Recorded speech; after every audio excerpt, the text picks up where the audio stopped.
Semua hal terus berubah. Dan kadang bikin gue pengen nyerah. Tapi banyak mimpi yang harus gue kejar. Gue butuh support yang konsisten. Biar gue bisa terus naik level, terus berlari tanpa henti. Skin gue banget nih, gue beli aja. Seperti GoPay Games yang setia menemani, walau meta dan gameplay terus berganti. Walau yang lain terus berubah, GoPay Games konsisten ngasih yang pasti murah.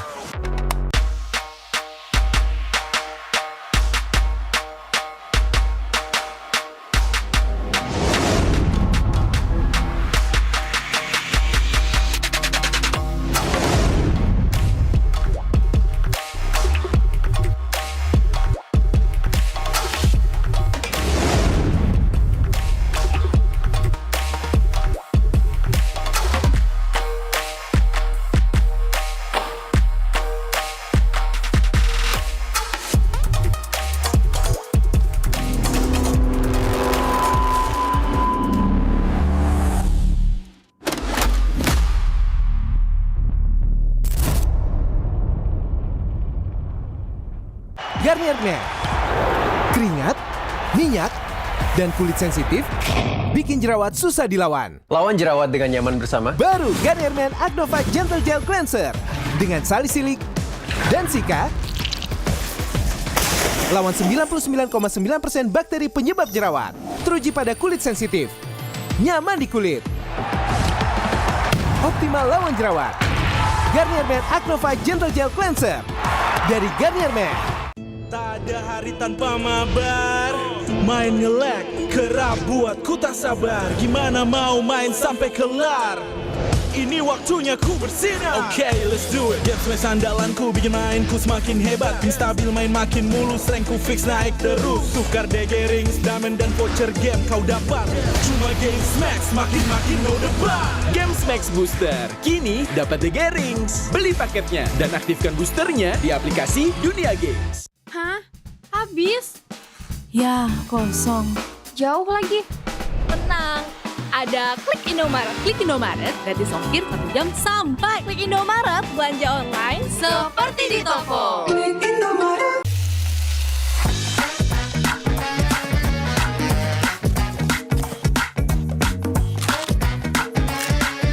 Gimana? Enak?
Just No Limit dan Siska Call.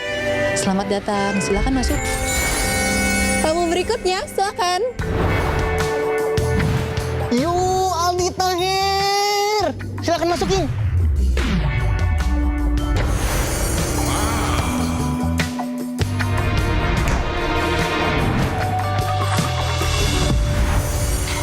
Bisa dilihat guys, di sini ramai banget. Wow, Masya Allah. Sungguh hebat ciptamu ya Allah. Aldi Tahir itu bawa burger untuk penghuni kapal. Guys, nih ambil aja burgernya. Malam ini terasa spesial dengan kehadiran kalian.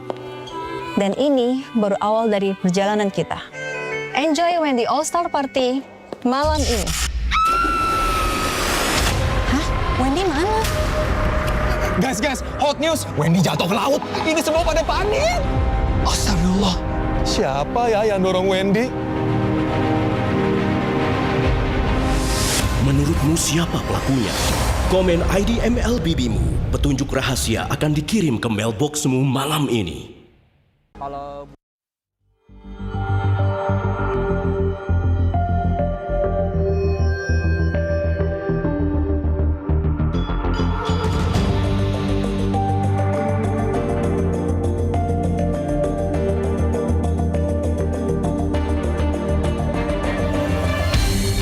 Aku kan berdiri dan terus berlari, terus ke arah puncak tertinggi.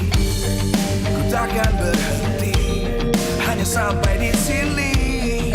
Kemenangan abadi menanti. You know we won't miss if we unite our focus. And if you haven't noticed, we all nyalakan apimu, hadapi semua tantangan, hadang semua serangan, jatuh bukan halangan, bakar semangatmu, janganlah engkau menyerah, kita akan buat sejarah. We all this, we won't miss, we all this, we won't miss.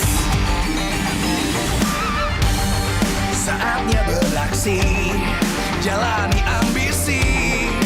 Aku kan menyawakan hari ini. You know we won't miss if we unite our focus. And if you haven't noticed, we all nyalakan apimu, hadapi semua tantangan, hadang semua serangan, jatuh bukan halangan, bakar semangatmu, janganlah engkau menyerah, kita akan buat sejarah.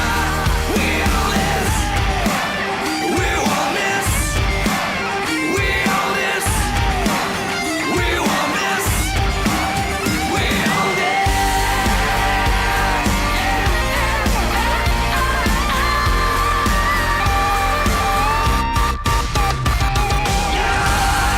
Apimu, hadapi semua tantangan, hadang semua serangan, jatuh bukan halangan, bakar semangatmu, janganlah engkau menyerah, kita akan buat sejarah. We all this.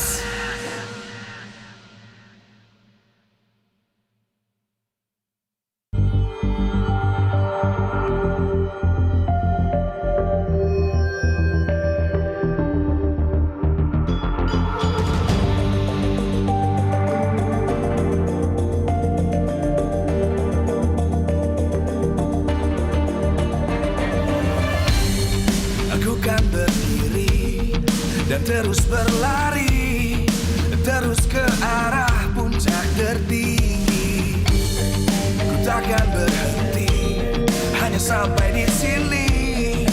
Kemenangan abadi menanti. You know we won't miss if we unite our focus. And if you haven't noticed, we all nyalakan apimu, hadapi semua tantangan, hadang semua serangan, jatuh bukan halangan, bakar semangatmu, janganlah engkau menyerah, kita akan buat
Live from MPL Arena, Jakarta.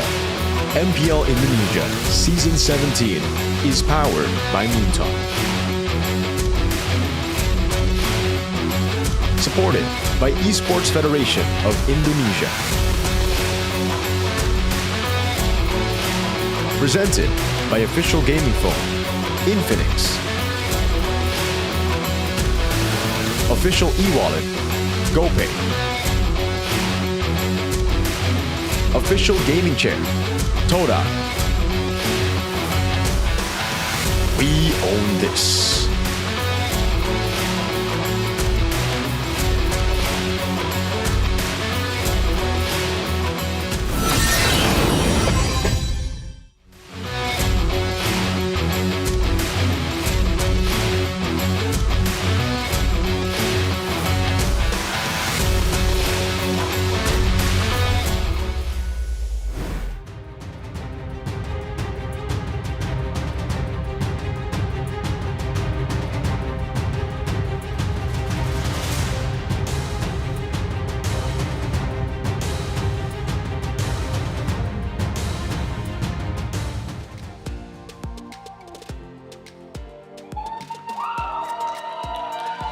Minggu berdarah masih terus berlanjut. Bagaimana tidak?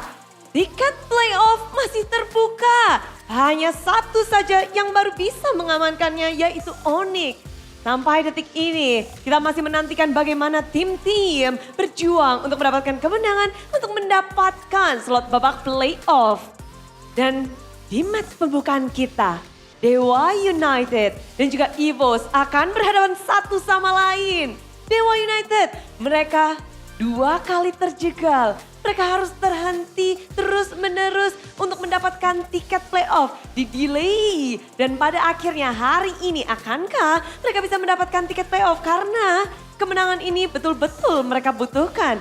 Sementara itu, tiket playoff di match kedua pun bisa mendapatkan oleh Alter Ego ketika dia mendapatkan kemenangan. Akan banyak tim yang diboyong masuk ke playoff jika mereka menang 2-0. Tim-tim yang memiliki 8 poin match win akan otomatis masuk ke dalam babak playoff. Dan match ketiga pun akan menjadi penentu bagi tim Navi. Akankah mereka bisa memperpanjang nafas mereka atau tidak? Karena mereka tidak boleh kalah 1 game pun. Dan begitu dramatisnya minggu ini dan bahkan hari ini penutupan minggu yang ke-8. Minggu berdarah, Battle of Survival akan terus bergulir. Sebelum kita melihat bagaimana pertarungan dari Dewa United dan juga EVOS, izinkan Bude mengingatkan bahwa MPL Indonesia Season 17 powered by Moonton, supported by PBSI, presented by Official Gaming Phone, Infinix, Official e-wallet GoPay, official dari Gaming Chair Toda, dan partner ini Esports ada Garnier, Vayu, Dunia Games, GamesMax dan juga OnePlay. Ditambah supplier IndiHome, Klik Indomaret, Yummy Choice dan juga Aqua. Melihat bagaimana pertarungan dari Dewa United dan juga tim EVOS di leg pertama, pastinya semua bertanya-tanya, akankah di sini ada pembalasan dendam atau ada pembuktian dan akankah tiket playoff untuk Dewa United bisa mereka dapatkan di match kali ini? So, kita akan langsung saja masuk ke dalam match pembukaan hari yang ketiga minggu yang ke-8 di Battle of Survival.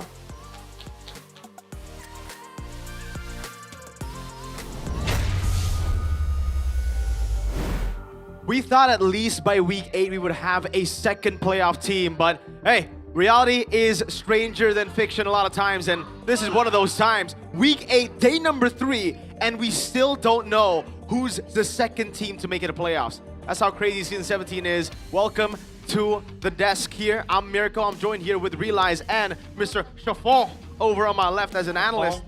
We got a crazy set of matches here today that could just, it could really tell you who makes it to playoffs, or we could just pull it all over to week 9, make the drama even more interesting. What do you think, Realize? Yeah, I think, the name serves its purpose. It's a bloody week. It has been 2 bloody weeks so far. Week 7, week 8. It'll be the last day of week 8 before we can jump into week 9. We are yet to make sure who is eliminated, who makes it to playoffs. I mean, Bicantron, your own team, the team that never misses playoffs, is in the verge of not making it to playoff. That's why I'm wearing red, you know, for the boys. Kevin, what do you think about MPL? Well, it's pretty fun. I think just as usual, the constant is Onyx making it to the playoffs for the first time, and also RQ not making. Oh, never mind. my! Well, to be honest, you know, I don't want to go there because I've been taking the brunt of the hate from some of the kingdoms, man. Thankfully, we are on the English desk, so I'm not gonna get any hate. Sure. Unless someone clips it, and Well, I mean, I'm gonna regret Kevin, my decision. you're on the receiving end on that one. But hey, Mirko's wearing red. We're all wearing black because it's gonna be a funeral. Oh, for who? Bigatron. Hey, It could be. Na'Vi too, technically. Na'Vi as well. Because what's crazy, folks, is last season Na'Vi just needed a game to make it a playoffs and to knock RQ out of playoff contention. They did exactly that. In Game 2, they beat RQ, they took their playoff spot away, and to add salt to the wound, they played their 2 substitutes after beating RQ. Now, RQ have a chance to seek redemption. They can't make it to playoffs, but they can drag Na'Vi down. All they need is a game. And speaking of a game, Dewa also just need a game against EVOS. An EVOS who we hyped up to be an amazing team. Maybe even the second S tier, third S tier team. But then they dropped the ball real hard. I feel like it was drafts, but what do you think? I think so, man. It's always the draft so far this season. And Finn, I feel like there's a certain amount of disrespect towards Na'Vi. Well, kind of rightfully so, because Na'Vi so far is the 8th placer, you know? So they thought they can kind of experiment just a little bit with that Show Hilda, the throwback combo in the XP, and in the Roamer. But it didn't work out because I think that curveball of Baksha in the jungle from Why Not is amazing. Yeah, really good picks from Na'Vi. We're seeing a little bit more of that Why Not style as we get to see the 2 rookies, or 1 rookie, 1... It's weird to call Zeon a rookie because he's not a rookie, but he technically is a rookie. He's never played on the MPL stage. Anyways, though, let's talk about Dewa United. Maybe. It almost seems like we've been here for 2 weeks now. I think it was week 6 where Dewa had a 99.97% chance to make it a playoff, and all they needed was a match. And then it just was a loss streak that continued on all the way to even day number 1 where they lost again. Feels like my high school crush, you know? The further you chase, the further they go. Damn. But for EVOS, yeah, they need 1 match win. Meanwhile, I think it was very, I think, apparent that they were able to close it yesterday. Yeah. Up against Na'Vi, who are a struggling side. And I would like to extend the discussion. You guys mentioned about Finn, you know, the inconsistency in the draft. For me, I think Finn is super smart. But the problem with him is that he likes to overcomplicate things. Yeah. I remember one time when they got the Freya twice. Yeah, they like to do that. They pick up like a Yusun Shin to go with it. I mean, yeah, you need that extra range, but you know, usually you would go with the Leo Mort for that. So I think that inconsistency and the overcomplicating side of things really, you know, makes them even harder to kind of lock down that playoff spot. Now up against Dewa, who by the way wants to lock that playoff spot as well, this kind of falls into place. Like you're gonna chase that playoff spot, but Dewa also want that playoff spot in the same day, in the same way. So yeah, the more you chase, the further it gets. Kevin? These 2 teams are the ones that potentially will be representing Indonesia in the next MSC along with Onyx. Ooh. If things go exactly as I predicted. But yeah, this is going to be a pretty interesting matchup because obviously EVOS, after that single match of, what was it again? Against who? The PH match. TLID. You know, we have put them up to be the next S tier team. Then they dropped the ball against Na'Vi. For Dewa United, they're kind of in the same boat. We hyped them to be this very systematic team, very good team. They have really good pieces, and also Coach Wright is just that amazing. But against Onyx, it was levels. Do not put this 2 team in the same tier as Onyx ever again. Yeah. If there's an S tier, it's only for Onyx. These 2 teams is only A tier. And I want to say, I hope that maybe can bounce back in this match because the last match against Onyx, you know, I said it, I believe last season maybe was the top 3 gold laner that season, but against Kelra, bro, the same matchup in 2 different games. Kelra gapped him real hard. Harith against Claude, Harith wins it when Kelra is using it. Claude against Harith, Claude wins it. Kelra wins it with a Claude. Yeah, it was. So maybe they, you know, there's a lot of things to work on, especially in that laning, especially against Airline too, which is pretty good in laning, even better in team fighting. That's true. Catalan, you know, there's a reason he got that nickname. It's because his laning is sublime, his team fighting is great as well. And we get to see some of those highlights here in their first matchup where I believe Kin was sick, but dang, he was solo killed on his supposedly favorite pick. I remember interviewing him before the season started, and he told me, I have a new hero now. No Arlet, no Phobias. I like Sora. But so far, the Sora has been pretty bad on the hands of Kin. Maybe it's just because it's been forced a lot of times, but Evo's really had Dewa's number, man. They took him down. When on a Sora, he saw the Kin. On an Arlet, he is Kin Sanity. Yep. That's how bad it is currently for Kin. But obviously, I think Luke was interviewed by one of the medias which hero he would like to ban against Dewa United. We can expect the Arlet to get banned in the first phase for Kin because he is just that good. It's going to be an interesting matchup in the EXP lane, right? Because these two are very high ceiling kind of EXP lane. Luke has been dubbed as like the Nile of the EXP lane, for the lack of a better word, last season. But in this season specifically, I think he made a lot of adjustment in terms of like the macro stuff. Absolutely. He's not going in just blindly. He's not trying to make the outplay. He wants to play it as safe as possible. That's been the idea for EVOS for a while currently. Even against Na'Vi, when they actually lost through the draft, in team fights, in macro trades, they're still pretty decent, you know? There are a lot of glimpses of brilliance in EVOS' gameplay, so we can't really rule out that EVOS is going to lose it out against Dewa in this case. That's why we got to bring up the fact that, you know, EVOS' drafts inconsistencies, is that a problem for EVOS, or is it more of a problem for Dewa? Because for me, I think Dewa has been consistent. Even when they take losses, the drafts have been good.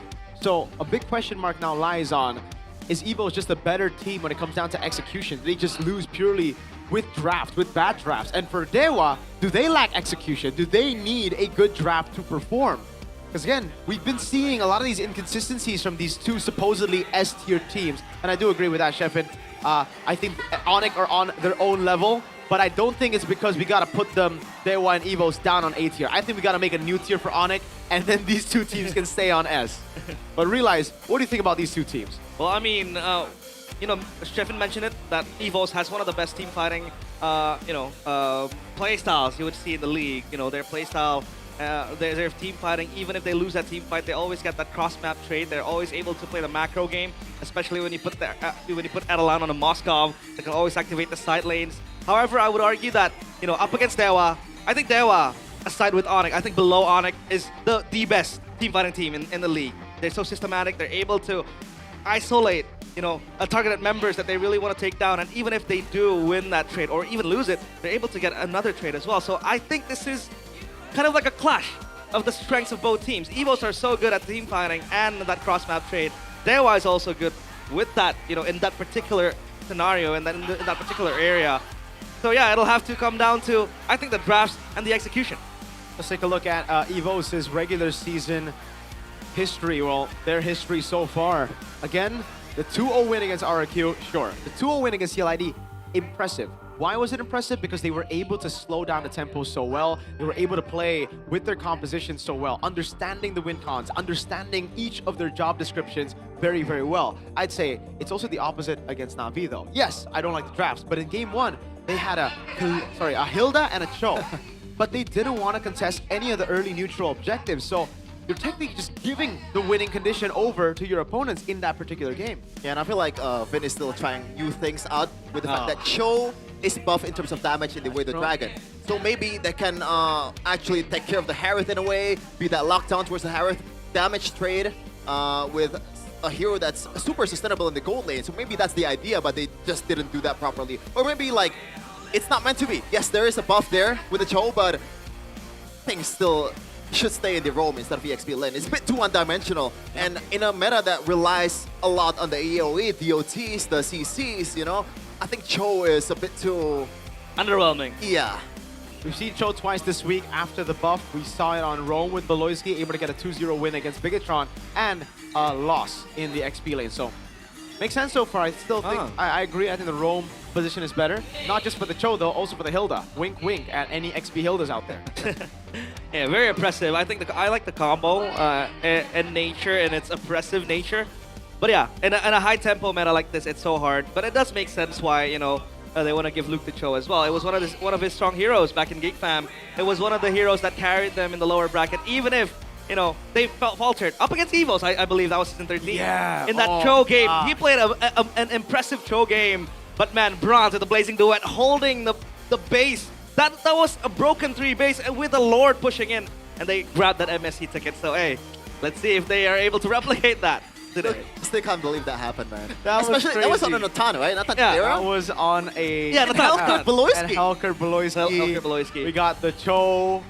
Oh, dude, that was ridiculous. Well, let's stay focused on this matchup, all right? We can reminisce about the past, we can think about that, but now we got to take a look at the ping test by our official gaming phone, Infinix GT50 Pro by IndyHome by Telkomsel. Maybe, like you mentioned, he's more of a team fighting guy, you know? I think he should really just stop trying to lane, stop trying to beat people out consistently. He should just be looking to play around the team, because one thing that we all agree on for Dewa, their strength is their team fighting is amazing. So why take the risk now, especially when you're up against laners that might be better than you? This might be. Especially when you're on weak side. If you're on Claude, just farm, right? Yeah. You need to take those fights. It's a risk not worth taking. I think that's just Kalra things, man. Yeah, I think so. And yeah, but you mentioned about the team fighting potential of Dewa United, right? Even against Onyx at that time, I believe we see a lot of like good engagement. They're turtling in the base. That combo of Raging Sandstorm, Fear of the Phoenix, so they know what to do in that kind of situation, and that shows quality, right? So maybe Onyx is not beatable just yet for these two teams, but against this like the same tier kind of team, this is where it's at. You know, this might be the match of the week. Previously, it was Onyx versus Dewa. I thought that was match of the week, but it turns out it was a snooze fest. That's true. Let's hope this isn't going to be a snooze fest here as the White Tigers deploy their main five. No Trinky still with the 2-time in the mid lane. Will Luke, Albert, Few, Key, and Erlan push their playoff spot even further? White Tigers make it onto the stage as the fate of playoffs lies in their hand and in the other teams. They have to go up against possibly one of the best team fighting teams in MPL ID. It is Evils! They've been through a lot this season, but right now they might already find their true form. That macro-heavy playstyle, spearheaded by the constant, the baby alien Albert. But they are up against the Apostles of Gods. And the question is, have Dewa gotten complacent? They were on a grind, they were hungry.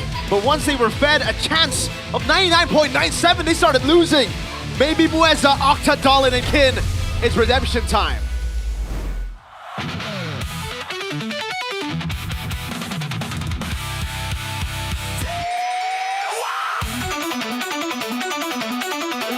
For seasons on end, they were still unable to prove their namesake. Dewa, they said, but played like mortals they did. And now, one step away from the playoffs, they look godly. Can they stay godly? Can they slay the White Tigers? The 5 players with a mission in their head. Playoffs is in their sights. It is Dewa United! With a swagger coming into the stage, both in drip, but also in the gameplay too. A lot of rising stars in this roster. Octa was counted out when he was in RIQ, but right now, he's probably top 3 in mid lane. Kin, 3rd tier in PH, now he is, for me, the best EXP in ID. But behind that, the 2 brains of the operation, Coach Wright and Vin, along with their analyst. Bravo and Acheng. Mr. Acheng. Okay. Goat. Asem. So when we take a look at the head-to-head, right? I agree with you. I think Kin is the better XP, even though Luke solo killed him in the first leg. That was a different time. Jungle, Dolan or Albert? Albert. Yeah. Mid lane, Octa or Few, right? Oh. Gold, Erlan, or maybe. It's gotta be Erlan. Okay. It's a 60-40 Erlan for me. Okay, I would say Erlan as well. And then we have Ro, Mueza, or Key. Key for sure. Key for sure. I'm sorry, I have to say Mueza on this. Ooh. I don't know, man. Like maybe if we're counting the whole game time, right? From early game to mid game to late game, maybe Mueza has the edge, but in the late game execution, like I agree. I think no one beats Key. Yeah. Except for Key Boy, maybe? We don't count the Onyx players. Yeah. We never count the Onyx players, don't. all right? But El Momento, speaking of the man of the hour, the man that we're talking of, XBTR, by the way, number 2 in total assists, and this is all-time data, baby. Pretty horrible win rate on the Grok, honestly, 40%. But then you take a look at the Mathilda, take a look at the Kaja, you take a look at these heroes where he really strives on mobility on those pickoffs where he can take the proactive route. And like Shepard said, it's very different to the Key of the past. The Key of the past would kind of be like Mueza. he would be good in the early to mid game, but in the late game, the composure wouldn't be there. The decision making would be horrible. Now a matured Key is the complete opposite. I'd say early to mid, he's actually quite of a shadow up until he gets to that late game. But mainly, I think it's because of the heroes that he's given. Yeah. If he's given the Kajas, the Kaleas, I think he can still be a menace all the way from the start. But one thing's for sure, you don't want to give Mueza glue. For sure. A man that's feared by Sanford. I don't know if feared is the right word, but respected. Respected, maybe, is the better term. But yeah, Key, I think, for other teams out there, when they're picking a Baxia, when they're picking a glue, you always have to worry about it falling off in the late game, right? This is not the case with EVOS. I think those two heroes are prioritized for this team specifically because how clinical Key has been in the late game execution. Because even with the glue as well, when the Winter Crowns was there, he's still a menace on this hero, but you can say the same with Mueza. Speaking of menace, Mirko, the baby alien, #1 all-time kill in MPL ID, he is a legend of his own. Yeah, I'm still waiting for the day that we have Ling back in the meta, man, because his Ling is ridiculous. His Hayabusa as well. I remember that moment, I believe, against Alter Ego, where he outplayed 4 with the quad shadow. Ridiculous stuff from the baby alien. And, you know, even after that match against Na'Vi, I still stand by my point. I still think he's the best jungler in ID, even he's though a constant. A lot of people have switched up on him. Oh yeah, I think he stands the test of time. Yeah. That is one of the best quality he has. Now, outside of this, right, we've already spoken about Kin and Luke. You guys can take a look at the stats yourself. We've compared the players. Technically, Kin is the only one that gets a win, right? And then there's a debate between Mueza and Key. But then in the coaching staff, that's something that a lot of people just forget about. Yeah. I think Dewa has the win there. Coach Wright has been stable, consistent. He knows exactly what to draft for the team. It's just the team sometimes, they don't understand what the drafts are for. I remember the Beleric pick instantly, right? They pick it up and Dewa, instead of waiting for Turtle 2, waiting for that Wrath of the Dryad to be up, they go level 3 Mueza and fight Turtle 1. So it's all about the understanding of the players here with the draft given by Coach Wright. Here's the victory though by Infinix GT50 Pro. Beware of EVOS's macro play. I don't think you can. You just kind of have to prepare for it. You have to be willing to let go of some stuff when EVOS has the upper advantage. So in a way, you gotta mimic what EVOS is trying to do when you're on a losing position. Banner deny Marcel to anticipate counter setups. I think this goes for almost all the teams in MPL. Marcel is just that broken. You can use it as a setup tool. For a disengage tool, it's that flexible. Even Keyboy, I think he shows the limit of this hero in the last match that they play against Dewa United. He's the victor though for EVOS. Bring comfort draft. This has been the case for other teams out there. Cough Cough BTR. Just have to play with what fundamentals, man. I feel like EVOS has been doing it the best out of all the teams in MPL ID, even over Onyx. Onyx, a lot of times the draft has been lackluster, but just the players that they have just carried them to victory. For the second one there, I didn't manage to catch it. It's respect Kin's power heroes, like the Arlet. Oh, okay, yeah. I guess Arlet is the one that you have to watch out for. Other than that, the Phoveus might still be there. The Sora, I think you can let that go based on what's happening so far and statistics. Well, we're going to see the side selection here for both the teams. It's going to be EVOS on red. Dewa, home team, choosing blue side. They have done better on blue side, it seems, you know, when it comes to the stats. So we'll see if Coach Red is able to stay on the right path. Actually, my bad. It is the red side that is higher for Dewa. Drafting phase. Here we go. Which map are we going to see for game number 1? Flying Clouds. Flying Clouds. I think it's Expanding River. Realize, it's that easy, man. Oh, it is easy.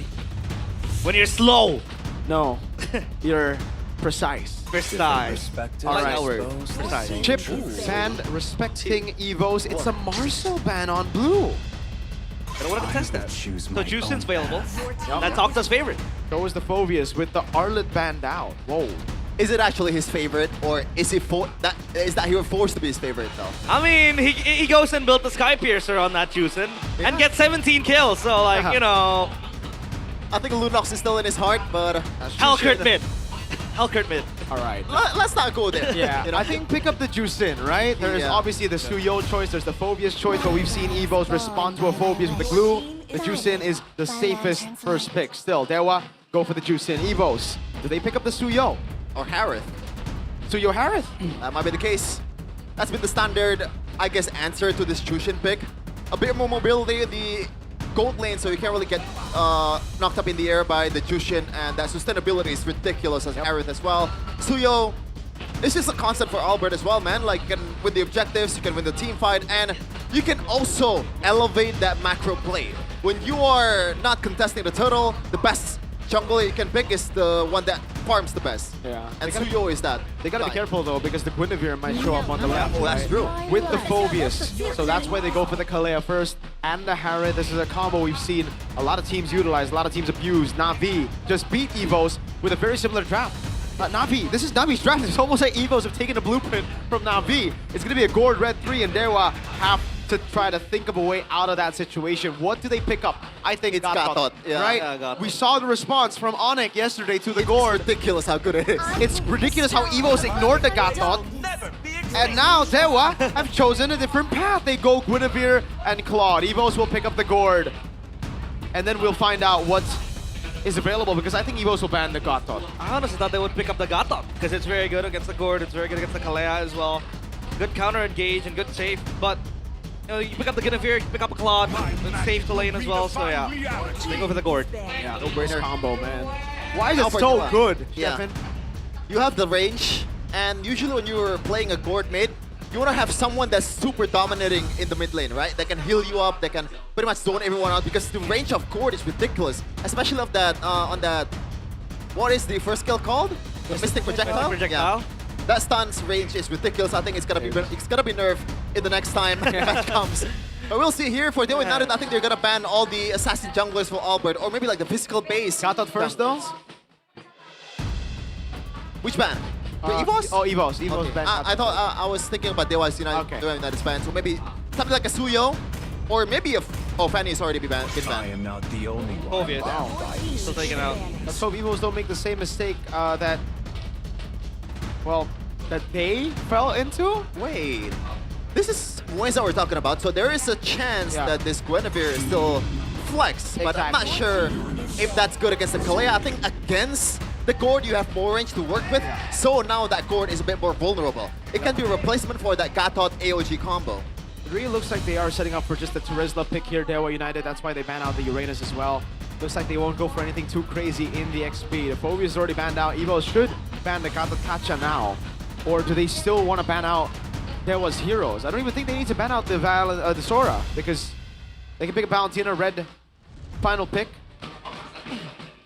That Uranus though, by the way, fun fact, 17% win rate. Yeah, it's a horrible pick. Really good by Evos there. They ban out the Terizla, but the Guinevere is still a flex potential. There's a Gatot Kacha as well.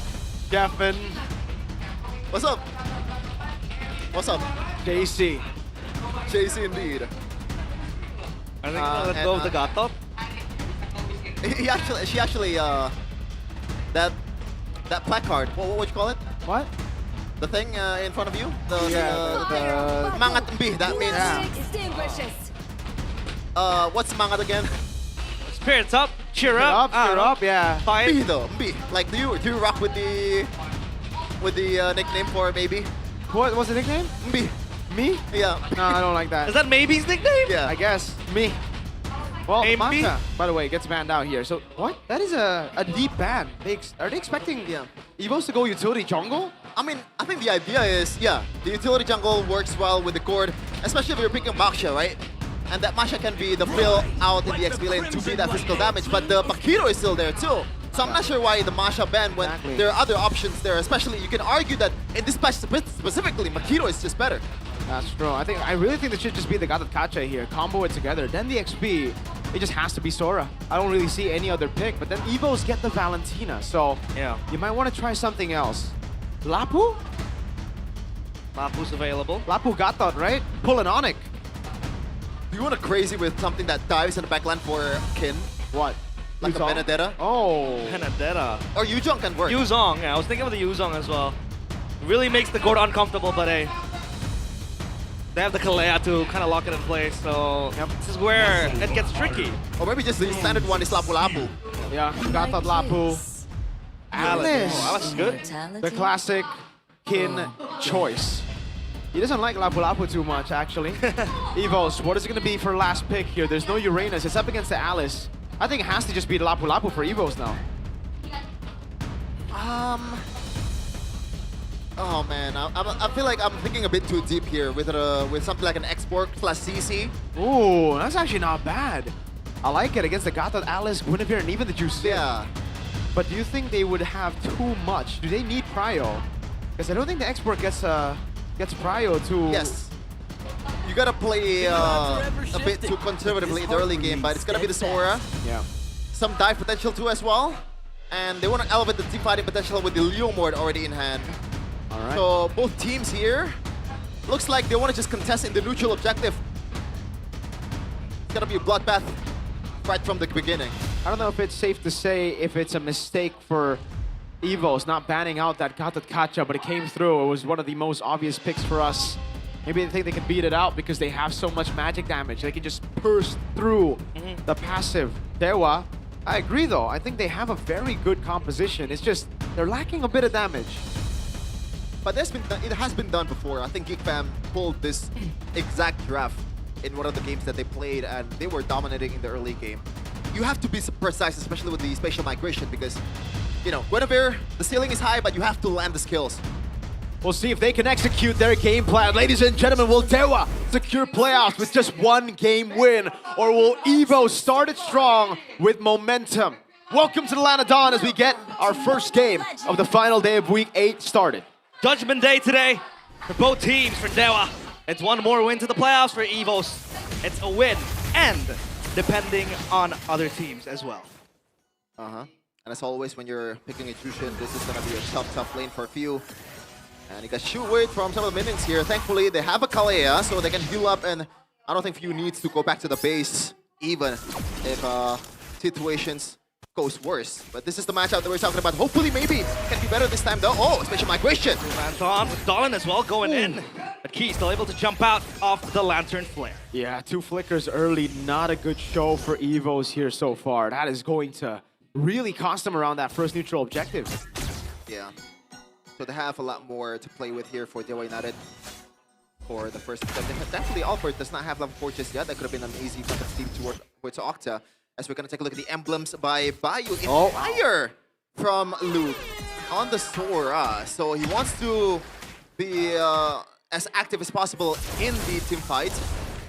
So far, Erlan has been losing out in the lane against Mimi, so it looks like he learned a thing or two with this matchup against Kelra, as he's probably going to freeze the lane here, just getting some minions away, denying some minions away from Erlan. Yeah. Usually when you go pull yourself together, right, it's when you have Flicker, but when you have Purify, what do you think about that? It's already on a lower cooldown. You don't get the max value of the pull yourself together, Octa? I think it's mostly just preference, and maybe Octa wants to build that Winter Crown too in the late game, that he can get more value with the pull yourself together. Yeah, this is cooked for Turtle 1. Evos cannot contest, and you know, in true Evos fashion, they don't need to contest. In the last 2 matches that they played, I think they got none of the first turtles. So they will just give it away. I think this is a smart move, particularly in this game. He is level 3, but so is Few. They also don't have flickers. 3 neutral objective to Dewa.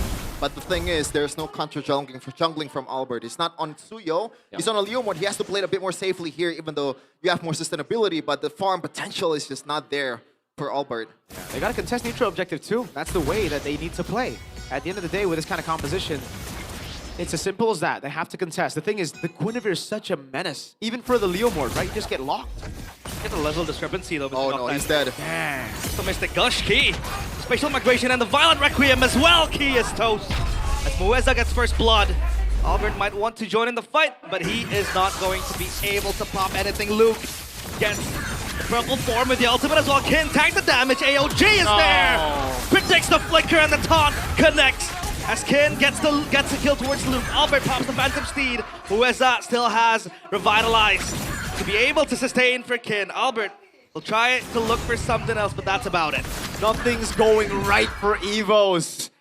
Dewa are holding them down through individuals at least. Skill gapping, Evos. Oh my god, look at the level difference from Mueza and King. It's not level 4. Papulong, MVP and score is minions apparently. Interesting decision. Hey, that's when Evo's BTL ID. So, does that mean he's rooting for Evos, or does that mean he's neutral? He's on the minion side. I mean, Papulong does whatever Papulong wants. Yeah, I mean, honestly, W, you know? Minions are the minority in this game. Not a lot of people really like them. But they get bullied as well. Yeah, people play the game to kill them and to stack their gold. So, hey, respect the Papulong, man. Always caring about the lower tiers. Care about the oppressed. I don't know if you want to call these two teams lower tier, but finally, no, I mean the minion. Yeah. Now a second neutral objective. This is where EVOS might have to pull the trigger. Usually you play it super conservatively for EVOS with the counter jungling, but I think Kin will do the homework, and there's not much to do in the top lane if Albert wants to counter jungle. Yeah, that's pretty bad as well. No Zaman force. Let it go. This should, there's no way they can test. They can test? Going in, Tsunami Slam. And the Turtle of Ruin in the back. Albert goes in. Requiem pops away. Dahlin is gone. The backline is going to be Luke pumping in the clouds. Meanwhile, the Lord, rather the Turtle gets stolen by Albert, and they fight it out. Juke it out in the mid lane. And the AOG will be popped that land close in, but the Purifiers are placing duet from Baby. Gets Albert, and Albert is gone. As Mueza chases down Luke. He is able to run away with the ball from Kin. Won't take it. No shortcut for him, but Dewa with a slight win. A delayed response from the Tigers. They pounced late to the fight, but they were able to get the neutral objective and a kill on Dahlin. Yeah, at least the economy stays the same, or maybe leaning towards EVOS after the minion take here in the mid lane. So I would call that just a slight W for EVOS, because when you have this kind of like late game potential with the clear as well from the board, that Aerith as well, you want to take equal trades for EVOS at this point. They stay afloat with that winning team fight, with the winning neutral objective take, right? Dewa, though, are still steadily ahead, and this is where some of the concerns start to grow. Dewa, we saw that damage, a lack of damage, at least initially. Yes, they do really good damage as the fight goes on, as they've already baited some of those cycles from EVOS, but it's really tough to get rid or to get past the cycle, especially when few has those items, if Erlan is built up as well. I wonder if Octa wants to solve that problem with an early Sky Piercer, maybe, you know? Or maybe like more utility based with the Ice Queen 1. It does have a bit damage too, so you can play around that. Rapid boots for Kin here, even though he's on an Alice. But now he's just gonna get away from the shifting skies. Yeah, very mobile. That's smart. It seems to be the favorite nowadays, you know? For a lot of XP laners. Albert with the zone. Oh, they actually don't let the cannon minion die, so I'm not too sure about that. Like, they just used a Phantom Steed as the turtle spawning in, and they don't even make him... Okay! Tsunami Slam into the momentum. And in the back, Kin tries to survive. Flickers forward. As Few gets the kill, and this is going to be a tricky turtle for Dewa. Thoughts, Sheffin? It's he's trying to just salvage the situation here. Never mind. But Dewa United, I think this is a winning trade. Yeah. Outer, bottom is gone. Middle, oh, never mind. Crimson Beacon with the Zaman force in the back. Maybe pops the blazing duet, but Albert gets the turtle as well. Now in the back, AOG to safety. Luke going in for Dahlin. The Lantern Flare picks him up, and Dahlin survives with the spatial migration. And no one wins that out with a kill and a turtle as well for EVOS. Wow. I think it was EVOS there, right? He got the neutral objective. Yes, the mid turret did fall, so it's not an all-out win. They will also get a turret down below. Hold on. I don't know why you would go for that fight knowing that you're 4v5 and you already get 2 turrets, man. Just back off. Exactly, and now EVOS have even more of a say. I think the only reason they went for that is because they know that Dewa don't have the Mystic Gush and the Tsunami Slam anymore, so they thought they would have enough to really disrupt EVOS, maybe steal a neutral objective. But EVOS, with the Phantom Steed, with these cycle of skills still available, they're just doing too much damage. And Dewa, again, that concern is now becoming a real concern. It's becoming a real problem for them. No damage. Adaptive gloves, Stefan. 2 of them. Sky Piercer on the way. So it is going to be an early Sky Piercer. And he needs it, man. Like, a lot of this hero can start a fight, but no one can really end the fight. Maybe even as a Claude, this is not a hero that executes, right? It's not a Granger, it's not an Obsidia with a Sky Piercer. This is the one, a hero that, you know, slowly gets you down to 0 HP. Oh, wow. And he needs that, or Octa needs the executing potential, and Dewa is just playing the macro game a bit better here. Just getting some turret hits, but in terms of economy, EVOS has been doing amazing ever since they were down 1.8k. This is W for sure. Yep, a very disciplined approach to classic EVOs that we know nowadays. They're up in gold after this. They are up in gold. There you go. It's there. Over already. Sky Piercer picked up by Octa. Airlan is building to become a big threat, a big problem as well. That's going to be the Feather of Heaven done. Dolan, second item winner crown. Oh, wait a minute. He has the Crimson Beacon. And the Tsunami Slam. Wow. Purified away. That's No. No Tsunami Slam. No Tsunami Slam. He just purified Evos. And he didn't even use the flicker. Oh, Kid! It's gonna be okay in the backline. It's gonna be amazing to win the AOG as well. The Mystic Gush from Few will tank the damage. It's gonna be Kin. He heals up as Luke has the shifting cloud. But Erlan gets the kill towards Mueza and the Tsunami flicker Slam. forward onto the Tsunami Slam, and Dolan is gone. The Lord in their eyes. 3 kills to none. El Momento on a Kalea. Oh my lord, the feint, the bait, and then the flicker Tsunami Slam on Dolan. That spells desperation from Dewa United side. They thought Erlan was overextending, but they forgot the Purifier is still there. And again, you mentioned it, Mirko, earlier, this is building to becoming an unstoppable problem with this Harriet. No one's going to be able to lock this Harriet down if he has that Purify. There is only one way for you to get the Harriet, which is the Spatial Migration and also the Violet Requiem combo, and that in itself cannot get him. And there's also other damage dealers from EVOS as well. You know? Yep. And the composure is gone. Octa, that Purify, he didn't even wait for the Tsunami Slam. He panicked as Albert shoved him back. And because of that, it just left him vulnerable. Key conceal! That's gonna be one pick off. And with the Lantern Flare, rather, the shifting clouds in the back as well. Albert gets Mueza. That Gatot Kacha is no longer solid. Evos cut through Mueza like hot knife through butter. They can pounce on anyone they want now. They are up ahead so far, and they have so much damage that whoever gets Tsunami Slam is dead. Even the Gatot Kacha! Yeah, great calculation by EVOS, and also the commit towards the shifting skies as well, denying the AOG from Luke. This is the improvement that we're talking about from Luke. He knows when to pull the trigger, he knows when to hold off. And right now, EVOS, they're not gonna hold off, man. They got the Lord ready, they have a Gourd, they have all the things that they need to be able to break through some of the defense from Dewa United here. But I think right now, the objective is to get the Holy Shields away and take the outer tier or second tier turrets from Dewa United. That is already a big W. 4K gold lead for EVOS. And right now, Dewa United is caging their own base. Yeah, the Holy Shield is already down now. EVOS can really push the tempo. That is very generous. They'll play very disciplined. Yes, it is generous, but I think it is a safe route. It's the usual EVOS route. They're no longer just bloodthirsty tigers. Yeah. It's not that, the winning victory rate. It was 37% for Dewa United. But if you count the draft for Dewa United, what they're trying to set up, this is a tough comeback. Yeah, they needed the snowball to actually win the game. Now they don't have anything aside from maybe, right? That's the only guy who can really deal damage to EVOS, but then there's so many targets. That Synchro Vision and Chrono Dash from the Harith is without a penetration item. Towards the Gatot Kacha.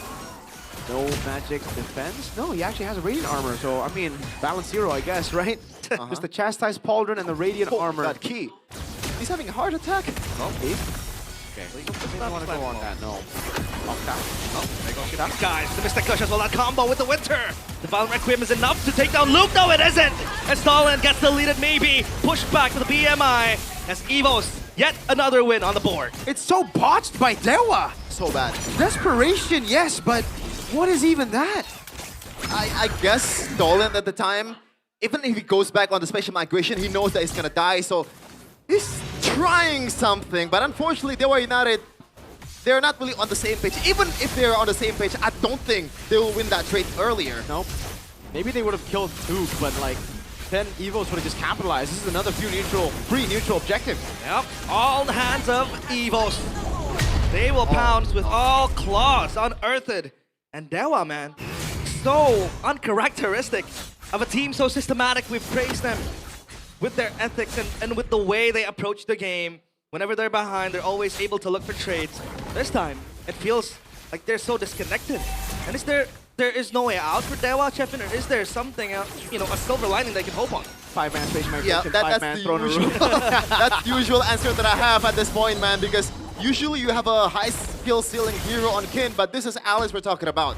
So you have to play with the items, and he does not have a lot of items. 1.5k gold lead difference in EXP. 3k on Albert. He's not on the Suyo, by the way. He's on a Leo board.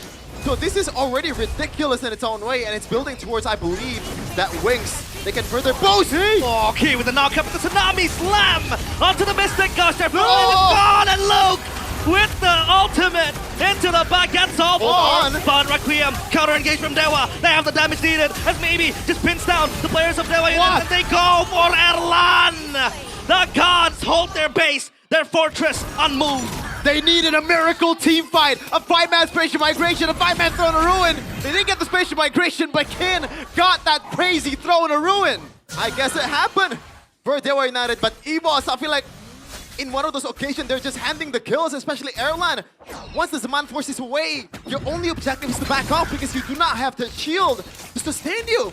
Pure disrespect in the siege coming in from EVOS. They have to play it a bit more disciplinedly from now on. Octa's on the board. They gotta play more disciplinedly. He's able to finally pick up a Skypiercer stack. And as long as he continues to build that Skypiercer stack, as long as maybe continues to build on his items, by the way, secretly all this time, just hidden among the aggression of Evos, maybe he's just been creeping back in the game. Mel picked gun already. He's building towards the Winter Crown. Oh, that combo with Dolan, that combo with Kin. If Kin is able to get another massive Throne of Ruin, heck, again, if Dolan is able to get another massive set with that Blazing Duet, Evos are going to melt. Yeah.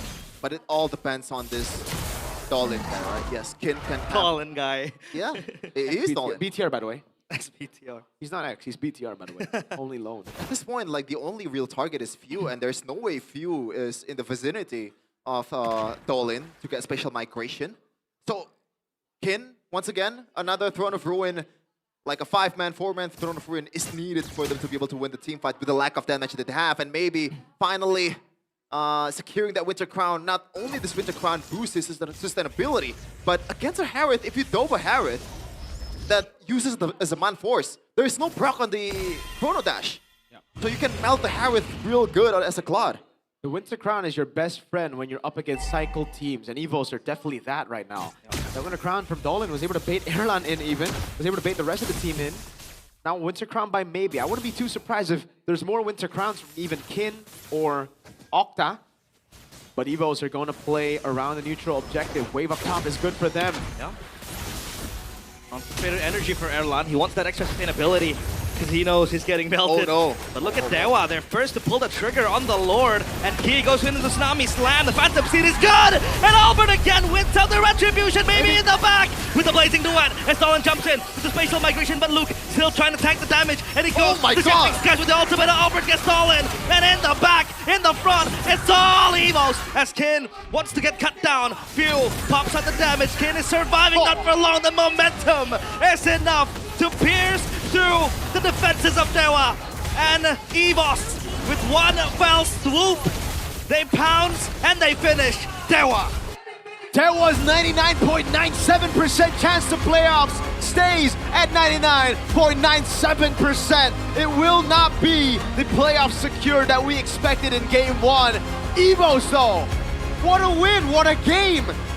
The discipline to wait through after Turtle 1, the discipline to take those fights, the decision making as well after a blunder in the siege in the bottom lane. This is the Tigers we expected to show up just yesterday. It was delayed, but we still see the same hunt, the same pounce. Gotta wait for another day for Anak Dewas. Might come after this with a game secured in game number 2, but that is a tall task against EVOS. Dewa United got absolutely systemized by EVOS. I've heard those words before. Oh no, a wild man from the Philippines. The result was very good. Huh? But the result was different. That's true, that's true. Hey, the result still can be different here. We don't jinx it just yet. What a stellar early game by Dewa, but amazing adjustments by the Tigers, man. Really was. Over and over again, some great decision making. This time around though, I feel like Dolan was holding on the special, not special, Vile Requiem. Vile Requiem for too long. Yeah, I agree. He should have popped it once Key is charging that knockup. That is the idea that they have. I think that is a decent gamble by the United, actually. Just didn't really pay off. Yeah, it was an execution diff, but a very, very good gamble, I agree. Dolan, a fall from grace, man. From once being maybe even the top 3 jungler that we said individually. He hasn't been performing in the last few matches here. Not winning those retries, not able to pop off the way he did initially. Well, I mean, I would give him the benefit of the doubt. It's against Albert, you know. He wins out the retries multiple times. And on a Leo mode as well. You have that mini retry with the momentum. But yeah, we talked about him being in the conversation of one of the... Oh, God. I got jump scared by a drum. My it was bad, both guys. of you. Damn. The drum got banged. But yeah, we talked about him being in the conversation of, you know, top 3 rookies, or even the top 3 junglers, and even rookie of the season. But you know, that inconsistency kind of got him. Yeah, the drums, man. Are we expecting someone? I don't know. But Sheffin seems very. I get easily startled. You know that. Oh yeah, I know. I get jump scared. I didn't know about Sheffin. I thought Sheffin would be alright. Well, Sheffin, what's up? Okay, this might be crazy, but listen, they have 2 junglers in their lineup. Kane? Would you? Nah. Swap him out. Hell no. For Kane. Hell no. I mean, it's been working out for a while for Dolan. I mean, maybe if you secure game number 2 like that's. I mean, you're still steering, trying to secure upper bracket. Yeah, I guess there's no reason for you to swap Kane in, because Dolan has been amazing mostly in this season. It's just like, I don't think this game is like made for him in a way. The draft is kind of like very early game based. Once you get to the late game, they're just leaning on maybe to deal damage. That's it. And there's not much that they can do if stars are not aligning for Dewa United. And EVOS was just amazing, man, from the start until all the way until the end. Even in the first neutral objective, they are willing to let it go. Second neutral objective, they're trying to fight, even though it didn't really go for them exactly the way they planned. But there's still something like inkling, right, of this team's brilliance. And this guy is one of the reasons why EVOS has been amazing so far this season. El Momento. El Momento. My captain, XBTR, by the way, 93% team fight participation. We literally spoke about it. We were like, okay, maybe on like the high losses, on the Gato Cachas, is you know, he got to play that late game. But when he gets his hands on a hero that can be proactive, the Kalea mainly. I remember what he did to Rins, and he did the same thing to Octa. He just played him like a doll. Just waited until the last moment, until where he can actually capitalize. And oh my god, just marvel at how good EVOS is. Even Luke, you know, on a hero like this, a lot of great sets as well, even though it didn't really pan out to a clear teamfight victory. But you can see the brilliance too, right? So the much pullback, preparation though, and all that. How did they go in here, no? I'm not sure. That's a question that Coach Wright might pose to the team. And this is where it all just goes towards EVOS. And that previous pull towards Octa that forces out Crimson Beacon and also Purify at the same time. Not really using the Flicker plus Tsunami Slam. Oh, this one. And that is why EVOS was able to get a clear victory this time too, man. Kin going into, like, that is very un-Kin-like. Yeah. You know, usually he's not really making a lot of mistakes in team fights, but they got us thinking. Yeah. No more insanity. This one is definitely a solid Kin performance. Finally, that moniker comes into use. Yeah. Oh, this one though, 3-man Throne of Ruin, and maybe was free hitting, and then they layer it with the spatial. Why did Erlan goes in there? Like, dude. For the love of the game, dude. He loves MLBB a bit too much, right? He wants a longer game. Oh, he wants to get a death. That's his name. Yeah, Route Requiem was late, as Stefan mentioned there. They did get a great Blazing Wet Winter Crown, but there's just no way for them to follow it up. Look at Luke go though.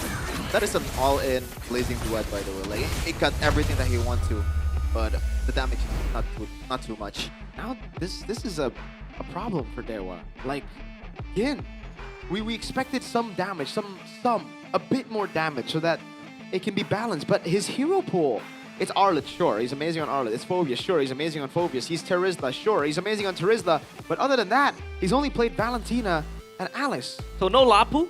No, he's never played Lapu this season. All this season. It's like, what's going on here? Is this more of a tell now that he's not comfortable, or what? Why is it always just him placed on these heroes? Because I believe we saw him on Lapu in his debut. I don't think it's a We saw him on Yuzong. I think this is the game plan that Coach Wright has been already proposed before the game, man. That's why I was asking, is it better to go for a Lapu-Lapu? Is it better for, hell, even Benedetta?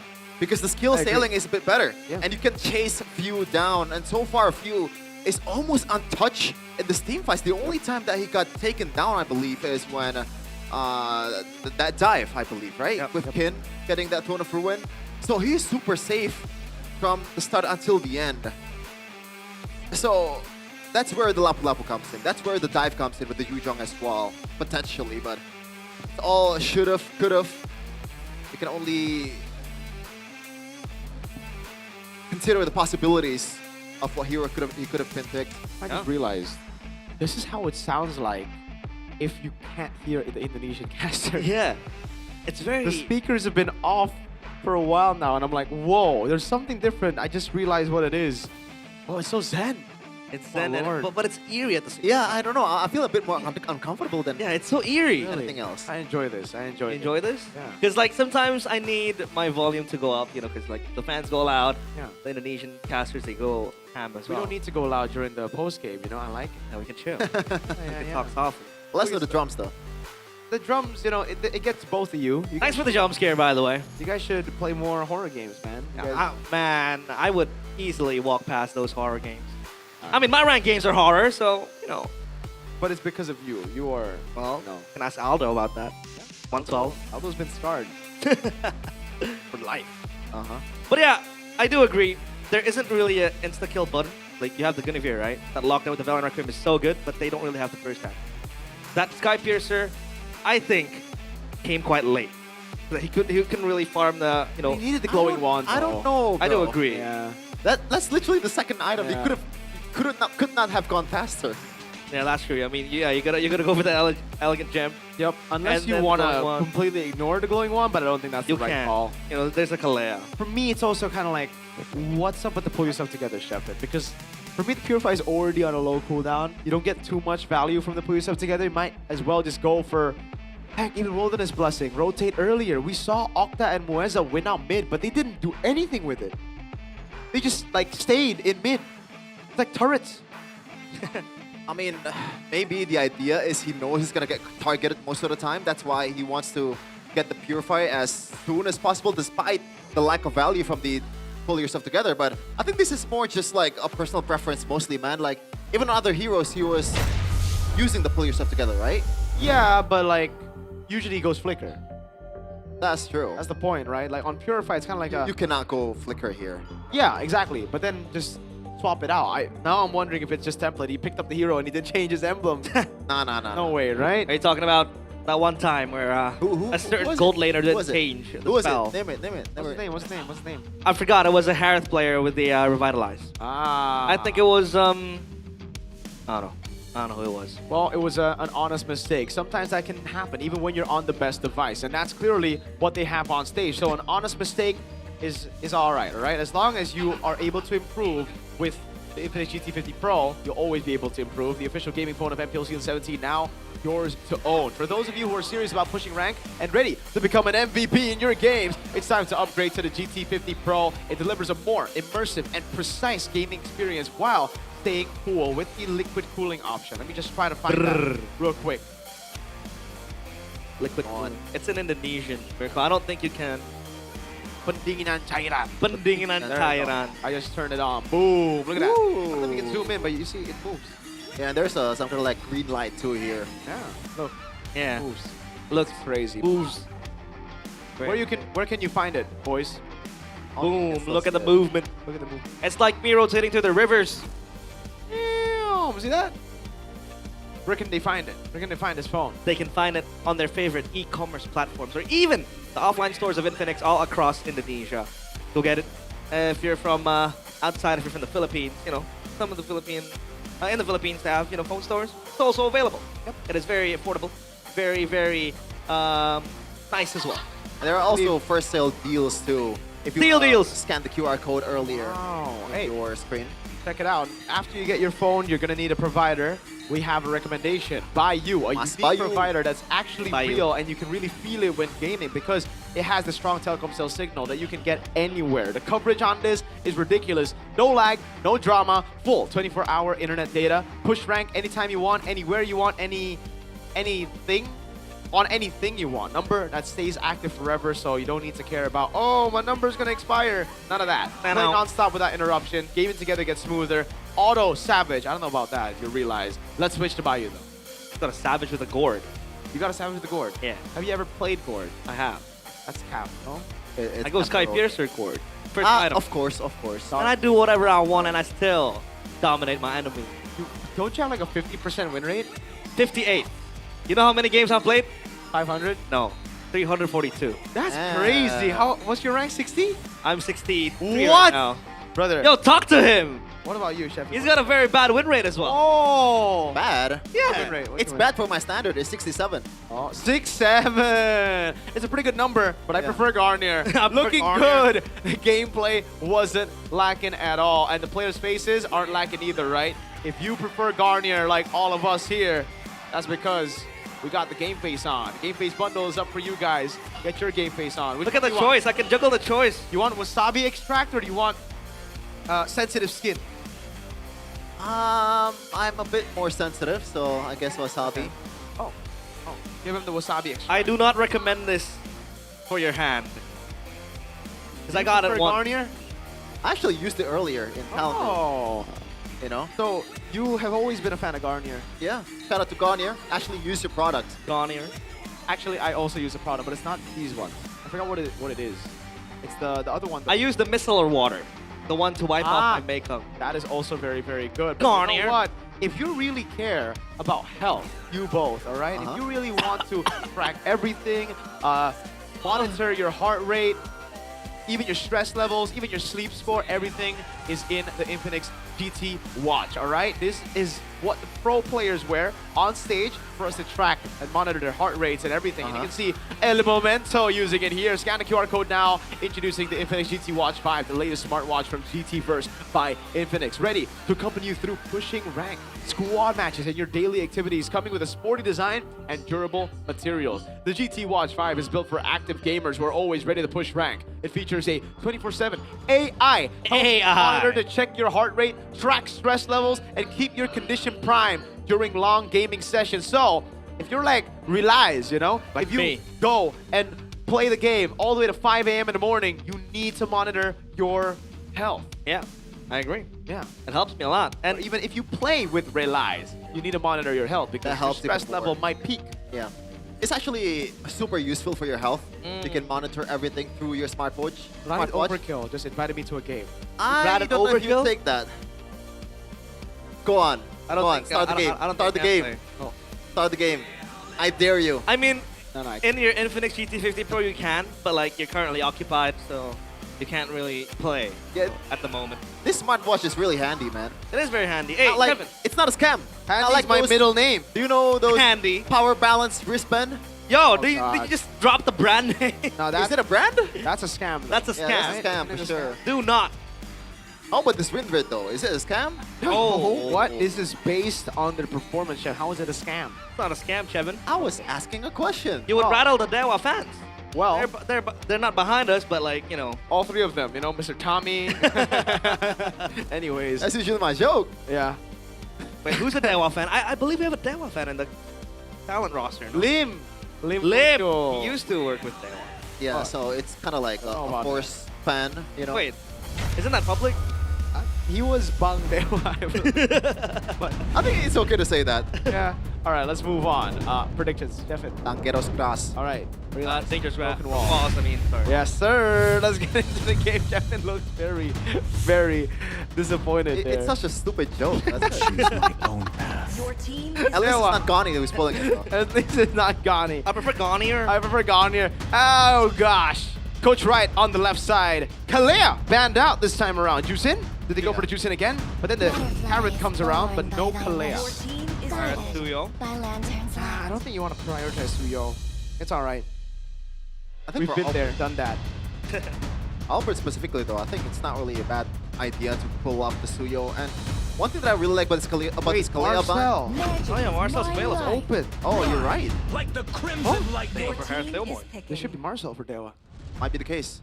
There's nothing wrong with using Marcel. It's not a hero that needs a combo per se. Yeah. It can be super independent. But I want to point out the Kalea ban. Not only it denies the Kalea itself, it denies the Gourd. That's true. Yeah. And if they want to put icing on the cake, you know, if they want that extra projectile damage, you go Ranger to lane against the Harith, but then you have a Leo board. Yeah. It's just gonna run over you, so... I think Cloud is still the option. Oh, Phobius is open! Wow. So they... I forgot about that. They just ignore the Marcel.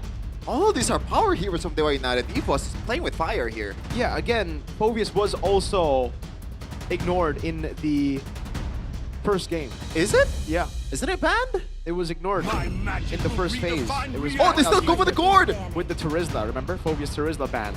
Gourd still comes through. So what do you think about the Gourd as an individual pick? If it's not combo with Harley and Kalea. I don't think it's gonna be an individual hero. I think Glue is gonna be the option here for EVOS if it's not banned. It probably will be banned. Maybe. Just maybe.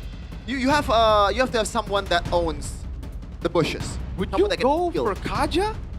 I was thinking of the Kaja as well Right? with the pull, but... It's our showtime. I think it's super underrated. I think it can work. You know? It's super honest. And it's more of a handful hero to deal with in the opposing jungle.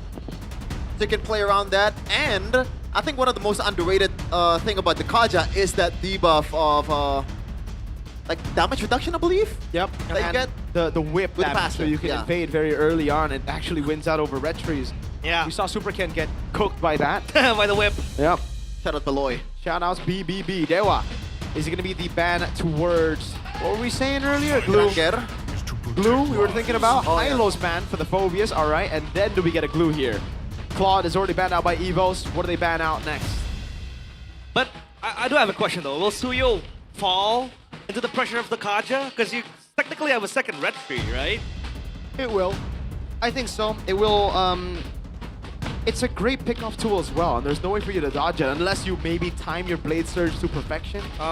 Different perspectives. That's a big if. But the idea is not even going 50-50 with the Kaja. You have to deny Kaja to go into the jungle. Yeah. Yep. And Marcel banned, so there's still a lot of heroes up in the open for Dewa United. I wonder if Moskov will be the choice here. Yeah. Knowing that they're up against a Harith. Or a Granger. Like, they really want to snowball. They have a snowball comp right now. They might go all in on that. Your team is picking. I mean, you can still participate in the first neutral objective once you get that Spear of Destruction, right? If you're a Moskov. Yep. Although you can't really make a lot of difference with the items that you have. That is still an option. Glue will be the choice. They didn't ban it. For Key. And by the way, it's still Flex. Because against Phobius, it's a really good matchup. So Key. Finn, intelligent drafting here. Yes. Intelligent. Every time they pull out a bad draft, they come back in the next match and they pull what they usually do. So I'm weirded out by Finn right now, man. Dewa, let's see. It's gonna be a roam and a gold laner. What gold laner do you even go here? Carry? It's all right against the Harith, but there's just so many bodies. And then the roam against the Glue. Oh, the I think it's Moskov, man. Yeah, I think the Moskov is the best choice, even against the Glue. Moskov, but what is Muezza's gonna use here? Something. Khalid? They just go Khalid. Oh yeah, Khalid is still open, you're right. That should be the case here. Khalid Jushin can never go wrong. But they're going for Helkert. Oh my god. He should get gold? I guess for Vision for the Helkert to rotate around. This is an all-in early game comp. Yeah, for this is a high ceiling kind of draft, but a low ceiling as well. I am not a fan of the Eastern Shin against the Harith, dude. That lane is not good. Not the best. If this does not work in the early game, then it's a bit tough. Yeah. How do they counter the vision though? It'll be a 2-0 for Evos. What? How do they counter the vision though? Do they even need to counter it? They just go for team fights. They just go for winning lanes. Right now, they've already built up proper winning lanes. And there are more options for Key from now on. If you want to flex the Glue 2 XP, like this does not necessarily have to be someone that owns the bushes. Go Kaja. Do it, Key. Kaja time. Muscle of iron.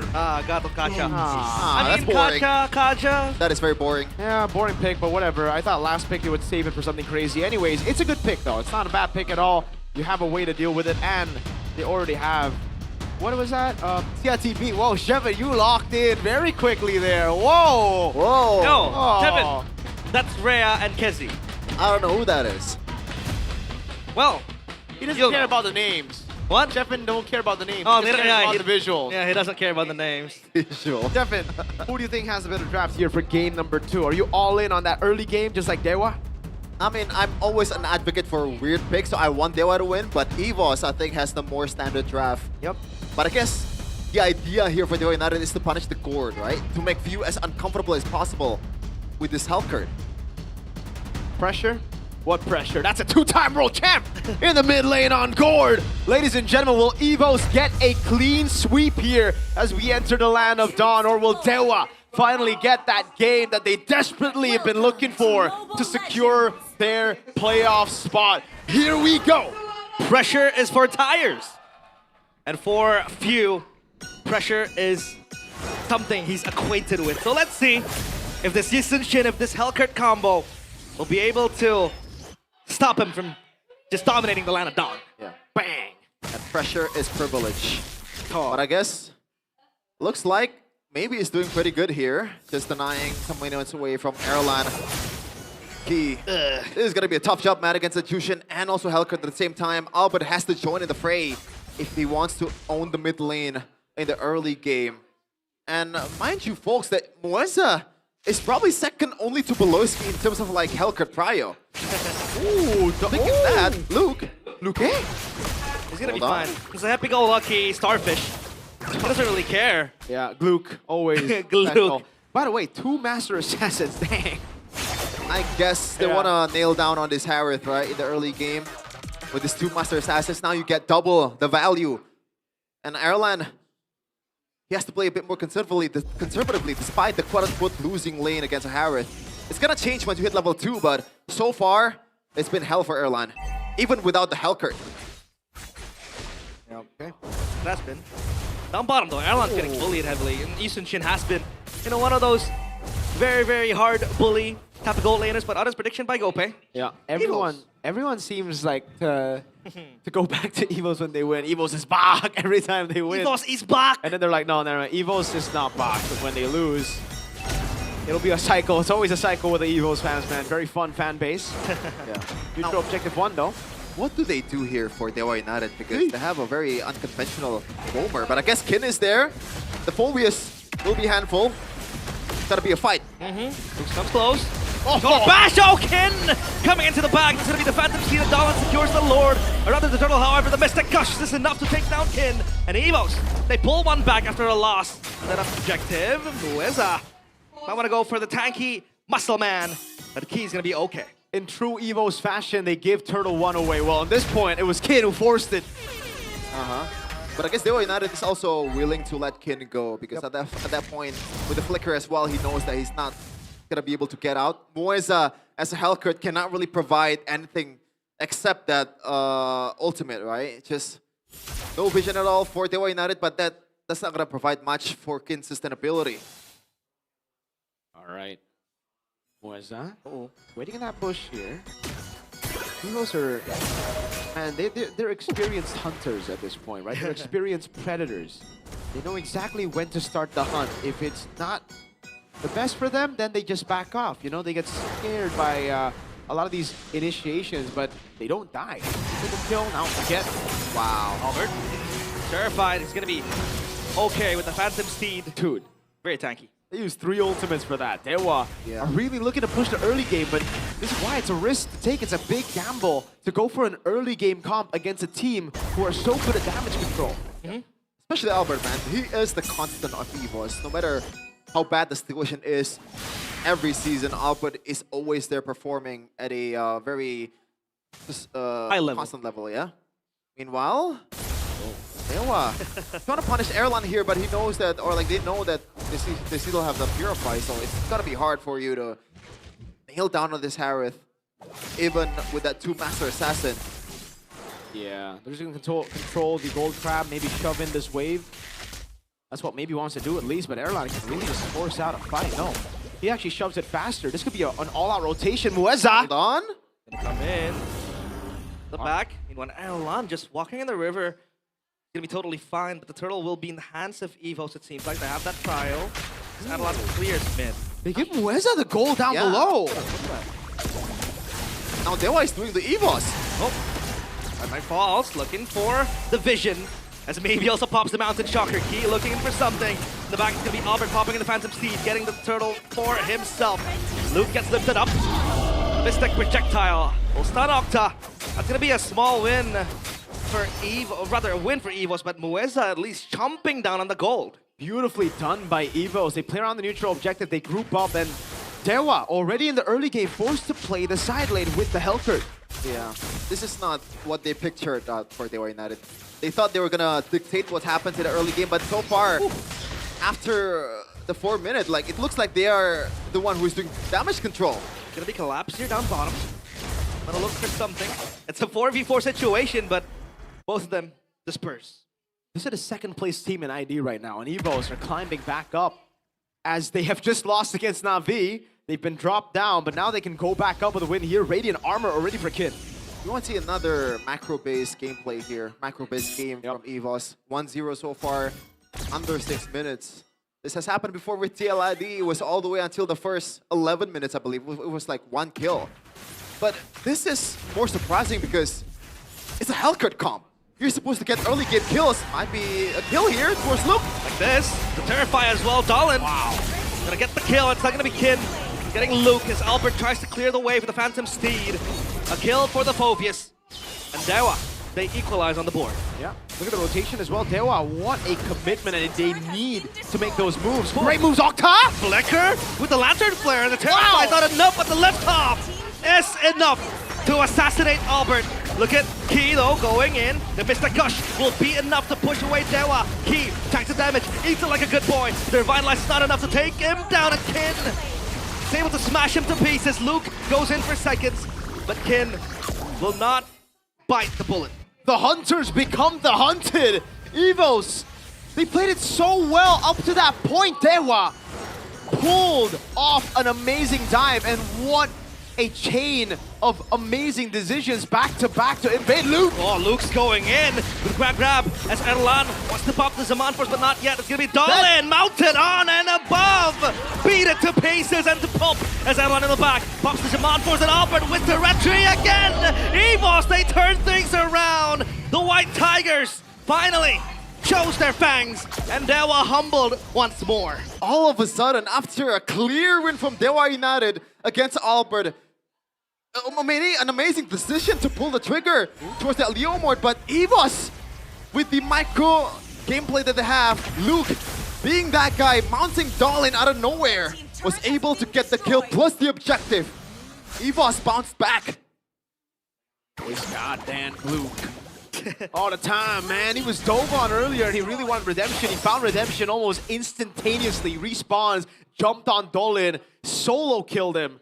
And the game's back in favor of Evos. Dewa are doing some good moves on the map. That was surprising. That dive all the way to between the tier 2 and the baser up top. I'm not blaming Albert for that. You can't blame Albert. You can't even blame Luke for getting dove like that. You can't blame Key for jumping in and dying. But dang, what a recovery by Evos, and we're back to level 3-3. In the late game, it really relies, Dewa United really relies on the solo potential of Mueza here. Yeah. But he can do everything in the late game, whether it's pit pushing or scouting, because he has a lot of ability to work with like this. A threat or a commitment. I think it's more the former. If Mueza looks to pop the stingers, and Evos, they clear the wave. At least for the late game, they have that side lane pressure, but hey, Evos, they want to look for team fights like this. Dang, dude. That's going to be a problem for Dolan. I think he's kind of offline already. He's behind in gold against the Leomord by quite a bit. 1,000 almost. No, not 1,000. 400. My bad. I was looking at up top. It was the Hellcurt that's 1,000. But dang, on a Suyo, the reason you pick it up against the Leomord is because you should have the farming advantage. Yep. And you can see the itemization, right? Respect and fear from Dolan with the War Axe. He knows that he's gonna get hunted, and in the previous exchange earlier, Luke was the one who is pretty much nailing him down, so he wants to go for a bit more conservative route, more sustainability to work with the Suyo. This is the guy that is dubbed the James Panks of Indonesia. Right now, He is nowhere to be seen on this duo. I think it was a bit too early to give him that moniker here. And Evos. Whoa, they see the Hellcurt, they're gonna pull the trigger on the Lord. Gonna prove it. Phantom Steed is there. Oh, the Lord knockup actually locks Luke up into the air, but Albert still gets the Lord. Dahlin assassinates Luke. The Mystic Gush is enough to take down Kin. And Octa wants to evacuate with the Crimson Beacons. That's not enough. Mueza chased down by Erlan. He's going for the 1v1. Mueza wants to entertain Erlan. He's gonna flicker out, and he is on the hunt, looking for the cockroach. It's gonna be Evos winning down that trade. What an amazing decision by Evos. No hesitation, they make the decision right as they see the cockroach up top. Man, yesterday, Dewa versus Onyx, I thought these two teams are not in the same tier, but today too, against Evos, Evos is showing levels in terms of like decision making and damage control specifically. Every time they got pummeled down, they just bounce back immediately with no hesitation at all. But now Octa! AOG to Octa with the Mystic Gush combo.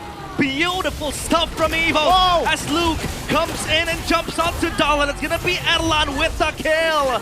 Evos slicing and dicing Dewa for their dinner. The gamble did not pay off for Dewa. They wanted early game. Sure, they got a turtle. And then Evos, it was Evos all after Turtle 2. It's the smart Predators, the smart Hunters who win out. Mueza is forced to cut waves and go for invades. He'll get a tier 2 down below. There's still a chance for them to split things up, but Evos look too clean to fall for that. Hunter gatherers, man. Welcome to the Evos blazing section here, ladies and gentlemen. Oh my lord. Like, how do you deal with this? I guess Mueza really has to create an avenue of its own, but Evos, I don't think they're gonna let that even. By the way, what is that blue thing on the map earlier? The blue thing? We're gonna see it after this, but it was, I believe, the Hellcurt health bar. The Hellcurt momentum bar? No, like, if you see Hellcurt on the edge of the map and he has, you'll see it. I saw it earlier too. I thought it was something, but it was the Hellcurt level. So it was the Duo E or something, but I realized that there's no It's Hellcurt, it's Hellcurt. It's the Hellcurt HP, like the level thing. The HP bar. No, yeah, the HP bar, but the circle. The circle. Yes. Yeah. I saw that as well. Yep. 4K gold lead for Evos here. They're just completely handling the jungles from Dewa United. From at this point, once again, Dewa United, they're feeling deja vu with the way they're turtling in the base, and they're up against the gourd. 27k damage though. This is why I don't like the Yisun Shin. They built the Sky Piercer on Yisun Shin. That's why there was no Sky Piercer on Jusin and Dolan. That's a horrible choice. I don't like it. I don't know why they decide to put it on the Yisun Shin. The Yisun Shin is such a... I don't even like the Yisun Shin against the Harith in the previous patch. In this patch, it's terrible. Terrible indeed. Mueza, though, he's preparing for something here. I don't know if he'll pay off, but Evos knows that the Mount Chakra has been popped and they just back off. Discipline. In before maybe gets a Savage. In before, I like that. It's the... Oh, yeah, you're right. Tail. Hold on, Pew. The Dark Wave. Pew's gonna look for Mueza. The Stinger goes on to Luke, and now their focus shifts on the Lord. Meanwhile, in the back, 3 tanking the damage. Kin comes in look with at Dolan. suit, and now the Revitalize goes as well. Dolan looks for an assassination. The Mount Force is good. Erlan's stuck in the rock and hard place. The Mystic Gush is enough to dissuade Dolan away, and Kin gets taken down alongside Octa as well. Mueza might look for a Hail Mary play, but there is none to be taken. As Mueza recalls away Terrify with the Stinger, but Few is still alive! As Luke saves the mid laner, maybe has to run for the hills. And Dewa, they lose everything and get nothing. Pressure! What pressure for the two-timer, man? Pressure's that gold laner in the Philippines. Dewa, can they defend? Can they? As Dahlin gets ran over and Erlan gets the kill towards Dahlin. Oh! The base, the Mystic Gush is beautiful from Maybe. As now The wave marches onto the base. It's just Kin and Octa looking as the base crumbles to pieces. EVOS, they want to look for the end. The momentum with the 3-man Dark Wave. Is it enough to hold into the back line? It's going to be Ken with a kill towards Few. But in the back is Luke sticking his hands onto Kin, the ALG to the base. He doesn't give a damn as the Lord smashes onto the crystal. EVOS with a clean 2-0. It's over! Dewa will still stand at a 99.97% chance to make it to playoffs. All they needed was a game. In Season 17, none of the chances matter. Those probabilities can all go to hell. It's either it happens or it doesn't. Everything is 50-50. Pressure is privilege and also motivation for the two-time world champion. As the EVOS fams, they are celebrating the W. Anak Dewas has to wait another day for that playoff secured bracket or notification. Oh man, how long do they even have to wait for at this point? Playoffs was promised to them 2 weeks ago. But hey, celebrations have to be delayed. As of now, Dewa, they need to take a detour. Go over again. As EVOS, every time they lose miserably, they will always come back in super form. And it is Dewa, their next victims. EVOS, please don't experiment anymore in the drafts, man. Every time they play with these kind of drafts, they just win out, man. They try to overcomplicate things like you mentioned, realize, and then they lose out. But when they have a composition that just does everything, the fundamentals well, they stomp, they pounce, and they hunt their prey so well. What a game. Like that was beautifully executed in the late game too, that objective fight. If this were other teams, their eyes would be diverting in multiple directions. But EVOS, they know, like each individual, they know what to do. Oh gosh. They're not getting picked off, they're still getting the objective. They get the kills also.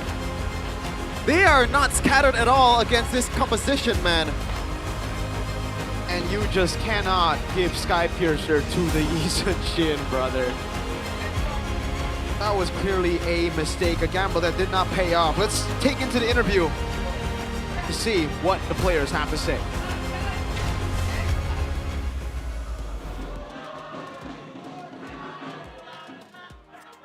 EVOS is back. EVOS is back. Seram.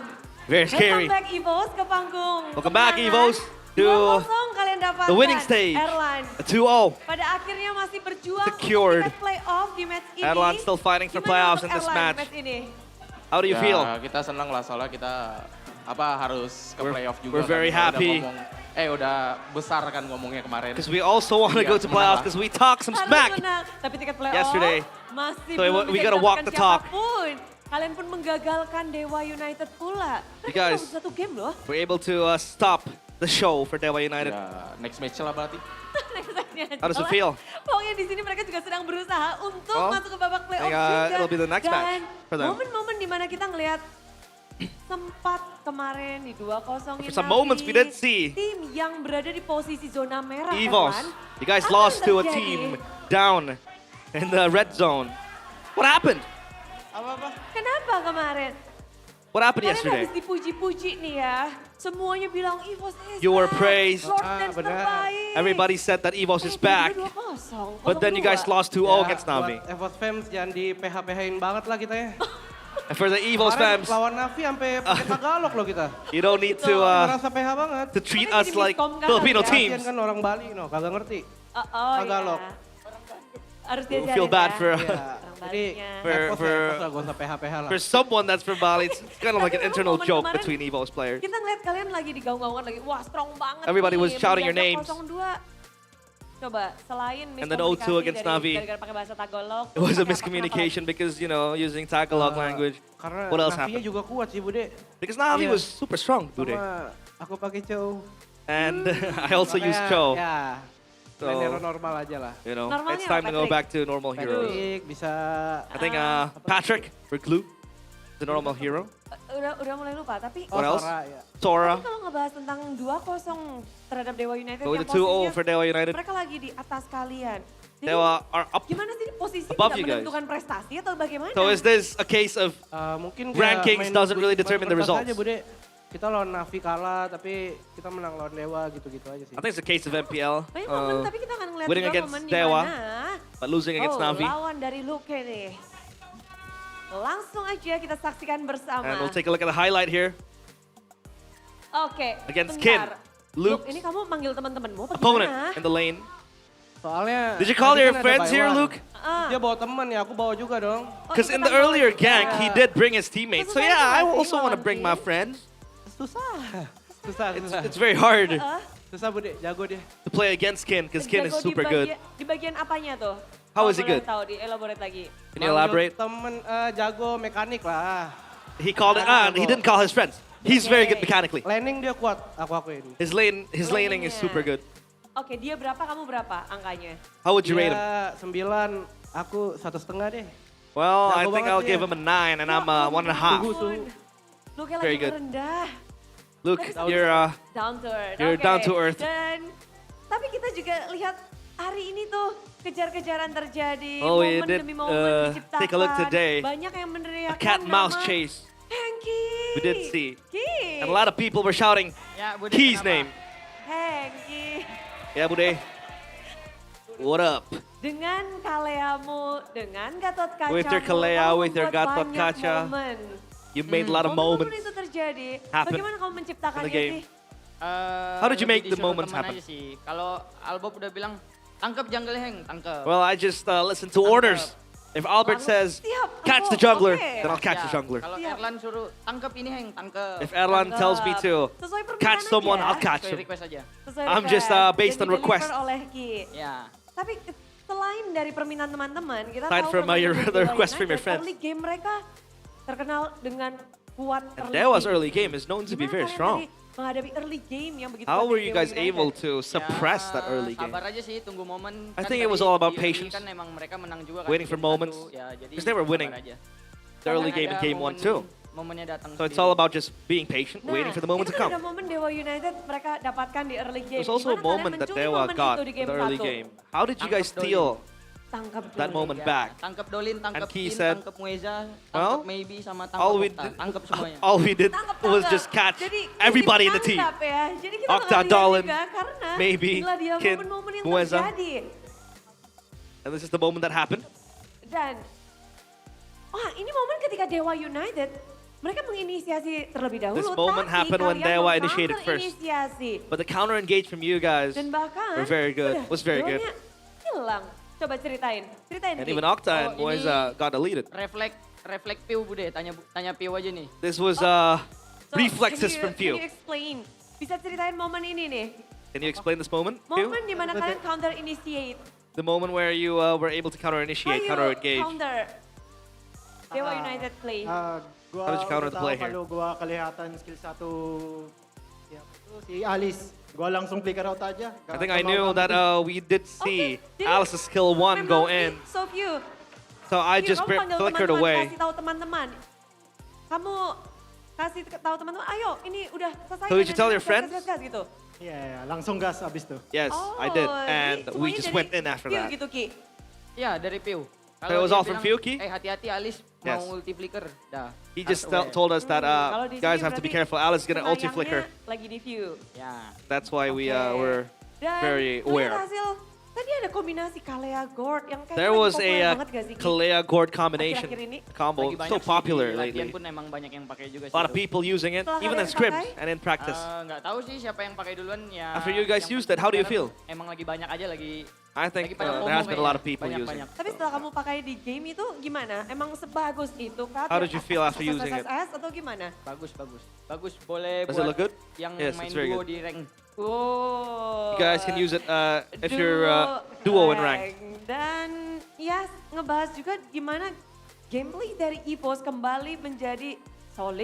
And the Ya Evo's nggak sih, Bro? gameplay is back to being Gameplaynya solid. Dari EVOS jadi solid. Atau Very solid. gimana untuk match kali ini? What do you feel, Ya, Albert? kita belajar dari kekalahan kita kemarin lawan Navi terutama. We just learned from our mistakes, from our losses against Navi. Di match hari We ini. try to make Nah, the match better today. pelajaran apa yang paling membuat kalian mungkin tertampar sih, Bert? Apa yang What was membuat the most kalian benar-benar kaget gitu reality pas ngelawan slapping Navi? lesson that you guys were able Kalau to aku get? ngerasa emang kemarin lagi mainnya nggak bagus aja I sih just felt kemarin. yesterday we Aku- played dari very aku bad. pribadi, jadi emang Even jadi personally, perbaikinnya di played very, hari very ini aja bad. sih. So I fixed it today. Mode perbaikan dari Albert. Ya. Nah, kalau ngebahas tentang sekarang kan lagi kejar-kejaran juga. Well, if we're gonna discuss ngelawan Dewa about United tadi, today. apakah menurut kalian Dewa United memang terpressure untuk menangin satu game nih? Chasing down the Lolos points to satu game. playoffs.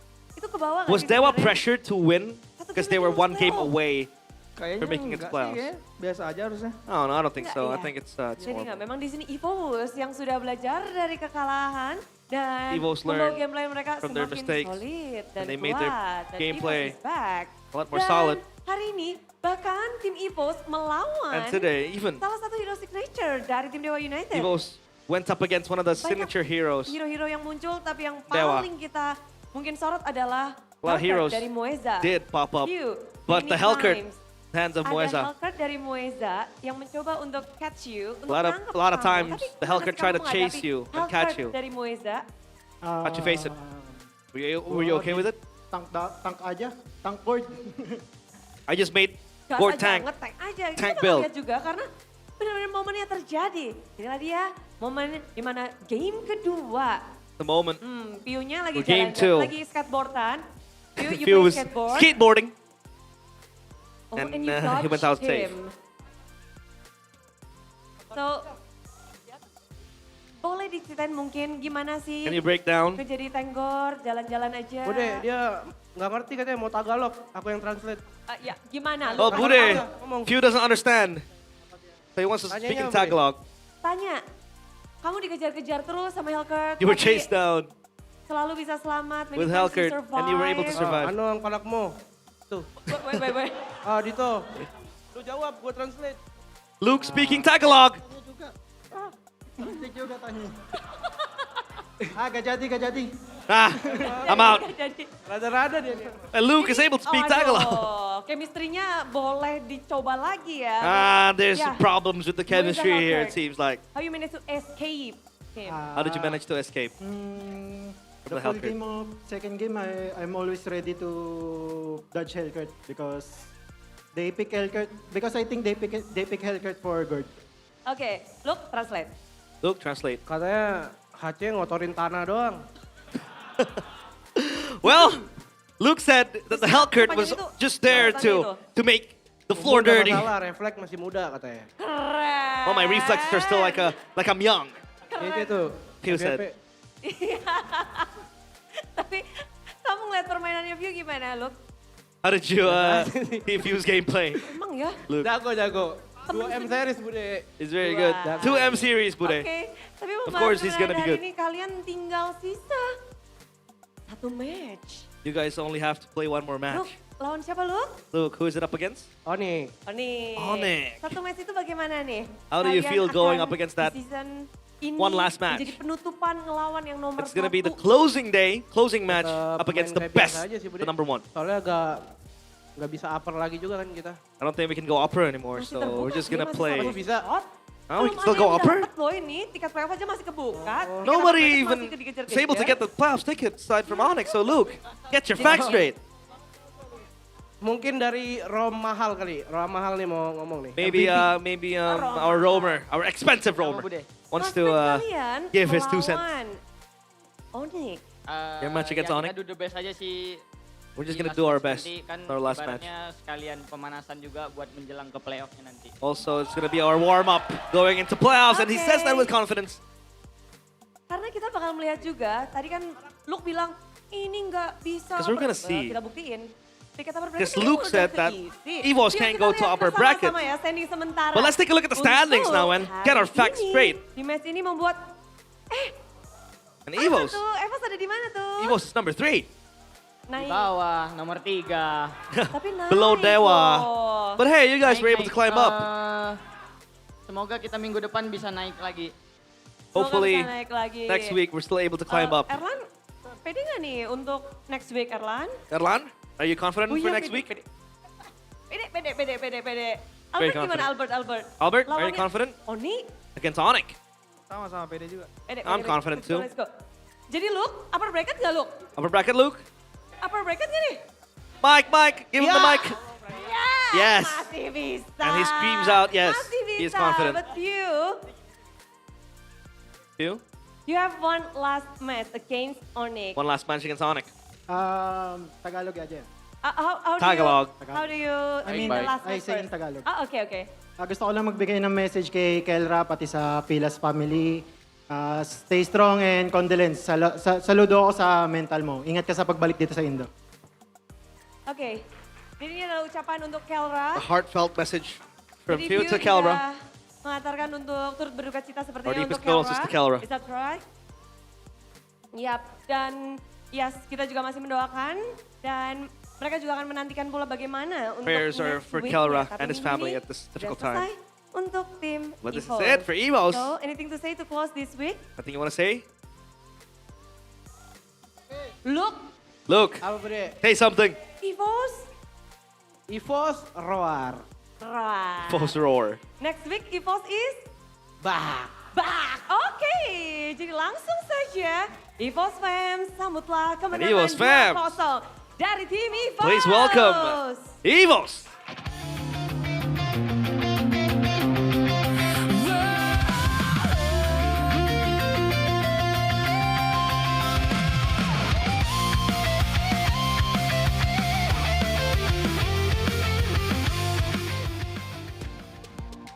Yes, dan itulah dia 2-0 telah terjadi. Dan ini saatnya untuk kalian semua bersiap-siap karena akan ada GoPay hadiah GG. Gimana caranya? Langsung saja. Udah yakin semua yang ada di sini udah punya aplikasi GoPay? Sudah, yang belum download aja. Cari di Play Store, cari di App Store. Dan kalau udah punya langsung buka. Arahkan layar kamera kalian ke layar putih yang ada di depan. Lalu tinggal scan QR code ketika udah muncul. Kalau udah, klik buka hadiah.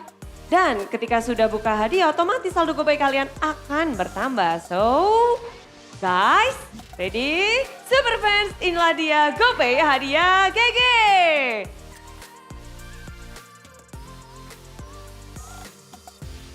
Gercep banget nih EVOS fans.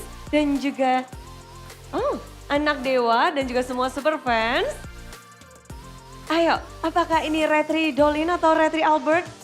Peretrian pun terjadi. Retri untuk mendapatkan saldo GoPay. Memang GoPay adalah dompet andalan para gamers. Kegembiraan sudah terpancar dari mata-mata super fans, tapi kita juga mau tahu bagaimana EVOS menambah poin mereka dengan sempurna 2-0. Untuk penutupan minggu ini dari EVOS dan menahan tiket untuk Dewa United. Apa yang terjadi? So Caster, please break it down.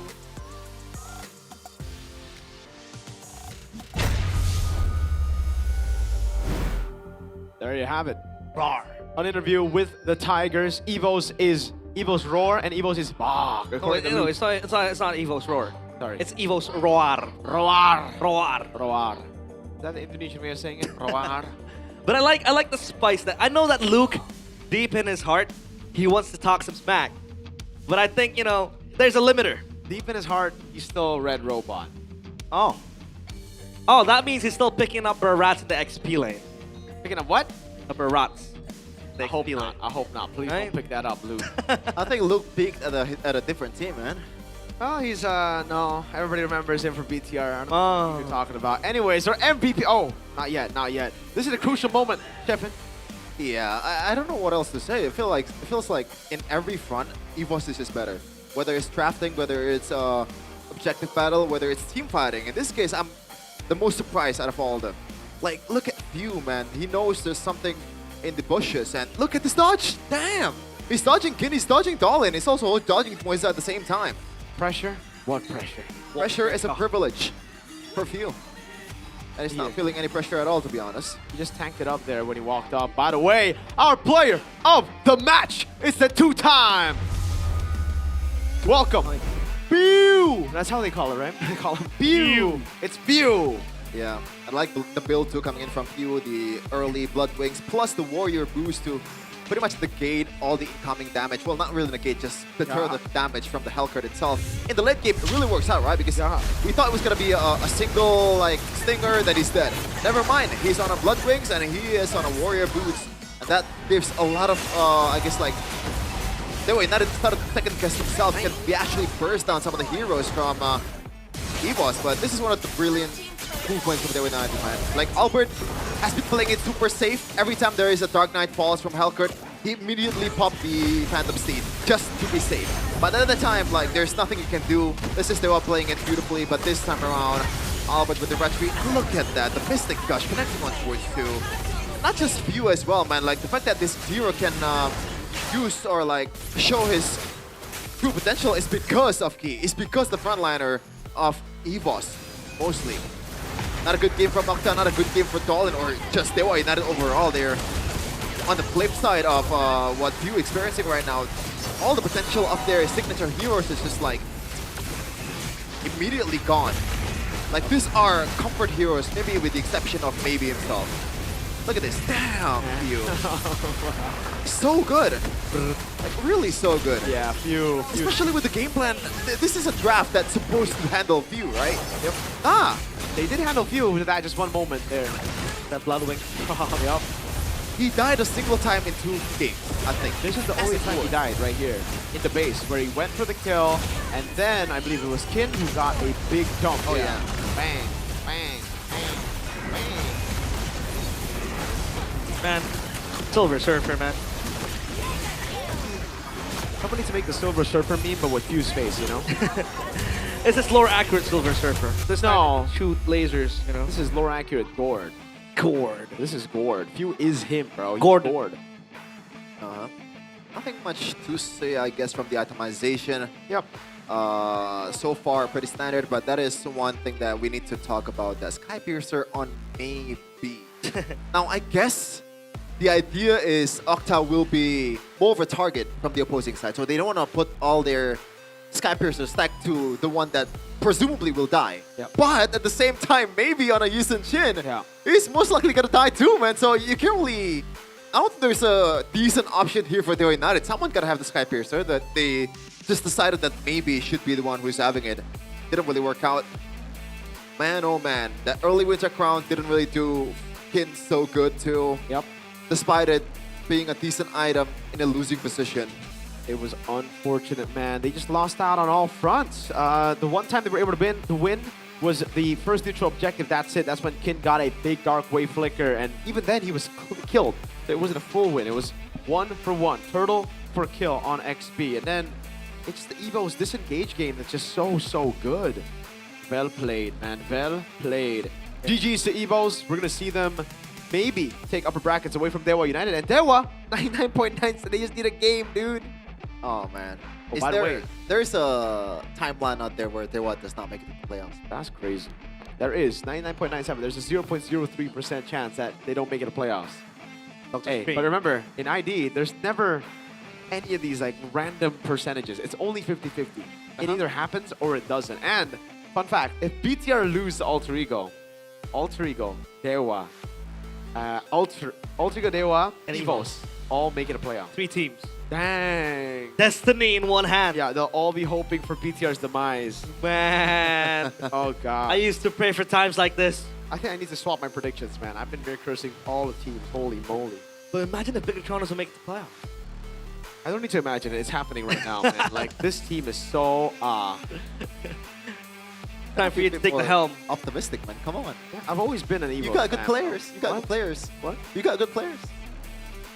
Well, someone said just good players. Who's that? I don't know. Someone new message, actually. Oh. I agree with him. Anyways, damage taken 99.074, or 99,074 actually, sorry. And damage dealt 40,213 from Mr. Few. Mr. Pew. Oh, man. Starting to question the draft again. For Dewa? Yeah. Like, I think it's an all-in draft. Like, they wanted the to idea win early. is there. Yeah. They want to break out of the system that EVOS has created, right? Yes. With these curveballs. And Moeza is amazing on Hellcurt most of the time, but the system is just too strong for EVOS. They know what to do in every situation. They're not willing to play in Dewa United's tempo. Even when Moesa is splitting the map wide open, they're not obliging by, we're just gonna damage control what's happening on the far lane. No, we're gonna take the load. No, we're gonna make our own advantages. EVOS is just so good. EVOS are very, very good. They didn't play to the tempo that was set by Dewa. Instead, they took the tempo, they smashed it down to the ground, and they said, roar. Roar. Roar. EVOS is back. EVOS roar. And they can do that because they're sitting on the best chairs in the world. Talking about performance, it's not just about what happens in-game. You see my guy on the left here, Chef, and he's getting old. He's got back problems. When he stretches, he's got, pain. He cracks his back a lot. But whenever he sits on this chair, it's so good because he's got that lumbar support, the adjustable armrest. This is the Todak throne. Talk to us about it, Chef. Yeah, if you're having some lumbago problems, then this is the chair for you. And you can get it like immediately at Todak.id, www.todak.id, to browse all the catalog to see the latest promotions. It's not just the gaming chair. You can see the shirts there. A lot of MPL merch. Oh, look at that. That is actually cool. Fire. Oh, wait, what is that? Todak, you are amazing at designing, man. Yeah. Culture us here on the English desk with Todak, dude. We would love to be cultured. We are cultured. We are cultured, but we can be more cultured if you give us some shirts, you know? Todak ID also has the special thing called the Epic Battle Championship, cultured by Todak. Exclusive only at the Todak booth. Here, you guys can join 1v1 matches every Saturday during the regular season. During the breaks of one of the matches, there will be 8 participants. There's a knockout system, and participants who get 3 kills or destroy 2 turrets will be declared the winner. First and second place winners will receive exclusive merchandise from Todak. And guess what? You will also be able to advance to the Epic Battle Championship Finals, which will be held during MPL ID Season 17 playoffs on June 10th all the way to 14 in 2026. So, go get your on that Culture by Todak chair. Get your head in the game with the MPL cap and culture yourself with Todak as you smash these kids in 1v1s. And play properly. 1v1 Fanny. On your Infinix GT 50 Pro. You do not get to talk like that, realize. Bro, I 1v1 an MPL winning coach on a Sora and I won. Oh, yeah. You know, maybe you get to talk in this occasion here. I do. MPL Talk Indonesia. Been watching a lot. Yeah, this is my favorite talk show in the entire universe. It's called MPL Talk Indonesia by Todak. Hey, check it out, man, because every Tuesday at 10 p.m. there will be heated discussions, deep insights, and exciting stories straight from the people behind the scenes of MPL ID, together with Professor Cabes, Coach Age, and Kyrie. With Abang Lord as well. Sometimes he wasn't there last week. We'll break down the meta, discuss crucial moments, and even spill things you must have never heard before. Go ahead, mark your calendar, turn on your notifications, and watch MPL Talk Indonesia on Todak Gaming YouTube, cultured by Todak. I watch it for Mr. Azam. What is Azam? Nafari. Ah, His name is Azam. that's Kyrie. Kyrie. Not Nafari, that's Kyrie. Not Kyrie, my bad. Yeah. And if you want to be Kyrie as well, you know, you got to get all your products, your snacks, your skincare, everything Garnier from Indomaret. But listen, there's a new way. You don't need to just walk to the grocery store anymore now. When you have an Infinix GT50 Pro, there's something in the Play Store that you can download. It's called Click Indomaret. Click it. I have it installed. All I need to do is click the product I want to buy, and it'll be delivered straight in front of my house in 1 hour, I believe. But if there's a guarantee of like how many minutes, if it's late, you get vouchers. Not even an hour, Miracle. Sometimes it takes 25 minutes, 30 minutes. I usually get it in 10 minutes because I have an Indomart right across my place, but I'm just too lazy to get there. That's true. Because we're young, you know. The old guys like him. I agree. Clicking Indomaret helps a lot. Yeah. You're the one who's using it. Well, I do use it, especially for the Yummy Choice. Yummy Choice, man, my favorite food. Yeah, you love sausages? I do. What about you? Kinda. Okay, sausages for both. Me, I'm more of an onigiri guy. And you guys can get that. Sausage, onigiri, rice cups, bento, fried chicken, and many more if you go to the Indomart store. Or just pick Indomart it, dude. Oishi so. Oishi desu. What is that face? Is that good? It's the look of disgust. Disgust. By the way, do you eat sausage for the taste or for the shape? A little bit of both. I mean, sausages, they're very chewy and I like texture. Okay. Sure. And the shape makes it very convenient to eat. Like, you know, you just bite on it. You can gulp it up in one go, right? Sometimes I can if I'm hungry. Don't choke on it like Bigatron. Anyways, they're choking on that playoff spot. Now, if you want to watch Bigatron's demise, catch the next match.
Semua hal terus berubah. Dan kadang bikin gue pengen nyerah. Tapi banyak mimpi yang harus gue kejar. Gue butuh support yang konsisten. Biar gue bisa terus naik level, terus berlari tanpa henti. Skin gue banget nih, gue beli aja. Seperti GoPay Games yang setia menemani, walau meta dan gameplay terus berganti. Walau yang lain terus berubah, GoPay Games konsisten ngasih yang pasti murah.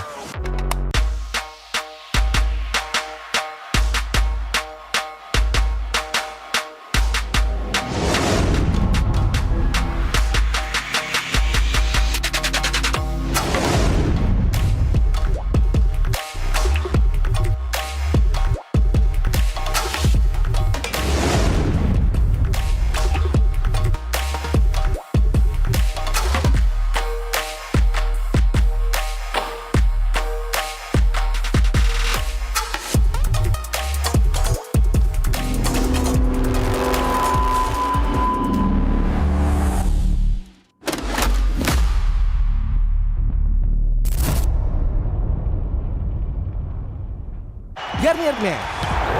Keringat, minyak, dan kulit sensitif bikin jerawat susah dilawan. Lawan jerawat dengan nyaman bersama. Baru Garnier Men Acno Fight Gentle Gel Cleanser dengan salisilik dan sika.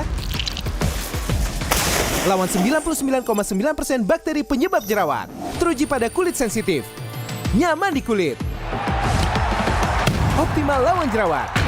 Garnier Men Acno Fight Gentle Gel Cleanser dari Garnier Men. Tak ada hari tanpa mabar. Main nge-lag, kerap buat ku tak sabar. Gimana mau main sampai kelar? Ini waktunya ku bersinar. Okay, let's do it. Game smash andalanku bikin mainku semakin hebat. Pin stabil main makin mulus, rankku fix naik terus. Tukar DG rings, diamond dan voucher game kau dapat. Cuma Game Max makin no debat. Game Max Booster kini dapat DG Rings. Beli paketnya dan aktifkan boosternya di aplikasi Dunia Games. Hah? Habis? Ya, kosong. Jauh lagi. Tenang, ada Klik Indomaret. Klik Indomaret gratis ongkir 1 jam sampai. Klik Indomaret, belanja online seperti di toko. Klik Indomaret.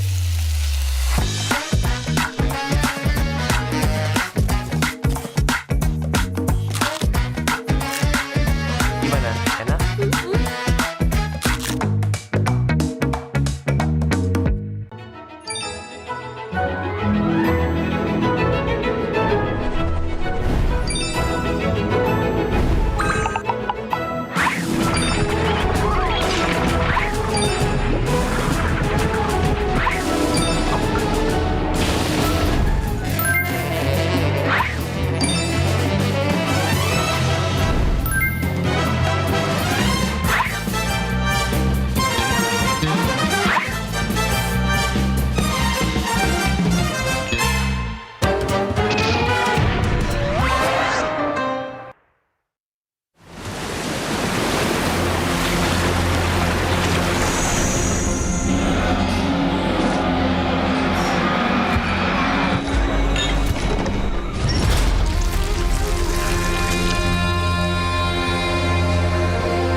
Just No Limit dan Siska Cole.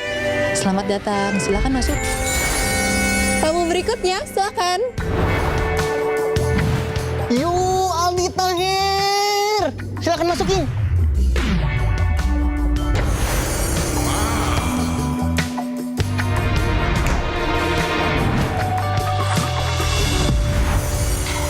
Bisa dilihat guys, di sini ramai banget. Wow, Masya Allah. Sungguh hebat ciptaanmu ya Allah. Aldi Tahir udah bawa burger untuk penghuni kapal.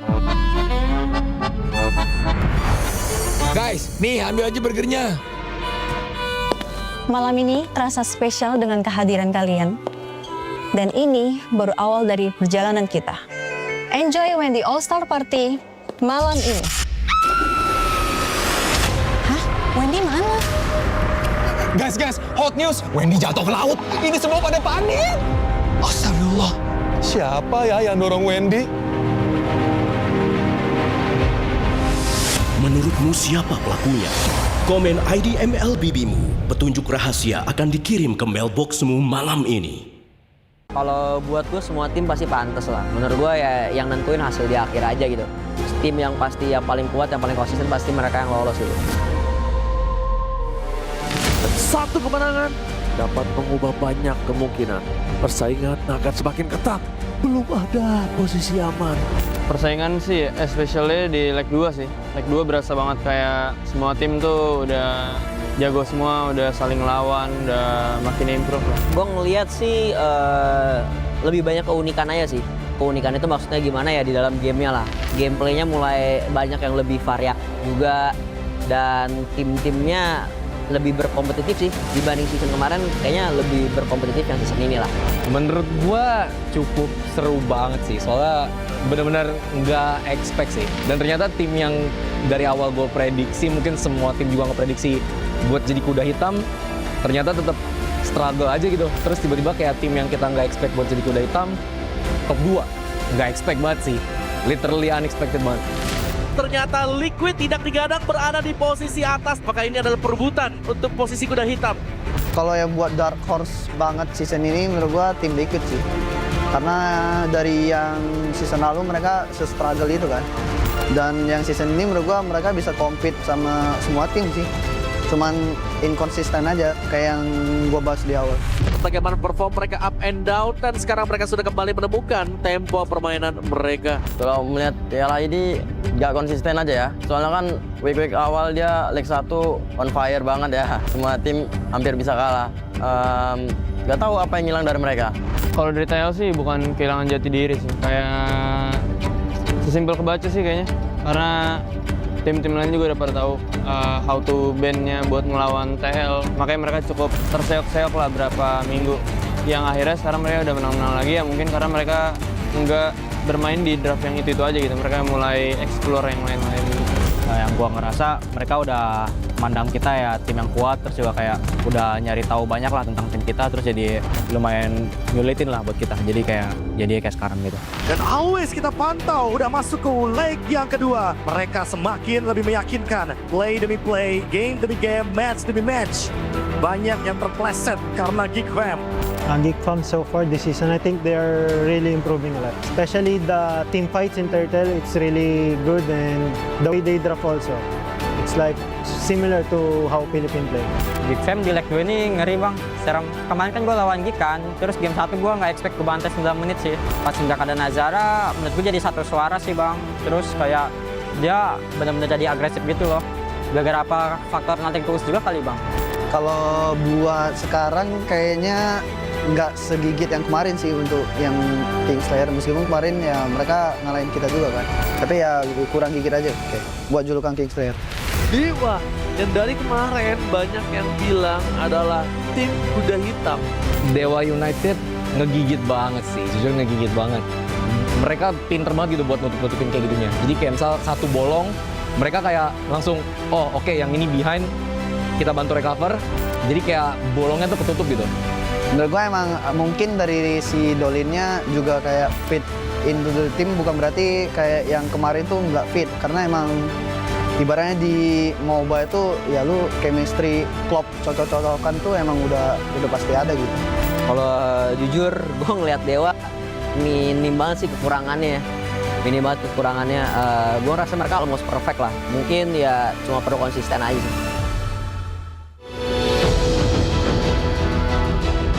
Menurut gua dari ketiga tim itu yang masih compete buat playoff, menurut gua mereka semua layak sih buat masuk ke playoff.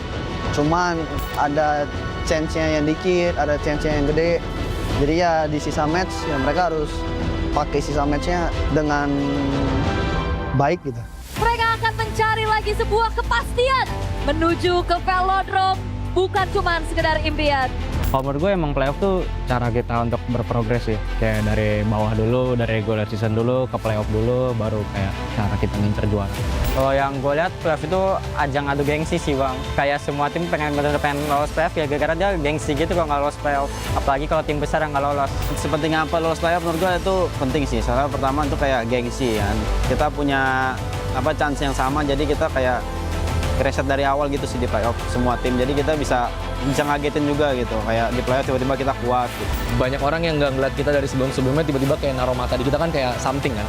Jadi menurut gue itu lebih ke ajang pembuktian diri aja sih playoff. Kalau buat gue semua tim pasti pantas lah. Menurut gue ya yang nentuin hasil di akhir aja gitu. Tim yang pasti yang paling kuat, yang paling konsisten pasti mereka yang lolos gitu.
ナルトが帰ってきたぞ。飛来神の術。俺ってば父ちゃんを越す火影になる。愚かな子供騙しか。アマテラス。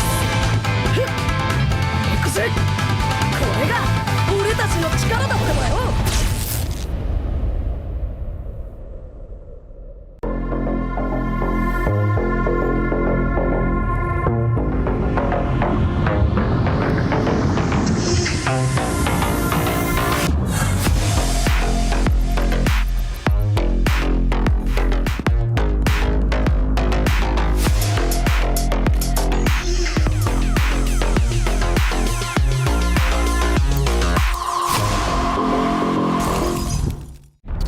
Semua hal terus berubah.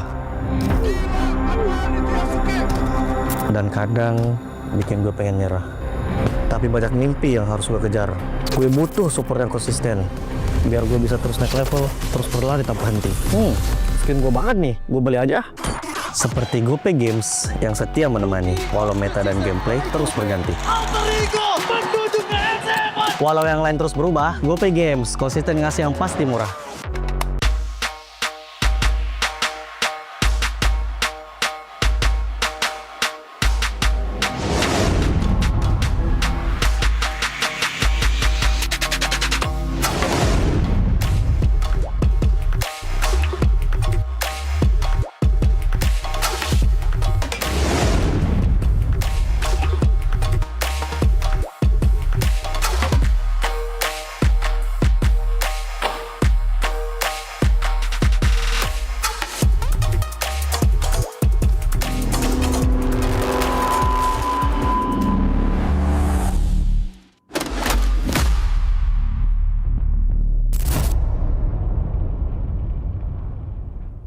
Garnier Men. Keringat, minyak, dan kulit sensitif bikin jerawat susah dilawan. Lawan jerawat dengan nyaman bersama. Baru Garnier Men Acno Fight Gentle Gel Cleanser dengan salisilik dan sika. Lawan 99,9% bakteri penyebab jerawat. Teruji pada kulit sensitif. Nyaman di kulit. Optimal lawan jerawat. Garnier Men Acno Fight Gentle Gel Cleanser dari Garnier Men. Tak ada hari tanpa mabar. Main nge-lag, kerap buatku tak sabar. Gimana mau main sampai kelar? Ini waktunya ku bersinar. Okay, let's do it. Game smash andalanku bikin mainku semakin hebat. Pin stabil main makin mulus, rankku fix naik terus. Tukar DG rings, diamond dan voucher game kau dapat. Cuma game smash makin no debat. Game Max Booster, kini dapat DG Rings. Beli paketnya dan aktifkan boosternya di aplikasi Dunia Games. Hah? Habis? Ya, kosong. Jauh lagi. Tenang. Ada Klik Indomaret. Klik Indomaret gratis ongkir 1 jam sampai. Klik Indomaret, belanja online seperti di toko. Klik Indomaret.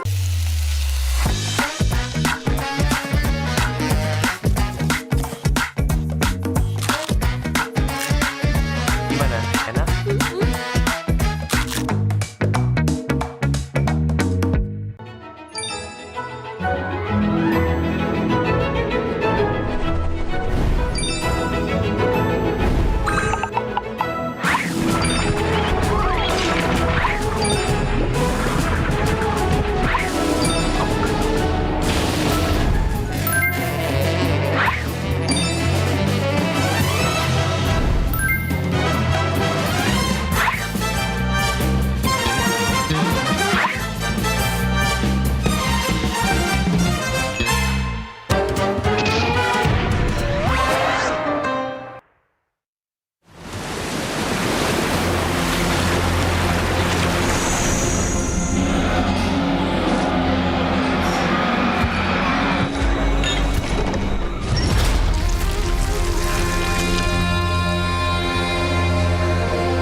Just No Limit dan Siska Call, selamat datang, silakan masuk. Tamu berikutnya, silakan. Yuk, Aldi Tahir. Silakan masukin.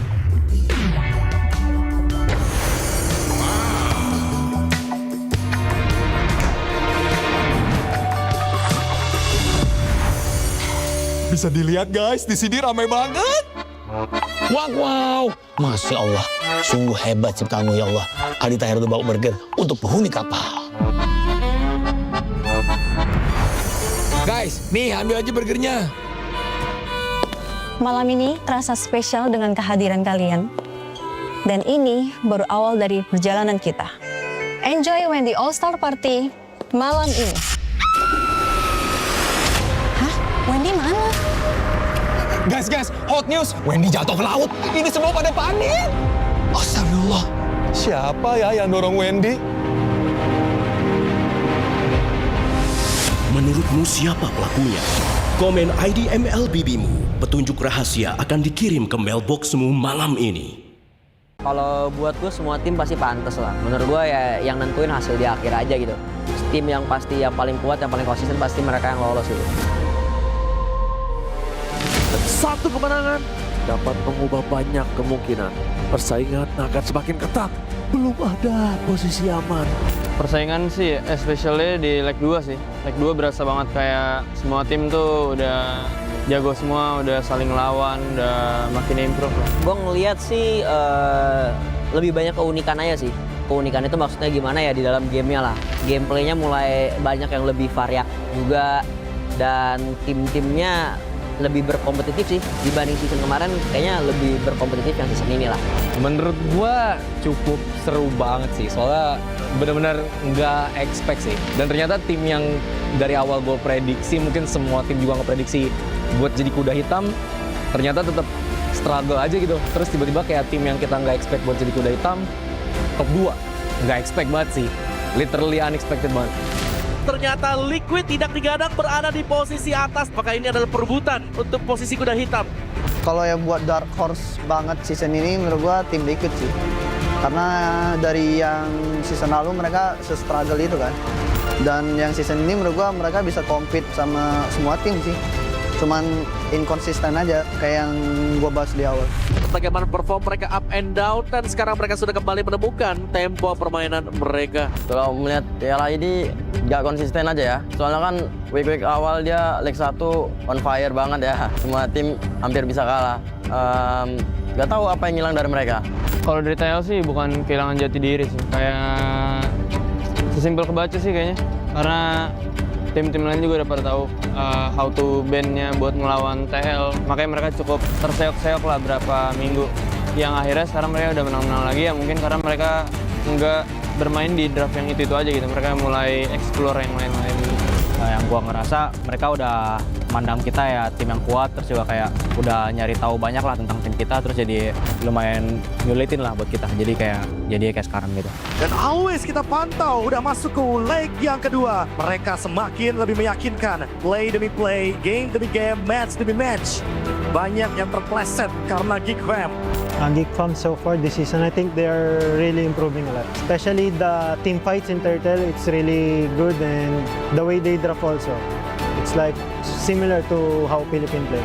Geek Fam di leg 2 ini ngeri bang. Seram. Kemarin kan gue lawan Geek kan, terus game 1 gue nggak expect ke bantai 9 menit sih. Pas nggak ada Nazara, menurut gue jadi satu suara sih bang. Terus kayak dia benar-benar jadi agresif gitu loh. Gara-gara apa faktor nothing tools juga kali bang. Kalau buat sekarang kayaknya nggak segigit yang kemarin sih untuk yang Kingslayer, meskipun kemarin ya mereka ngalahin kita juga kan, tapi ya kurang gigit aja buat julukan Kingslayer. Dewa yang dari kemarin banyak yang bilang adalah tim kuda hitam. Dewa United ngegigit banget sih, jujur ngegigit banget. Mereka pinter banget gitu buat nutup-nutupin kayak gitunya. Jadi kayak misal satu bolong, mereka kayak langsung, oh oke, yang ini behind, kita bantu recover. Jadi kayak bolongnya tuh ketutup gitu. Menurut gue emang mungkin dari si Dolinnya juga kayak fit into the team, bukan berarti kayak yang kemarin tuh nggak fit. Karena emang ibaratnya di MOBA itu ya lu chemistry, klop, cocok-cocokan tuh emang udah pasti ada gitu. Kalau jujur gue ngeliat Dewa minim banget sih kekurangannya. Minim banget kekurangannya. Gue rasa mereka almost perfect lah. Mungkin ya cuma perlu konsisten aja sih.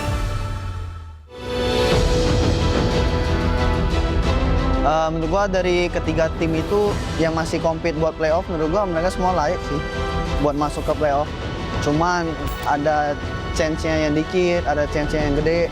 Jadi ya di sisa match ya mereka harus pakai sisa match-nya dengan baik gitu. Mereka akan mencari lagi sebuah kepastian menuju ke velodrome, bukan cuma sekedar impian. Kalau menurut gue emang playoff tuh cara kita untuk berprogres sih. Kayak dari bawah dulu, dari regular season dulu, ke playoff dulu, baru kayak cara kita ngincer juara.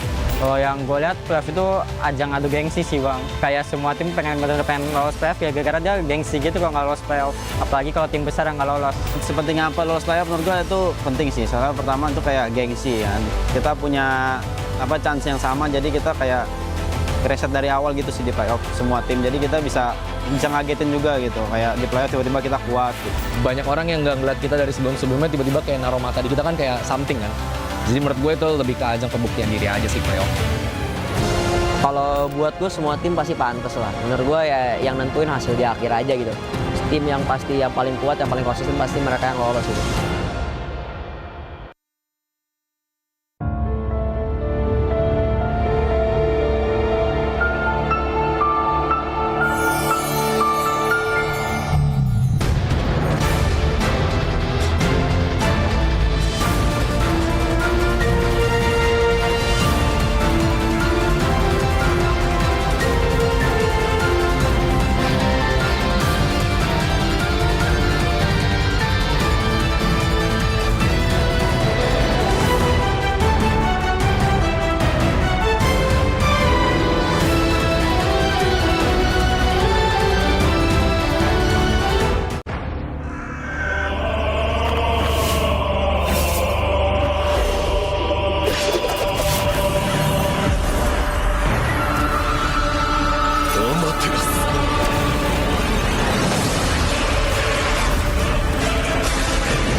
ナルトが帰ってきたぞ。飛来神の術。俺ってば父ちゃんを越す火影になる。愚かな弟。子供騙しか。ふっ行くぜ。これが俺たちの力だってばよ。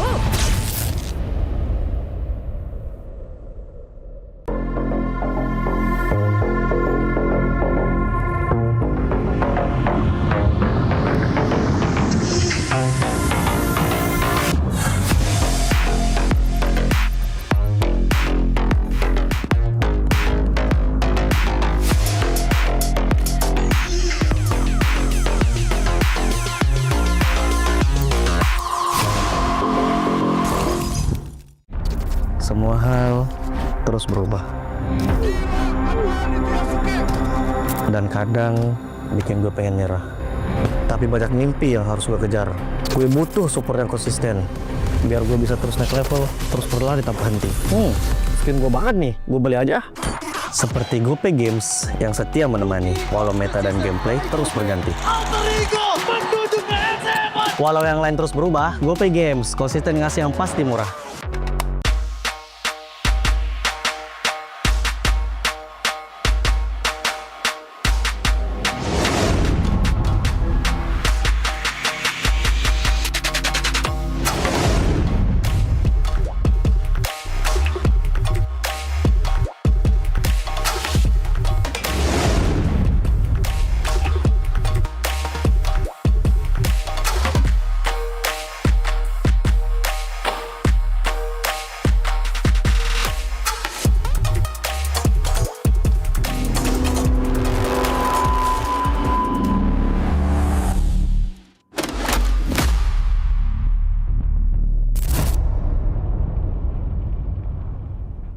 Garnier Men.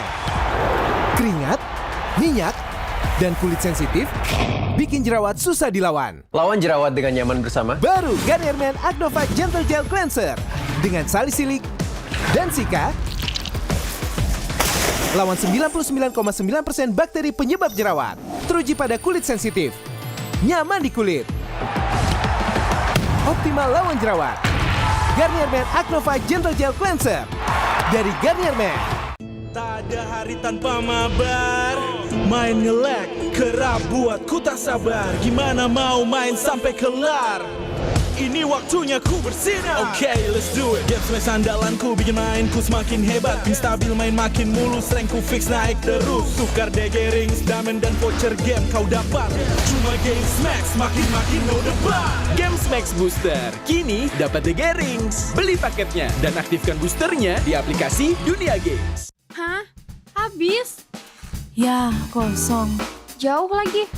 Tenang.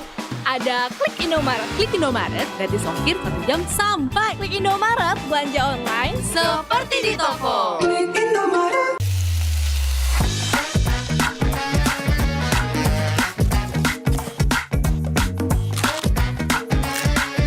Gimana? Enak?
Just No Limit dan Siska Call, selamat datang, silakan masuk. Tamu berikutnya, silakan. Yuk, Aldi Tahir. Silakan masukin.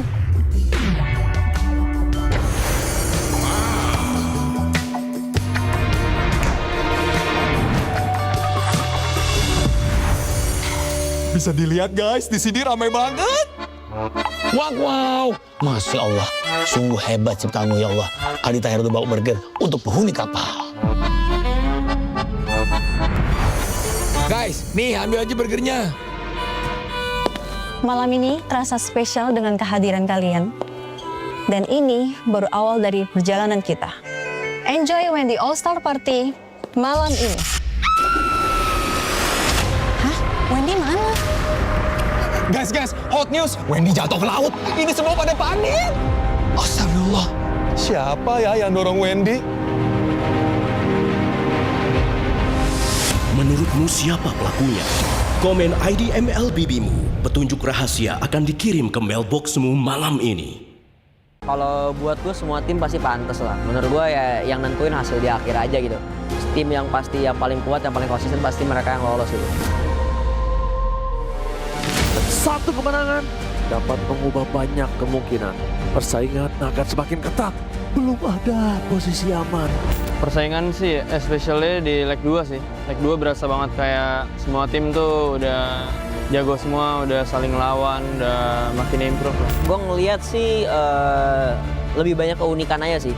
Keunikan itu maksudnya gimana ya di dalam gamenya lah. Gameplaynya mulai banyak yang lebih variat juga dan tim-timnya lebih berkompetitif sih dibanding season kemarin. Kayaknya lebih berkompetitif yang season ini lah. Menurut gua cukup seru banget sih, soalnya benar-benar nggak expect sih. Dan ternyata tim yang dari awal gue prediksi, mungkin semua tim juga nggak prediksi buat jadi kuda hitam, ternyata tetap struggle aja gitu. Terus tiba-tiba kayak tim yang kita nggak expect buat jadi kuda hitam, top 2. Nggak expect banget sih, literally unexpected banget. Ternyata Liquid tidak digadang berada di posisi atas, maka ini adalah perebutan untuk posisi kuda hitam. Kalau yang buat dark horse banget season ini menurut gua tim Liquid sih. Karena dari yang season lalu mereka se-struggle itu kan. Dan yang season ini menurut gua mereka bisa compete sama semua tim sih. Cuman inkonsisten aja kayak yang gua bahas di awal. Bagaimana perform mereka up and down, dan sekarang mereka sudah kembali menemukan tempo permainan mereka. Kalau melihat MPL ID nggak konsisten aja ya. Soalnya kan week awal dia leg 1 on fire banget ya. Semua tim hampir bisa kalah. Nggak tahu apa yang hilang dari mereka. Kalau dari TL sih bukan kehilangan jati diri sih. Kayak sesimpel kebaca sih kayaknya.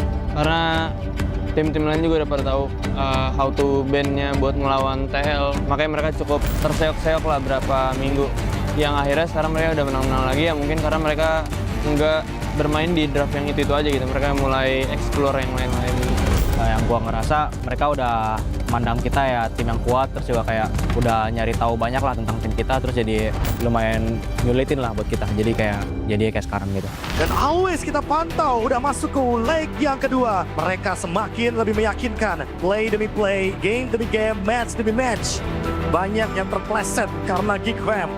Geek Fam so far this season, I think they are really improving a lot. Especially the team fights in Turtle, it's really good, and the way they draft also. It's like similar to how Philippine play. Geek Fam di leg 2 ini ngeri bang. Serem. Kemarin kan gue lawan Geek kan, terus game 1 gue nggak expect gue bantai 9 menit sih. Pas nggak ada Nazara, menurut gue jadi satu suara sih bang. Terus kayak dia benar-benar jadi agresif gitu loh. Gara-gara apa faktor nothing tulus juga kali bang. Kalau buat sekarang kayaknya nggak segigit yang kemarin sih untuk yang Kingslayer, meskipun kemarin ya mereka ngalahin kita juga kan, tapi ya kurang gigit aja buat julukan Kingslayer. Dewa, dan dari kemarin banyak yang bilang adalah tim kuda hitam. Dewa United ngegigit banget sih, jujur ngegigit banget. Mereka pinter banget gitu buat nutup-nutupin kayak gitunya. Jadi kayak misal satu bolong, mereka kayak langsung, oh oke, yang ini behind, kita bantu recover. Jadi kayak bolongnya tuh ketutup gitu. Menurut gue emang mungkin dari si Dolinnya juga kayak fit into the team, bukan berarti kayak yang kemarin tuh nggak fit. Karena emang ibaratnya di MOBA itu ya lu chemistry, klop, cocok-cocokan tuh emang udah pasti ada gitu. Kalau jujur gue ngeliat Dewa minim banget sih kekurangannya. Minim banget kekurangannya. Gue rasa mereka almost perfect lah. Mungkin ya cuma perlu konsisten aja sih.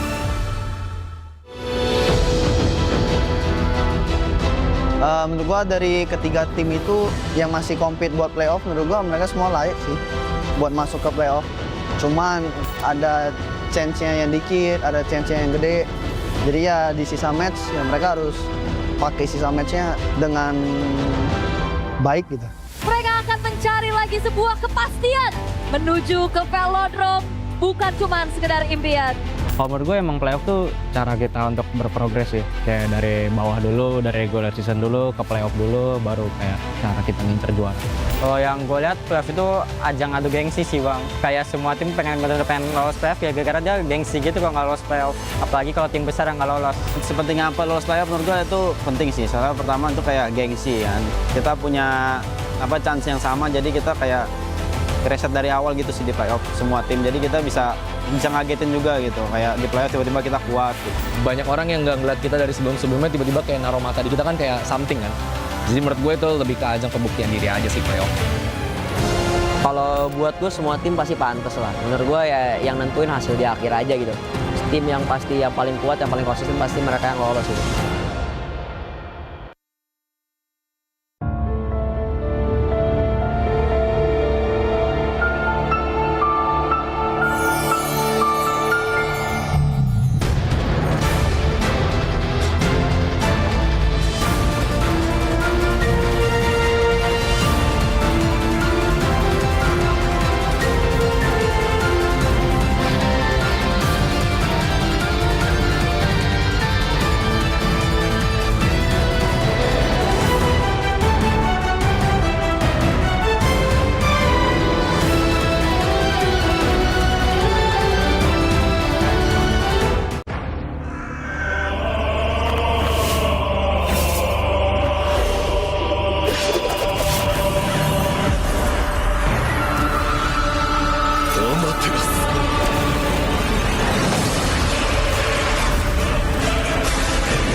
愚かなる弟よ。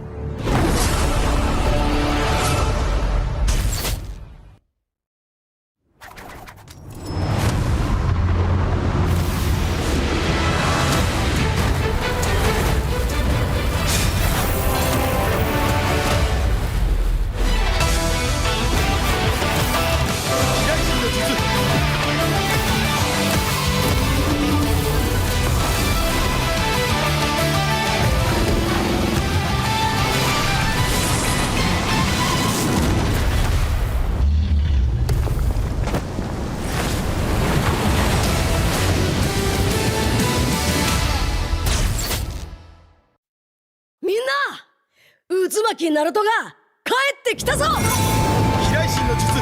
俺ってば父ちゃんを越すほかげになる。愚かな弟。子供騙しか。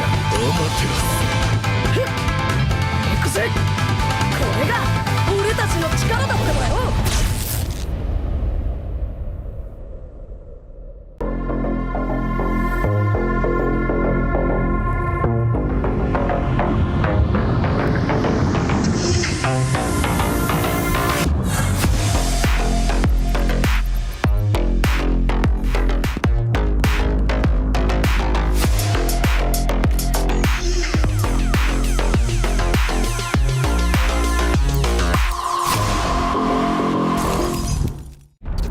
Semua hal terus berubah.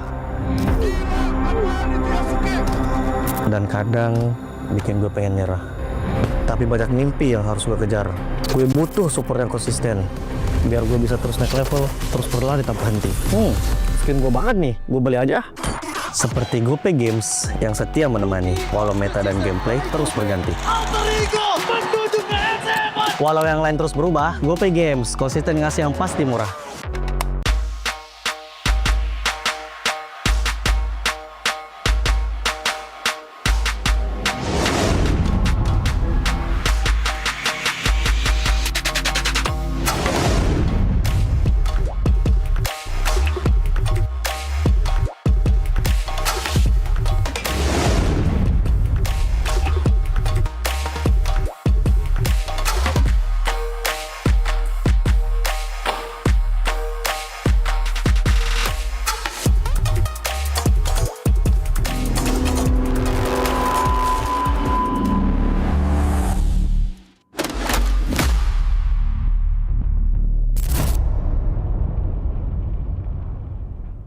Garnier Man. Keringat, minyak, dan kulit sensitif bikin jerawat susah dilawan. Lawan jerawat dengan nyaman bersama. Baru Garnier Man Acno Fight Gentle Gel Cleanser dengan salisilik dan sika. Lawan 99,9% bakteri penyebab jerawat. Teruji pada kulit sensitif. Nyaman di kulit. Optimal lawan jerawat. Garnier Man Acno Fight Gentle Gel Cleanser dari Garnier Man. Tak ada hari tanpa mabar. Main nge-lag, kerap buatku tak sabar. Gimana mau main sampai kelar? Ini waktunya ku bersinar. Okay, let's do it. Games main sandalanku bikin mainku semakin hebat. Pin stabil main makin mulus, rankku fix naik terus. Tukar DG rings, diamond dan voucher game kau dapat. Cuma Games Max, makin-makin no debat. Games Max Booster, kini dapat DG Rings. Beli paketnya dan aktifkan boosternya di aplikasi Dunia Games. Hah? Habis? Ya, kosong. Jauh lagi. Tenang, ada Klik Indomaret. Klik Indomaret gratis ongkir 1 jam sampai. Klik Indomaret, belanja online seperti di toko. Klik Indomaret.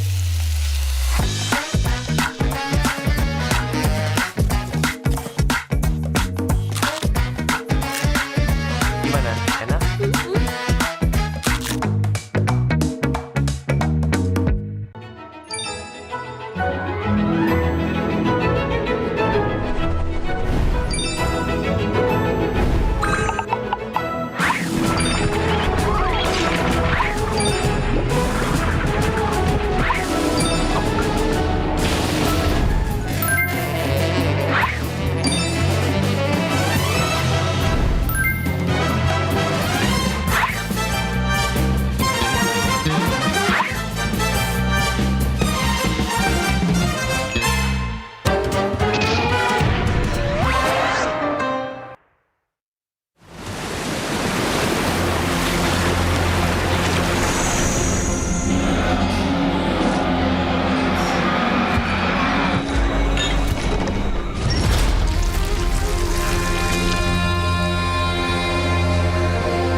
Yes No Limit dan Siska Call. Selamat datang, silakan masuk. Tamu berikutnya, silakan. Yuk, Aldi Tahir. Silakan masukin.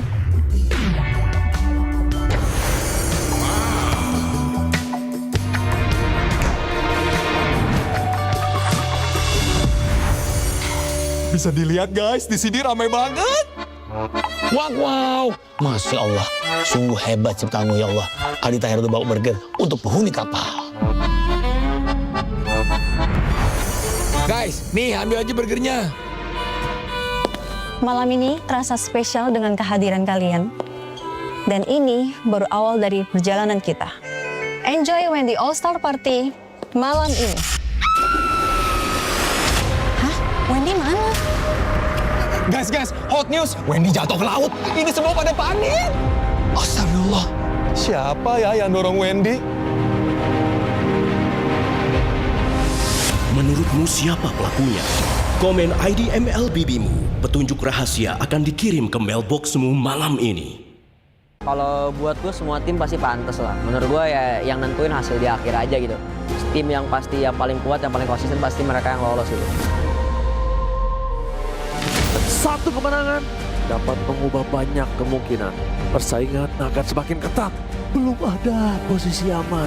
Persaingan sih, especially di leg 2 sih.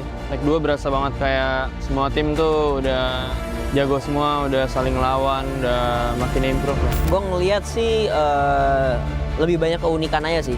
Keunikan itu maksudnya gimana ya di dalam gamenya lah. Gameplaynya mulai banyak yang lebih variak juga.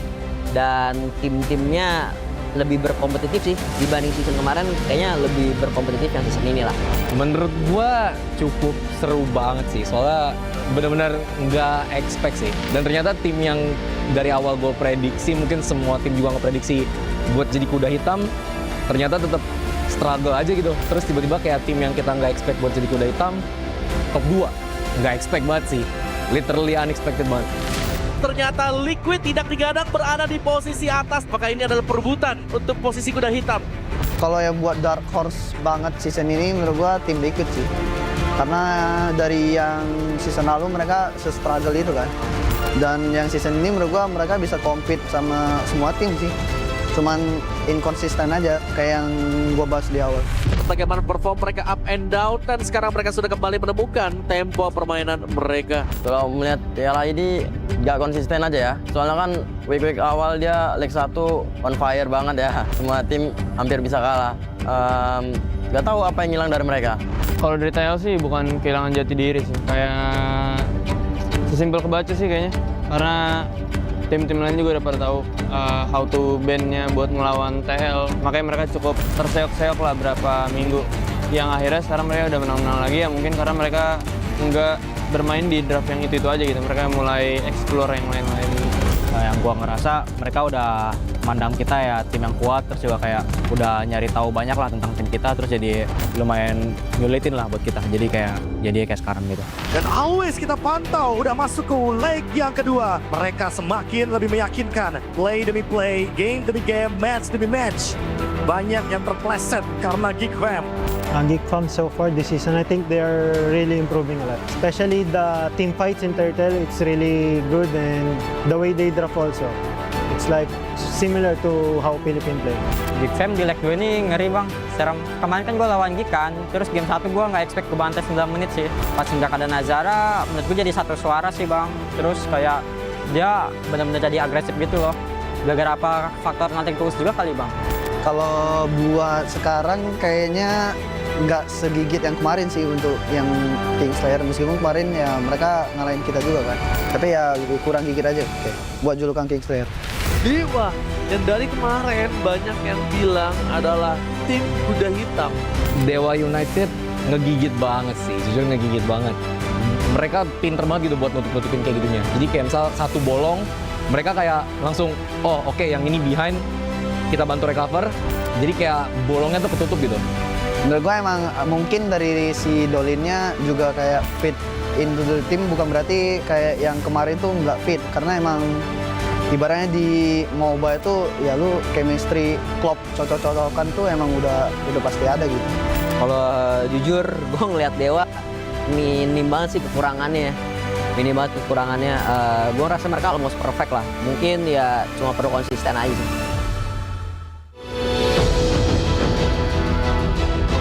Menurut gua dari ketiga tim itu yang masih compete buat playoff, menurut gua mereka semua layak sih buat masuk ke playoff. Cuman ada chance-nya yang dikit, ada chance-nya yang gede. Jadi ya di sisa match ya mereka harus pakai sisa match-nya dengan baik gitu. Mereka akan mencari lagi sebuah kepastian menuju ke velodrome, bukan cuma sekedar impian. Kalau menurut gue emang playoff tuh cara kita untuk berprogres sih. Kayak dari bawah dulu, dari regular season dulu, ke playoff dulu, baru kayak cara kita ngincer juara. Kalau yang gue lihat playoff itu ajang adu gengsi sih bang. Kayak semua tim pengen lolos playoff ya gara-gara dia gengsi gitu kalau nggak lolos playoff. Apalagi kalau tim besar yang nggak lolos. Sepenting apa lolos playoff menurut gue itu penting sih. Soalnya pertama itu kayak gengsi kan. Kita punya chance yang sama jadi kita kayak reset dari awal gitu sih di playoff semua tim. Jadi kita bisa ngagetin juga gitu. Kayak di playoff tiba-tiba kita kuat gitu. Banyak orang yang nggak ngeliat kita dari sebelum-sebelumnya tiba-tiba kayak naruh mata di kita kan kayak something kan. Jadi menurut gue itu lebih ke ajang pembuktian diri aja sih playoff. Kalau buat gue semua tim pasti pantas lah. Menurut gue ya yang nentuin hasil di akhir aja gitu. Tim yang pasti yang paling kuat, yang paling konsisten pasti mereka yang lolos gitu.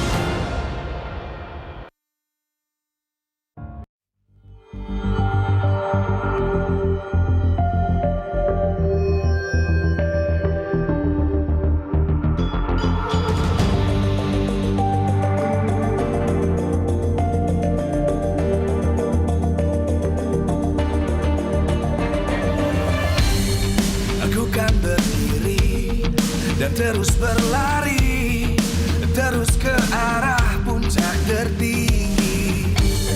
Ku takkan berhenti, hanya sampai di sini. Kemenangan abadi menanti. You know we won't miss if we unite our focus. And if you haven't noticed, we all nyalakan apimu, hadapi semua tantangan. Semua serangan jatuh bukan halangan. Bakar semangatmu, janganlah engkau menyerah. Kita akan buat sejarah. We all this, we won't miss.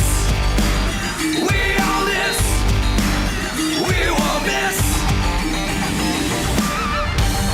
Saatnya beraksi, jalani ambisi. Aku kan menyawakan hari ini. You know we won't miss if we unite our focus. And if you haven't noticed, we all live. Nyalakan apimu, hadapi semua tantangan. Hadang semua serangan, jatuh bukan halangan. Bakar semangatmu, janganlah engkau menyerah. Kita akan buat sejarah. We all this, we won't miss. We all this, we won't miss. We all this.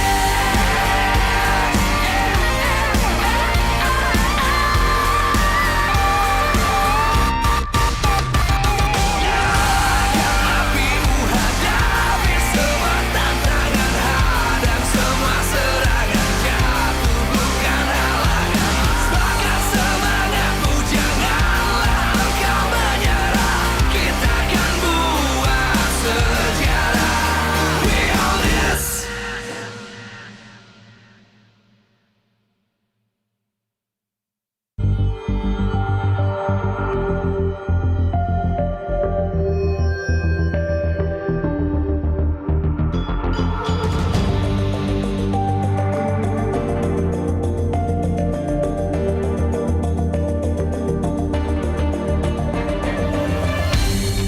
Aku kan berdiri dan terus berlari, terus ke arah puncak tertinggi.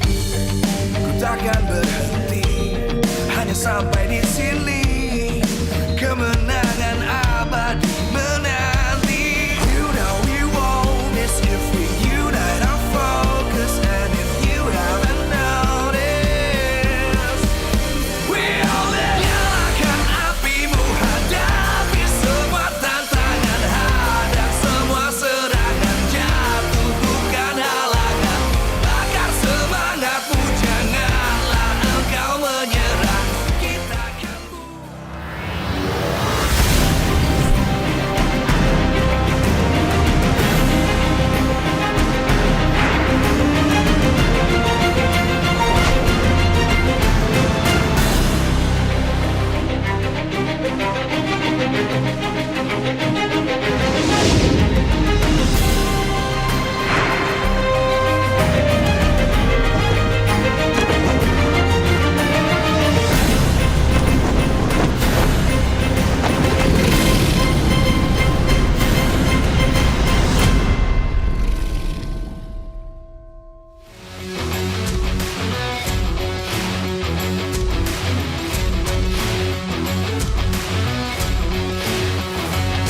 Live from MPL Arena, Jakarta. MPL Indonesia Season 17 is powered by Mintalk. Supported by Esports Federation of Indonesia. Presented by official gaming phone, Infinix. Official e-wallet, GoPay. Official gaming chair, Toda. We own this.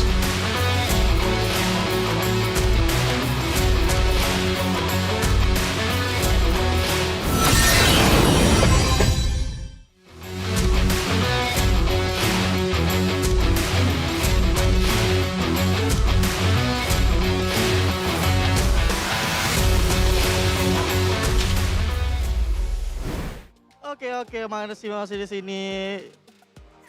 Highlos dari seorang Lilia di sini. Kita melihat ini ada rotasi.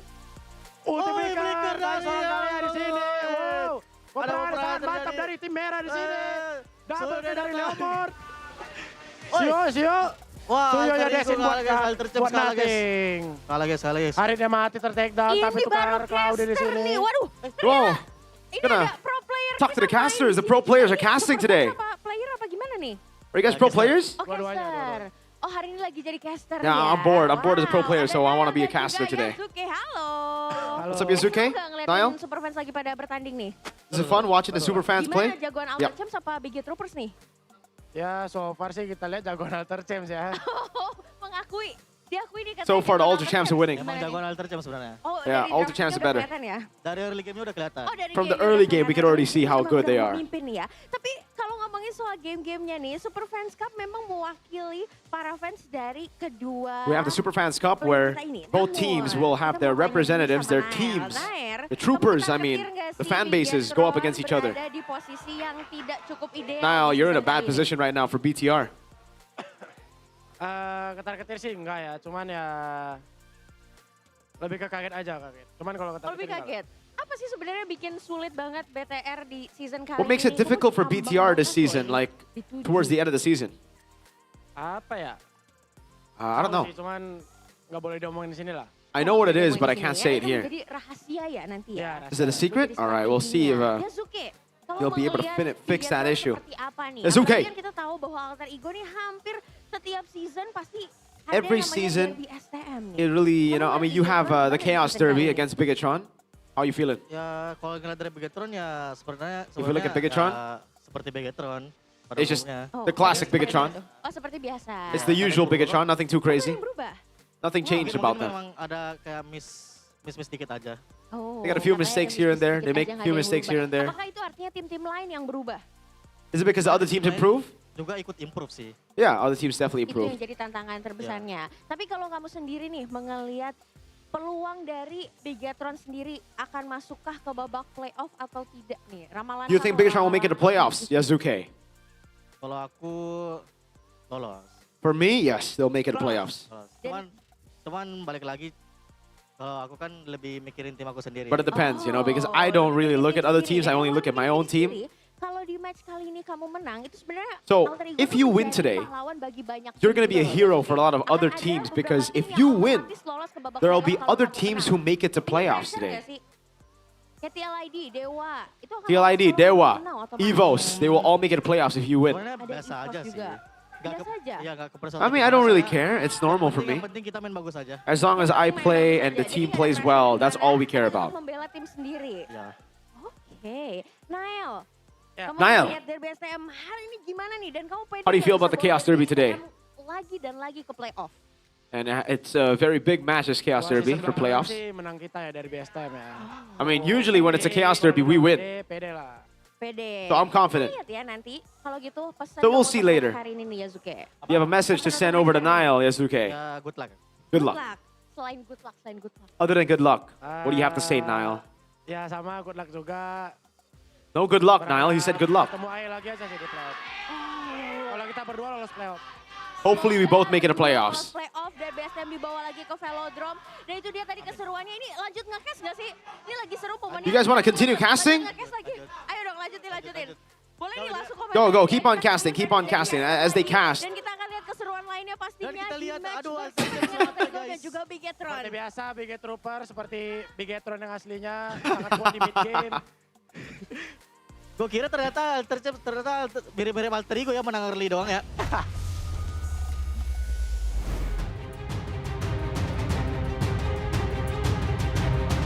The Bloody Week continues with the Chaos Derby for match 2 here in MPL ID Season 17, the final day of week number 8, the second Bloody Week. Oh Lord, Niall, was that foreshadowing while he was casting? He said the Bigetroopers, they're playing just as bad as the real Bigetron. Gosh. We gotta step up our game, man, because it might be in time for Niall and Izuki to take our places. That's not gonna happen after hearing what our jobs are fine for a long time if those guys are competition. But it's back again with Mirko, Reliz, and Chapon. That's how I'm gonna call you now, Chapon. Chapon kind of sounds like Erpang. Maybe that's what Bigetron need. Oh! You know what MPID needs? We need the power by Moonton. We are powered by Moonton. Supported by PBSC. We are presented by the official gaming phone, Infinix, official e-wallet, GoPay, official gaming share, the GOATs, Todak, partner in esports, Garnier, Bayou, Dunia Games, GamesMax, and OnePlay, and our suppliers, IndieHome, Click Indomart, Yummy Choice, and Aqua. Wouldn't be possible, MPL, without all the amazing sponsors. And now we continue on to the matches oh, it's getting hotter here. We heard in the interview just earlier, if Alter Ego were to win, 4 teams will qualify, including Alter Ego. It's gonna be TLID, Dewa, Evos, which leaves an 8. BTR and Geek. BTR and Geek fan. And now V technically. But, you know, sometimes we gotta be realistic, you know? 8% chance for now V for BTR, though, is getting dimmer and dimmer by the minute. It's always 50-50. There is no 7%. This guy, after watching Dewa lose, 99.97% chance. They've lost 4 matches in a row now, Shepin. It's 50-50. It has. I don't know about that. I'm a man of statistics. I like statistics. What the hell? What do you mean? You've always hated statistics. You've always hated patterns. What's the switch up, man? Patterns and statistics are different. But you always hate statistics. I love statistics. If you like statistics, what Niall said was true. In the Chaos Derby, Bigetron have done better over the course of history. So that is statistic, but you gotta put it into context. See, okay. No, Look seriously. at the record. Numbers do not tell the whole story, but numbers do not lie. All right? Okay. It's up to us as casters, as people, to interpret what is the stat telling us. Okay, so what is the stat telling us? The stat telling us Bigetron sucks. What do you mean? They won against Alter Ego 3 times in a row. But the form that they're going right now, they're on a, I don't know, 4-match losing streak? Yeah, but that's in the past. Yeah. We gotta focus on the future. What is past, though? You gotta... It's 4 weeks. No, like it's 2 weeks earlier, so that's not really past, isn't it? You gotta focus on the now. On the now. The present. It's all hopium and copium in each nostrils for Mirko, left and right. Kevin, your team isn't even qualified for the playoffs yet. Whoa. I don't care if they don't qualify to the playoffs. Whoa. Oh, really? Damn. I'm a very pessimistic guy. Pessimistic. If we win, yes, let's go. If we lose, yeah, it is what it is. Okay. Don't forget to mute the mic after this. I don't get the joke.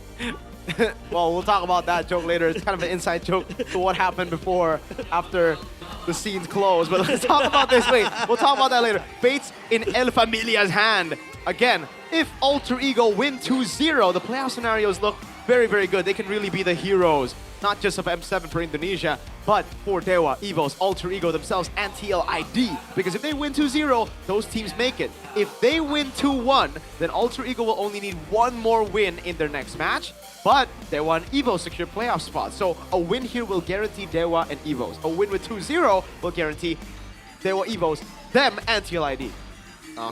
So a lot of fates are resting into Alter Egos and BTR hands, in fact. But I gotta say, like, from the looks of it, that is Hijume enhanced by a lot. That is. Now we get a clear shot of Hijume in the camera there. But this is gonna be an interesting match. Alter Ego versus BTR. From the looks of it, Alter Ego, despite them losing against Onyx, there were some glimpses of the old Alter Ego in M7, right? Especially in that one game when they won a game against Onyx. It looks like they were super aggressive right from the get-go. They got the Leomore, they got the early game picks, and they were able to use that to the fullest advantage. And BTR right now, it's a different story than the usual. Usually dominant in the regular season, you know, the Cascute days, #1 seed, coaching staff of the season and pretty much winning it out against the big teams, Onyx. But now, not only they're Robin Hooding, they're also losing against the big teams. They went from Robin Hooding to just purely hooding. Alter Ego regular season history here. We get to see it. Thank goodness we don't get to see PTR's regular season history. This would be all losses in the bottom side. But yeah, for Alter Ego, it's also been a shaky road, right? They did lose to Evos. They got a win, a clincher against Dewa United. And they're coming off a loss against Onyx. A loss that I feel was more on the execution side, especially in that game too. They did an amazing job in drafts, and it really feels like Coach Zephyr is finally showing his true colors here in the second leg. He went with a CC gold, Ruby gold CC XP, and then we saw the classic Freya in game 1. It's, again, the Alter Ego we were expecting coming into the season. It's very fun when you give them tools that they need to activate their identity, because this team, in M7 they were the meta breakers. They defined that game before being shut down by Aurora 4-0 in the finals. But still, I think even for Onyx, they need to respect, Alter Ego pick. Like giving away the Freya is never going to be a good news. So I think that is what we can expect from Bigatron. But hey, thank you producers for bringing the stat up, because look at what is that record, fam. I'm wearing red. And maybe people think I'm wearing red for BTR. I'm wearing red for their loss streak. Oh Lord. The 2-0 win against Evos was like, oh my God, they're so back, baby. And then they lost 2-0-2 against RRQ. And then everything collapsed, dude. What happened, dude? What happened? I have no idea. Man. What happened, Sheffin? What happened? I think the Kufra pick happened. Yeah. That's the elephant in the room that needs to be addressed. The draft has been, I'm sorry to say this, very shaky. Like, Hey, that's not Sheffin. Give us the real word. Nah, I don't want to say it. I think that's you. You have the right to say anything you want because you are the BTR fan. I'm a Geek fan. I can really absolutely trash on BTR's draft. They've been terrible. Garbage. Trash. Yeah. Even not just the Kufra pick. Before that, there were a Sora pick into Valentina that's still open. And if you see Marcel using Valentina before, you don't want to pick the Sora. It feels like they're handing the draft on a silver platter. I even asked some of the people in the Geek Fam, like, what do you think about the Kufra pick? They frankly do not know why they picked the Kufra. Yeah, scientists to this day are still trying to figure out what that Kufra pick was for. Because it doesn't, it didn't really make sense too much. I don't really feel bad because, is it crazy to say that player-wise they are top 2? It's easy to say. Roster-wise? Like, I do not see a reason for them to not finish top 2 in the regular season before coming to the season. I don't know, I feel like I'm reaching a bit too much, but Theo Nile came from MDL, right? So one of his strength is pocket picks because they use global ban. Now, I feel like it bleeds to MPL, the way he kind of draft into like, oh, I have to pull off something that's insanely genius here. I have to pull off something that's out of the box to be able to gain the advantage. But feels like it doesn't work out at all. I agree. I think if you have the right components, you got to stay in the box. Best example will be the literal best team de facto in the world currently, I feel, TLPH. Do they pick up Kufra? No. Do they pick up Hilda and Khalid? No. They pick up normal stuff, man. Well, they do pick up Hilda and Khalid, but not together in the XP and the Rogue. They pick up Hilda or Khalid for JP. What about you, Mr. Realize? Help them realize something.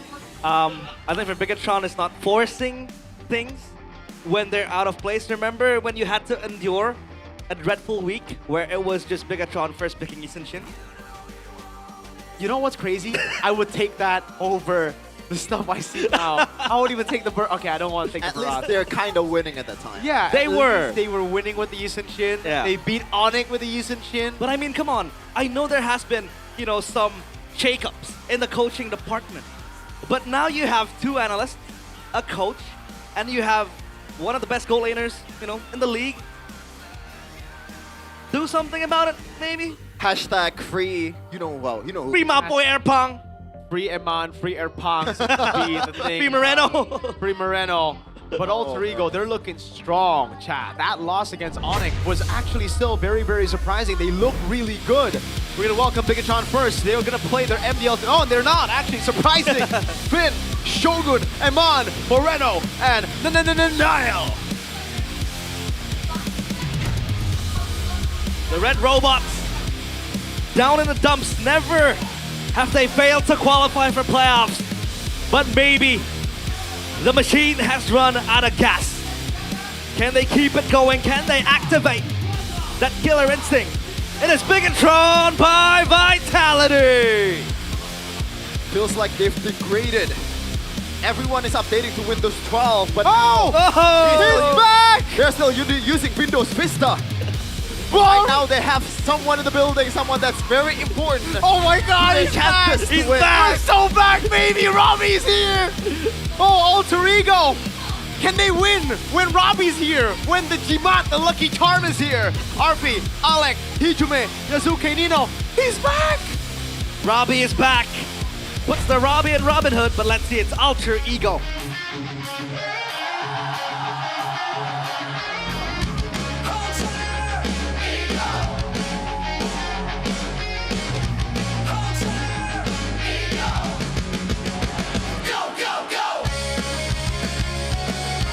A band of players with bond that gets stronger with time.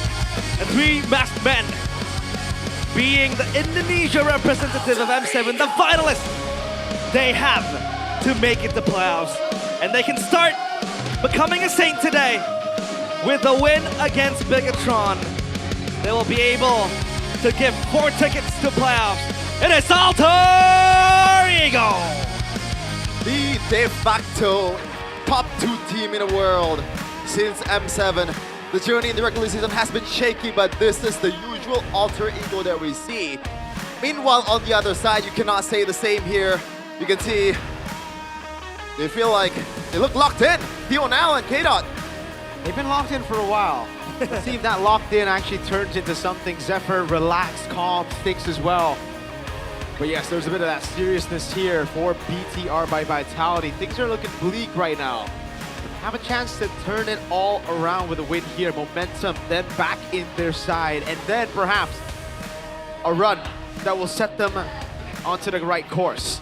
But Alter Ego are no pushovers, man. Yes, Bigatron have had the better of them in the last 3 Chaos Derbies. But as Sheffin said, current form isn't looking too good. Let's talk about the Maestro, one of my GOATs. All-time data, number 10 in total assists. Yeah.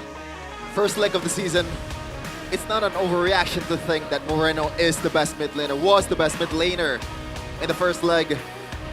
But after that, he was good. He's still good until right now, but it feels like the potential of this man is capped by the draft, is capped by the synergy that's been lacking so far from BTR. It does not look like the old BTR that we used to see.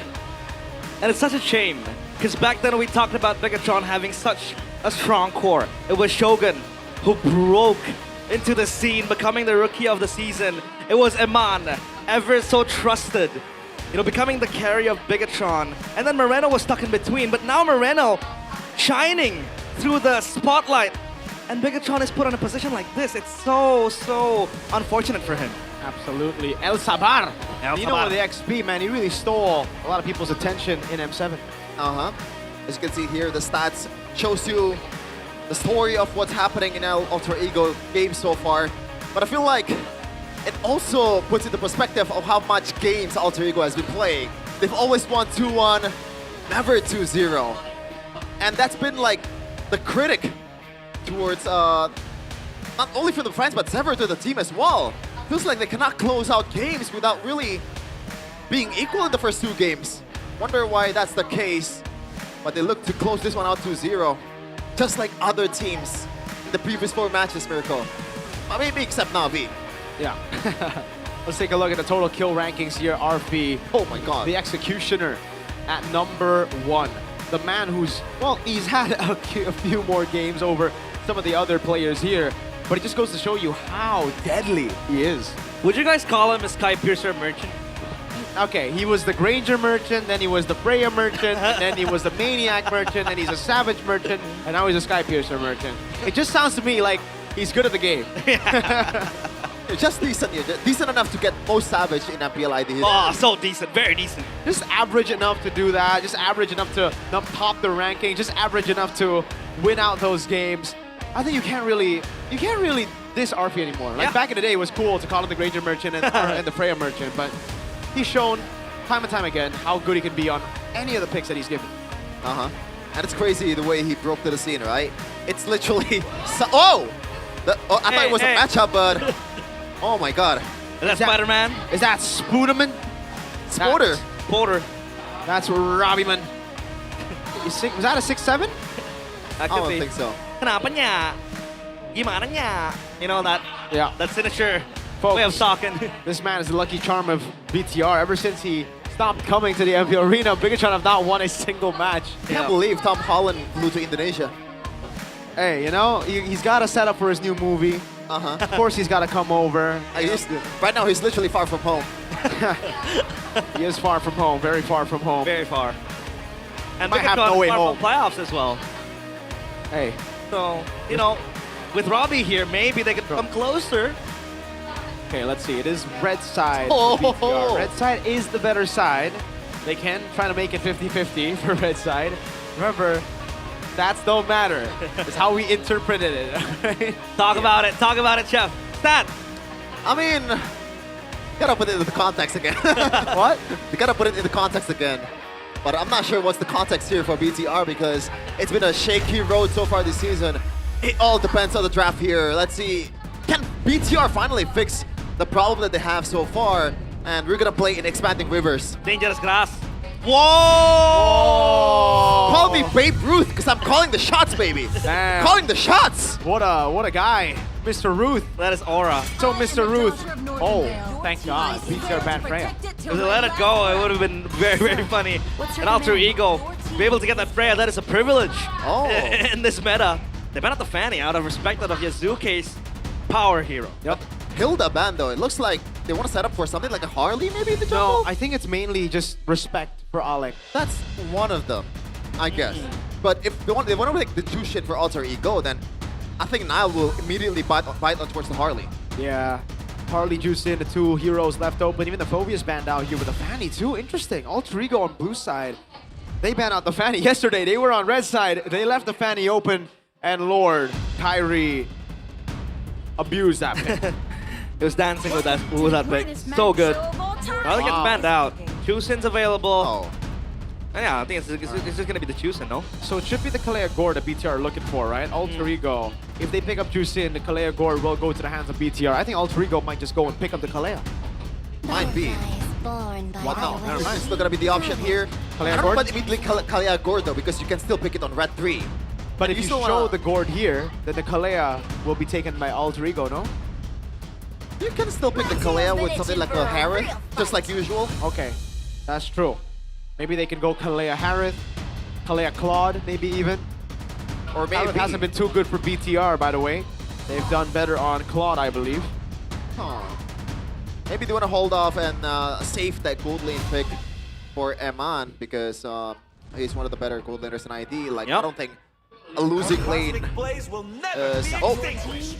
Never mind. It's gonna be the Claude. So in a way, it's quote unquote secures the gold lane matchup, right? Yes. Because whether you're up against a Harley, you're up against any hero that's gonna be put in the gold lane, it's still good. It is. They can take the Harith here for Alter Ego, no? I don't think they need to rush into that. I think they pick up the Gato Kacha though. GK first, yeah. Yeah, I do agree. Just pick it up. We've seen a way for teams to deal with the Gato Kacha even just earlier, right? There was a Gato Kacha against the Kalea Gord. It didn't work out, but I think it was kind of off by Dewa. So it's gonna be a Gato plus Yazuke pick maybe. Suyo? Leo Mord? Yeah, or Leo? Either of those two, I guess. It is a Harith Leo. Okay, they just don't care about the Gato Kacha. A lot of teams have started doing this now. BTR, you have the setup.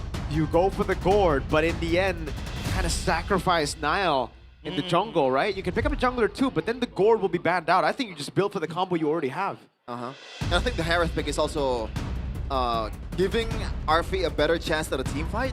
You know, he's up against a Kalea, so you want to have the gold lane that can rock a Purify. So Obsidia, like those kind of heroes are out of the question for him. Yeah. Can't really Should just be the Gord. It has to be the Gord. Especially with the combo, it's so prevalent lately in MPL ID. And super strong as well. But if they go for something else. Or do you want to go just play all good Eve? Never mind. Because it's Hijume, man. Hijume and Cyrus usually use the Eve. Yeah. But I guess this is right now a better Eve at this point. Yep. I agree. I think it is the better Eve right now. So much damage as well, because when you go for the Eve, it's hard to burst the Harrod down. Yeah. You have great poke, but when Leomord Juicin jumps on you with stuff. But Gord, like you mentioned, crazy range on that Mystic projectile, and ridiculous burst with the Mystic Gush. True damage, by the way. True damage, by the way. Yikes. Tuyo gets banned out there. We already expected this, though. If they pick up the Gord, Nile is going to be sacrificed in the banning phase. Khalid banned out. BTR just taking all the screening picks away. Do they ban Gatot? I think they kind of have to. Or Cho. The rate that we're going with BTR, I don't think that's even in their option, Miracle. Maybe. Just maybe. I'm thinking about Alter Ego's ban right now. Do you want to dig deep to Nile's hero here and ban something like a Lancelot? Yeah, I think I'd like that. But wait, I think BTR might actually go for a utility jungle. Huh, yeah, because they have already an abundance of damage, but at the same time, Nile and utility jungler does not go hand in hand. Nice ban, got them Kacha. They've learned from their mistakes. Took them 5 match. Whoa, that is what Alter Ego used yesterday. So they're trying to anticipate a possible copy from BTR on their own blueprint to beat Onyx in, not beat, but win in game 2. You know what? I don't know if this is a hot take. I'm rocking with the Yushin Jin ban over the Lancelot. I'm not a fan of the Yushin Jin ban. Just because of the fact that these two are backliner heroes, and it's hard for Alter Egos come so far to punish those. I think for me, I'm not a big fan of it because BTR don't really have a front Hold liner. They pick up the Uranus. This might be utility jungler, Miracle. But I don't see a way. I don't see why you would pick that for jungle. So the Uranus is not bad, honestly, in this position because it's a Harrod and a Juicin. There is no shred available from Alter Ego. So it actually does make sense. But do BTR know how to execute it is the question. Uranus is sitting at a 17% win rate, but 70%. Shogun is 50. Alter Ego, they should just go to Rizla, right? Or even Sora. Something like a Hylos maybe for Alec. Yeah. The Rizla Hylos makes a lot of sense. I would say the Sora Hylos as well. The clouds are ever shifting. Sora. Marcel's available, I forgot. I completely forgot about the Marcel. There you go, Marcel gets banned out. Last pick for BTR in the jungle. I wonder if this is gonna be a Valentino. It has to be Lancelot. Yeah, it has to be Lancelot. You think it's gonna be Uranus jungle? It might be, I said might be, but I think Lancelot is almost objectively better, especially for Nile. He's sad. Hey, Robbie! Don't be sad, man. You're the lucky charm. We need you for BTR, bro. For my mental health, we need you. Can you still go for utility and put EXP Uranus? Yeah. With a Baxia, maybe. It's going to be very difficult because it's then just you leaning onto Gord. Yeah. But it is possible. You just gotta fight. Like, you cannot... Objective fight's gotta be very tough, but it's gotta be the Lancelot, the good old Nile hero here, so... Yeah, man, I'm nervous. Nervous, huh? Nervous, yo. Why is that? It's a comfort hero. No, I'm just nervous, you know? Okay. Nervous for no It's particular Marcel, though. We've seen that interaction with the Kalea, how it stops the Kalea and all that, and it can also kind of oppressively invade the Lancelot, so... Let's see. Yeah. Whose draft do you think is better, Shepin? Not a fan of the Uranus, I guess. 17.39%. I've always been a fan of the Uranus. I love Uranus. Especially with the Master Assassin. Yeah, I'll play with it a lot. Counter index lineup rating favors Alter Ego. Shepin plays Uranus a lot. Nice. Well, I think the Uranus will fall. Might be. Let's see, folks. 17% win rate overall in Season 17 for the Uranus. The Garuda Wings of MPL ID will take us straight into the Land of Dawn. Will Alter Ego secure Game 1, or will it be the Red Robots? Here we go. We are watching history unfold between our eyes. Because if Bigatron keep on losing, it'll be for the first time they won't make it to playoff. Just want to remind you guys that currently BTR is standing at 6-7. 6-7. So if they lose this one, they are... The highest possible match rate that they can have is 8-8. So that is not a good thing, definitely. But now Nino, some pokes towards Shogun, and he's gonna heal back up. The usual Uranus things, but don't be too complacent because this is a Leomord jungle. So Yasuke will pull the trigger super early once he gets that Phantom Steed after maybe before the third minute, but Nile getting some pokes here. It's gonna be fine. Alex, close by. Oh! Look at that close shots, and did he get the XP grab? Was it Marcel? I think it was Alec, yeah. Oh, load. He's level 2, at least for now. Oh, Nino forced the flicker away. Yep. Proper respect there from Nino. Shogun getting the dub early in lane. And this is why sometimes for the Soras, when they're up against Uranus, they want to take the Master Assassin just to burst down Uranus early in the game. But it looks like Nino wants to go for the more conservative approach and try to clear the lane as soon as possible with the concussive blood. Marksman emblem for Yazuke, so he wants to farm much faster and pull yourself together for the duo mid of BTR. So they expect a lot of dives, I think, and also wants to be aggressive with the Tsunami Slam combo. We'll see if that's gonna pay dividends. Yeah. With 2 Purifies here, it's going to make the Kalea's life very, very difficult. Alec as well, remember, has the golden hour. Let Nile go. Thorn Rose, the punctures left and right. It is so smooth in his hand. Shogun. Oh, tempo for Alter Egos to get level 4. Yeah. For Nino.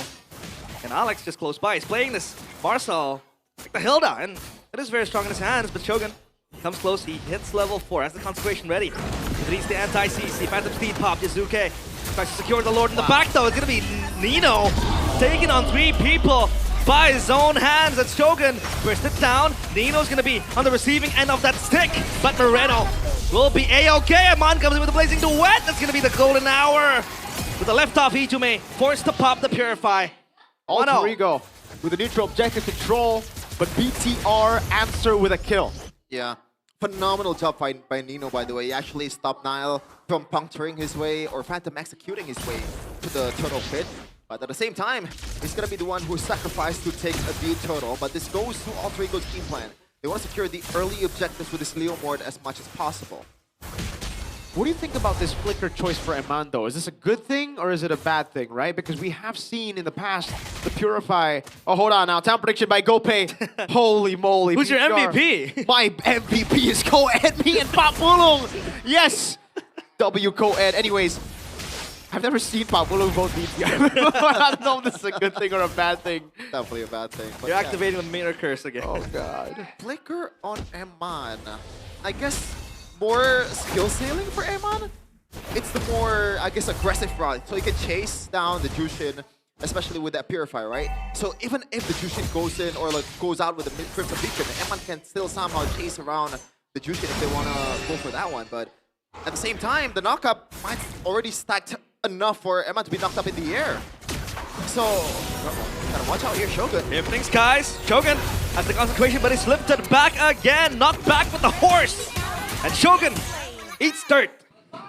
Free pick down below. Alter Ego with the tempo in mid. And Jusin just, wait, hold on. No, okay. It was a great rotation by Hijume. He gave up a wave in favor of going for tempo and getting the kill. Yeah, it feels like every time Alter Ego picks the Leo Mord, this is what you get, the early dominance.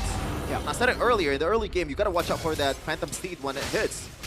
Now it's a mid-game, so maybe Shogun is getting a bit too complacent. First item for Nino is Radiant Armor, by the way, so he can take a lot of beating from pretty much everyone Nile from missed the puncture. Nile missed the puncture, by the way. No, big reset. Not a reset, rather. It's gonna be a cooldown. The golden hour pops onto him, and Moreno in the back. It's gonna be the puncture, and Nile secures the turtle with the Phantom Execution. Yazuki's gonna be able to get 2. It's gonna be Nile all alone as Nino has to run for the Hell's Nile with the triple, and the Maniac goes to Nile. Nile, cold-blooded as ever. Beautiful set by Finn on the Kalea. Amazing job, but that golden hour from Alec, I feel like it kind of kills them. As we get to take a look at the replay here for Nile's brilliance, that puncture and Phantom Execution. There is a reason why you don't fight a 50-50 against a Lancelot. Alter Ego, they should have just fought. But at the same time, that golden hour kind of limits Arthur's potential, man. What's happening in the bottom lane? Wait, hold on. That's a turret take, too. Up top, down below. Oh, Eman. 1v2 with Arfi. He's going to dance around in the Zaman Force. Arfi dashing left and right. It's going to be all a deadlock as Eman has the Surge of Life healing. Beautiful conversion on objectives. Right as they get the neutral objective, it's like what we saw from Onyx yesterday against Dewa, right? Dewa get the first turtle, the gold lead is at the minimum, and then BTR get a turtle fight, and they get 2 turrets on the side. Yeah, and just like Onyx too, a single neutral objective win, and just a little 4 kills for themselves secures them a 3k gold lead in 6 minutes. Oh, it's level 11, by the way. Yeah, and snowballing Lancelot is gonna be tough to deal with. Yeah, you know? And oh man, Alter Ego, the early game that they usually have is currently gone. They do have that failsafe in the golden hour from Alec, but they cannot just brute force their way to a teamfight victory at this point. They play with the items, they play with the early game prowess of their heroes, but when the Leo mode is down by 2k gold lead, I don't think he can go one-on-one even against the Lancelot. That's true. I think right now the problem for the Leo Mord is the fact that he's just so vulnerable to Kalea Tsunami Slam, and the golden hour actually works against the Leo Mord in a way if you use it together in the fight, because you've basically taken away the duration of a Phantom Steed with the golden hour, right? So they've really gotta try to outsmart or out-tempo BTR. Good stun. Look at Niall go. Oh my god. Forces the... They gotta give this now, no? Oh. And yeah. Those are just pokes from Niall to Nino. Yeah, with the stun of that Mystic Projectile, man, they're just gonna go for a trade. I don't think they can contest this. Gonna let go, it seems like. Niall cutting down the turtle, and that's gonna be another objective for Bigatron. They're up 3.2k gold, which is a promising thing to see as a Bigot Trooper. Definitely. And for Alter Ego's composition here, there's no one that's gonna control, like clearly control the far lane, so it's a full composition fully built for a team fight. So I'm kind of worried for them if a situation where BTR just completely demolishing all the outer turrets, all the second tier turrets from Alter Ego, and that time you only rely on the inhibitor to stay afloat. Who's gonna be the one who's just playing the macro game for Alter Ego? Like there's no one. Okay. Niall's going for that damage build. He has the Fury Hammer, so he skips the Brute Force. You know, the classic Lancelot build, the old school one. For Brute Force after this, though. I like the fact that he went for this now, because they have a Kalea, they have many stuns, there are a lot of different targets, so make yourself a different target as well. Don't need to play that frontline game, especially with Shogun doing a good job here. Yazuke is 3 levels down on Niall. Steed, alongside the Mr. Gush cancelled because Hijume is lighting up the Lana Dawn with that Lantern Flare, and Nino forced to pop the ult. And Niall stole the purple buff away. That's 1 count of Grand Theft Purple, as Leo would say it. Trailer 3, please. BTR, but once again, we gotta remember that Niall, when he was on the Lancelot against Na'Vi, the one that lost them the game was Niall diving on his own in the inhibitor turret. So that's why we never celebrate a Bigatron win until the crystal's broken. 4k gold lead doesn't really mean much for BTR. At least 10k maybe. Hey, calm down. At that time, you still doubt BTR. That's true, because I've seen things. Highest of highs, lowest of lows. That captures the Bigatron spirit very well. Yazuke is not given space to enter his own jungle at all. Finn, looking for a possible gank perhaps on Yazuke, but Alter Ego make good moves on the map to try to prevent that. Expanding Rivers will help BTR get into neutral objective position first. Yeah, Niall is gonna be up 4 levels. He's gonna reach level 15 after this, and Yazuke is still at 11. Cutting the fact that he has the Thorn Rose, like there's no reason for Yazuke to contest for this unless Alter Ego just wanna go fully on the team fight. Yeah. At that point too, I don't think they have enough firepower. But they gotta go for it. That's kind of what the composition is built for. If they just constantly turtle in their base, there's even lower of a chance to actually come back, no? Wave clear is also terrible too. Exactly. Nino might be forced to use the ultimate here. Never mind, still holding on towards it. But BTR, definitely that's a W. A lot of pokes. Shogun can heal up his way to 100 HP with the Uranus, so he's fine being the tank. The thing is, do they have a wave pushed in down below? That is the big... Oh, good Mystic Projectile there. Finn won't commit to a Tsunami Slam. In the mid lane, that looked dicey. Oh, Iman has to pop the Blazing Duet. Another spell as well. Big resource burn. The resource defended by Bigatron. What happened there? I think... Oh, Niall. Niall looking to make a play. Hijume Now with the Crimson Beacon and another Mystic Gush, it's ultimate galore in the land of Dawn. It's gonna be Arby in time with the golden hour, and now it's gonna be Hijime going close by with the ultimate pot by Nino. He gets 2! Eman is gone, and Nile is still unstoppable in the back. Shogun comes in with Hijime, and they're gonna lock Yazuke in place. The horse won't move an inch, and they're gonna push him back, but Yazuke still survives for how long? It doesn't matter now with the triple kill. Bigatron pull a win. Eman was the main target for Alter Ego, but again, there's just too many targets to deal with. Moreno had already used the Mystic Gush. Nile, cold-blooded as ever, staying true to the moniker here today and carrying the team with Shogun. At the same time, though, that golden hour once again. Yeah, right. Double-edged sword, even for the Harith. It does not work like a Granger. You cannot proc your Synchro Vision and Chrono Dash at all on a Harith. So the pass, the spam, and the DPS is not there for the Harith. At that time, you lose out on the value of this late game or mid game Harith. That's why the cycle I was talking about earlier, you're actually hurting yourself when you use the golden hour with your team. That's why he tried to isolate some of the BTR targets during Turtle 2. And now the game is all over the place, though. Yeah, before that exchange earlier, I think Arfi was leading over Eman in gold. So that is huge. Like that's supposed to be your power spike. That's supposed to be your carrier. Yeah. And now he holds no value. Holy moly! Because Eman. of Alec. Wait, look at this build by Eman. I don't know if you saw it, but is he building towards a Windtalk or 4th item? Rogue Meteor. I think so. Right? Yeah. Okay, so his whole thing is being fast as heck, boy. They want to play fast. They can. Lord Siege gets the first knock. Nile playing with his food into the base he goes. Still has the Phantom Execution to run away. The Lord will get taken down by Alter Ego. They defend their base. Hopefully. They have another wave though. There's the projectile lands! They do! It lands onto Hijime, forces the Crimson Beacon out. Eman almost gets deleted, but Shogun tanks all the damage from Alter Ego. Is gonna run away. The Zaman Force popped by Arfi. It's gonna be a fair trade. They're not for Bigatron. They want more. And now the Tsunami Slam connects onto Nino. They want to try to take him down in the back. Shogun taking the damage now. Goes in with the throw row. Style is absolutely insane. Arfi with the counter engage. Zaman Force popped, but no, he won't follow up. It's gonna be Alec gone and Bigatron feasting. No Zaman Force. They can go for it again. Realize. They can. They might want to go for the second cycle. It's all about cycle. Oh no. Ego Nile. This is the puncture. Run away. The Mystic Gush with the flicker from Moreno. And now they want to punch for more. Bigatron might pulverize Alter Ego right here, right now. They want to go for the structures first. Crystal is in their eyes. Locked and loaded. Bigatron might go for the end here. They will. As Nino tries to dissuade Alter Ego, but can't. And Bigatron, they punch game 1. Bigatron with a win in game 1. Evos, Dewa,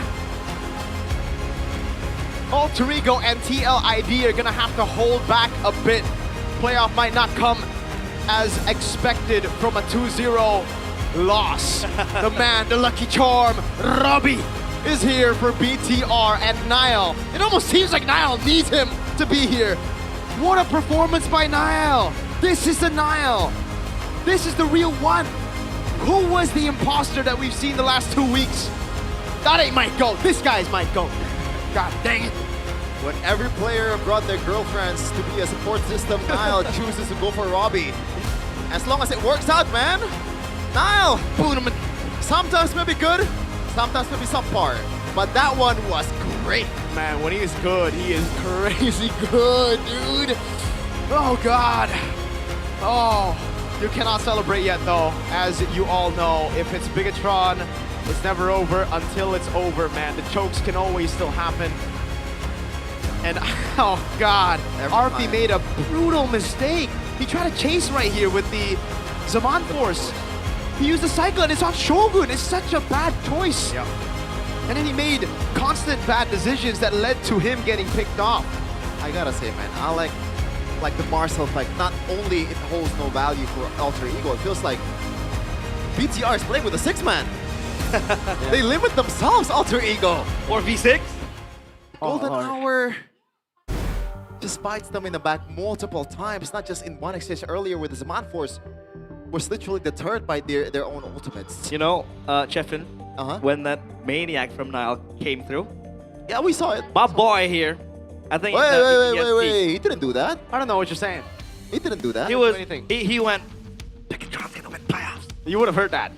You would have heard that if I said He that. muted. There's like an internal communication here between the casters. Gotta hold your horses though. Not only Bigatron is chokeable, you know, but Alter Ego so far they've been winning 2-1 through reverse sweep. Yeah, exactly. It's still chokeable for Bigatron, and it's still 2-1able for Alter Ego.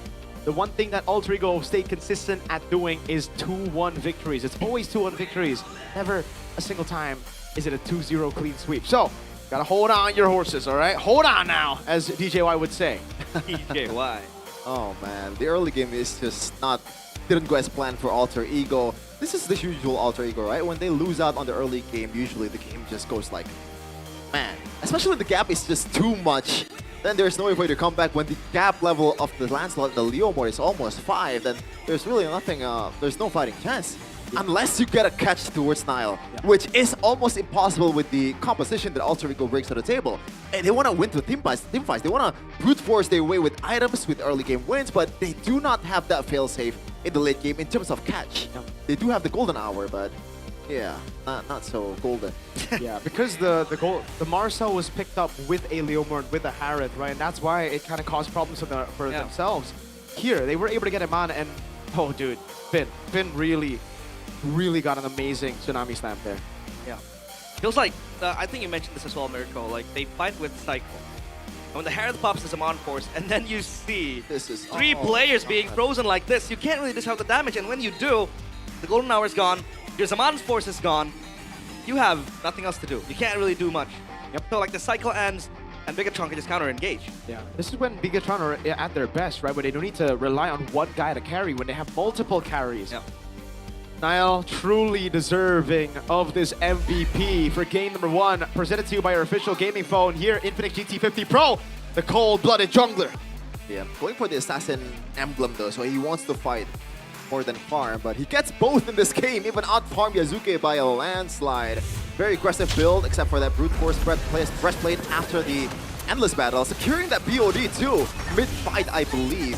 And that was pretty much the nail in the coffin. There was like one mishaps where Mal missed out the puncture, and I was like, oh no. But Moreno is there with the Mystic Gush.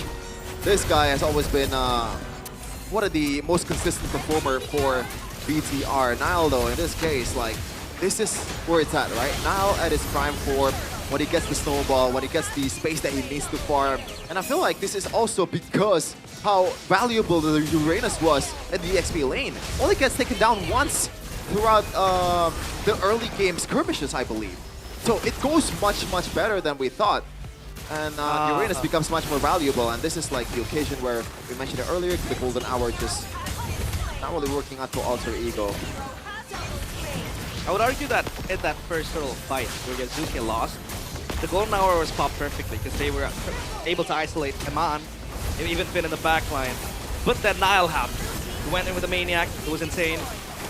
And the Siege almost felt like it was botched, but Alter Ego, man, they were the ones botching it themselves, especially when RP went for the chase. That enabled a big window for Bigatron to end the game right there and then. Yeah, the RP mistake, and it was back-to-back mistakes because I believe his ultimate came back up before this. Here, I mean, right after this, right? Boom, there you go, it's green, it's back up. So that actually could have been defendable. RP's gotta calm down. I know the whole team, Alter Ego's made for brawls, made for fast tempo, but a lot of times they force themselves into fights that they shouldn't take. They do. Sky Piercer with Hijime? Yeah, it's something they just wanted to have there. Dude. It's an incredibly aggressive build for Moreno here with the Lightning Punch. And instead of the usual, maybe Ice Queen 1 for utility, but at that time, when the gold lead is just too much, it's better for you to go all in with the burst. And he was able to burst Arfi's Harith with like less than a second with the Mystic Gush. The one thing that's still in my mind is this Windtalker from Eman. Yeah. Very interesting. I don't see... do you just want to kite? I think I see the vision. It's all about jumping in, running away, and then coming back, right? It's all about mobility against a one-cycle type of team. But I think if it's a one-cycle kind of team, then Winter Crown just works as well, right? Especially against a Harith, against a Jushin, you don't want to get those stacks up, right? If you already chase the Jushin with the corrosive side also, it already slows her down, so you can get a full shot of a Blazing Duet. But I guess it's Might want to ask Ammon about it. Maybe it's just personal preference. And he goes for what's the attack speed emblem again? Swift. Yeah. Thrill. A thrill, yeah. Oh, it's No, Swift. Yeah, the attack speed, sorry. Yeah, attack. Thrill. So he's very confident with his laning, not really trading the HPs with the art of thievery. He knows that he can actually hold off on his own in the gold lane against a Harith. And it is a technically winning lane too, right? Despite on a weak side gold lane for this Claude. Yeah. I guess it works out for him. It does. It does in the end. I agree with you, though. I think the Winter Crown is still the better option, but the man's always been very experimental with his item builds. Even in his RSG days, loves to go for picks or items that you usually would stay away from. Yeah. Or was he, man? Was he a clairvoyant? Was he able to see the the end game angle and he went for the one talker maybe? Maybe. Technically, it did help with the end. Yeah. More attack speed. I'm not rocking with the first phase Harith pick, man, for Alter Ego. At that time, you already know the matchup, right? It's gotta be a Claude. Yep. I think Gatot Kacha just holds so much value. Yep. You can see in the damage taken earlier from Moreno. I agree. He was less than 10k damage taken. Agree. Like he is damage taken 9k, damage dealt 36 or 32k. Yep. That is insane. He was untouched in this game. No one was able to solve this gourd problem. Yeah. Moreno was untouched, and I mean, he's the lowest TP on the team, 36%. It was mainly a Nile Shogun Finn game. Even Iman, right? He was just 0-1 and 5, I believe, or 0-1 and 6. Yeah, especially on RV2, this is a guy that plays literally every gold lane in the box. Yeah. Even Coach Van told me he played also Khalid Gold, Argus Gold. Yeah, Argus. Argus. But yeah, obviously, it's not going to be brought up in MPL. Hey, who knows, man? Who knows? Maybe they secure their playoff tickets and they want to have some fun? Experimentations? Maybe. Oh, dude. Honestly, though, I hate Uranus, but this is the only time where I was like, it's actually not a bad pick. I see the vision. There's no one that can actually burst. And they played it right. They played it with the whole team not falling behind like crazy. And there you can really see the true version of Uranus that you would see in ranked games. Usually you're like, oh my, why is he strong in ranked games? Because no one knows how to deal with him because the enemy team is still even. But usually Uranus is in MPL ID. They brawl too early. They take random fights in lane. They get behind. They fall behind, rather, sorry. That is why usually you do not pick all your damage-dealing combatants in the first phase. You reveal all your cards. Now, all the beefy boys is available to pick. That's true. That is an easy... Not really an easy Uranus pick. You're still a hater of the Uranus pick, but at the same time, that one is a good one. It opens up a lot of avenues I've always for loved Shogun. I love Uranus too, Miracle. We all love Uranus, chat. I'm a fanboy. I'm part of the fan club of GoPay. Oh. Yeah, you know about it? I do. Because if you are an Altered Champs, then you can also register for the Altered Champs membership on the GoPay app. You want to do it? Here. Yeah. Try to do it, all right? Because when you do it, there's a membership card, level up your Champs GG account to unlock even more benefits from the GoPay coins vouchers to exclusive merch, including signed jerseys. What is this wallpaper? That's Arashi. There's a lot of exclusive stuff that you can get from here. Look. Yep. There's the golden rings from GoPay by Fairy. There's the gaming chairs from Todak, the Todak Throne. There's smartphones as well that you guys can get every day on the GoPay app. Yeah, you can simply vote for your favorite MPL team before the match starts. And then, if you're lucky enough to get the vote right, it adds a bit of pride and prediction. Pride. Just open the GoPay app, just scroll down and click View All Features. Then, search for Champs GG. Hurry up because there are so many rewards exclusively for Alter Champs. Wait. Yeah, there's a card. There is. The There rarest is one. card? It's Codelwyn. It's a Codelwyn card. One of one. I wonder, right? A one of one. If there's someone that's gonna pull it, Codelwyn might buy it actually. Because Codelwyn's also in the TCG. Would he buy his own card? Yeah. I think he would. It's one of one, man. Yeah, but kind of loses value if you're the one who... What? No. Okay. It's for collectors. I think it increases the value because the card has been touched by Codelwyn. Right? The owner and the man portrayed in the card. That's true. That will be pretty expensive. It would rise in value, but something that will never rise in value is the free WDPs because it's always free for y'all back at home. Guaranteed GG on GoPay Game Special for MPL ID S17. GoPay Games gives you a free weekly Diamond Pass. Just scan the banner that you see right there. Scan Buat Claim. That means scan to claim. And claim the promos, brothers. Top up MLBB Diamonds with fair prices, easy and secure payments using the GoPay app, and of course, plenty of promos for y'all on top of all that. WDP. WDP. It's not LDP. What's L? Like LW, you know, it's a WDP. It ain't an LDP, you know. Loss DP. So weak. It's a win DP. It's a win DP. You like the carry skin, Stefan? You a fan? I don't know what. I feel like the effect on the skin is so tame. I can't feel like I'm shredding my enemy. I think people look at the splash art more than they do the effect. Let me check just a second. Let me check just a second. I feel like I saw a detail that I don't really like. Whoa. I think the best carry skin should be the Starlight skin. Oh yeah, I'm not a fan of Carrie's feet. What? It's a reptile feet, bro. Is Carrie a reptile? Why are you looking at? Okay. Well, if you guys want to collect your favorite players in card form, calling all fans, the OnePlay X MPL official virtual card is about to drop. This is your exclusive gateway to collect World Championship Pro Player cards. We're bringing you closer to the global champions. Think authentic signatures and jersey relics, like my M5 Super Marco jersey, match worn, like my finals MVP, M6 jersey, match worn, like my finals MVP, MSC 2025 jersey, Stanford, match worn. Oh, very cool. I thought of something. Imagine, like, usually we would like to have jerseys of the players, like in a grand final. Imagine if a fan comes out to you and asks you, can I have your suit? It's a match-worn suit, casting grand finals in M8. Okay, firstly, suits are way more expensive. I don't think that'll be... I mean, the jerseys are also expensive. Not expensive, not as expensive as a suit, no? Oh, but less expensive. For example, if there's a fan that walks up to you, can I have your game-worn socks? Game-worn socks? Cast-worn, not game-worn. Yeah, game-worn. Nah, you shouldn't, man. That's disgusting. He pulled up with the Bigatron sock. Yeah, Bigatron pair of socks last week. Yeah, Wolf gave it to me. Wolf. Yeah. You know what else Wolf gave to me? It's a smartwatch choker. A Bigatron choker, that's true. Bigatron. He flew all the way here with Acecraft. Because in Acecraft, you can fly everywhere. Don't want to miss random skills, bullet deflection, and a retro cartoon art style from back in these guys' childhoods? His childhood. Jump into Acecraft now and start your aerial adventure like Wolf. Yeah. Hey, fly Kevin, together. Can you make an airplane sound? Yeah. Airplane? Airplane. I don't know how you would mimic an airplane Have you ever seen an airplane before? Gonnie's still taking over, mama. Fun fact, dude. When we had a do stand-up comedy. You should do sit-down comedy, sitting down. When we had playoffs in Pig, there was an airplane. TMI, brother. And TMI.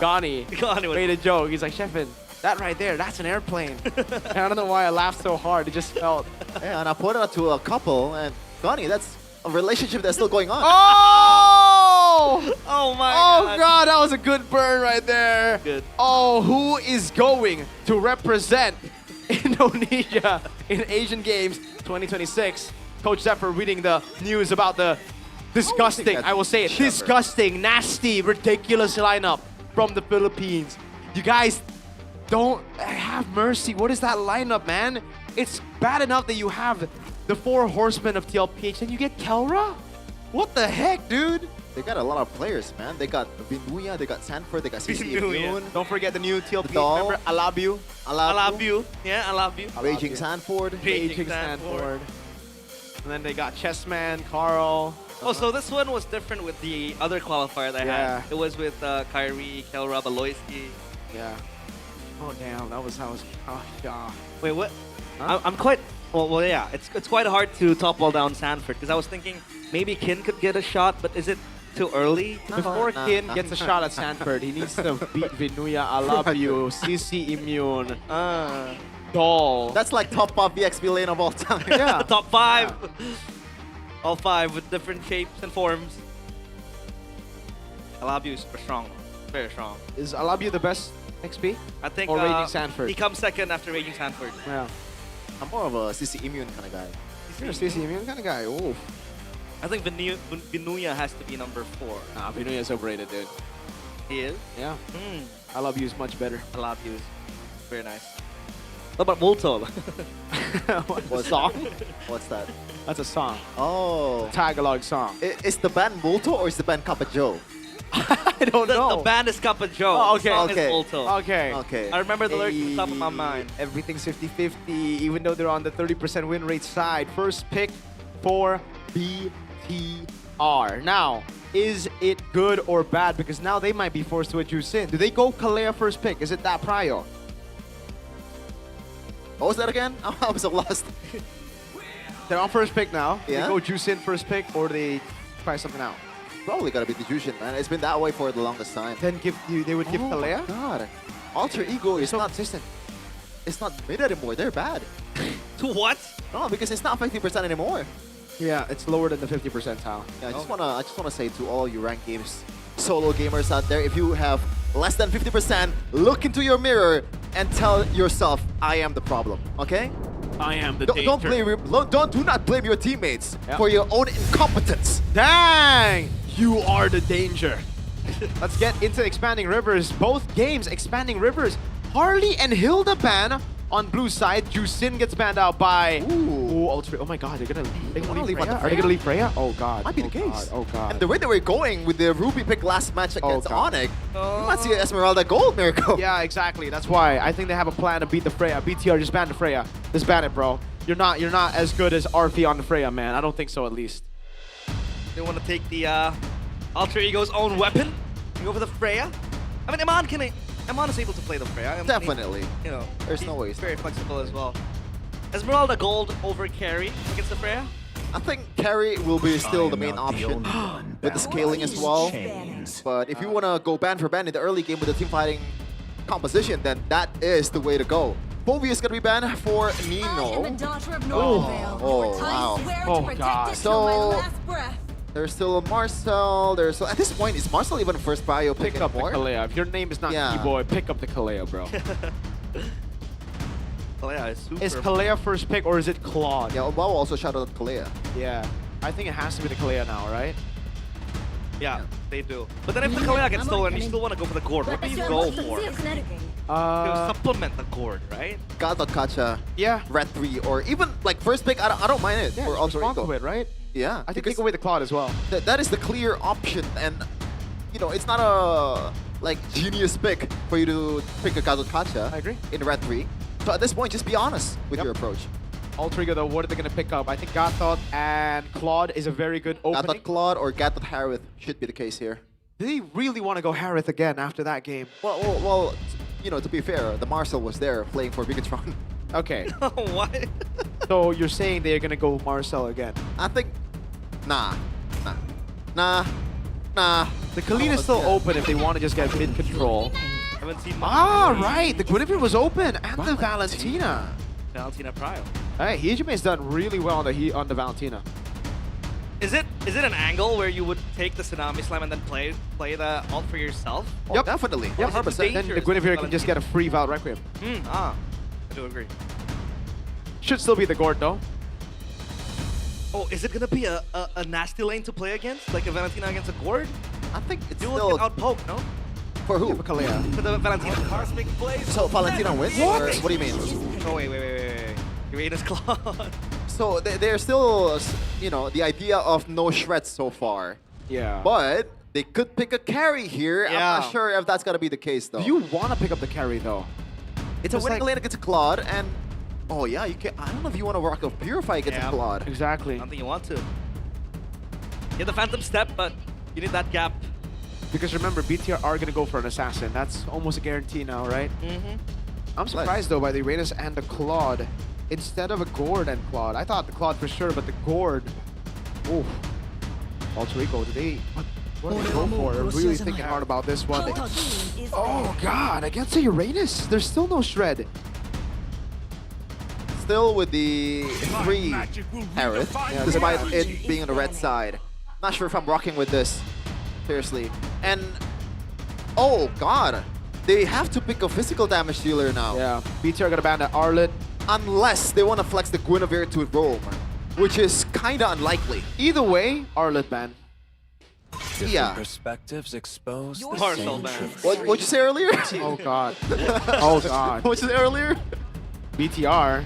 Why would you ban the Marcel? This helped you earlier. Oh god. Arlet, man! Did you not see it? They're saying something that's a bit more dangerous, Mirko. That is the Marcel. No, it's not. Literally, it's not. The Marcel's a substitute player. Oh lord. Please. Okay, Alter Ego, what do they ban out? They ban out the... They don't need to ban out the Zetian, I don't think, right? Zetian's a good shout. Moreno. When I think Moreno... Farsa? Yeah, I think the Farsa is a good ban, especially considering the Harith is already there. And the combo with the Philea too. Yeah, You're kind of out of range with the Guinevere. Oh, they ban out the Lancelot instead. They're taking away a hero that could really be a problem for the Guinevere too. BTR, Arlet. Hello? Limited option for Nile though. Arlet. Hello? I feel like they want to force Nile into either a Yi Sun-shin or a utility jungler. Yeah, or a Leomord. Oh, Leomord is still wide open. Yep. And Suyo too!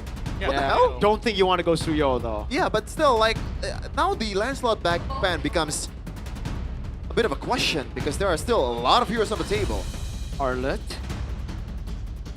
No, Miracle. We're gonna do it our way. He's out of here. He's out of here. Got off the Sora. You don't understand, Miracle. They're playing 4D chess. You know?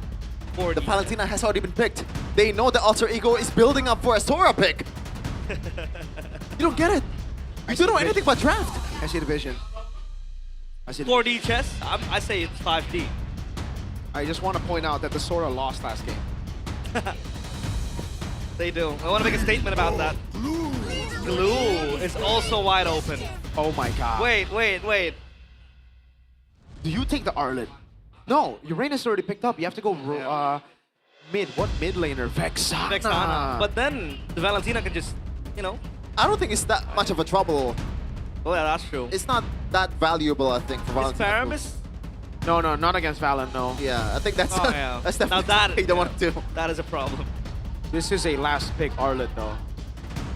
Just go for Farsa, bro. Or Zetian? No. Hell nah! You want to go Zetian here? Oh god.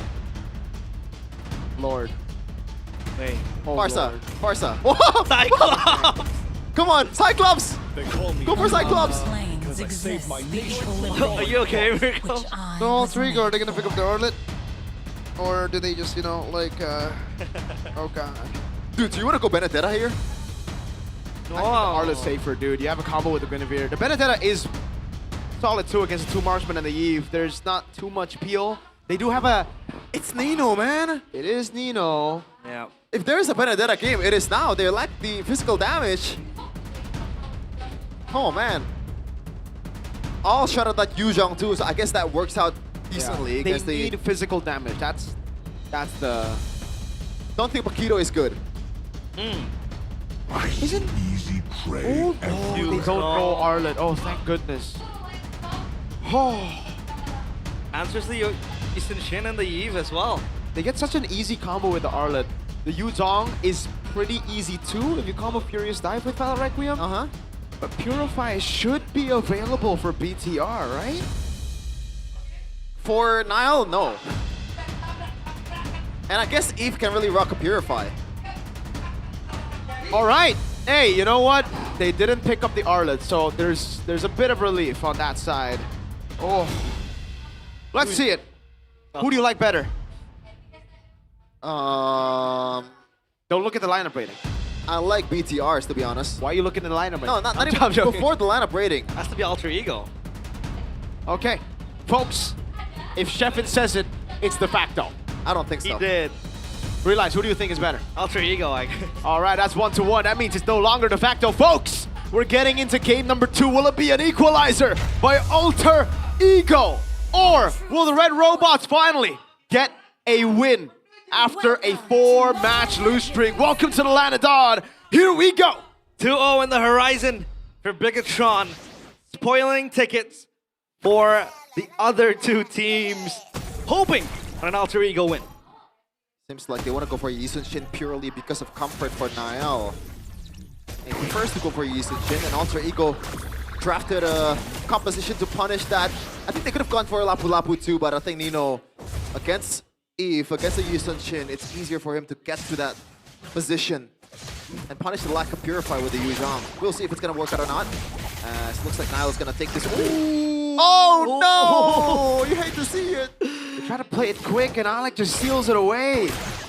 Oh no, especially for a player like Niall that plays with a tempo. I hope nothing goes like Ori for him. Oh, Alec. He's fine. Yeah, but he's taking so much damage, he has to back away now. He has the small Patricks to back him up. It's fine.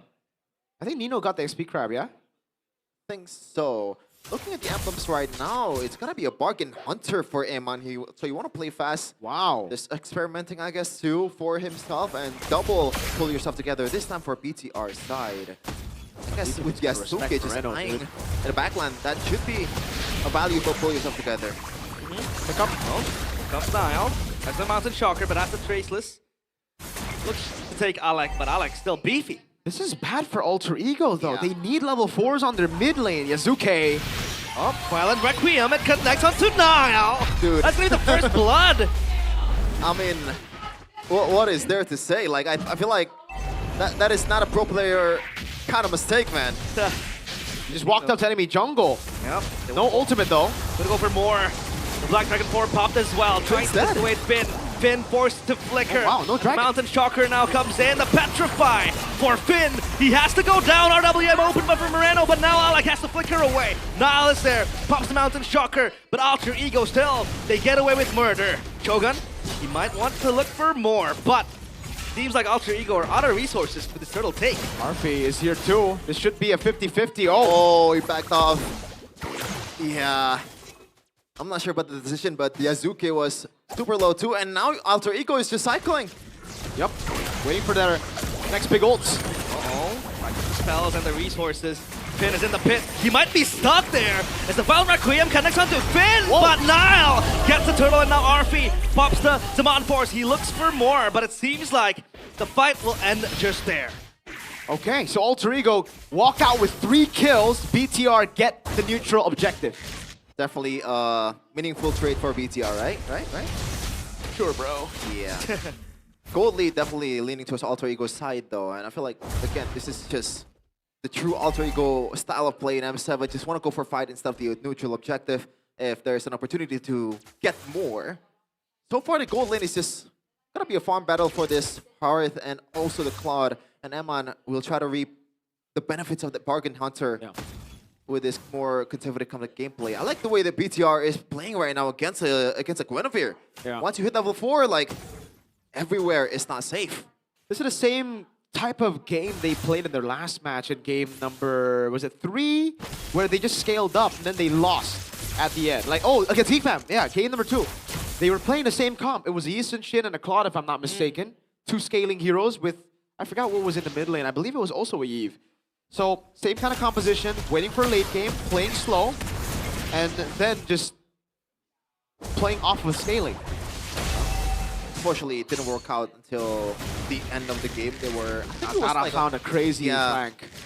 A bit of luck in that as well, but definitely more skill.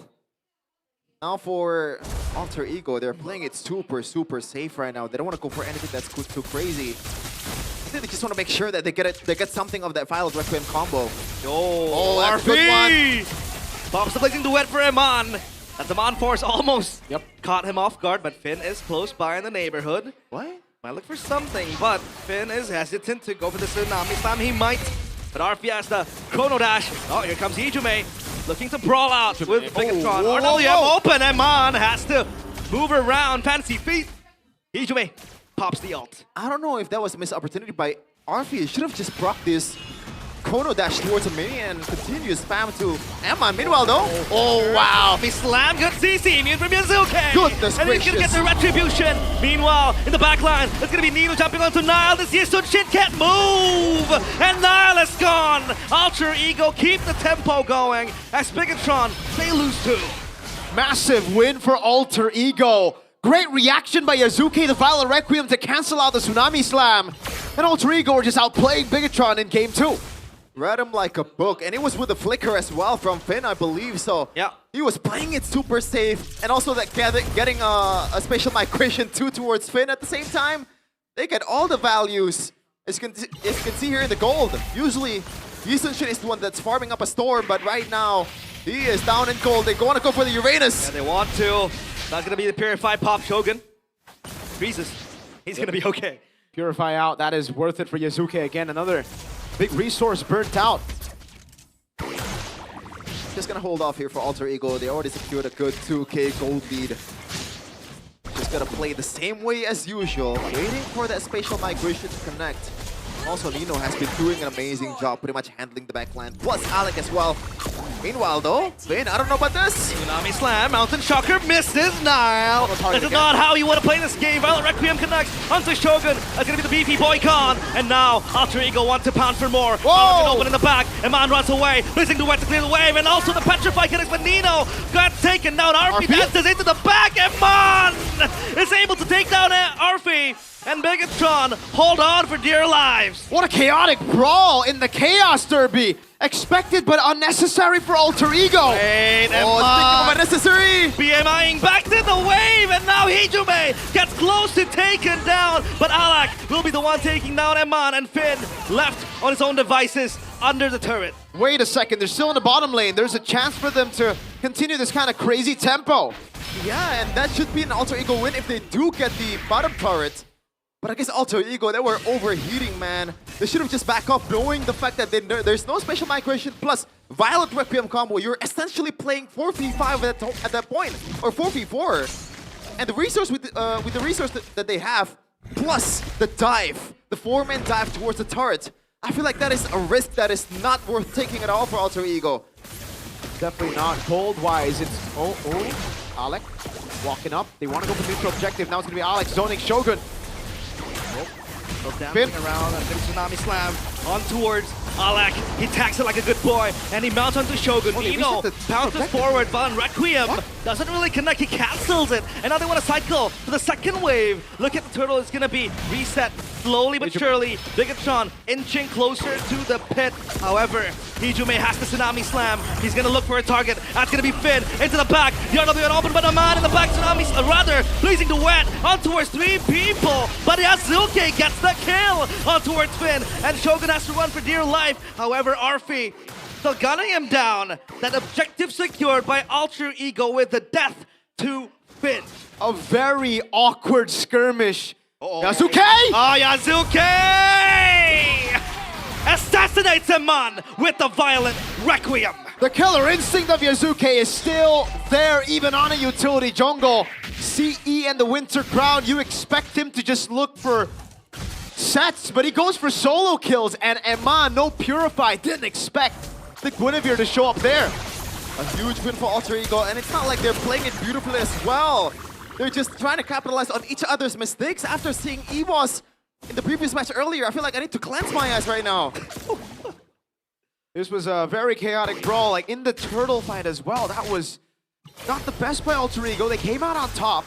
BTR definitely played it worse though, because Alter Ego initially used the dragon, used everything, but then they dropped aggro on Turtle. They reset it.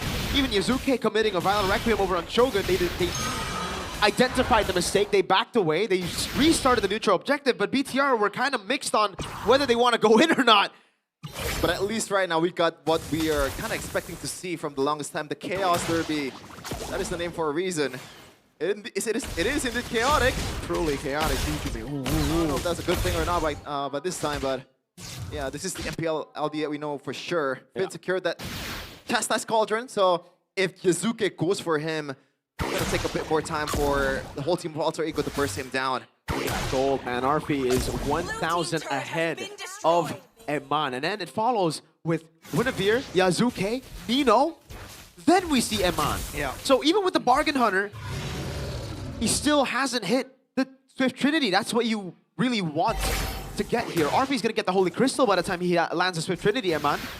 And by that time, I think the Holy Crystal trumps the Swift Trinity. Oh. Whoa! Jump in, Tsunami Slam onto the right target. Moreno deleted, and now Alter Ego will party in that mid lane. RP pops as Amon forced to clear the wave, and they have Prio on the Lord. Hijume with the Valentina! When the flicker is up, you gotta just be careful. He stole the Tsunami Slam earlier in the last fight. He stole it again, and that's the reason he went pull yourself together in game 2. Another chaotic kind of pick-off from Alter Ego. Yazuke went for Shogun, but never mind. Hijume got someone better. Someone that can be easily bursted down. And down goes Moreno. First death of this game. Oh boy, 5k gold lead. And they have a pretty decent, I guess, stage potential with the Yuzhong as well. They can just go trade for Black Inform for an inhibit sword if there's a need to do it. But the first objective is definitely just getting all the second tier tower away for Alter Ego. Yeah, and you can see this time around the Uranus really takes that beating. Unlike previous game where they really had that lack of damage. I mean, the Harriet could do that, but now equipped with the Guinevere, equipped with the glue as well, mounting on top, this Uranus will bite bullets. That gold gap is insane, dude. Yeah, a 2,000 gold lead for Alec. The Trinity. And a 2,000 gold lead for RP again. RP already on the Holy Crystal, and only now has Aman finished the Swift Trinity. I like that Alec is going for a more defensive build here. So no glowing one, no genius one, or ice queen one. No more the ones for this patch, right? Because he knows that this composition of BTR can just hide away easily. And also they have an abundance of damage with RP snowballing the heck out of his mind. Yazuki on 404-2. Nino is also in a way a damage dealer. So he's gonna be there attacking in the front line. It's still play. Oh, they're looking for something. Yazuki botches the engage. But look at Nino in the back. The Tsunami Slam onto Finn. Cancelled, but Shogun takes taken so low. Look in the back line. It's gonna be Hijume getting the turn. And now they push the base wide open. Finn, low HP, but Alec once more. They re-engage. It looks like they want to go for Alter Ego, but Alter Ego has to be content with a losing trade. That's value. That's not a losing trade. They got a base turret on the far lane. Yes, they lost Nino and RP, but I'd take that any day. Yeah. It feels like a deja vu, no? There was a bottom turret push. Alter Ego was forced to shoo away exactly the same like game number 1 for BTR, I believe. They punch and engage. Meanwhile, though, BTR is trying to just take down this mid turret, and there's no way Alter Ego is stopping that one. Plus Nile, another conversion, trying to just ameliorate the situation even more for himself. How do they push the bottom lane is the question now. I guess they have a Claude. So Alter Ego, when they decide to group up around a neutral objective, BTR are going to have to try to find a sneaky way into a fight. Either a flank or, again, Eman pushing the bottom lane. They need to build a forced error, but Alter Ego have already taken the far lane. So again, that's why. Yes, they lost the mid turret. Yes, they lost 2 members. It was RP who was also taken out, but whoa. What is RP build? Is that a wind talker for RP? Rogue Meteor. RP? Oh, what the heck? Right? That might be the Wind Talker. Is there a buff or an adjustment that we forgot about this item? Are we out of the loop? Oh gosh, is this generous or is this accurate? I think it's generous. It's always 50-50. It either happens or it doesn't. Yeah, I'm still stuck on the Wind Talker potentially built by RP here. So maybe there's an adjustment that we don't know. We'll see after this. But he's a marksman right there. He's not a mage. Look at him. I believe this Chrono Dash and Synchro Vision can actually crit. Usually you build a Berserker's Fury when Harith was first introduced in the Mobile Legends, but migration, look at that. Purify. Well, Requiem will not cycle maximum because that purifies their Tsunami Slam onto the back! Hijume is down! And now Bigatron look for an opening! But Nino with the Black Dragon form as Alec just mounts onto Eman. Yazuki has to run back. He is low on HP. No. Finn gets taken down to half. And now Alter Ego needs to play with 4 members standing. And Bigatron might look for an angle, but the wave down bottom will be cycled again for Alter Ego. They want to go for more. Shogun tanking the damage, but Alter Ego taking it slow. They know they can delay this. They have a slow push down bottom. What a flank. We were talking about it. BTR needed to look for a flank, and Alter Ego were on the initiation while that happened, so Hijume wasn't careful enough. RP looking for something. Shogun pops the consecration, and he evaporates. And now they have their sights on the Lord as Niles showed down bottom. That wave is going to push once more for Alter Ego. Meanwhile, Bigatron, Hail Mary play is required. Alter Ego, they group as 5. I think they just gotta give this. There's no way, right? Without Shogun, without a front line, that ain't gonna happen. That flank again, it would take Alter Ego a massive blunder to throw this around, so BTR decides to just back away. I guess the Wind Talker kind of worked out for RP there. A lot more movement speed. You can see it just by ITES. He's just roaming around the map super fast. And also the crits, it proc sometimes there. And also some magical damage proc as well. Extra one from Wind Talker. Attack speed as well too, so more spammability. So this might be a new Harith build. It might just be a Wind Talker thing. I mean, both games. If I got a penny for every time Wind Talker gets built up, I would have 2 this series. It's not a lot, but it's weird that it happened twice. Yeah. Emma not building 1 though. He's going for Rose Gold Meteor. Rose Gold Dog. not sure if you want to go for Rose Gold instead of the Winter Crown. I guess you want to just tank the potential spatial migration if it lands, He's thinking of the long fight, right? He's thinking of dealing damage. Man, that enhanced auto attack after your chrono dash with the Wind Talker effect as well. Kind of nasty. Ooh, good dodge from RP. This will, at the bare minimum, be 2 base turrets, right? It will be BTR stripped down. Hold on, Nile is handling the wave though, so maybe only one of them. Conceal play. The Chogan. wave spawns as well. It's not a bad place. Also quick enough for the concentration. They will be able to get that turret. But Yazuki in the back! He gets taken down! And Megatron defend for their life. Shogun has to go back. The Black Dragon form will evacuate Nino into a better place. And Alter Ego, they do get the turret. But is that a winning trade? Finn the human! Using the CC immune inside of the Tsunami Slam to outplay a spatial migration Yazuki. Genius play from Finn. And now BTR with this late game composition that scales even better than Alter Ego. This should be their chance to actually utilize this composition. They have 2 marksmen. They have a good wave clear mid laner. Hijume though. Yeah. Oh, they're still waiting for the cycle for Finn, because that's the main initiator. You can't initiate on a Uranus. definitely. But you can still play with long lane with the Uranus, man. I don't think there's no one that's capable of bursting down Shogun. Not 1v1, no. Yeah. They're gonna pour a lot of resources for this guy to be bursted. A lot of mounts maybe, just chain CC with the special migration. At that time, it's just a purified trade. Yeah. So we're gonna take a look at the items here. Moreno once again secured that lightning truncheon. A much more aggressive build in this case. And a photo for Finn. So I guess he knows that the backliners are vulnerable to the Yuzhong, to Yazuki's. So you want to go for... That's how. Not really for his own, I guess like, you know, tankiness. He wants to elevate Eman. He wants to elevate Nile. And I guess that's why Eman built Rose Gold Meteor, because you get extra shield? Yeah, I was surprised by the amount of healing he was doing. And well, now that explains it.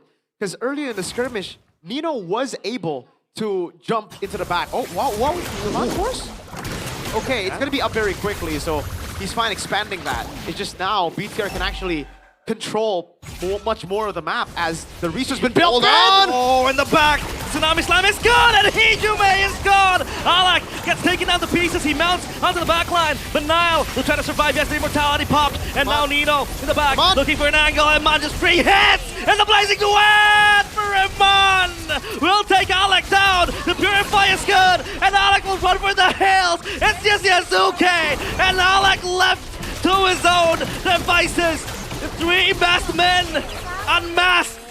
Will this be an end angle for Bigatron, or will they try to stabilize the game? Hijume got caught, but I think RP's the one who's going to be the man blamed. He used the Zaman Force and it gave BTR control. It's a full team wide. Only Hijume is available to defend the base. I don't think BTR will take this one immediately. They want to go for a more disciplined route with taking this Lord. Even without Nile, I think this should be a take here. Yes, they'll just burst this down with Eman and crew. Yeah. But what a set from Finn over and over again. Reminiscence of his protege or the old El Momento in BTR. Hanky, we talk about Megatron being the ones choking when it matters the most. But is this choke contagious? Is it infectious to other teams? Hey. People were saying Bigatron got contaminated by the RQ virus. Now, Alter Ego might be contaminated by the Bigot choke. Hold on now. This is the Hail Mary. This is the Hail Mary. They got a Yisun Shin. Oh, conceal. Conceal. Everybody shut up. Shush. Oh, they did not find anything. It's only Shogun. Oh, no. BTR, I don't think they want to chase. Eman is on the other side of the map. They don't need to. They got the Lord evolved. They can just play for turrets now. And Moreno is in the mid lane. This is an evolved Lord, folks. BTR are going to have crazy sustain. With the photo. Clear too. Exactly. Just with the photo, Sheffin, they had insane wave clip in. Okay. They had insane sustain with the photo. Now add the evolved Lord damage reduction. Flicker is up for Finn. Hijume might be the target, or maybe... Oh, RP! What was the damage from Nile? Tsunami Slam! And Hijume with the Winter Crown. Right on time. The backline's going to be developed. Requiem and Moreno gets Hijume at the back. And Tornado with the 3-man petrify. It's not enough. The Winter will buy some time alongside the backline. Moreno gets taken down. He gets the double kill. Yasuke deleted, and the crystal is in their eyes. The RWM open, and now it's gonna be Alec deleted. It's just Arfi watching the base crumble to pieces. The crystal cracked, and Megatron activate. They go online, and they pulverize Alter Ego. What a comeback! 2-0. Say it with me now. The Red Robots are back. 2-0 in the Chaos Derby. With all the odds stacked against them, with Alter Ego taking a game off of Onyx, they get the job done. Biggie Choke who? Biggie Choke what? Well, someone's excited. Not me, that's for sure. But all the other teams are not really excited as they will hold on to their playoff secured notification. BTR extending, furthering their chance to advance to the playoffs. It is now equal with other teams, with Geekdom as well. They stand at 7-7. It becomes even spicier now, folks, in Season 17. Holy moly, week 8, day number 3, match number 2, and we still don't know who's going to be our second playoff team. What? How? There's only one team who secured playoffs, one team who secured upper brackets, and one team that's out of it, but all of the other teams, 2-8, have a chance to make it to the playoffs. I cannot believe it. I somehow feel guilty on taking away that moment, because if you were on play-by-play today... No. You take it. You take. I want to enjoy it like that. Brother, you did great, okay? You did great.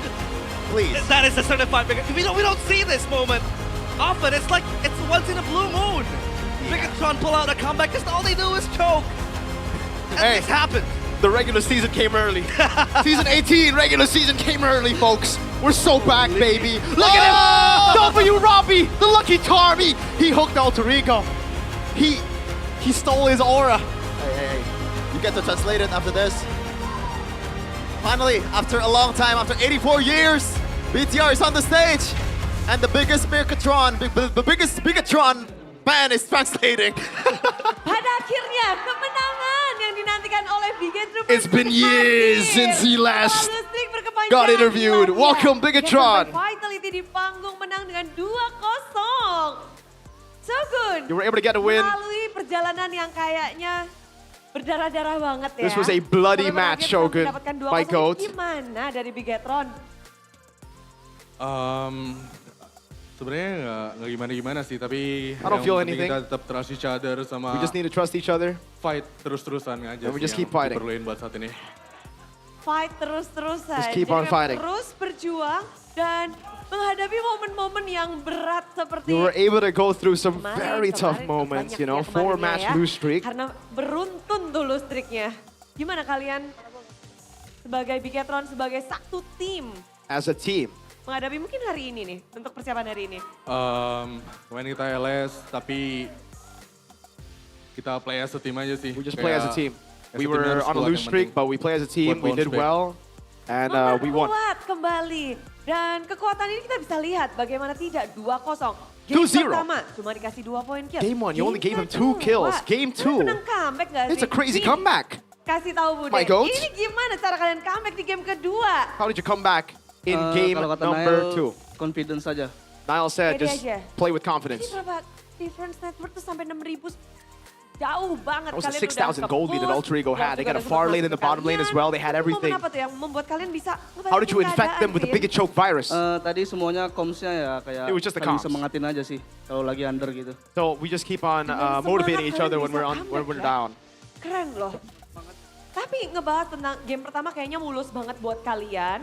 Bahkan cuma 2 poin kill kalian berikan. Apakah ini dari Finn juga You only gave him 2 kombomu dengan kills. Moreno? So Finn, what is this Lagi dari combo ini, with Moreno? Kalea dengan Kalea and the Gourd. We saw that in game 1. Jadi kuncian kah itu di game Is pertama? this the key for the win?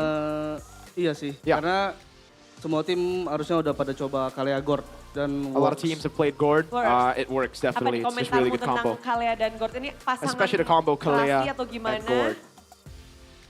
Iya, pasangan. Yeah, they're a duo right there. You gotta pick it together.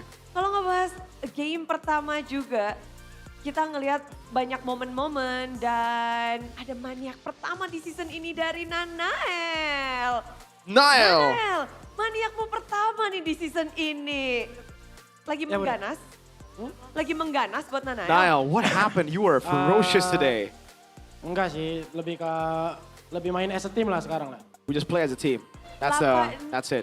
Point kill, zero death, kita bakal lihat bersama-sama bagaimana Nanael mendapatkan maniak pertamanya. You got your first maniac this season. Look at this maniac. Let's play together, man. Bisa savage gak sih, El? Niall, you could have gone to Savage, Bisa, no? cuman Yeah. gak usah lah. I could have gone to Savage, but I don't need it. Tapi ini momen-momen dimana sebenarnya turtle pertama kalian kalah. Ini di turtle kedua, apa yang kalian plan sehingga ini menjadi turtle kalian? In the second turtle, what did you guys plan for this to actually be your turtle? For you to claim it? Tabrak aja, tabrak. We just fight. Oke, tabrak aja, tabrak. Fight. Dan berarti momen ini udah komsnya tabrak aja, tabrak. Iya. Just hit him, yes. Rupanya sesingkat itu ya, yang penting tabrak. Tapi permainan dari Nanael hari ini juga tajam But Niall, you were sharp Apakah today. memang ada buffnya Nanael nih? Spesial datang. Ini kamu yang You got minta, your Pak. buff, man. Gimana Your nih, buff Nanael? Robbie is Hari ini here. hadir. Iya, dia habis liburan sama Bang Lutfi Limawan juga kan. He went on holiday with kalah, Lutfi. Terus baby datang lah gitu. Ya udah dia datang, menang, terus ada Robbie Pancoro juga kan. He was talking about his Ini girlfriend, but he's like, special yeah, Robbie's here too. That's the Kalau bisa real jadi Spider-Man support juga, system aku right there. request. They're both fighting. Niall's girlfriend and Robbie to be the real support Sekali system. nih ya, hadir ke sini dan kalau nggak salah 100% win rate nih dari Obi. Ya kalau bisa buat Bang Robbie Pancoro. For Robbie, Minggu depan datang please lagi. come again next week. Bisa nggak, Cek? Minggu Can depan you come datang next lagi week? ya. Spider-Man. Langsung jadi Spider-Man. Nanti request apa lagi nih Nana? What are you gonna request? Request the cosplay for him. Mungkin Hulk atau nggak Iron Man. Maybe Hulk or Iron Man. Mintanya ya. Oke, karena mereka butuh kekuatan super sih. They need untuk the bisa superpowers, man, masuk to make it to playoffs. Posisi juga lagi deg-deg banget dan Moreno. Ini momen di mana Bigetron yang kita biasanya lihat kuat banget di regular season. We see you guys always, you know, you're really strong in the regular season. Mengkhawatirkan nih But what Moreno. happened? You're not in playoffs yet even. Iya sih, dan sebenarnya nggak expect juga tiba-tiba kita I didn't expect the drop in form because our loss streak was definitely unexpected. I hope. Kebiasaan itu berbalik sih. I hope we're able to fix those habits. Kita bisa lolos playoff. Hopefully we can, you know, reverse it. Maybe we choke in regular season and do well in playoffs. Berarti kalau sebelumnya playoffnya yang goyang, ini So usually you choke in playoffs. Playoff strong. Now you're gonna choke in regular season and do Harapan well in besar playoffs. Yes, pastinya hopefully dong, we do harus that. positive thinking terus. Tapi ngedapetin 2-0 hari ini, apakah ini pertanda kalian memang Is this a sudah sign? mungkin ngedapetin ritme kalian kembali? That you gameplay got your rhythm kalian back? kembali, karena banyak yang bilang, ini Bigetron kayak kemarin pas kalah, nggak kayak Bigetron A lot of people saw you guys, you know, you played very weird Sih, in the last few kemudian matches. Dari kita berlima aja, Yes. kalau Asa itu masih ada lah. All 5 of us played really weird. We still need to fix a lot of problems. Ya, kita harus terus berjuang sih. But we can keep on going. We need to keep on doing our best. Karena tiket playoff masih terbuka, baru Onyx doang yang punya. Only Onyx has secured a playoff spot. Alter Ego yang menang itu beda cerita. Tapi ini karena kalian menang, tiket playoff masih bisa diperebutkan. You can still fight for the playoff spot because you won here today. Yeay, iya. Tapi Eman berjuang di season Eman, ini. playing this season Untuk Eman sendiri, for you. fighting for this season, is it different? Ini Is it beda nggak different? sih dari season-season sebelumnya? Kalau menurut gue ya beda, soalnya For me, it's different. season lalu tuh kayak kita Because last kompak season banget, we tapi were ya so good, we were so sama coordinated in the tim regular juga season. Kayak udah tahu juga gimana cara metanya puter gitu. Last season we knew the meta. This season Lebih berasa it was di season different. ini ya, banyak perubahan But we have a lot of more terjadi. dynamics here. We need to learn a lot more. There's a lot of Kalau changes. lihat dari sekarang begitu You see 2-0 the position ini, now. You got a 2-0. dari Eman sendiri merasa For you, Bigetron Eman. sudah kembali kuat nih. Do you think you're back? Do you think you're strong? Semoga ya. Yes, hopefully. Tapi kalau menurut gue ya kita pasti For me, main yang bagus gitu lah. we play well. That's it. We just have to play well. Bagus terus dan tapi 2-0 hari ini gimana sih menurut Eman di sini Bigetron yang lagi What do you think about the 2-0 win here atau today? Alter Ego yang kamu rasa berbeda? Kalau menurut gua You ya think all three go are 2-0 different? hari ini ya itu penting banget buat kita soalnya kita lagi ngejar juga kan buat ke Yeah, playoff. for me, I think we improved. We're really fired up Ya apa? because we want to make it to playoffs.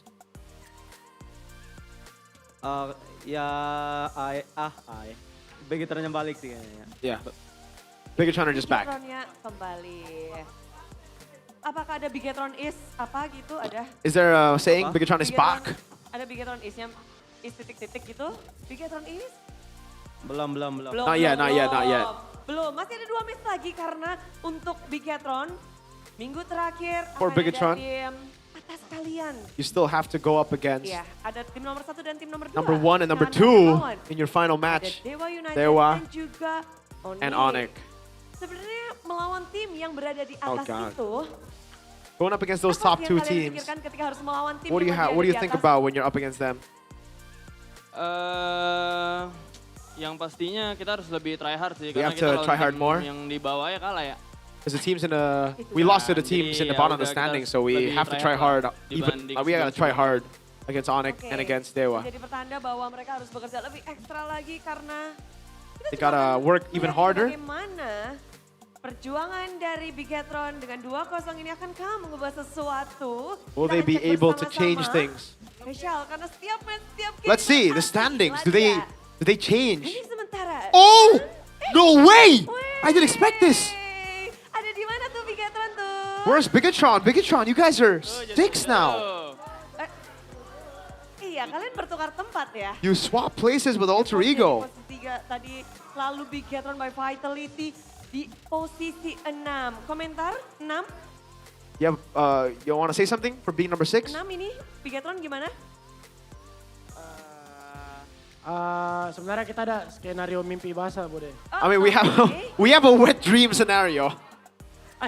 Ya kita ada skenario khusus gitu lah. We have a Jadi, specific kita berharapnya scenario, a nanti wet dream. ujungnya stack 2. We want to be number 2. Cuman itu ya balik lagi beneran But again, skenario that's impossible lah, an unrealistic, Mission impossible scenario, but we want to get number 2. Mission masih ada kesempatan karena kalian In masih Niall's di bawah words, lagi, jadi a wet dream bisa scenario. ini. Apapun bisa terjadi karena poinnya Anything can still happen because the points are so close. tipis ya Nanael. Jadi kamu merasa masih ada harapan untuk beranjak naik. Bisa, Bude, bisa banget. Yeah, Bisa we can bakal still do lagi it. We dengan can still hasil do hari ini it. Nanael.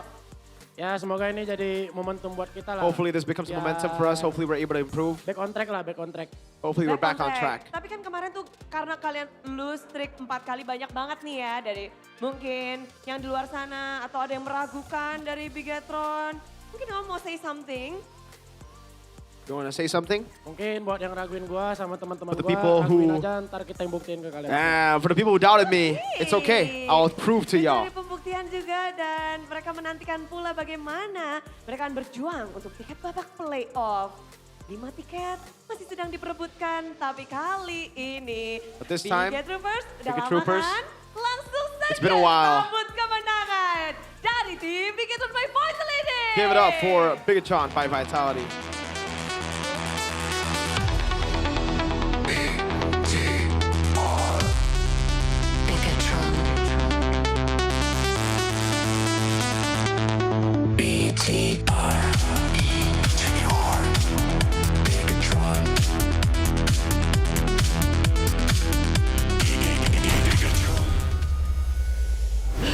Robbie, what do you? You know the Tahu sampai bro. You know the Blood thinks he's on the team. You know what? Yeah, the penguin, the penguin. Who is this guy? Who invited my man? That photo of Drake in a Kentucky, I think Duke, I think film session or something. Oh God, that's so funny actually. Oh God, man. Congrats by the way, Mirko. Your What? team just beat the ID representative. No. Just wait, they Alter- announced it. Alter Ego ID representatives. They did. And Bigatron beat Alter Ego 2 times in the regular season here. I think de facto they are the best team in the world. No, because Alter Ego, you said, are the Look at the look at the cope he's in. No, but he said it. Tone down. He said in the opening. He said it. The de facto second best team in the world as for M7. Okay. So the team that beats, right? You said it, dude. Why are you pissed? He said it. I didn't say it. He said it. I wanna have a try. I just want to say I've never doubted the Uranus. Uranus is the best thing in the world. Statistics don't lie. 17% win rate. I told you. I don't care. So there's a chance, right? So it does not lie. It's 50-50. It either happens or it doesn't. That's all an MPL ID, dude. Oh man, but now it becomes even more spicier this season. My God, There's dude. 3 teams currently that's 7-7. That is No insane. longer 6-7 for BTR. The second placer is 8-6. The 7th placer is 7-7. Dude, this is insane. It's so nice being Onyx. They qualified and they get to watch all the chaos brew out in the land of Dawn. You know, it's all chill because our eyes now are set on MSC. Our? What do you mean our? Bro, thinks he's on the team. What? You're flying there? This is a thing when you're a fan of a team. It's a collective type of thing. That's you know, true. That's true. You the know, I gotta fans give a fight props along for the that. Players. Gotta give a props for that. Hey, brother. tell us what happened here, though. Oh man, you see it coming, right? It's a 2 marksman comp with a Eve. You know, if it's RQ, it's not gonna happen, but it's BTR. What? Goodness gracious, Finn though. Oh, my dude, Finn, god. Finn. That's why he's my goat, baby. Even before the siege, the last siege, I said it. Hijume's gotta watch out.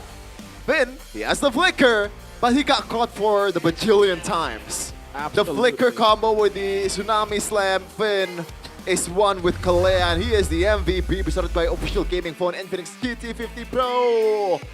Also 100k damage take on Kalea. Definitely something to be happy about. That photo build is definitely helping a lot in the team fight. M1 was able to sustain until the end. Nile was able to sustain until the end, you know. Some more HP bars to work with. Even a build that was called Meteor also, so a lot more sustainability through the shield and photo combo. Oh my goodness. Man, it happened again. The Kalea to Valentina.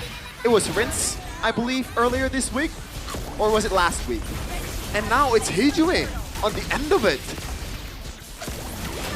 You can see here the team fight. It was not looking good for BTR. Early game, they were struggling so much. But once those picks fall off, once that one cycle combo via Zukit does not land, then it's all gone. BTR can just kite away and wait for the resources to be gone and bounce back. And this is one of the reasons, and this is one of the occasion. They got a lot of marks, man. You know, and this flank from Finn, amazing with conceal play as well. Hijume does not expect that. Oh man, I can only marvel at how good Finn is at pickoff heroes. One of the, I guess, like under the radar player this season. Yeah, oh, it should have been hyped before. Yeah. Shades off. Back then it was Keyboy, right? He, I think, Divine Judgment of Valentina that wants to go in. Yup. No, he tsunami slammed Akaja. Yeah. It was Witty who flickered in. I was talking about like the MSC. Oh yeah, okay, that one, yes. But there's another occasion where Keyboy is brilliant, but this time around Finn is also brilliant. And Eman does not care with the mount as well. Shogun is too tanky at this point. And another pickoff to Hijume. I don't know why he's so upfront, while also he's on a RWM, by the way, so he has no business being in that position, man, especially after God knows how many times you get picked up by the Tsunami Slam. I thought by that time you would learn. Dude, that photo was disgusting, especially when you have a Uranus. Like, look at that Shogun, dude. Insane. Actually insane. There's nothing that Did he go Oracle? he can do at that point. He did go Oracle. That's why I said before the game, I prefer BTR's draft by a bit, you know?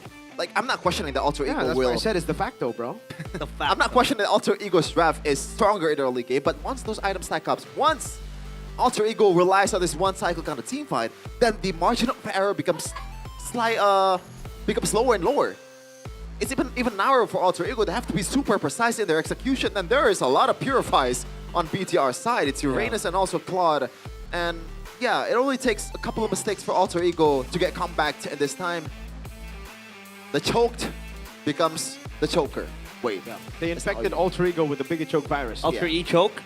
Hey, no. They got infected by the Big Choke virus. Oh, okay. So they're patient 0 then.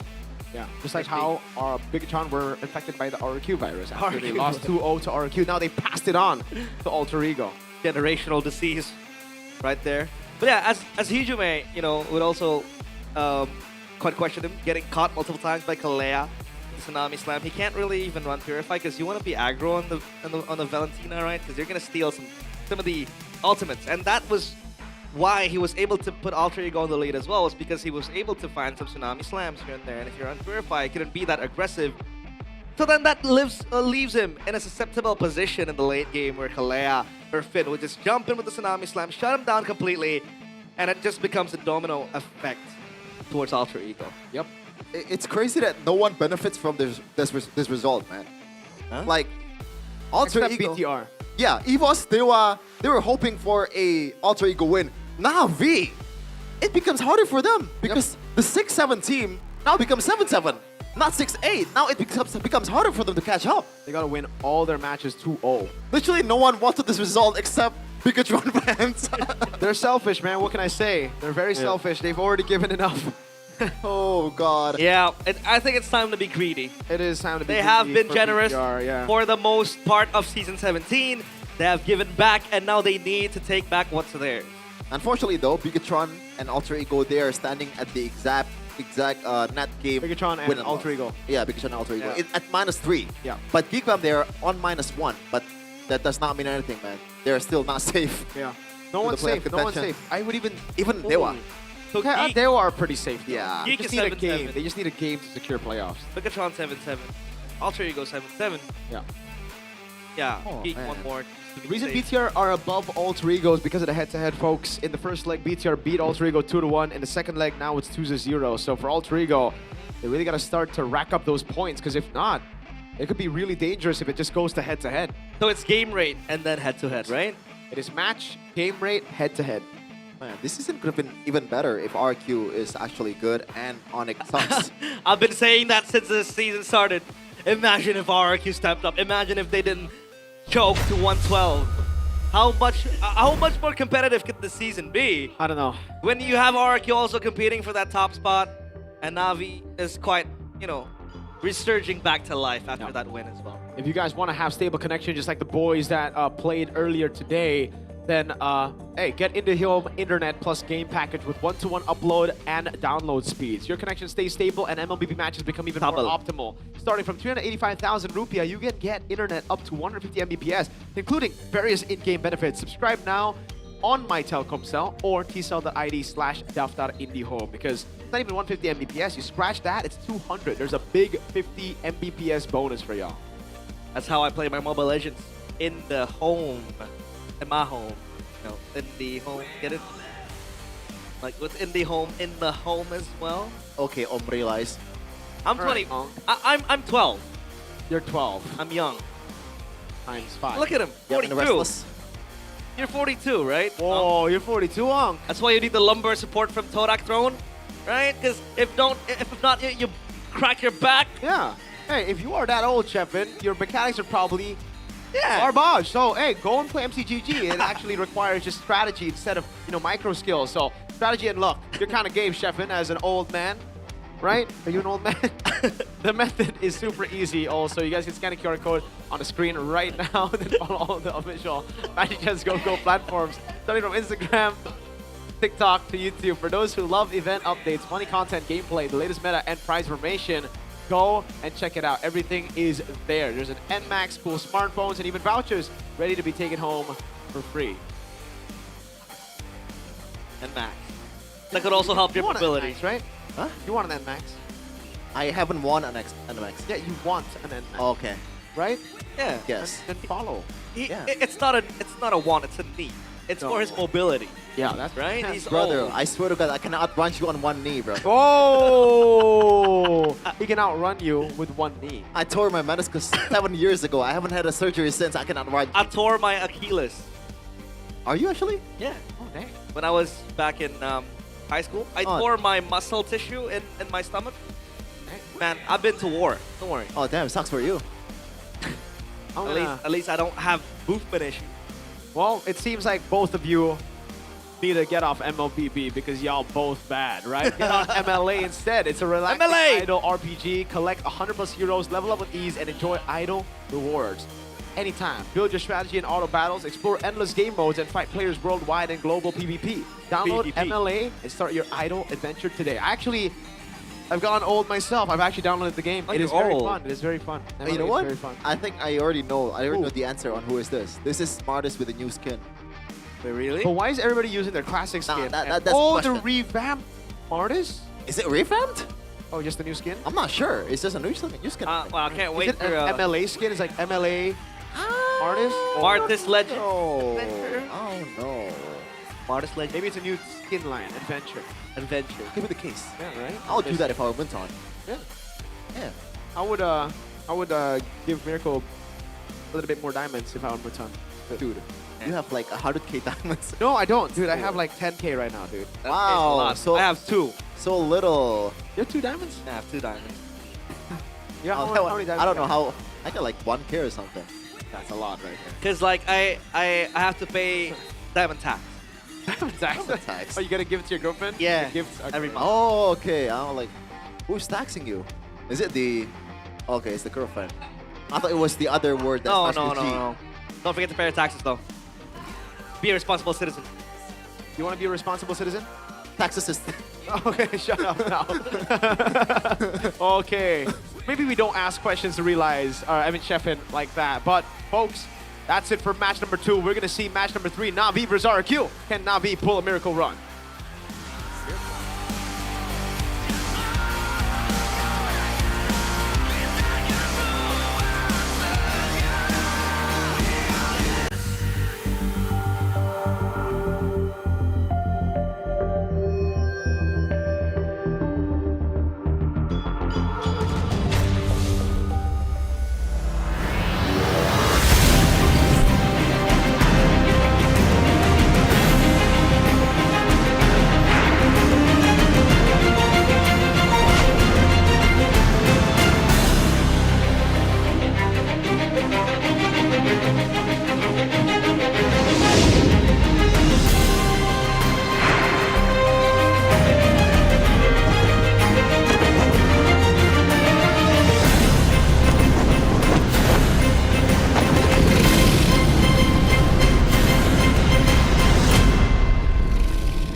Semua hal terus berubah.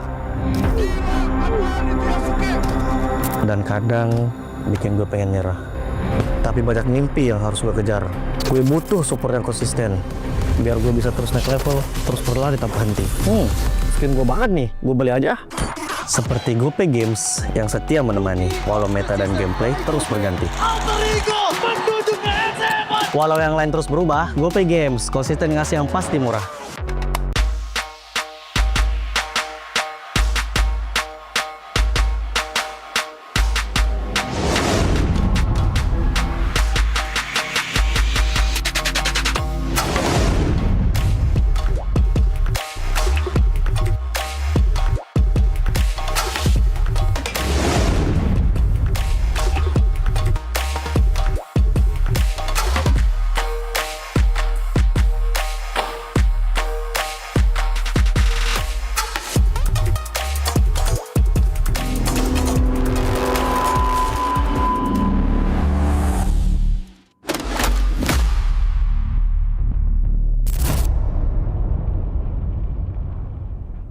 Garnier Men. Keringat, minyak, dan kulit sensitif bikin jerawat susah dilawan. Lawan jerawat dengan nyaman bersama. Baru Garnier Men Acno Fight Gentle Gel Cleanser dengan salisilik dan sika. Lawan 99,9% bakteri penyebab jerawat. Teruji pada kulit sensitif.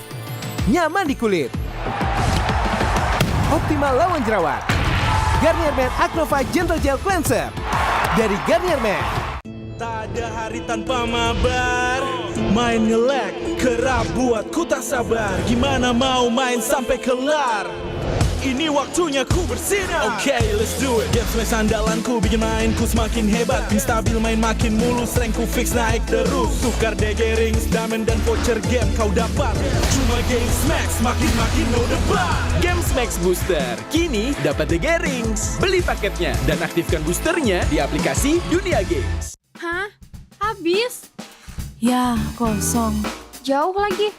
Tenang, ada Klik Indomaret. Klik Indomaret gratis ongkir 1 jam sampai. Klik Indomaret, belanja online seperti di toko. Klik Indomaret.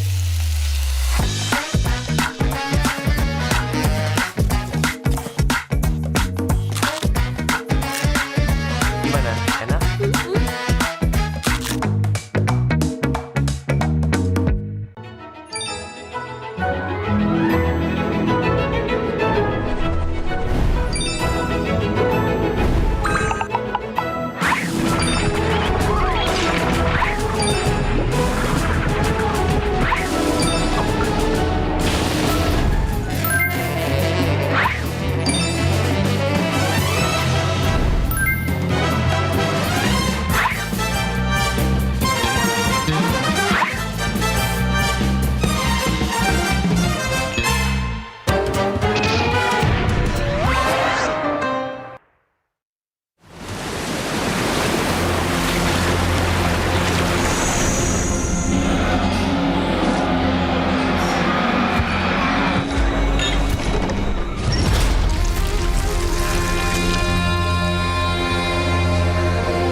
Jazz No Limit dan Siska Call. Selamat datang, silakan masuk. Tamu berikutnya, silakan. Yo, Aldi Tahir. Silakan masukin.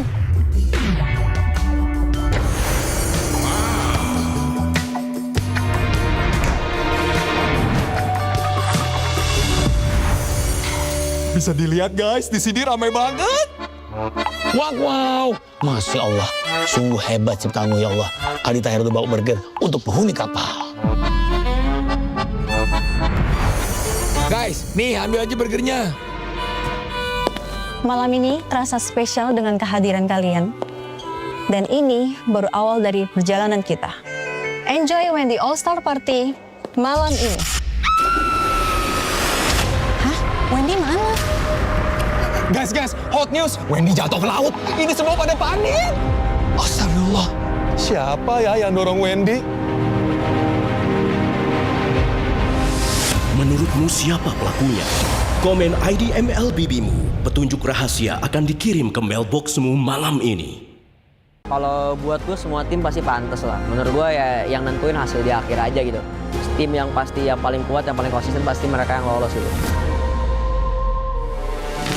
Satu kemenangan dapat mengubah banyak kemungkinan. Persaingan akan semakin ketat. Belum ada posisi aman. Persaingan sih, especially di leg 2 sih. Leg 2 berasa banget kayak semua tim tuh udah jago semua, udah saling lawan, udah makin improve. Gue ngeliat sih lebih banyak keunikan aja sih.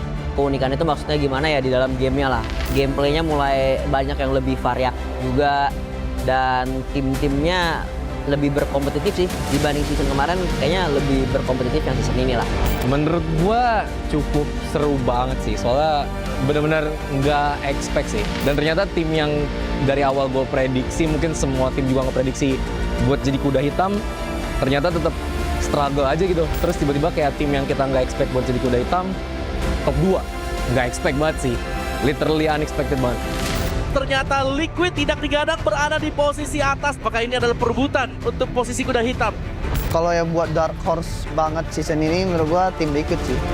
Karena dari yang season lalu mereka se-struggle itu kan. Dan yang season ini menurut gua mereka bisa compete sama semua tim sih. Cuman inkonsisten aja kayak yang gua bahas di awal.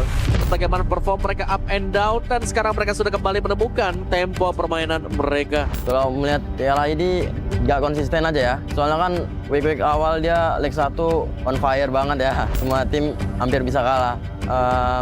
Nggak tahu apa yang hilang dari mereka. Kalau dari TL sih bukan kehilangan jati diri sih. Kayak sesimpel kebaca sih kayaknya. Karena tim-tim lain juga udah pada tahu how to ban-nya buat melawan TL. Makanya mereka cukup terseok-seok lah berapa minggu. Yang akhirnya sekarang mereka udah menang-menang lagi ya, mungkin karena mereka nggak bermain di draft yang itu aja gitu. Mereka mulai explore yang lain-lain. Yang gua ngerasa mereka udah mandang kita ya tim yang kuat, terus juga kayak udah nyari tahu banyak lah tentang tim kita, terus jadi lumayan nyulitin lah buat kita. Jadi kayak sekarang gitu. Dan always kita pantau udah masuk ke leg yang kedua. Mereka semakin lebih meyakinkan. Play demi play, game demi game, match demi match. Banyak yang terpleset karena Geek Fam.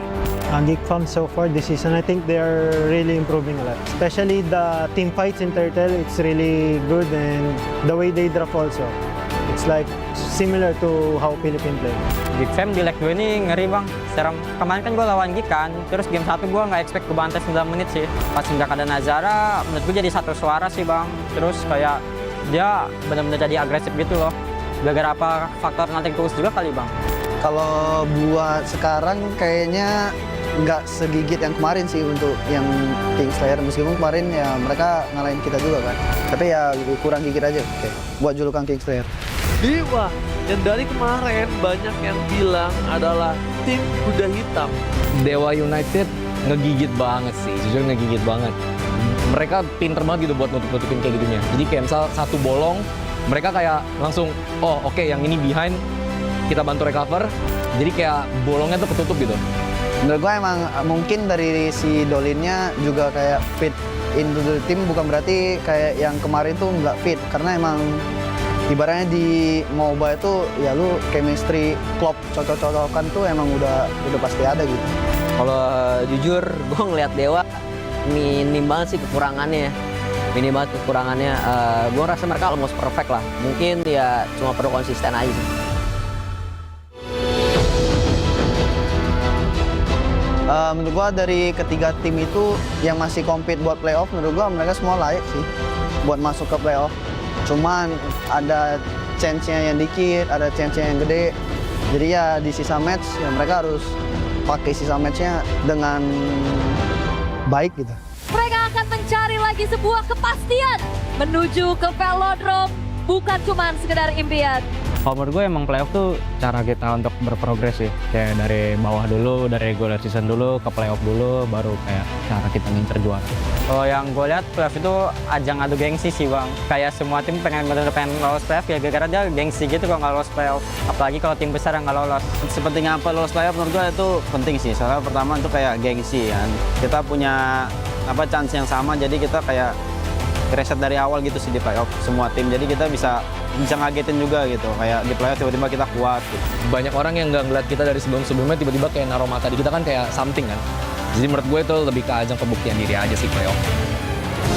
Kalau buat gue semua tim pasti pantas lah. Menurut gue ya yang nentuin hasil di akhir aja gitu. Tim yang pasti yang paling kuat, yang paling konsisten pasti mereka yang lolos gitu.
Dan kadang bikin gue pengen nyerah.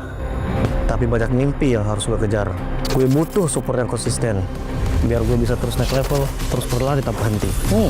Skin gue banget nih, gue beli aja. Seperti GoPay Games yang setia menemani walau meta dan gameplay terus berganti. Walau yang lain terus berubah, GoPay Games konsisten ngasih yang pasti murah.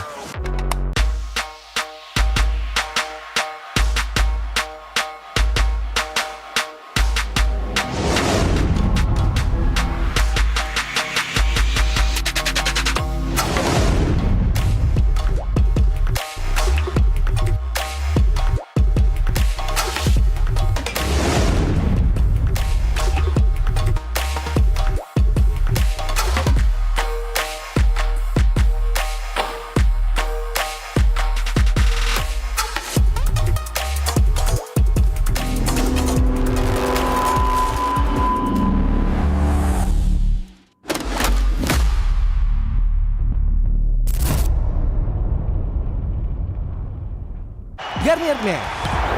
Keringat, minyak, dan kulit sensitif bikin jerawat susah dilawan. Lawan jerawat dengan nyaman bersama. Baru Garnier Men Acno 5 Gentle Gel Cleanser dengan salisilik dan sika. Lawan 99,9% bakteri penyebab jerawat. Teruji pada kulit sensitif. Nyaman di kulit. Optimal lawan jerawat. Garnier Men Acno 5 Gentle Gel Cleanser dari Garnier Men. Tak ada hari tanpa mabar. Main nge-lag, kerap buatku tak sabar. Gimana mau main sampai kelar? Ini waktunya ku bersinar. Oke, let's do it. Games main andalanku bikin mainku semakin hebat. Pin stabil main makin mulus, rankku fix naik terus. Tukar DG rings, diamond dan voucher game kau dapat. Cuma Games Max, makin-makin no debat. Games Max Booster, kini dapat DG Rings. Beli paketnya dan aktifkan boosternya di aplikasi Dunia Games. Hah? Habis? Ya, kosong. Jauh lagi. Tenang, ada Klik Indomaret. Klik Indomaret gratis ongkir 1 jam sampai. Klik Indomaret, belanja online seperti di toko. Klik Indomaret.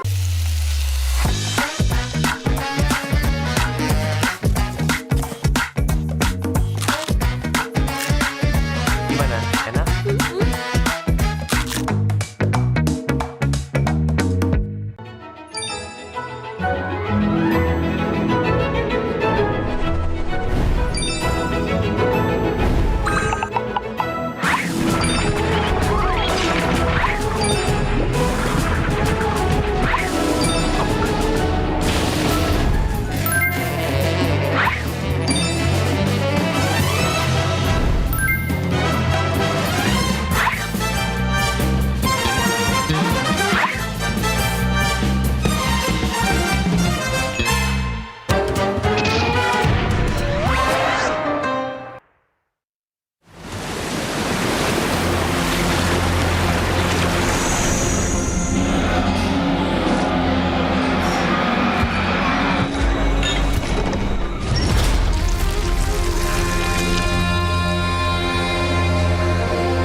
Jazz No Limit dan Siska Cole. Selamat datang, silakan masuk. Tamu berikutnya, silakan. Yuk, Aldi Tahir. Silakan masukin.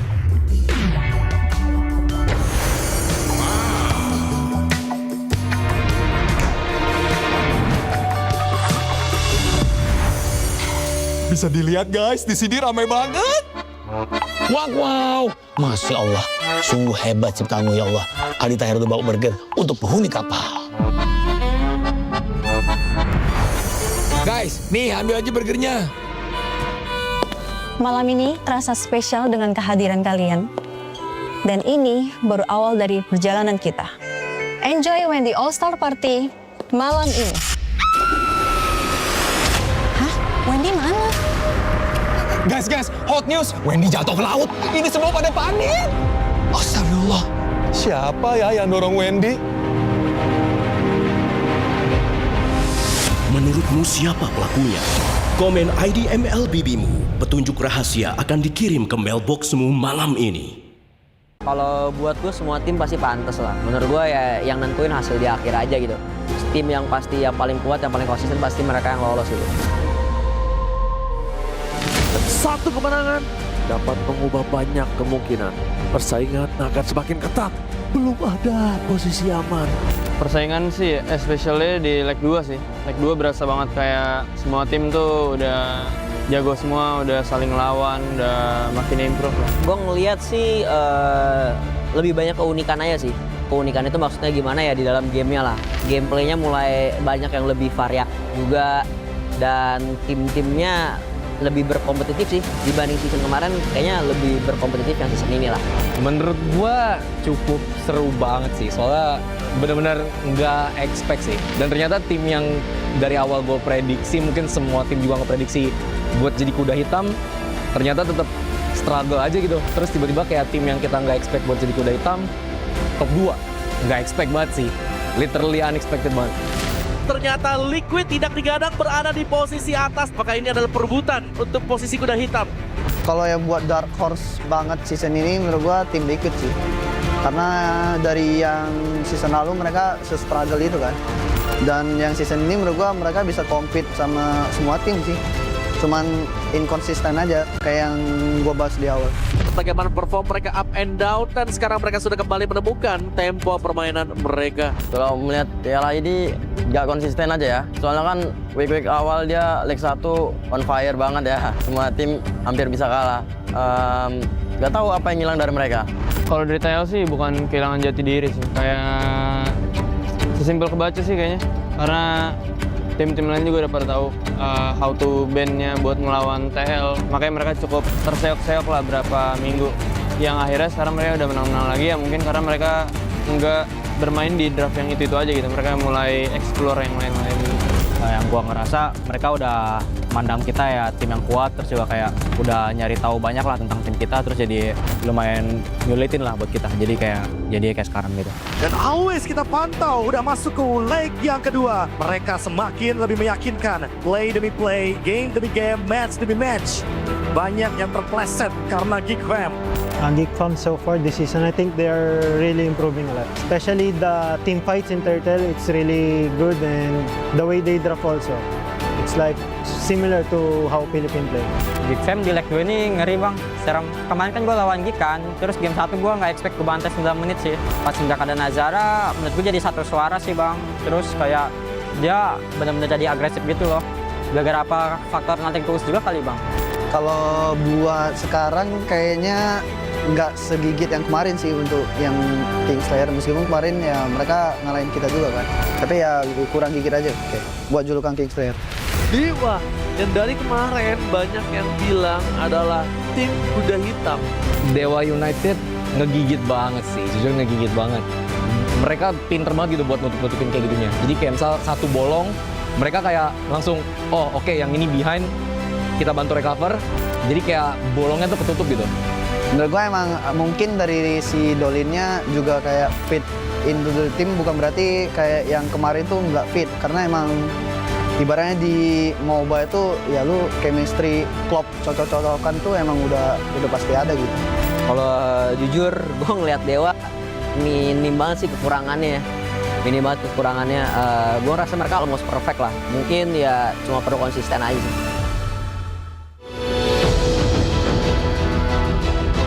Menurut gua dari ketiga tim itu yang masih compete buat playoff, menurut gua mereka semua layak sih buat masuk ke playoff. Cuman ada chance-nya yang dikit, ada chance-nya yang gede.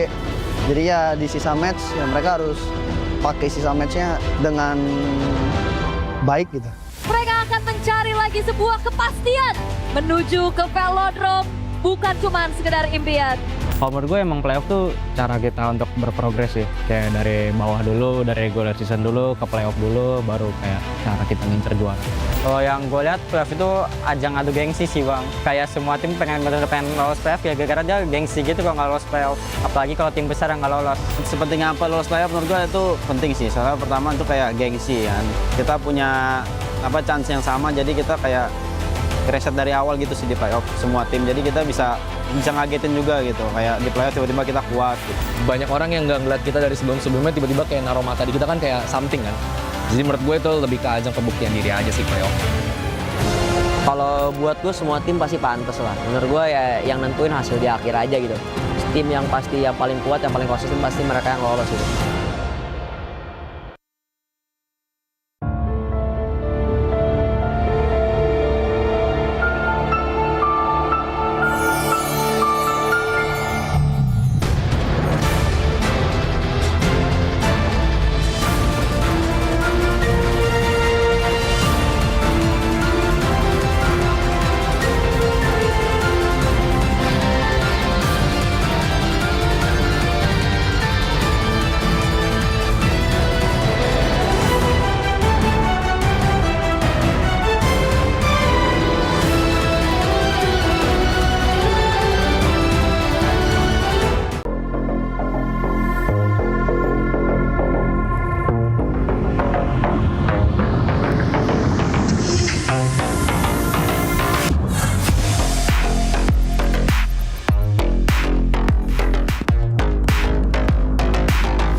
Semua hal terus berubah. Dan kadang bikin gue pengen nyerah. Tapi banyak mimpi yang harus gue kejar. Gue butuh support yang konsisten. Biar gue bisa terus naik level, terus berlari tanpa henti. Skin gue banget nih, gue beli aja. Seperti GoPay Games yang setia menemani, walau meta dan gameplay terus berganti. Walau yang lain terus berubah, GoPay Games konsisten ngasih yang pasti murah.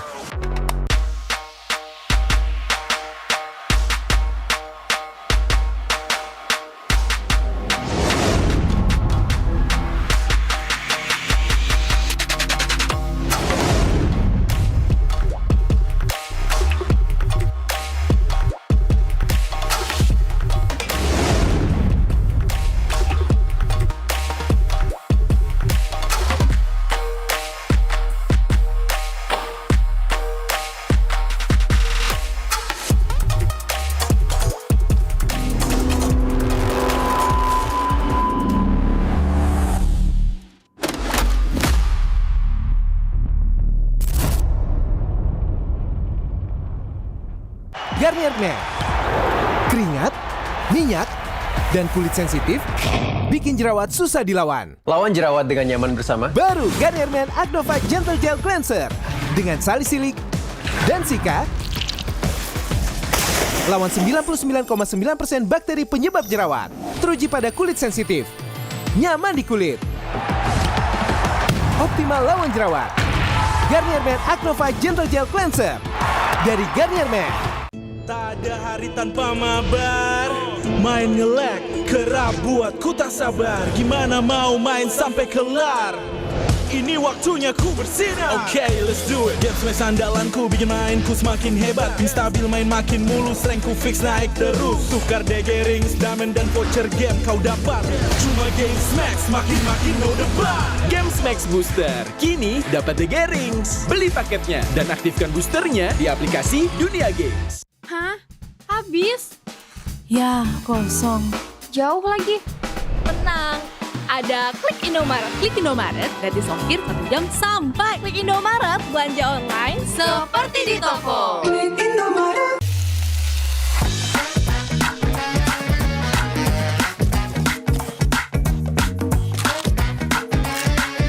Gimana? Enak?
Jazz No Limit dan Siska Call, selamat datang, silakan masuk.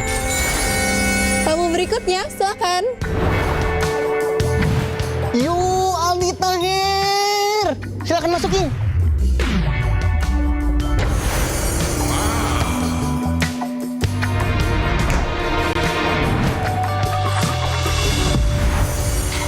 Bisa dilihat guys, di sini ramai banget.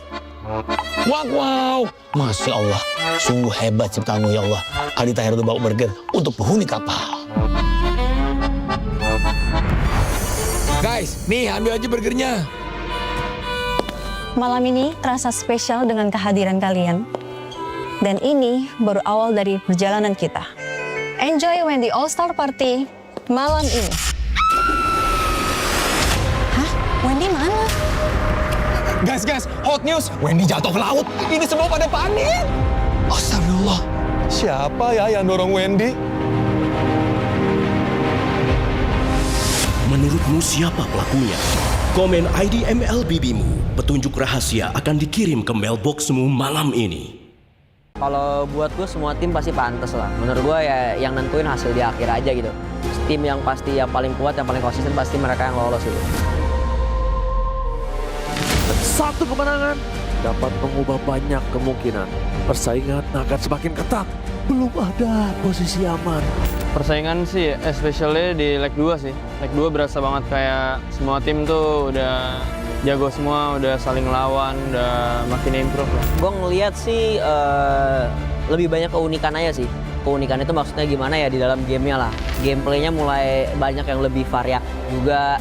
Dan tim-timnya lebih berkompetitif sih dibanding season kemarin, kayaknya lebih berkompetitif yang season ini lah.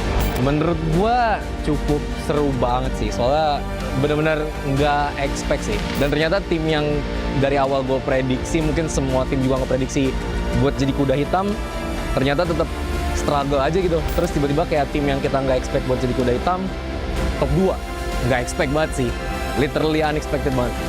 Ternyata Liquid tidak digadang berada di posisi atas, maka ini adalah perebutan untuk posisi kuda hitam. Kalau yang buat dark horse banget season ini menurut gua tim Liquid sih. Karena dari yang season lalu mereka se-struggle itu kan. Dan yang season ini menurut gua mereka bisa compete sama semua tim sih. Cuman inkonsisten aja kayak yang gua bahas di awal.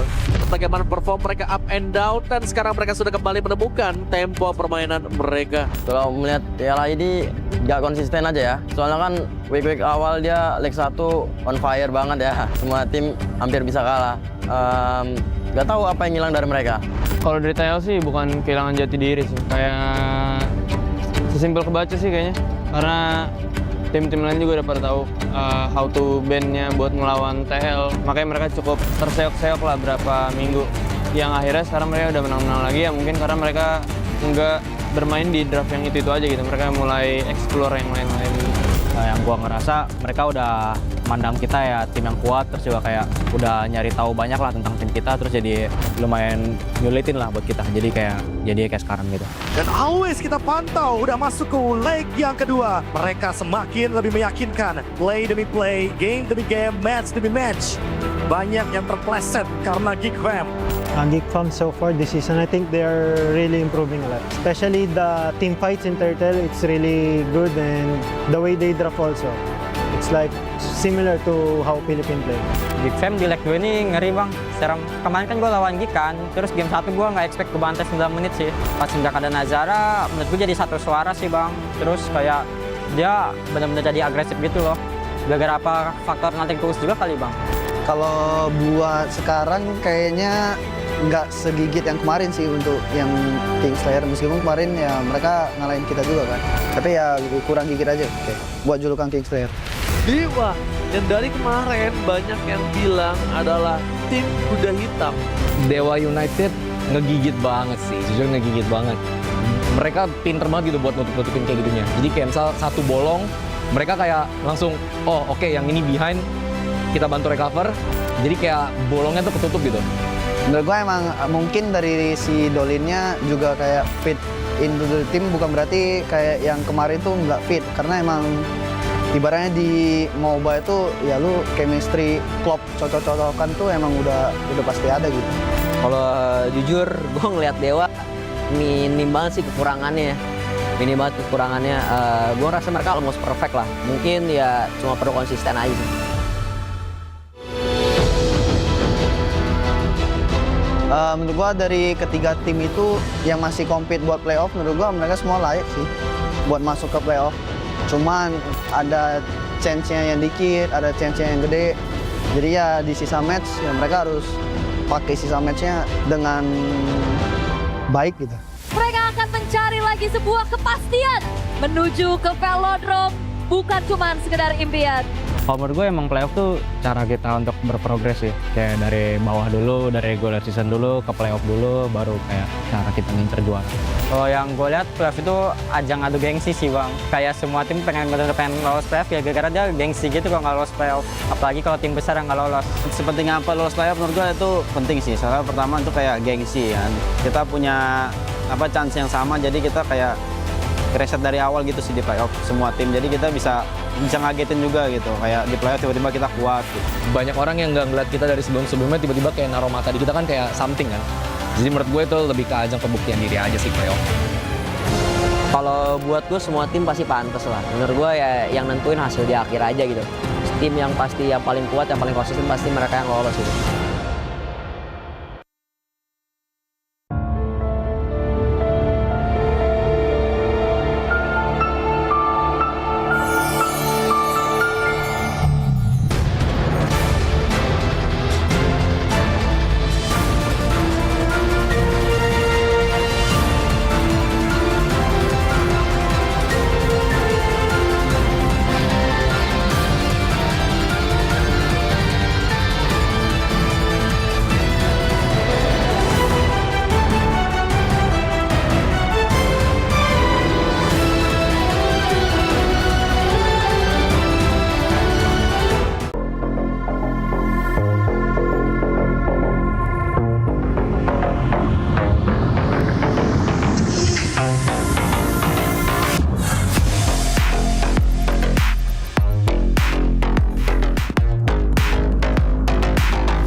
semua hal terus berubah. Dan kadang bikin gue pengen nyerah. Tapi banyak mimpi yang harus gue kejar. Gue butuh support yang konsisten biar gue bisa terus naik level, terus berlari tanpa henti. Skin gue banget nih, gue beli aja.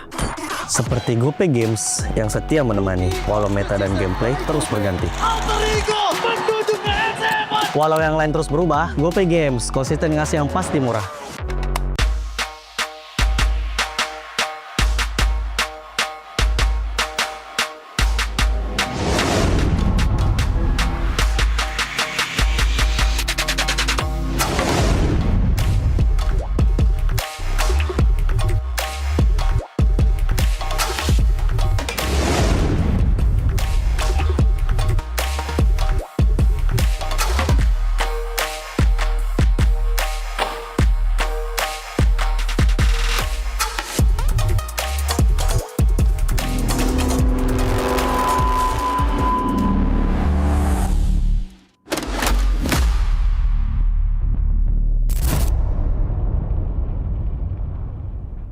Garnier Men.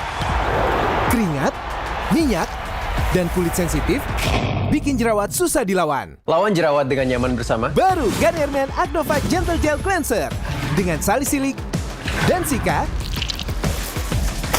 Lawan 99,9% bakteri penyebab jerawat. Teruji pada kulit sensitif. Nyaman di kulit. Optimal lawan jerawat. Garnier Men Acnova Gentle Gel Cleanser dari Garnier Men. Tak ada hari tanpa mabar. Main nge-lag, kerap buatku tak sabar. Gimana mau main sampai kelar? Ini waktunya ku bersinar. Okay, let's do it. Game smash andalanku bikin mainku semakin hebat. Pin stabil main makin mulus, rankku fix naik terus. Tukar DG rings, diamond dan voucher game kau dapat.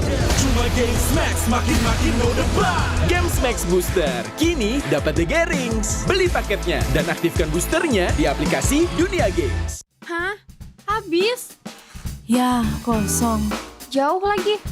Tenang, ada Klik Indomaret. Klik Indomaret gratis ongkir 1 jam sampai. Klik Indomaret, belanja online seperti di toko. Klik Indomaret.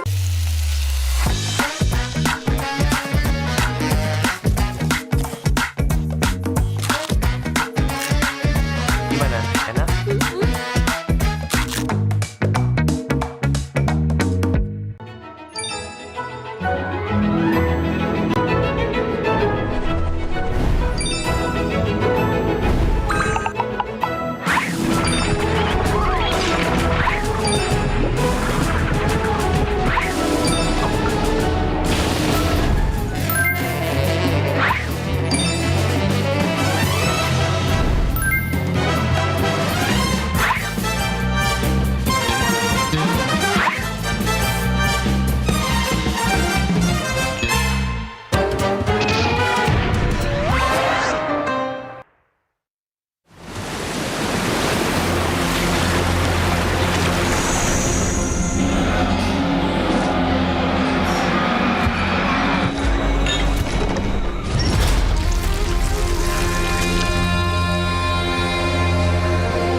No Limit dan Siska Call. Selamat datang, silakan masuk. Tamu berikutnya, silakan. Yo, Aldi Tahir. Silakan masukin.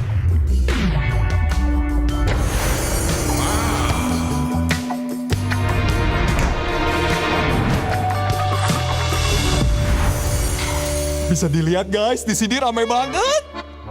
Wow, Masya Allah. Sungguh hebat ciptaanmu ya Allah. Aldi Tahir udah bawa burger untuk penghuni kapal. Guys, nih ambil aja burgernya. Malam ini terasa spesial dengan kehadiran kalian. Dan ini baru awal dari perjalanan kita. Enjoy Wendy All-Star Party malam ini. Hah? Wendy mana?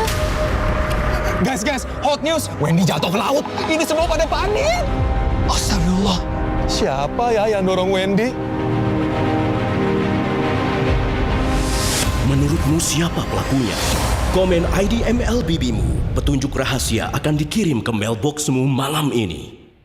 Kalau buat gue semua tim pasti pantas lah. Menurut gue ya yang nentuin hasil di akhir aja gitu. Tim yang pasti yang paling kuat, yang paling konsisten pasti mereka yang lolos gitu. Satu kemenangan dapat mengubah banyak kemungkinan. Persaingan akan semakin ketat. Belum ada posisi aman. Persaingan sih, especially di leg 2 sih. Leg 2 berasa banget kayak semua tim tuh udah jago semua, udah saling lawan, udah makin improve lah. Gue ngeliat sih lebih banyak keunikan aja sih. Keunikan itu maksudnya gimana ya di dalam gamenya lah. Gameplaynya mulai banyak yang lebih variak juga. Dan tim-timnya lebih berkompetitif sih dibanding season kemarin, kayaknya lebih berkompetitif yang season ini lah. Menurut gua cukup seru banget sih, soalnya benar-benar nggak expect sih. Dan ternyata tim yang dari awal gue prediksi, mungkin semua tim juga nggak prediksi buat jadi kuda hitam, ternyata tetap struggle aja gitu. Terus tiba-tiba kayak tim yang kita nggak expect buat jadi kuda hitam, top 2. Nggak expect banget sih, literally unexpected banget.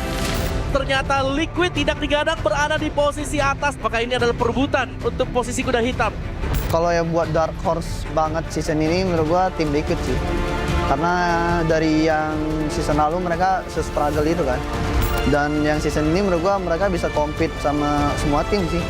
Cuman inkonsisten aja kayak yang gua bahas di awal. Bagaimana perform mereka up and down, dan sekarang mereka sudah kembali menemukan tempo permainan mereka. Kalau melihat Piala ini nggak konsisten aja ya. Soalnya kan week awal dia leg 1 on fire banget ya. Semua tim hampir bisa kalah. Nggak tahu apa yang hilang dari mereka. Kalau dari TL sih bukan kehilangan jati diri sih. Kayak sesimpel kebaca sih kayaknya. Karena tim-tim lain juga udah pada tahu how to ban-nya buat melawan TL. Makanya mereka cukup terseok-seok lah berapa minggu. Yang akhirnya sekarang mereka udah menang-menang lagi ya, mungkin karena mereka nggak bermain di draft yang itu aja gitu. Mereka mulai explore yang lain-lain. Yang gua ngerasa mereka udah mandang kita ya tim yang kuat, terus juga kayak udah nyari tahu banyak lah tentang tim kita, terus jadi lumayan nyulitin lah buat kita. Jadi kayak sekarang gitu. Dan always kita pantau udah masuk ke leg yang kedua. Mereka semakin lebih meyakinkan. Play demi play, game demi game, match demi match. Banyak yang terpleset karena geek fam. Geek fam so far this season, I think they are really improving a lot. Especially the team fights in Turtle, it's really good, and the way they draft also. It's like similar to how Philippines play. Geek Fam di leg 2 ini ngeri bang. Sekarang kemarin kan gue lawan Geek kan, terus game 1 gue nggak expect gue bantai 9 menit sih. Pas nggak ada Nazara, menurut gue jadi satu suara sih bang. Terus kayak dia benar-benar jadi agresif gitu loh. Gara-gara apa faktor nothing tools juga kali bang. Kalau buat sekarang kayaknya nggak segigit yang kemarin sih untuk yang Kingslayer, meskipun kemarin ya mereka ngalahin kita juga kan, tapi ya kurang gigit aja buat julukan Kingslayer. Dewa, dan dari kemarin banyak yang bilang adalah tim kuda hitam. Dewa United ngegigit banget sih, jujur ngegigit banget. Mereka pinter banget gitu buat nutup-nutupin kayak gitunya. Jadi kayak misal satu bolong, mereka kayak langsung, oh oke, yang ini behind, kita bantu recover. Jadi kayak bolongnya tuh ketutup gitu. Menurut gue emang mungkin dari si Dolinnya juga kayak fit into the team, bukan berarti kayak yang kemarin tuh nggak fit, karena emang ibaratnya di MOBA itu ya lu chemistry, klop, cocok-cocokan tuh emang udah pasti ada gitu. Kalau jujur gue ngeliat Dewa minim banget sih kekurangannya. Minim banget kekurangannya. Gue rasa mereka almost perfect lah. Mungkin ya cuma perlu konsisten aja sih.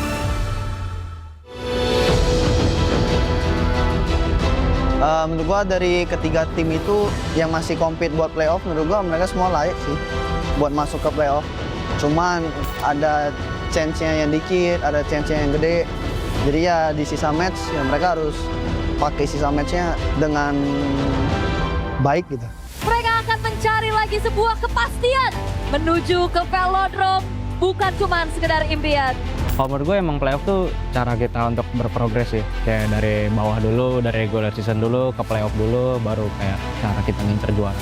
Kalau yang gue lihat playoff itu ajang adu gengsi sih bang. Kayak semua tim pengen lolos playoff ya gara-gara dia gengsi gitu kalau nggak lolos playoff. Apalagi kalau tim besar yang nggak lolos. Sepenting apa lolos playoff menurut gue itu penting sih. Soalnya pertama itu kayak gengsi kan. Kita punya chance yang sama jadi kita kayak reset dari awal gitu sih di playoff semua tim. Jadi kita bisa ngagetin juga gitu. Kayak di playoff tiba-tiba kita kuat gitu. Banyak orang yang nggak ngeliat kita dari sebelum-sebelumnya tiba-tiba kayak naruh mata di kita kan kayak something kan. Jadi menurut gue itu lebih ke ajang pembuktian diri aja sih playoff. Kalau buat gue semua tim pasti pantas lah. Menurut gue ya yang nentuin hasil di akhir aja gitu.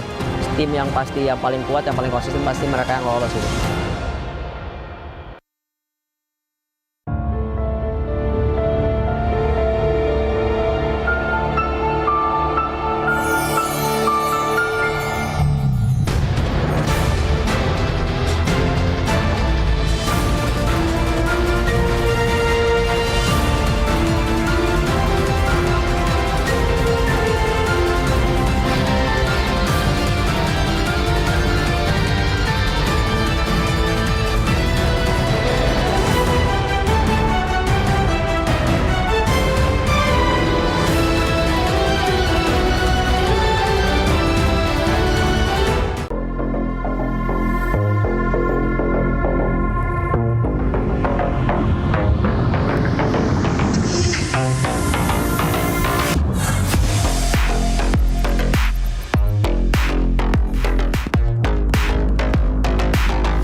Semua hal terus berubah.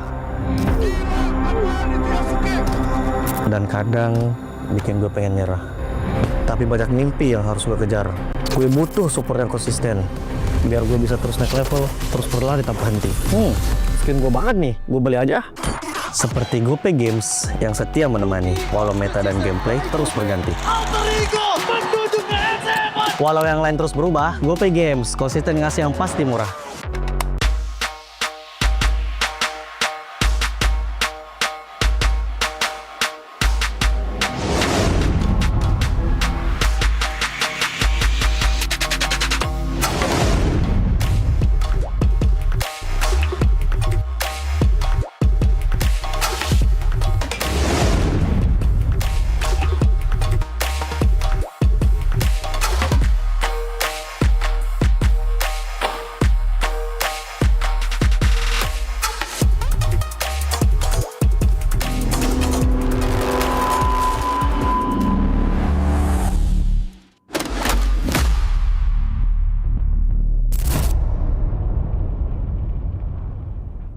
Garnier Men. Keringat, minyak, dan kulit sensitif bikin jerawat susah dilawan. Lawan jerawat dengan nyaman bersama. Baru Garnier Men Acnova Gentle Gel Cleanser dengan salisilik dan sika. Lawan 99,9% bakteri penyebab jerawat. Teruji pada kulit sensitif. Nyaman di kulit. Optimal lawan jerawat. Garnier Men Acnova Gentle Gel Cleanser dari Garnier Men. Tak ada hari tanpa mabar. Main nge-lag, kerap buat ku tak sabar. Gimana mau main sampai kelar? Ini waktunya ku bersinar. Okay, let's do it. Games main andalanku bikin mainku semakin hebat. Pin stabil main makin mulus, rankku fix naik terus. Tukar DG rings, diamond dan voucher game kau dapat. Cuma Games Max, makin no debat. Games Max Booster, kini dapat DG Rings. Beli paketnya dan aktifkan boosternya di aplikasi Dunia Games. Hah? Habis? Ya, kosong. Jauh lagi. Tenang, ada Klik Indomaret. Klik Indomaret gratis ongkir 1 jam sampai. Klik Indomaret, belanja online seperti di toko. Klik Indomaret.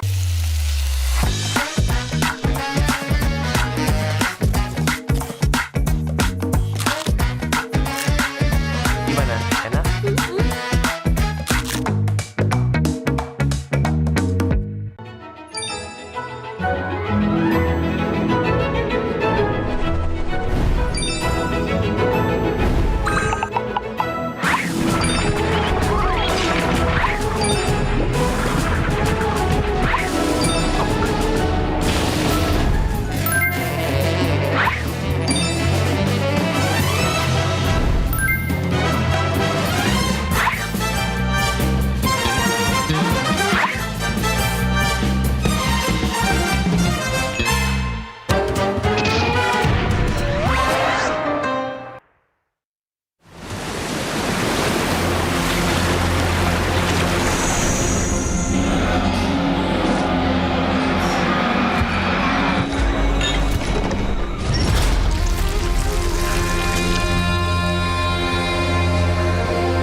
Just No Limit dan Siska Call.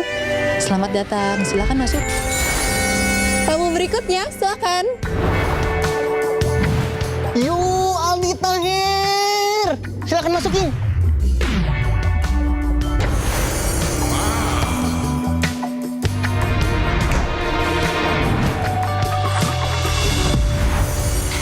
Bisa dilihat guys, di sini ramai banget. Wow, Masya Allah, sungguh hebat ciptaanmu ya Allah. Aldi Tahir udah bawa burger untuk penghuni kapal. Guys, nih ambil aja burgernya. Malam ini terasa spesial dengan kehadiran kalian. Dan ini baru awal dari perjalanan kita. Enjoy Wendy All-Star Party malam ini. Hah? Wendy mana? Guys, hot news. Wendy jatuh ke laut. Ini semua pada panik. Astagfirullah.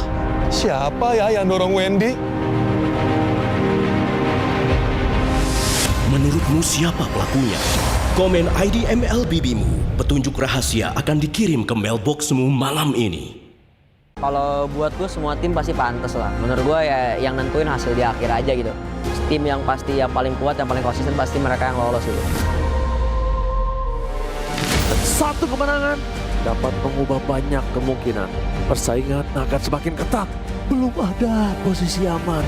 Persaingan sih, especially di leg 2 sih. Leg 2 berasa banget kayak semua tim tuh udah jago semua, udah saling lawan, udah makin improve lah. Gue ngeliat sih lebih banyak keunikan aja sih. Keunikan itu maksudnya gimana ya di dalam gamenya lah. Gameplaynya mulai banyak yang lebih variak juga. Dan tim-timnya lebih berkompetitif sih dibanding season kemarin, kayaknya lebih berkompetitif yang season ini lah. Menurut gua cukup seru banget sih, soalnya benar-benar nggak expect sih. Dan ternyata tim yang dari awal gue prediksi, mungkin semua tim juga nggak prediksi buat jadi kuda hitam, ternyata tetap struggle aja gitu. Terus tiba-tiba kayak tim yang kita nggak expect buat jadi kuda hitam, top 2. Nggak expect banget sih. Literally unexpected banget. Ternyata Liquid tidak digadang berada di posisi atas. Maka ini adalah perebutan untuk posisi kuda hitam. Kalau yang buat dark horse banget season ini menurut gua tim Liquid sih. Karena dari yang season lalu mereka se-struggle itu kan. Dan yang season ini menurut gua mereka bisa compete sama semua tim sih. Cuman inkonsisten aja kayak yang gua bahas di awal. Bagaimana perform mereka up and down, dan sekarang mereka sudah kembali menemukan tempo permainan mereka. Kalau melihat piala ini nggak konsisten aja ya. Soalnya kan week awal dia leg 1 on fire banget ya. Semua tim hampir bisa kalah. Nggak tahu apa yang hilang dari mereka. Kalau dari TL sih bukan kehilangan jati diri sih. Kayak sesimpel kebaca sih kayaknya. Karena tim-tim lain juga udah pada tahu how to ban-nya buat melawan TL. Makanya mereka cukup terseok-seok lah berapa minggu. Yang akhirnya sekarang mereka udah menang-menang lagi ya, mungkin karena mereka nggak bermain di draft yang itu aja gitu. Mereka mulai explore yang lain-lain gitu. Yang gua ngerasa mereka udah mandang kita ya tim yang kuat, terus juga kayak udah nyari tahu banyak lah tentang tim kita, terus jadi lumayan nyulitin lah buat kita. Jadi kayak sekarang gitu. Dan always kita pantau udah masuk ke leg yang kedua. Mereka semakin lebih meyakinkan. Play demi play, game demi game, match demi match. Banyak yang terpleset karena Geek Fam. Geek Fam so far this season, I think they are really improving a lot. Especially the team fights in Turtle, it's really good, and the way they draft also. It's like similar to how Philippines play. Geek Fam di leg 2 ini ngeri bang. Serem. Kemarin kan gue lawan Geek kan, terus game 1 gue nggak expect gue bantai 9 menit sih. Pas sejak ada Nazara, menurut gue jadi satu suara sih bang. Terus kayak dia benar-benar jadi agresif gitu loh. Gara-gara apa faktor nothing tulus juga kali bang. Kalau buat sekarang kayaknya nggak segigit yang kemarin sih untuk yang Kingslayer. Meskipun kemarin ya mereka ngalahin kita juga kan. Tapi ya kurang gigit aja buat julukan Kingslayer. Dewa, yang dari kemarin banyak yang bilang adalah tim kuda hitam. Dewa United ngegigit banget sih, jujur ngegigit banget. Mereka pinter banget gitu buat nutup-nutupin kayak gitunya. Jadi kayak misal satu bolong, mereka kayak langsung, oh oke, yang ini behind, kita bantu recover. Jadi kayak bolongnya tuh ketutup gitu.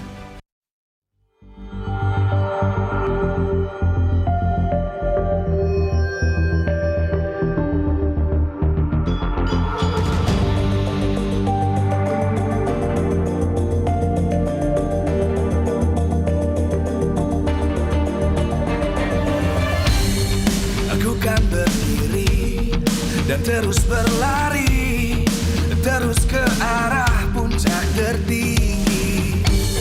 Ku takkan berhenti, hanya sampai di sini. Kemenangan abadi menanti. You know we won't miss if we unite our focus. And if you haven't noticed, we all menyalakan apimu, hadapi semua tantangan, hadap semua serangan, jatuh bukan halangan. Bakar semangatmu, janganlah engkau menyerah. Kita akan buat sejarah.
terus berlari, terus ke arah puncak tertinggi.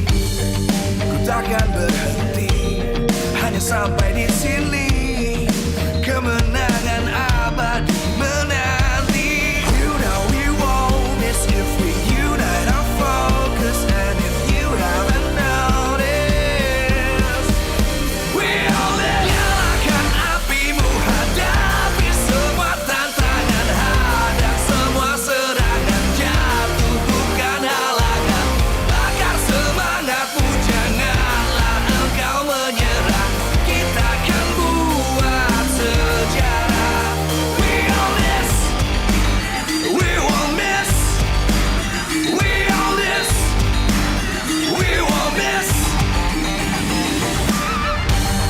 Saatnya beraksi, jalani ambisi, aku kan menyawakan hari ini. You know we won't miss if we unite our focus. And if you haven't noticed, we all live. Nyalakan apimu, hadapi semua tantangan, hadang semua serangan, jatuh bukan halangan, bakar semangatmu, janganlah engkau.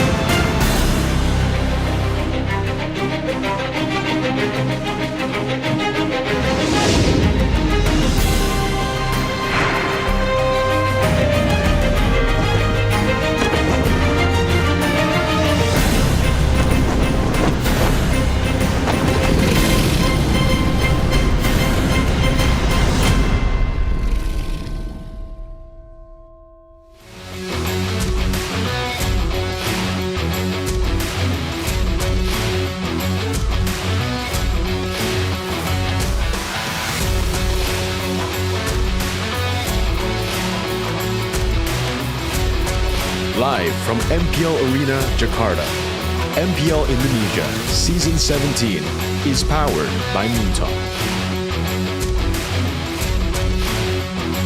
Supported by Esports Federation of Indonesia. Presented by official gaming phone, Infinix. Official e-wallet, GoPay. Official gaming chair, Toda. We own this.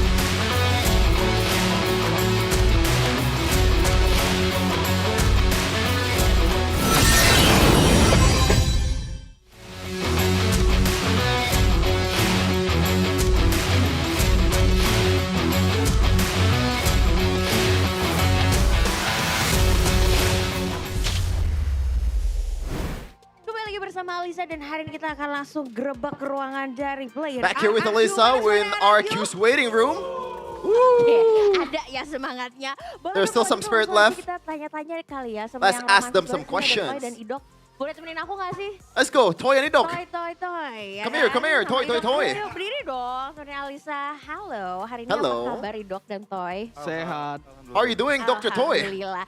Toy Thank God. dan juga Idok, Pretty hari good. ini kalian akan bertemu dengan Navi. Today you're Ini gonna be seperti up against Navi. mengulang week 9 di season lalu gak sih? Kalian It's ngerasa like ya? the start of week number 9 last season, right? Ngulang. Mengulang kekalahan Yeah, atau it was a kemenangan repeat. hari ini. Kemenangan dong. Oh, kemenangan. Today Jadi it's gonna be a victory for us. kalian nervous atau deg-degan kah? Are you nervous against Navi? Dengan Navi? Udah nggak bisa nervous lagi kak. Oh, udah gak bisa. I can no longer feel nervous ya, at this point. Tapi kalian tahu gak sih kalau kalian itu But pasti did you punya know? peranan di sini untuk You guys have a hand tim yang akan berhenti to juga get langkahnya Navi menuju babak out of the playoff. playoffs. Ya tahu sih mau narik siapapun. Oh, We know, so we want to drag siapapun. literally Ada everyone. yang diincer gak sih incerannya? Is there any target Siapa for you? yang lagi match lawan kami aja. Oh, Anyone iya, that's siapa yang gonna be main up with lawan, against pokoknya us? senang ya. Tapi Idok, What Idok? Toy. Toy? Kita ada sesuatu yang baru nih. There's a new thing here. Ada yang di sini langsung ganteng banget, iya. Because Ada here- yang ganteng banget di sini, boleh dong ke sini gak sih? We got someone that's incredibly handsome. Let's get here. Langsung jadi Rins Bieber. It's Rins. Tunggu, tanya dulu Rins Bieber apa Rins Ghazali nih? Is this Rins Oh, Bieber? Rins Bieber. Nih, Yes, I am Rins para Bieber. Rins Mania ini pada di rumah nontonin kamu pengen bilang apa nih? Any Dengan words to the Rins Mania kemenangan ini? in their homes? Don. Ya. Done. Udah botak. Done. Oh, I am gitu ya. currently quote-unquote bald. Ini memenuhi janjimu kepada para So kingdom. you fulfill your Yeah. promise? Dan Yes. ada pesan-pesan gak nih yang mau disampaikan buat para kingdom? Any message to the kingdom? Nggak lolos playoff. I'm sorry for not making it to the playoffs. Playoff, tapi tenang aja, karena di sini kalian masih punya peran yang cukup penting. Kamu sendiri deg-degan gak nih untuk? But don't worry, you guys have a pretty important match here. Enggak lah, nggak deg-degan lagi. Udah apa yang mau deg-degan? Are you nervous? No, I'm not. I can no longer feel nervous. I can no longer Tapi di sini yang kamu rasa feel like that andalan kamu, at this point. Rocky, ya, skill Apa tuh? yang bersinar nih sebenarnya di Ya. musim ini. Gua mengandalkan mereka berdua di season ini. Oke, Kuroki dan Yaskiel sini-sini. Okay, Kuroki, Yaskiel, come here, come here, with Alyssa. Terima kasih sudah Alyssa sini-sini. Kuroki, Yaskiel. Kuroki, Yaskiel. Halo, Hello, Kuroki. hello. Ini kan sebenarnya debut kamu juga nih, XP Lane. This is dan your juga debut in the RRQ. XP Lane. Kamu gimana nih melihat performa dari How do you RRQ see di season kali ini? RQ's performance this season? Ya mungkin Performance kurang maybe baik lah ya, not very good gak lolos playoff. because we didn't make it to the playoffs. Dan kamu melihat peluang untuk mengalahkan tim-tim nantinya ketemu Navi gimana nih menurut kamu? Do you see a chance of beating the teams Menurut that aku, you're gonna face, ya udah tinggal main. especially Navi? Tinggal main aja. Yeah. No, you Jadi just gotta play the apapun game, that's caranya it. nggak harus juga gitu ya. Nggak ngaruh. Oke, Okay. Yaskiel, kalau kamu Yes, sendiri Gil. gimana nih? For you, how about you? Gimana evaluasimu, refleksimu season kali ini Your gimana? evaluation or your reflection throughout the sisa season. match-nya. Mm-mm. Dari sisa match-nya kita bakal paling narik orang juga sih supaya ikut kita. For the rest of the Aku pengen matches, tahu prediksi hopefully we can kamu win the yang rest of bakal them. kamu tarik bersama dengan RRQ yang akan menjadi penonton. Is there anyone that you want to drag out of the playoffs? Navi satu, terus minggu depan Navi AE for juga. sure.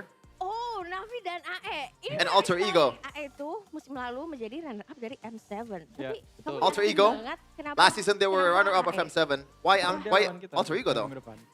Oh. Because we're gonna be up against Alter Itu Ego. aja ya? That's it. Kedua itu ya. Kamu gimana nih, Kuroki? So those two. Menurut kamu prediksinya sama apa ada Any yang prediction berbeda? for you, Kuroki? Yang pastinya kita akan Any melakukan difference in yang prediction? terbaik, dan semoga kita bisa Obviously, we're gonna do our best. hari ini ataupun Hopefully, we week can depan. win this game Semoga and bisa also the next orang-orang, matches. tapi kayaknya udah pasti ada yang ketarik nih. Apakah pasti kayaknya. sama jawabannya sama Yaskiel? Enggak sih, enggak sama sih, cuman pasti ada yang tarik. Pasti ada yang ketarik ya. Hopefully, we can Oke, drag some kalau tadi teams udah to tanya-tanya, the siapa, red zone. Siapa menurut kamu? Dua. Aku, Harus sebutin nama, nggak boleh diam-diam. yaudah Waduh. Navi deh, Navi. Navi, Navi, satu Navi. lagi. I want to drag Navi out of the playoffs. Ada masih ada Bigetron ya, Jauh-jauh masih lagi ada semuanya. Geek, ya kan? They're all really good. Masih ada Bigetron, Geek. There are Bigatron. There's other teams out there. Pengen narik L. Oh, Geek, Geek fam, kamu pengen nariknya? I want to drag Geek out of the playoffs. Oh, pengen nariknya L. Marcel. Marcel.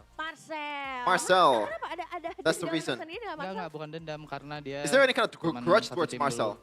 Jadi Oh, jadi Because he is my ex-teammate, ya, so kita turun bareng aja. ada El. hell bersama gitu ya. I want to drag him Oke. together Menarik to the red sekali. zone. Ini kalau jawaban dari Kuroki dan Yehaskiel, di sini kita punya yang dari tadi diam-diam aja. Now we got Super Ken. That's super quiet. Super Ken, Super Ken. ini juga sebagai debutmu dan This is also your kamu debut sendiri for kalau tadi RQ? teman-temannya udah prediksi nih. Kamu ada prediksi juga nggak nih siapa yang kira-kira Ada, akan ada. kamu siapa? Navi sama Alter Ego. Any predictions of who's gonna be your target? It's Navi versus Alter Ego. Because Sekarang dia peringkat 8 sama 7. they are the 8th and 7th placer. Gak ada perhitungan yang lain ya mungkin. Ini iseng juga ya ternyata nih Toy ya. yang Looks apa like dong? Toy is pretty playful. Kalau gitu sini, ulang-ulang. Toy. Get back here, get back here. Kamu belum prediksi siapa yang bakal kamu Because tarik you haven't di sini. predicted who's gonna be Siapa yang bakal kamu tarik bersama dengan who's gonna be the one who get dragged to the red zone for you. nggak boleh ikutan. sama. Rahasia, nggak boleh. Ya udah, satu Navi. First Navi. Ini teman-temannya pengen di interview semua ya, emang bener-bener ya. Siapa Toy? Satu Navi, dua kita siapa? Second. Geek aja Geek. Oh Geek. Nah ini jawabannya beda. Kenapa Geek? Oh, different answer. Why Geek? Kenapa Geek? Hai, kenapa Geek? Ini abis ini idok kita tembak Feeling aja, ya idok. feeling. Oh feeling aja. Is this my Bukan feeling? alter ego. Why not Alter Ego? Lah tadi kan 3 doang. Sure, Alter Ego then. Geek. Ya udah. Satu Navi, dua First Navi. Alter Ego. Second Alter Ego. Oh, ganti jawaban. Kenapa? He changed his AE? answer. Why? AE ini kemarin Why Alter Ego? season lalu performanya luar biasa loh. Masa kamu Nggak tahu sih, tadi nggak kalah yakin? aja lawan BTR. Oh, jadi kamu ngeliat dari match sebelumnya ini kamu I don't agak know. ragu I ya just sama saw the match Arya? against Yaudah, BTR. kalau gitu, That's why. pesan dulu dong buat para Kingdom yang nonton hari ini. Any messages to the kingdoms that's watching this game? Buat Kingdom, For Kingdom, jangan lupa dukung kita. don't forget to support us. Buat Kingdom jangan lupa dukung kita dan doain kita untuk match selanjutnya. Please pray for us Kita bakal for the dapat next match matches. terbaik lah untuk kalian. Makasih. Hopefully we can give the best for you guys. Sekali dan itulah jadi kita akan sudah gerebek-gerebek bersama RRQ. Nanti tampilkan yang terbaik dan Alisa mau coba sekali lagi mana semangatnya dari RRQ. Alyssa, where's the spirit for RQ? Yay! RRQ kita akan melihat hasilnya siapakah yang akan mereka tarik bersama untuk Who's gonna menjadi be penonton di dragged out of the playoffs on with RRQ? So casters, our handsome casters, take it. Take it, yeah.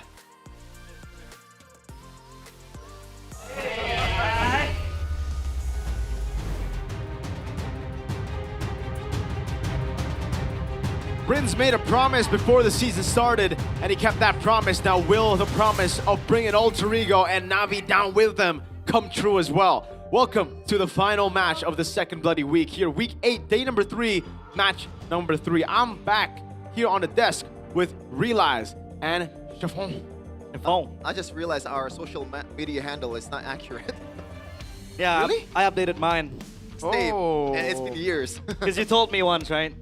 I need to be more searchable. Yeah. So I changed it to Realize. That's why, Mirko, I always take your advice. And now he's an analyst, so great advice taken That here. one, I'll try my best. Okay, we'll see later how it goes, but ladies and gentlemen, MPL ID Season 17 is powered by Moonton, supported by PBSC, presented by our official gaming phone, Infinix, official e-wallet GoPay, official gaming chair, Toda, partners in esports, we got Garnier, Bayou, Dunia Games, GamesMax, and OnePlay, and our suppliers, IndieHome, Click Indomart, Yummy Choice, and Aqua. Getting that out of the way, thank you so much for helping get MPL to this position. And now we're in a position where, still, aside from Onyx and RQ, nothing is certain. Analyst, man. Nothing is certain. Obviously, what Bigatron did in the previous game, it was a spectacle. It was something out of a fever dream. You can see the Bigot Trooper in the middle of the screen right now, shouting on top of his lungs, and that just opens up a very, very wide range of probabilities. We might not see Alter Ego make it to playoffs. We might not see Geek. Navi, they are on a thin thread because if they lose a single match, that means they won't make it to playoffs. Meanwhile, for Bigatron, though, they still have another match next week against Dewa. So now, it's all over the place. And again, I have been saying this every week I cast.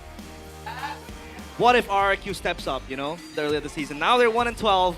If they stepped up, it would have been a bigger and a wider open ending. But now they need to play from behind. And like they said, they got nothing to lose. Absolutely, and guess what, folks? This is a revenge story, possibly a horror story for Navi, because the team that they knocked out of playoff contention to make it to playoffs themselves in Season 16 are the teams that are trying to do it back to them. RQ can't make it to playoffs, but RQ want to drag Navi, the guys who stopped their playoff run last season, down to the ground. Look at that, a ferocious Super Cannon, scared Endoryu. That's super. Are you Endoryu. sure that's Super Ken? I feel like that's Kevin instead. That looks like Kevin. That looks like Kevin. Maybe it's foreshadowing to, you know, who RQ will get next season. Maybe they'll get Kevin. They already got Yehezkiel. Or maybe it's a foreshadowing that Super Ken will play like Kevin this game. Whoa. Is that a good thing or a bad thing? I don't know. It's a good thing. Anyways, Navi's playoff scenario is if Navi lose just one of the remaining matches, Navi will fail to qualify for the playoffs. Now, I thought it was a game. Why is it match now? I think it's supposed to be game or match. It's supposed to be match. All right, so if they lose this match, yeah, they're done. But I'm not so sure if it's a game or a loss match here. But anyways, last season, we got to take it back here. This is what happened. Navi, they, to make it a playoffs, took a game off of RQ. But remember, this is where it gets a bit bitter. This is where it gets a bit spicy. After securing playoffs, they didn't decide to go all in to beat RQ. They deployed X Magic, their sub mid laner. They put salt on the wound, and RQ, look at him. Look at that bald Rins. He's feeling the heat. He knows how angry he was last season. He was picturing the old Rins with hair, and he's like, God dang. You know what? I'm rocking with the cut. I feel like he's better with the buzz cut, but maybe. Heat up. Hey, What the don't hell spit. was that? What the hell was Don't that? spit. violence. And yeah, by the way, Navi, their chances become a bit dimmer after what happened between BTR and Alter Ego. Because BTR, potentially, before the match against Alter Ego, they could go 6 and 8. Now they are 7 and 7. As we can take a look at the record so far for Navi. Not much greens here, Miracle. Nope, not at all. Only 1, 2, 3, 4, 5. 5 wins. That's why they're going to win all their matches. And they're going to hope for the teams up above to keep on losing theirs. Currently, the best stat or the best record they could actually get by the end of the season is 7-7. That's not too good because other teams can go and get 8 wins. Here we go, folks. RQ now, and then week 9, day 3. Wait, now we look in form, Chefin. Geek Fam still have to go up against Navi. Light work. Whoa. Light work. Just kidding. Man. You can never be too sure with Geek Fam 2. We've been out of the playoffs for a while, or a long time even. But we got the updated chance to playoffs for every team here. Navi only boasts 4.29%. Damn. I mean, that's still a percentage, right? Even Dewa, 99%, they're still yet to make it to playoffs. Evo as well, they were banking on Alter Ego to beat Bigatron. But hey, Bigatron has, you know, they're trying to carve their own story.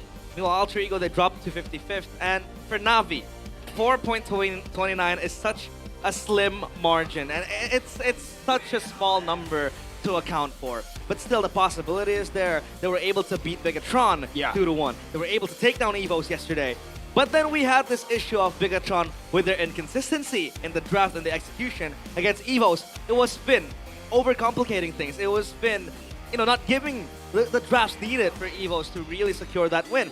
So now this begs the question, is this Navi fluking? Or is this Navi finally showing their true potential with Gize, with Zeon on the lineup? We glazed them. You talked about, you know, Zeon being, you know, a very good rookie. If you consider the circumstances, they might not make it to playoffs. And then you chuck in 2 rookies into the lineup. It should be pressurizing for them to play in such a stage when you know that the team's hopes lies on you. Especially the fact that they were chosen to play in their first match ever in MPL against Onyx of all teams, right? So you started off your MPL career with an auto loss almost up against the best team in the league. Toy, though, in his first season, it was spectacular. Season 15, I think a lot of people, including myself, we all had our doubts about RQ. We were like, I don't know, RQ without Skylar doesn't look like a team that would do too well. Toy stepped in, they got top 2 in their first season. I thought the sky was the limit for that roster. But then in Season 16, obviously, we saw some changes that were unnecessary. Season 17, changes that we thought were necessary, but turned out worse than Season 16. So, yeah. Zeon, you had a few words to say about Gize backstage. Yeah. Apparently, you guys are more impressed with Zeon. I'm more impressed with Gize. I think I have some kind of bias towards a player that can actually execute at the highest of levels. He barely misses on the feathered airstrike, man. It's almost 100% hit. I remember a few is pretty much, you know, erased out of the team fight just because of the fact that level 4, you pour all that feathered airstrike to the 2-time world champ, and Navi was able to capitalize on that. And not just that, on the court as well, he was pretty good. Granted that I think Apro did most of the work at the time. Exactly. His Kalea, amazing as well. Beautiful. The fact that Navi were able to beat Evos, and Evos just showed their class today, they were able to beat Dewa, of all teams. How are RQ going to beat Navi? I don't know, man.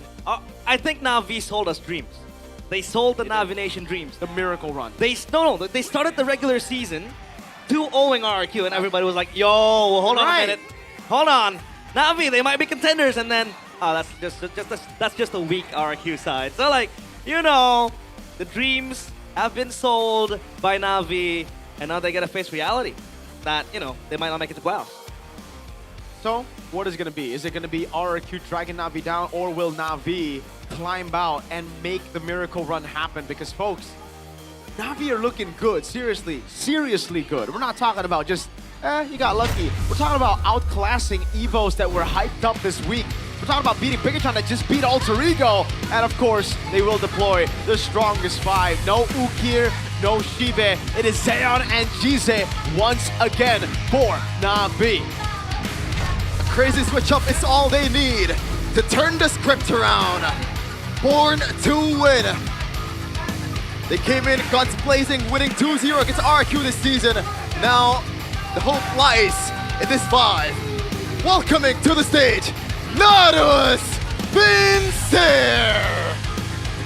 V, born to win, but they're struggling to collect the wins. So far on a winning streak, with Zion and Jize aiding their seniors, they might be the answer to all the solutions that Navi has to pick. All right, on the other side though, the kingdom that never sleeps. Kuroki still in XP. No Super Dan. He's back to the Philippines for a bit, ladies and gentlemen. Will they have fixed the errors we saw in Kuroki's XP debut? They are the king of kings.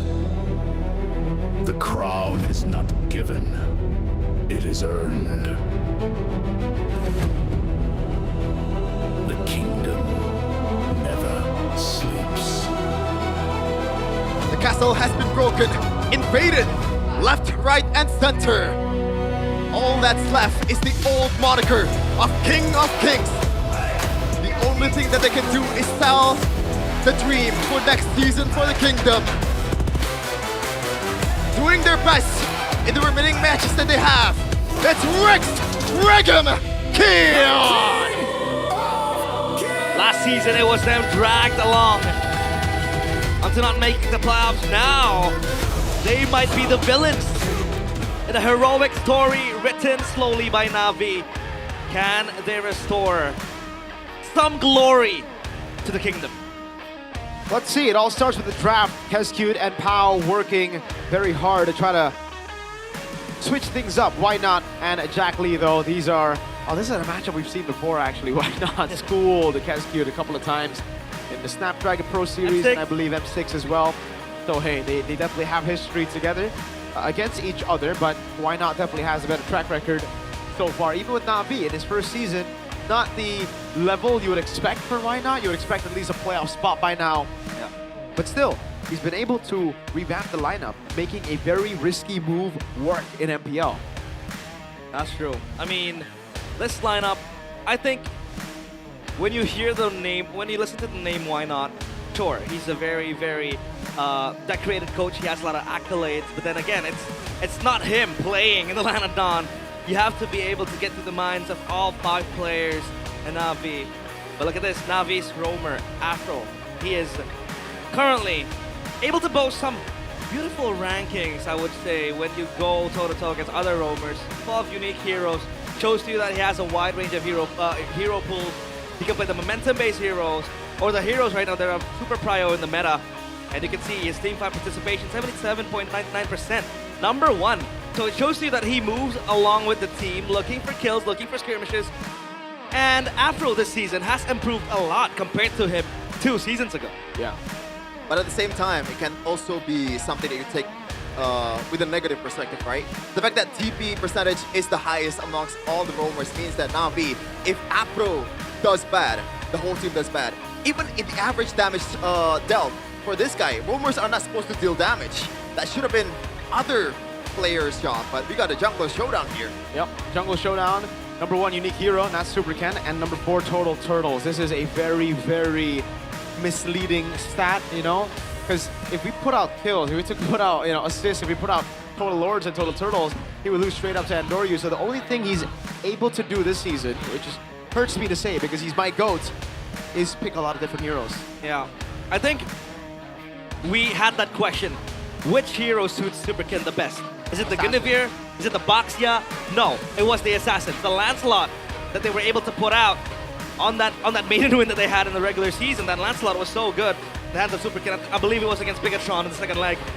And you can see that when you give him the Assassins, he gets comfortable.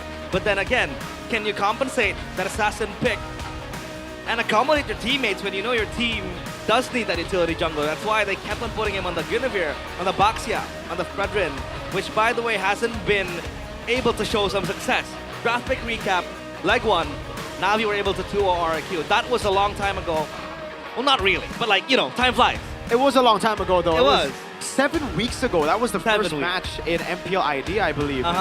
If you take a look at the picks, man, Navi were really able to outdraft the game plan for RRQ. RRQ tried to go for the crazy Uranus first pick. It was wild. It was insane for me even to see. I hate Uranus, by the way, unless it's Bigatron when it picked it up. Even the Faramis pick up. Then we saw the Belric. Yeah. These were the picks that really sold us dreams, sold us the idea of, whoa, why not can actually win games from the draft. And that's something that we saw from Kescue back in the day. He would literally win these games in the draft, but this season, it looks really, really weird for RQ in general. Second pick selection for Na'Vi. That means RQ have taken the blue side as home team. Yeah, 50% on blue side though, so it shows you that Na'Vi can dictate the draft, especially through Why Not. You can see along the lines, throughout the season, excuse me, that they're still able to draft good playable drafts that are easy to execute, sometimes very complicated, but it gets the job done. But then they have to be on red side now, which by the way doesn't really boast good stats. Drafting phase alongside map selection. We'll be playing Broken Walls on lying dangerous grass. Oh. We all get wrong. Damn. That's insane. Come on, man. There was a that was crazy. 3 out of 4 chance and we miss it all. That's ridiculous. RQ on blue side. They ban out the Glue, the Marcel, the Freya respect straight up for Na'Vi, and even the Harley for Na'Vi. So Harley ban. Is there a particular target ban I'm thinking of that RQ might want to go for? I think none. Because we have seen GZ with the Farsa multiple times, but I don't think that is going to be because they respect the Kalea. Yeah. That Kalea ban. And the Kalea has been proven to be so popular, it brought a lot of problems for Alter Ego, even for the teams playing in match 1. It was Evos. Exactly. With Dewa. And it kind of disables the possibility of a Gord showing up because the Gord is super prio when you have the Kalea. But hey, there's still possible combinations that you can play with the Gord, so that is still a probability. I wonder if this is a match that RQ, obviously they still want to win, but at this time around, might as well entertain us. Bring back the Gushin again for some weekend. Oh yeah, the Gushin. Yeah, especially with Kuroki and XP, you never know what it's going to be, right? They go for the Juicin, it's a safe pick. They have already banned a Kalea, so there's not going to be a Kalea Gord option for Na'Vi. Yeah. They just go for the Harith Suyo, the Claude Suyo opener, or do they go for something kind of wild, yo? It's like playing a chess game. You choose your openings. And yeah, the Suyo Harith does make sense. You have Chase, and you can kind of get out of the Lantern Flare from the Juicin. It is very strong as well, at least for now. Harith manages the lane pretty well. And you can see Xeon on the Harith was popping up. Oh, the Phoveus gets picked up. And it is a card special as well, the Phoveus. Yeah. Pretty much, I'd say it was seen in match 1, but match 2 we didn't really get to see that Phoveus. And now what do they pair it up with? Is it going to be the Harith? Is it going to be the Suyo? But it's going to be the Harith. So yeah, comfort pick for Xeon as well. Yep. Harith has been amazing on the hands of Xeon. Phoveus has been amazing on the hands of Cars, just sticking to their comfort. Nothing too crazy. RQ though. Now they got to make a decision. It's going to be very tough for you to play the Leomord against the Phoveus. Heck, anything that relies on neutral objective control, you're going to struggle against the Phoveus. RQ has a certain bias towards a carry, I think, right? At this point, against a Harith, it does win you the lane, and against a Phoveus, it's also decent as well. So the value of this guy that's just dunking around on the map is gonna be not that great if it gets to the late game. So I guess RQ does have a carry in mind, but I don't know if it's first base worthy at this point. Yeah, we'll just go for the Suyo, something a little bit more crazy, and they go for the natural Claude. I agree, they have had this bias for carry. I'm not too big of a fan of it though, especially because the Na'Vi can actually still pick up the Yve, they can zone him away. Yeah. So the Claude is much better pick compared to the carry in this position. Na'Vi though, they go for the Leomord, they build around the neutral objective with Phoveus picked up already, or they just go for a Yve counter to Juicin. I think we would go for the Yve here. Oh, Guinevere. Oh yeah, Guinevere is still available, yeah. I did not see that coming. And also, they have physical damage on Phoveus. It's just, is it enough physical damage? Because you already have a Harith. Yeah. So I was thinking maybe they could go for the Leomord, and yeah, they do. They kind of need that neutral objective contest. You lack that physical damage. If it's only going to be the Phoveus, the Harith will do numbers. Yep. But the Leomord pick is very, very nice. So now, Na'Vi, a lot of options to be banned out. The XP lane. Possibly matchups, either for the Phoveus, but I was thinking that maybe for RRQ, they have to take out the Yve, possibly as an option. CRTB. CRTB! The Khalid? CRTB. Ah, Khalid ban, yeah. Yeah. I don't know though, like for Na'Vi, ban or RQ? For Navi ban. Okay, I don't think they care too much. I think the Phobius actually strives against the Khalid, right? You get all those dashes, so they ban out Terizla. By the way, fun fact, that's the only hero Kuroki has played. A better ban, I'd say, for RQ. Very, very good there. Navi, they can still go for... I mean, the Force is not that good against the Claude. Dude, the first game, I think the first match that they played against RQ, they win the game with Beleric. With? Beleric, right? Yeah. Why not just throw it back again? I think it was because they were up against a Leomord. They were up against an all-in comp. Right now, RQ look like a comp that can go back and forth quite well. So if you go... We'll see, I guess, if XP fits the bill. Let's see. I think right now it makes more sense for you to get a Hylos, right? Take it away from RQ as well. Something that RQ have chosen as a way to deal with the Phobius a couple of times.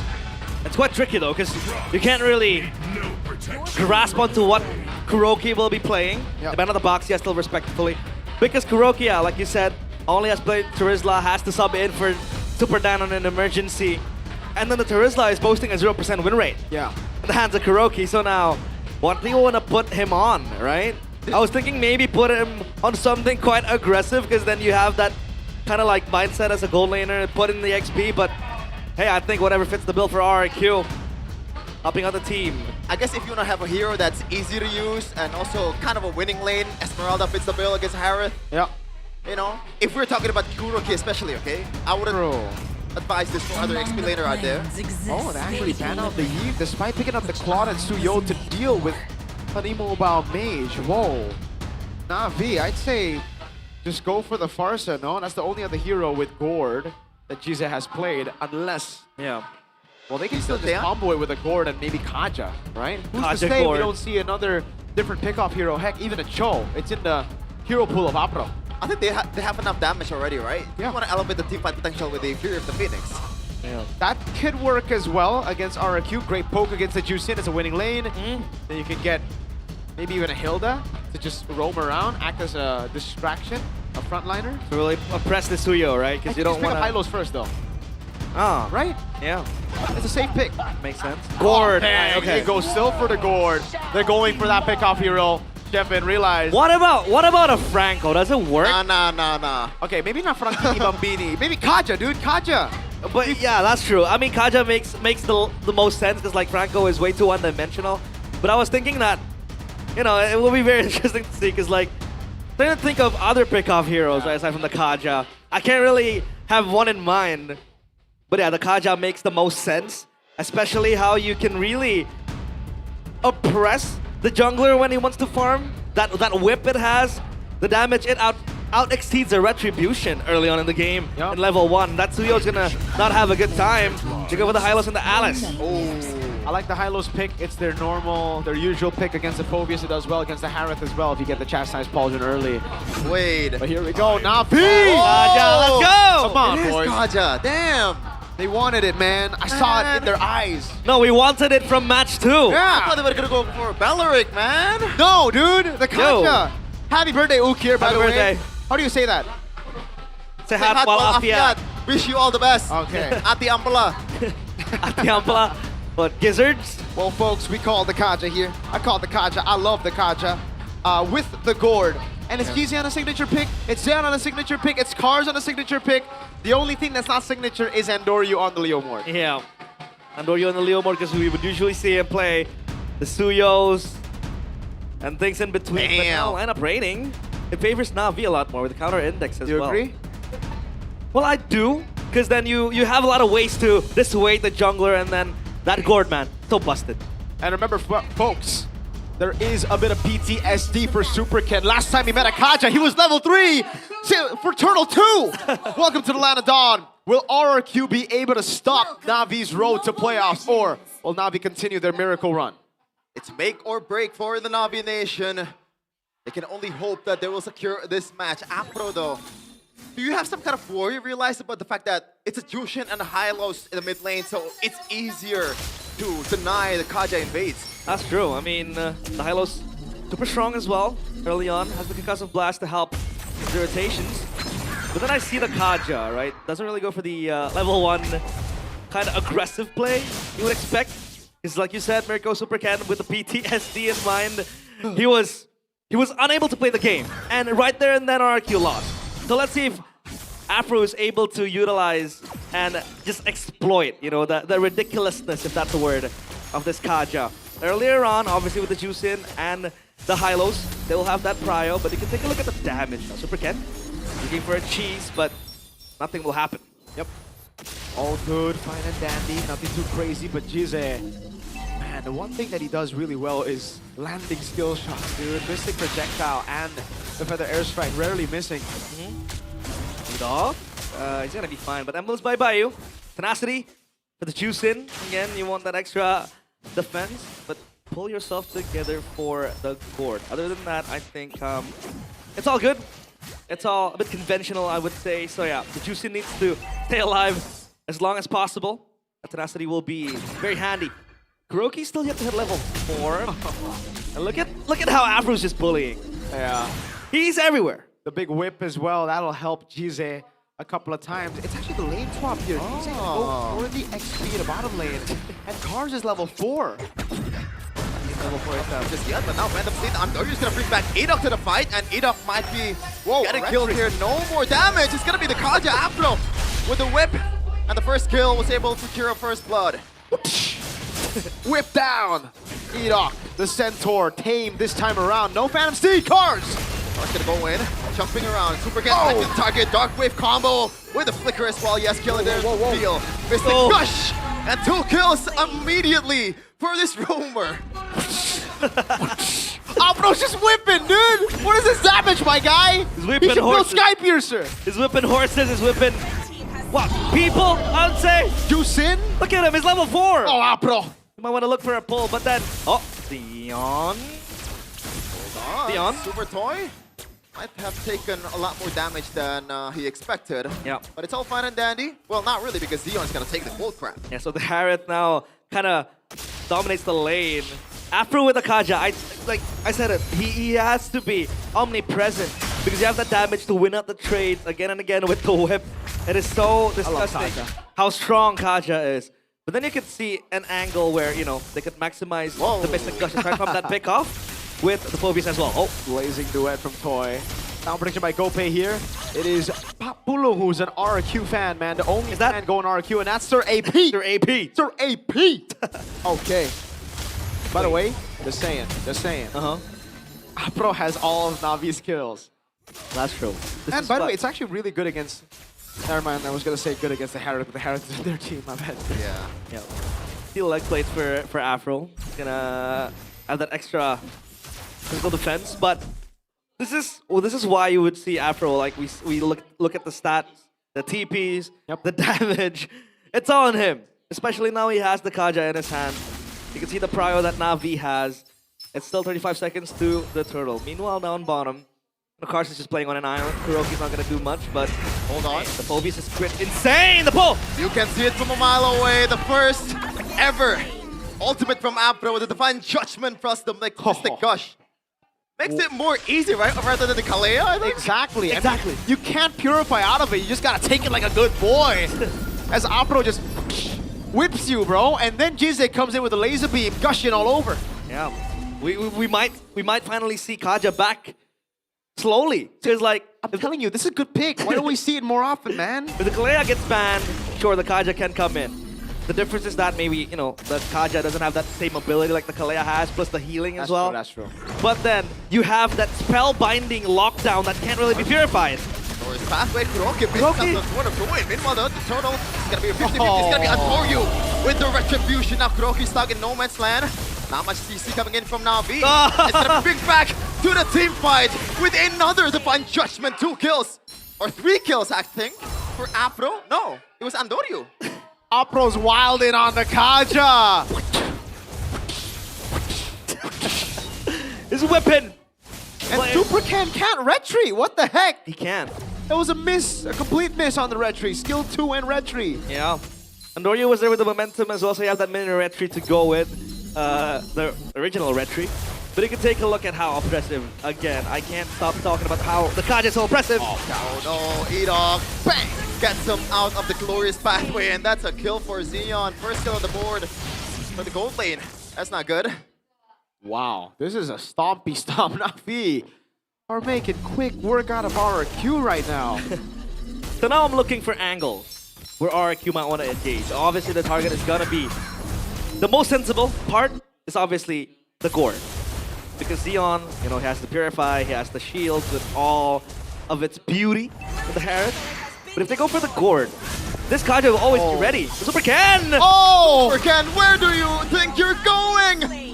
Another set from Apro and another kill for Na'Vi. They're up 4K in 6 minutes. PTSD. PTSD. Apro is just getting all of it, dude. All of the chases. It started with that Doryu there with the horse, and then the whip came through. Divine Judgment.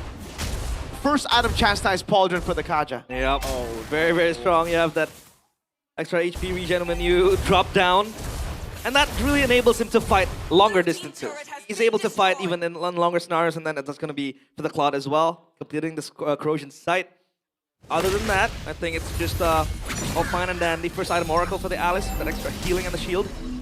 But man, I don't know what's going to stop the Kaja, because once you get Divine Judgment onto your head, you're toast. You're basically done. And that is to say that they don't even kind of need GZ's damage. Yeah. The Leo Mortis there, Xeon's close by as well. They can combo with a lot of things. Oh, top lane too. And even that one as well. Nothing given, man. Look at the rotations from Na'Vi. Just so clean. Xeon's taking turrets. Leo Mortis taking a turtle. Apro and GZ are just standing by in case RQ want to go to the bottom lane and trade for a turret, and they can't get anything. Apro. Holy. I think it's trying to bait a reaction. Oh, yes, kill. Is this going to be a killer's game? I'm not sure, man. Crazily enough, out of all the games that RQ played so far, this might have been the most dominating from the opposing side in the first 8 minutes. What is this? Afro is higher on levels compared to Yeskel. Oh my lord. Afro is about to be same level as Super Ken, bro. This is ridiculous. Oh my goodness. Redonkulous. Blood Wings, second item for GZ. Extra safety. You have the movement speed as well. Cars. The cars, up. Oh. Dark Wave almost lands. That could have been scary there. Wait, is that a second item? It is a second item chastised Pauldron after the Radiant Armor. They really don't want to give kills to RQ. Completely dominating them. Another ultimate to the horsey, and Kuroki might be next here. Basically, Wet Boys is gonna get out of there. Didn't even win out on the trade damage. With the ultimate, now GZ flickers forward. Triple Fandoryu. The horses are going crazy. Brother, this isn't just any other Na'Vi game. They are humiliating RQ. They are stomping them down. Apro just Divine Judgment, the horse, the roamer. And they didn't even care. Dude, I don't think there's no comeback from this. Yeah. No, I think it's done. You gotta wave the white flag at this point. Could be done, because Afro also has the fleeting time. Yeah, I was about to say, I don't think... And the cycle will be so fast, because he's gonna be constantly in the fight. He's the one initiating, and he's the one engaging onto the fight. I'm surprised he didn't go fleeting item first item. And this isn't even the case of the Gord, being so strong in the current meta. Xeon, he's gonna be fine. It's a bait. Okay. But the Kaja, man. The pressure it has. Well, obviously in the pecking order, people will still try to champion the Kalea even more. But this just opens up loopholes, and when the Kalea is not available, the Kaja will come to play. So now for RQ, I'm trying to think of ways they can come back. No. Maybe a good assassination to GZ, but no, I'm too optimistic. They gotta get a 5-man Law and Order, a 5-man Dancer player. This is too graphic for YouTube. A 5-man plug off the phone. Yeah. Oh, Sky Piercer. Sky Piercer. Wait, still goes for the James? Not even the They James broke tank, the though. audience prediction, dude. Who I don't is think. piercing? Is it actually 50-50 or is that a bug? It looks Audience like prediction. So audience. Yeah, but like, you see it was full red. Usually it's red and black. Okay, Xeon. Oh! Another ultimate Mystic Gush, another kill. Dion, second kill. At this point, I'm just mentioning what's going on in the screen. 10k gold in 10 minutes. That's play-by-play, baby. I mean, talk to us about the Sky Piercer. Realize is what is even that? Is it nonsense? I don't know. He's maybe trying to look for possible assassinations of target. Hold on a minute. A bit too much damage to deal with from RQ. All the flickers are coming forward. And now we secured an inhibitor turret without a Lord. Oh, there's a Lord. I they get forgot two. about that. They get two. My God, here. top lane. Tuber can 1v1 against Andoryu. He does not have defensive speed just yet. Navi can end the game right here, right now. Afro flickers forward. GZ Mystic Gush. Finally a kill for RRQ. It's yes kill on the board. And now in the front line, it's Dion going crazy. Andoryu with the horse. Horse jumping all over the place. And Navi is able to secure this game in 11 minutes. The run continues for Navi. Born to win. We finally get to see what a born to win Navi looks like. Apro, the whole game, literally just forcing RRQ to take it. Dude, that was ridiculous. There's no way out. It seems like there's no way out. It almost seemed like RRQ threw in the towel in the mid game with that Skypiercer buy. It almost seems like they were just done. What the heck was that? Yeah, the Skypiercer purchase just adds insult to injury, because you wouldn't see, you wouldn't be able to construct a reality where the Suyo might get 2-3 kills and then you get the stack and then you snowball and you come back. No, because it was done and dusted. There and there for Navi. It's just done. You couldn't do anything about the Kaja, right? Because the Kaja, when he once pulls you in, there's no way out. Super can no purify. Obviously, you have to go for the red tree, but then you can't even purify this divine judgment. Yeah, the Suyo is just completely disabled, right? Usually, when you're up against a Suyo, one of the troubles that you face is how hard it is to catch the Suyo. Yeah. But you have a moving suppress. It's not even a Franco. You can just slow him down and get an ultimate. And I guess, ladies and gentlemen, this might be the turnaround where people or like teams realize that why not just pick the Kaja when the Kalea is not available? Dude, that's what I've been saying. It's that easy. That's what I've been saying. It's so simple. But does it fall to the pecking order, though? I think Kalea is still number one. Yeah, I think if Kalea is open, you still get it because of the healing, the mobility. Gap closer, so many things that you get from the Kalea. But if it's not open and you still want to force a gourd, it doesn't look too forced when you add a Kaja into it. I think the drafts were actually a bit longer than the game. It was an 11-minute game, folks. The pre-game was longer. I think so. I think it is longer. The interview is definitely going to be longer than that. Oh, my. Yeah, what do you want to talk about, chat? Yeah? The only thing chat could talk about was... How's your day? The only thing chat could talk about was, oh my god, what are the casuals saying? And 0... Or they were just spamming eggs. Eggs. For a while. Uh-huh. What is that referencing to? 0 kills. 0 wins? Oh, 0 kills. Okay. Yeah.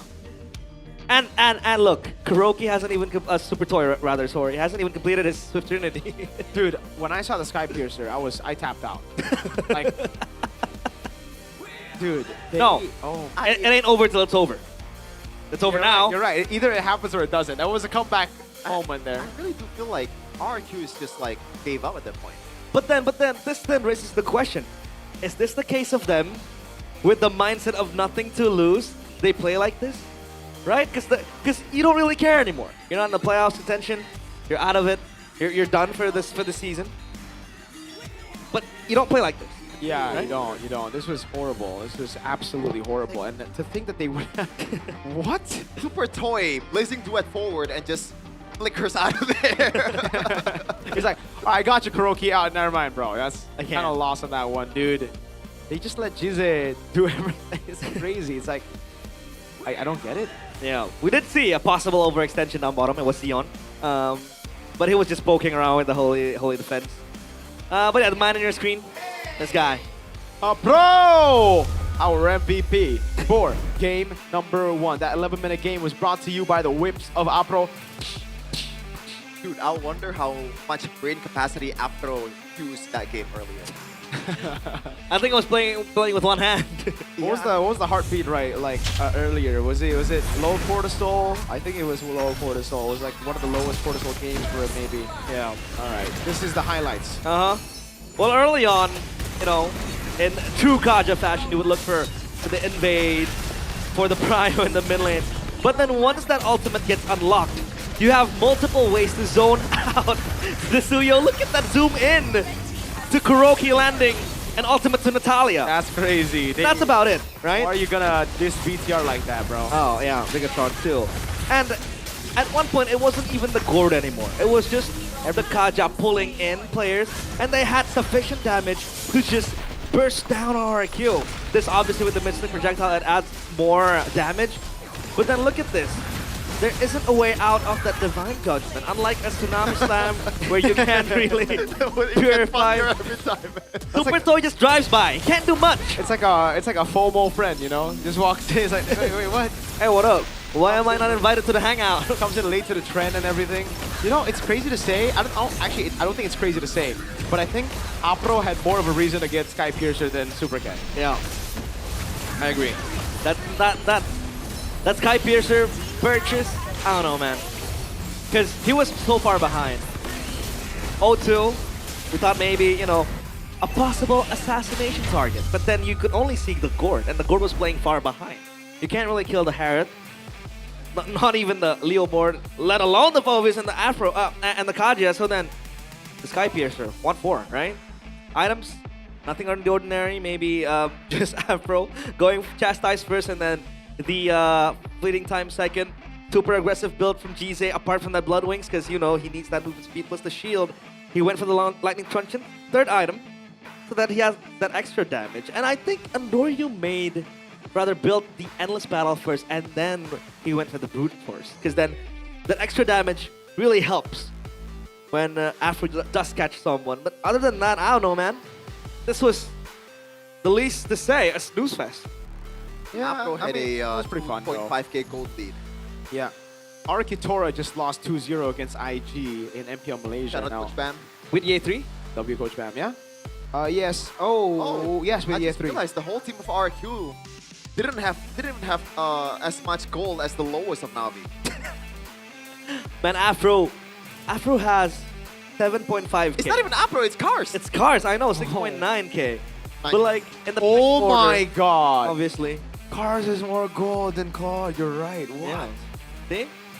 Afro has more than Cars. It's super insane. I don't know what to say. Emblems, well, yeah. We talked about the tenacity, maybe the Harith emblem, super simple. Inspire for the Kaja. Other than that, I don't know. Everything seems very, very normal. But I would argue it wasn't even a bad craft from RQ, wasn't it? Okay, it was pretty bad, honestly. I think there are it's still ways playable. around it. It's just you have to win the neutral objectives. Yeah. But they just didn't mean that at all and a half.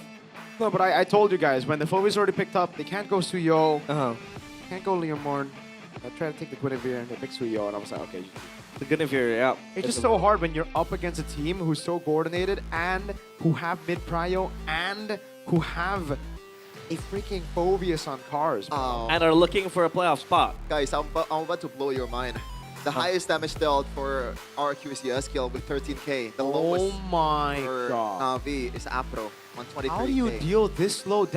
They honestly have tapped out. With 7.2k on the Claude with the damage dealt. No, they honestly have tapped out. Yeah, This the is Claude wasn't ridiculous. participating in the team fight. No, this is ridiculous. These are horrendous numbers. No, this is record break. Have we ever had this kind of game? 7,000 damage dealt? 7,000? He's a tank at this point. Look at him. 33k damage taken. Bro. It's even bigger than Afro in the Kaja. Like, they basically forfeit the match. It felt fast. It did. What the heck are they doing? I don't know. Well, yeah, not the best of games for RQ Hoshi. This has been, I don't know, borderline. I wouldn't say, I don't want to say the word embarrassing, but like. I think it is embarrassing. Yeah, there you go. For an org as big as RQ. Yeah. This is ridiculous. I mean, okay, a 113 record, sure, but at least you give a fight in your final moments. This is, what is this?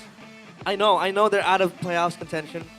And that just spices things up a bit because now you have to play. You play freely. You don't got nothing to lose. But then they show up like this. Navi pull out that Kaja Gord, and there were ways for RQ to win out this game. But then I don't know, man.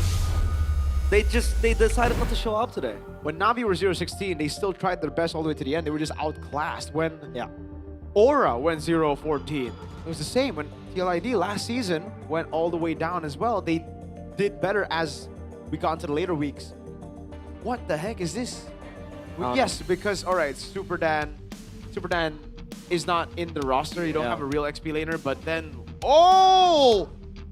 MPL KH update! Pro Esports become the MPLK Season 10 champions. Congratulations. 4-0 against Galaxy Legends. Yo, we got another EWC representative from Cambodia. Reps. All right, Pro Esports. W Pro Esports. Pro Esports. Congrats on the win. A 4-0 victory. Have you ever seen a 4-0 final lately? In the latest M7. M7. Oh no. I won't talk about that, but yeah. Wait, I want to see Pro Esports lineup. Pro Esports. Gotta be like 2 Filipinos there, bro. That's the Filipinos? Pro Esports. I'm just guessing. They got Felix. They got Sa. They got Kuzin, Coil. Yeah, 2 Filipinos. There you go. Dude, it's not even a rocket science. That's just like, that's just how it is at this point. Even in MSL Thailand, it's King of Gamers. They got 2 Filipinos, right? It's the formula. That's been the formula. But hey, All-Star event available. Oh, wait, do you guys know about this? You guys have to choose. You both haven't chosen, right? So who do we choose? Okay, you'll choose later. For you guys, 2026 All-Star event available from the 30th of April. It's up now. Team up, dive for fortune. If you are wondering, why are my junglers all of a sudden so neutral, objective-based? Why do they always want to get Lord? You know, all right? Okay, here's the story, chat. 5 KOLs were invited, all right? 2 Wendy's party. But suddenly, Wendy disappeared. Who made Wendy disappear and why? Based on the clues you have already obtained, now it is time for you to determine the culprit. Join the All-Star event and every player is entitled to receive the Siren Mask avatar and the Jess and Siska sticker pack. Make your choice now, alright? According to the casters, who is the suspect behind Wendy's disappearance? Now, I have already chosen. As you can see, you can take this as reference, alright? But I feel these guys, Arashi, Aldo, and Gani, they're kind of dumb with it, you know? They're choosing based on looks. They're judging, you know? Like, yeah, sure, he looks kind of crazy with it, but I think it's Jess. But those are the options. Jess No Limit, Siskako, Ali Taher, Pastrol, or Kelly. Are they concluding that Pastrol looks like a bad guy? Is there even a clue? What? Do I just guess? Just guess. Oh. Jess No Limit, Siskako, Ali Taher, Pastrol, or Kelly. It has to be Ali Taher. Same. Whoa! Do you know the reasoning? I know! Why? In my head. Are we the same? Telepathically. I think it's because of what? Burgers? Yes. Let's go. So, say it again. Lock it in. Ali Taher. It's Ali Taher. Ali Taher. He wants those burgers, man. He wants those Burgers. burgers. Pizzas. And? Yes, Ali Taher. I'm Ali going Taher. with Ali Taher producer. Dang. Man, Kevin, you know what?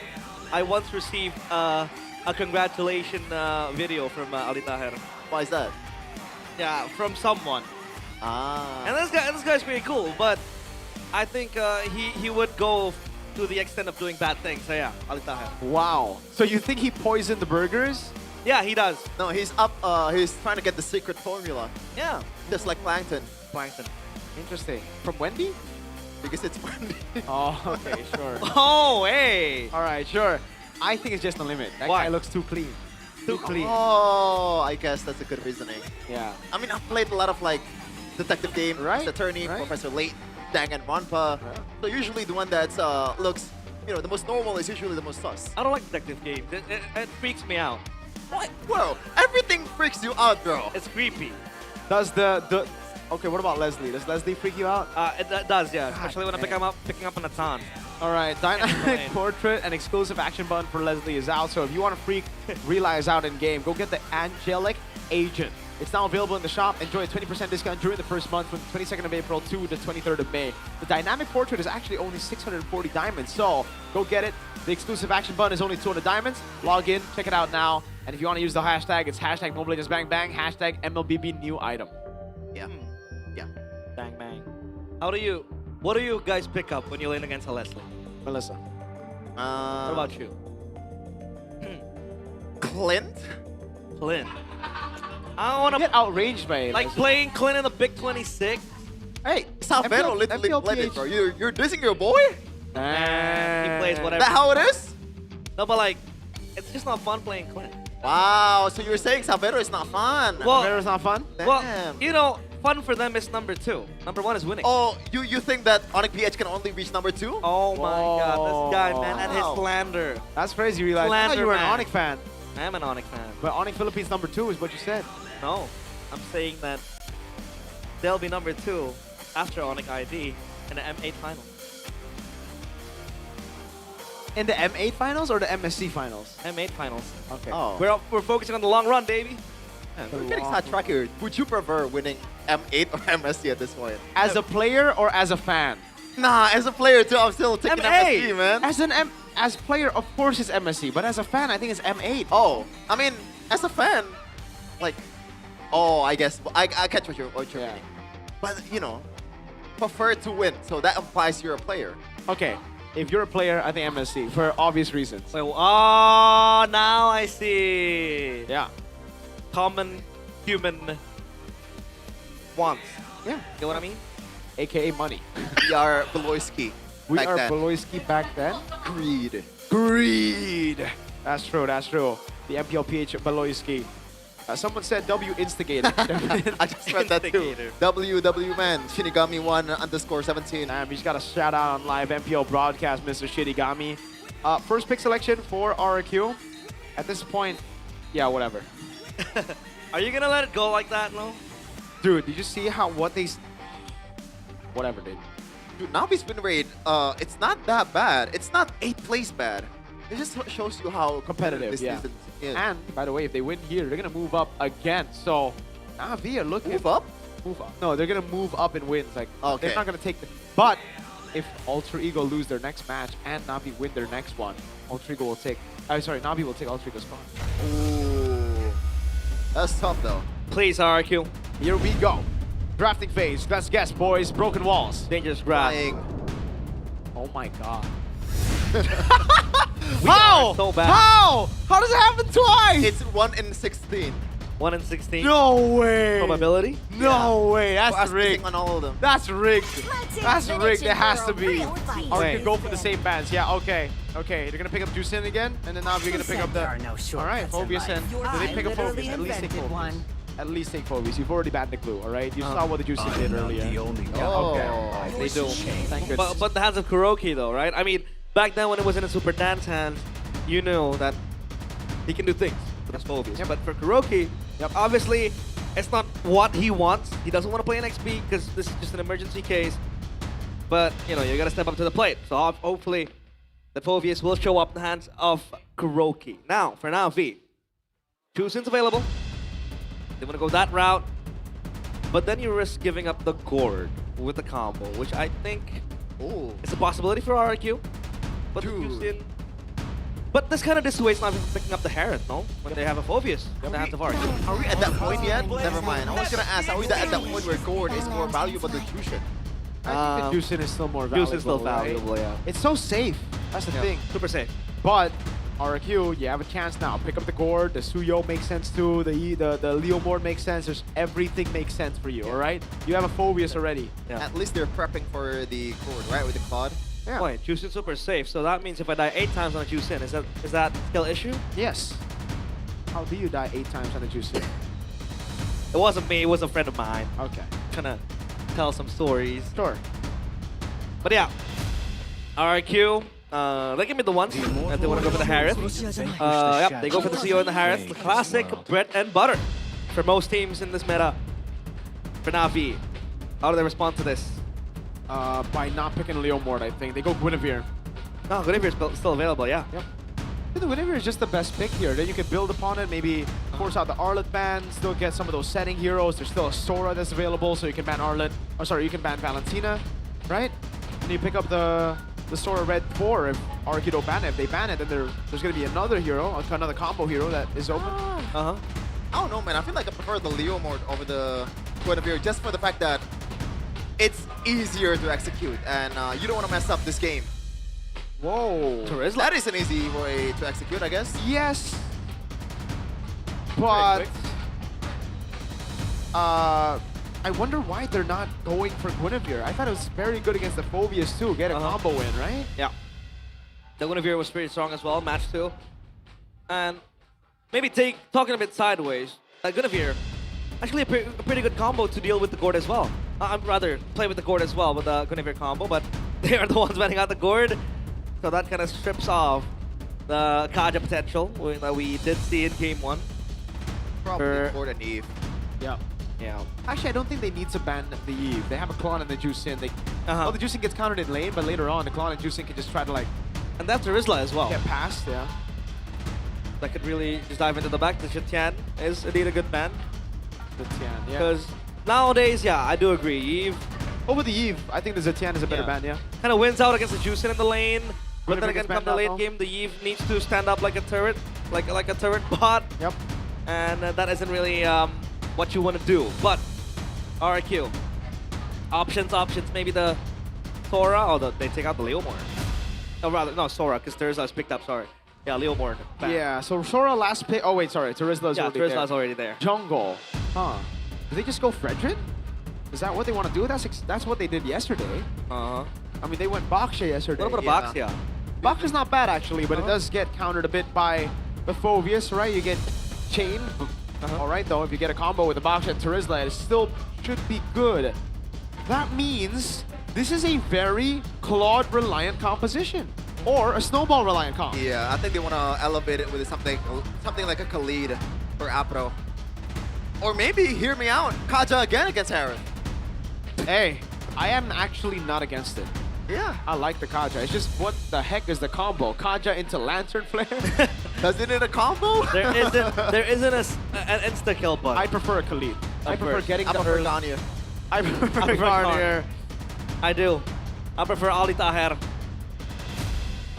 RQ, the last two bans. That Eve is still available. If they want to pick it up, they go for the Lilia with the Cho. They have that pick-off approach as well in the Cho. That kind of locks the Cloud in place. The Cloud's going to have to run the Purify now. V. One roll. The Khalid, like you said. Yeah. I think the Hilda instead, though. Really? Yeah. Hilda? I guess it's, yeah, it works the same way. But you don't give as many dashes. Oh yeah, the Khalid does have those multiple dashes. Or Hylos. To protect Hylos, yeah. Just against the Harith and the Phobius, very good. Damn, this is a yes skill game, man. Yeah. Yeah. This Lilia. The tanky boys. Shred from the glooms. Will the glooms. slowly eat Na'Vi from the inside. But hey, Na'Vi, they're gonna hide the 2-0. If they do, man, RRQ. I don't know what else they can hope for. Let's get it, folks. All right, Realize, make the call. Who do you like better? Man, I would root for Na'Vi 2-0 because it'll be so good for them. Oof. But I guess I would decide for RRQ now, even if the line rating says otherwise. Kevin? Navi. I'm gonna say Bigatron. Ladies and gentlemen, we're gonna get ready for game number 2. Na'Vi can keep the miracle run alive with a win over RRQ. Another clean sweep victory will raise their chance to make it a playoffs, to make it to the Jakarta International Velodrome. Welcome to the land of Dawn for game number 2. A rematch of the first match ever in Season 17. And it might be a deja vu. RRQ, their playoff hopes were killed by Na'Vi last season. This time around, RQ is trying to do the same. But so far, not looking so good. Yep. Look at that mid trade. Afro has to pop the early Revitalize. Wow. The damage from the Lilia is actually very, very stinky. Yep. Can eat that, those glooms left and right. But now, at least for Andoryu, right? You kind of match the pace that the Suyo has. Because the problem with the Suyo is that it farms very well. It rotates very quick. The Baxia doesn't farm as efficient, as fast, but you have that rotational play that you can do with the Shield Unity. And that kind of matches the tempo of the Suyo once you hit level 3 or even level 4. So at least, you know, you have an extra body when a skirmish happens. Actually, early on with Concussive, he's farming quicker than the Suyo. Yep, emblems. Bye-bye you. Agility, Wilderness Blessing for the Juicin. So GZ wants to be all around the map, unlike that first game where Yaskiel went for the Tenacity. Other than that, agility as well for Kuroki. So it's gonna be skirmishes all around the map alongside cars as well, going for that green shoe. Okay. Slow build up. Super Ken. Level 4, Andoryu level 4, but Andoryu is going to have a bit of an advantage, but they did get Kuroki in a very, very good spot with the XP crab take. Look at Andoryu. Oh my. It's close by. Expanding Rivers also kind of supplements the rotation. I think I'm going for Kuroki. Andoryu is going to jump back. So yeah, 4 seconds to the turtle. And cars yet to hit level 4. Obviously for both XPs, they want to farm the XP as fast as possible. Hold on, the fight is happening in the bottom lane instead of the turtle pit. And now Andoryu is gonna reset the turtle. Trying to feel out the situation first. The SPL poking down the frontliners of Navi. That was a good poke. Half HP already for Afro. He already has to revitalize. Yep, look at Xeon, he's coming in. He has the Blazing Duet, so he might add more damage. Amazing penalty zone by Cars, and the Blazing Duet is there. First kill for Andoryu. Edok might be next on the table, and he gets the kill. It is Xeon finally rotating down below and getting a kill for himself, so that is double the value for Navi. Navi are so quick with the Baksha and the decision by Cars. Wow. Yeah, very, very beautiful. I'd say sequence of events that Navi were able to bring up. They maximize the rotational plays that the Baksha really have, you know, that edges out RRQ. They were able to get a trade down bottom, and then they were able to get the turtle as well. That was Dion coming in with extra artillery. 1v1. Charisma is super strong, but Kuroki, I want to look for more. Look at Cars, he's level 6. Kuroki struggling with level 4. Yeah, that penalty zone was beautiful, dude, and it was comboed together with the shield unity. Beautiful. That landed. What a flank, seriously. Yeah. By Andoryu on the Baksha. This could be another hero that teams are going to have to look out for when they're up against Navi. Yeah. I like the decision to double lane early for this squad though. Meanwhile, Afro still has the glorious pathway. Andoryu is holding around trying to get the kill here, but it looks like it's just going to be an exchange of resources.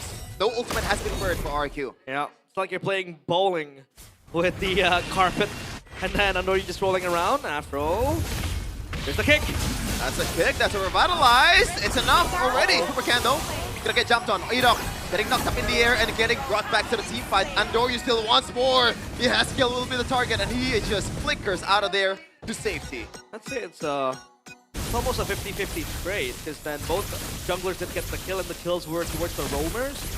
But this enables at least some sort of space. Xeon, not gonna be able to kill him. Yep. Just a bit of poke there. He thought he could deal more damage with the Zaman force down. Unfortunately, it wasn't the case. He didn't have DHS even. I was gonna look at the items to say maybe he had enough items. Maybe he had enough damage, but no, he didn't even have DHS. So yeah, that explains it. Or act completed for Cars. He's gonna be extra sustainable now. That is a word. Very, very environmental friendly, by the way. Now they want to go for the turtle. And Navi, they have Pry on this. Xeon is going to rotate again and again. He has the DHS. So he is quite possibly team fight ready. Looks like Navi pulls the trigger first. It's going to be a dog wave immediately by Kuroki and gets the kill to GZ. Now the fight goes on. Supercan is in a precarious situation. Super Toy rotates down below. Blazing Duet by Xeon. Good dodge by Xeon. Now Ada super low. Now Super Toy getting chased down by two members of Navi. All the BB boys is going for the little boy. Car steals the final blow with a single basic attack. Navi once again winning it out in all fronts. Another win for Navi. Good zone right there from Andoryu. Just not enabling Yaskiel to play with the team fight. It looked like they were able to turn things around for RRQ, because Super Toy was close by. The Harith was dishing out damage. But then again, Navi, they were super strong. They kind of hit that power spike as well. The War Axe, the DHS, it helps a lot. They were able to get GC early on. Navi pulled a Kurt Angle. You're a boy in a man's world. Kurt Angle. Oh, God. That was so... Oh, cursed helmet rush. For Andoryu. Look at Supercan. No wonder he's able to tank up the damage and also dish it back out. That's just ridiculous. Yeah, Supercan. He's trying to look for an angle. Are they really going to kick Apro? Edok? Does not have the Shanpu, and he is out. Say goodbye to your life. Man, that was terrible. Completely shut down Afro. Pops the carpet. This is for folks. I think Super Toy's going to be out of there just fine. But GZ might get the turtle, or the turret, I'm sorry. Rico, another Sky Piercer purchase. This time around, it's the James Banks route with the Fury Hammer, knowing full well that RQ are playing from behind. Dude, he can't even... Oh. He can't even do anything in his own jungle. What is the Sky Piercer purchase, bro? Streamer mode! Like, that's actually crazy. It is crazy. Edok? They're chasing! What? Yep. Is he trolling? Not sure. That's twice now. Yeah. Maybe we don't rebuild on Edok. Maybe we rebuild the whole team. What the heck is RQ? What? Oh, that is an aggressive round. And immediately, good dark wave though by Kuroki, canceling anyone out. Meanwhile, there's gonna be a trade. He has skill taken down. Cheese in the front line, or the back line, getting targeted by Kuroki. Cars a bit too late to the party. And it is gonna be a trade for a mid laner and a roamer. Kuroki though, that damage is insane. Hello? You should not deal that much damage in this early of a game. Okay, game is not the game that RQ expected. What the heck is going on? Super Ken, he's farming the jungle. Level 10 to the utility jungle's level 11. I don't know, man. This is looking very bleak for RQ. Is it gonna be the case of them waving the white flag again before Na'Vi can really close out the game? Because it looks like they are so comfortable at taking on these fights, the skirmishes. This Claude hasn't even completed the Swift Trinity yet, and he's dishing out that much damage towards Kuroki, the Phobias.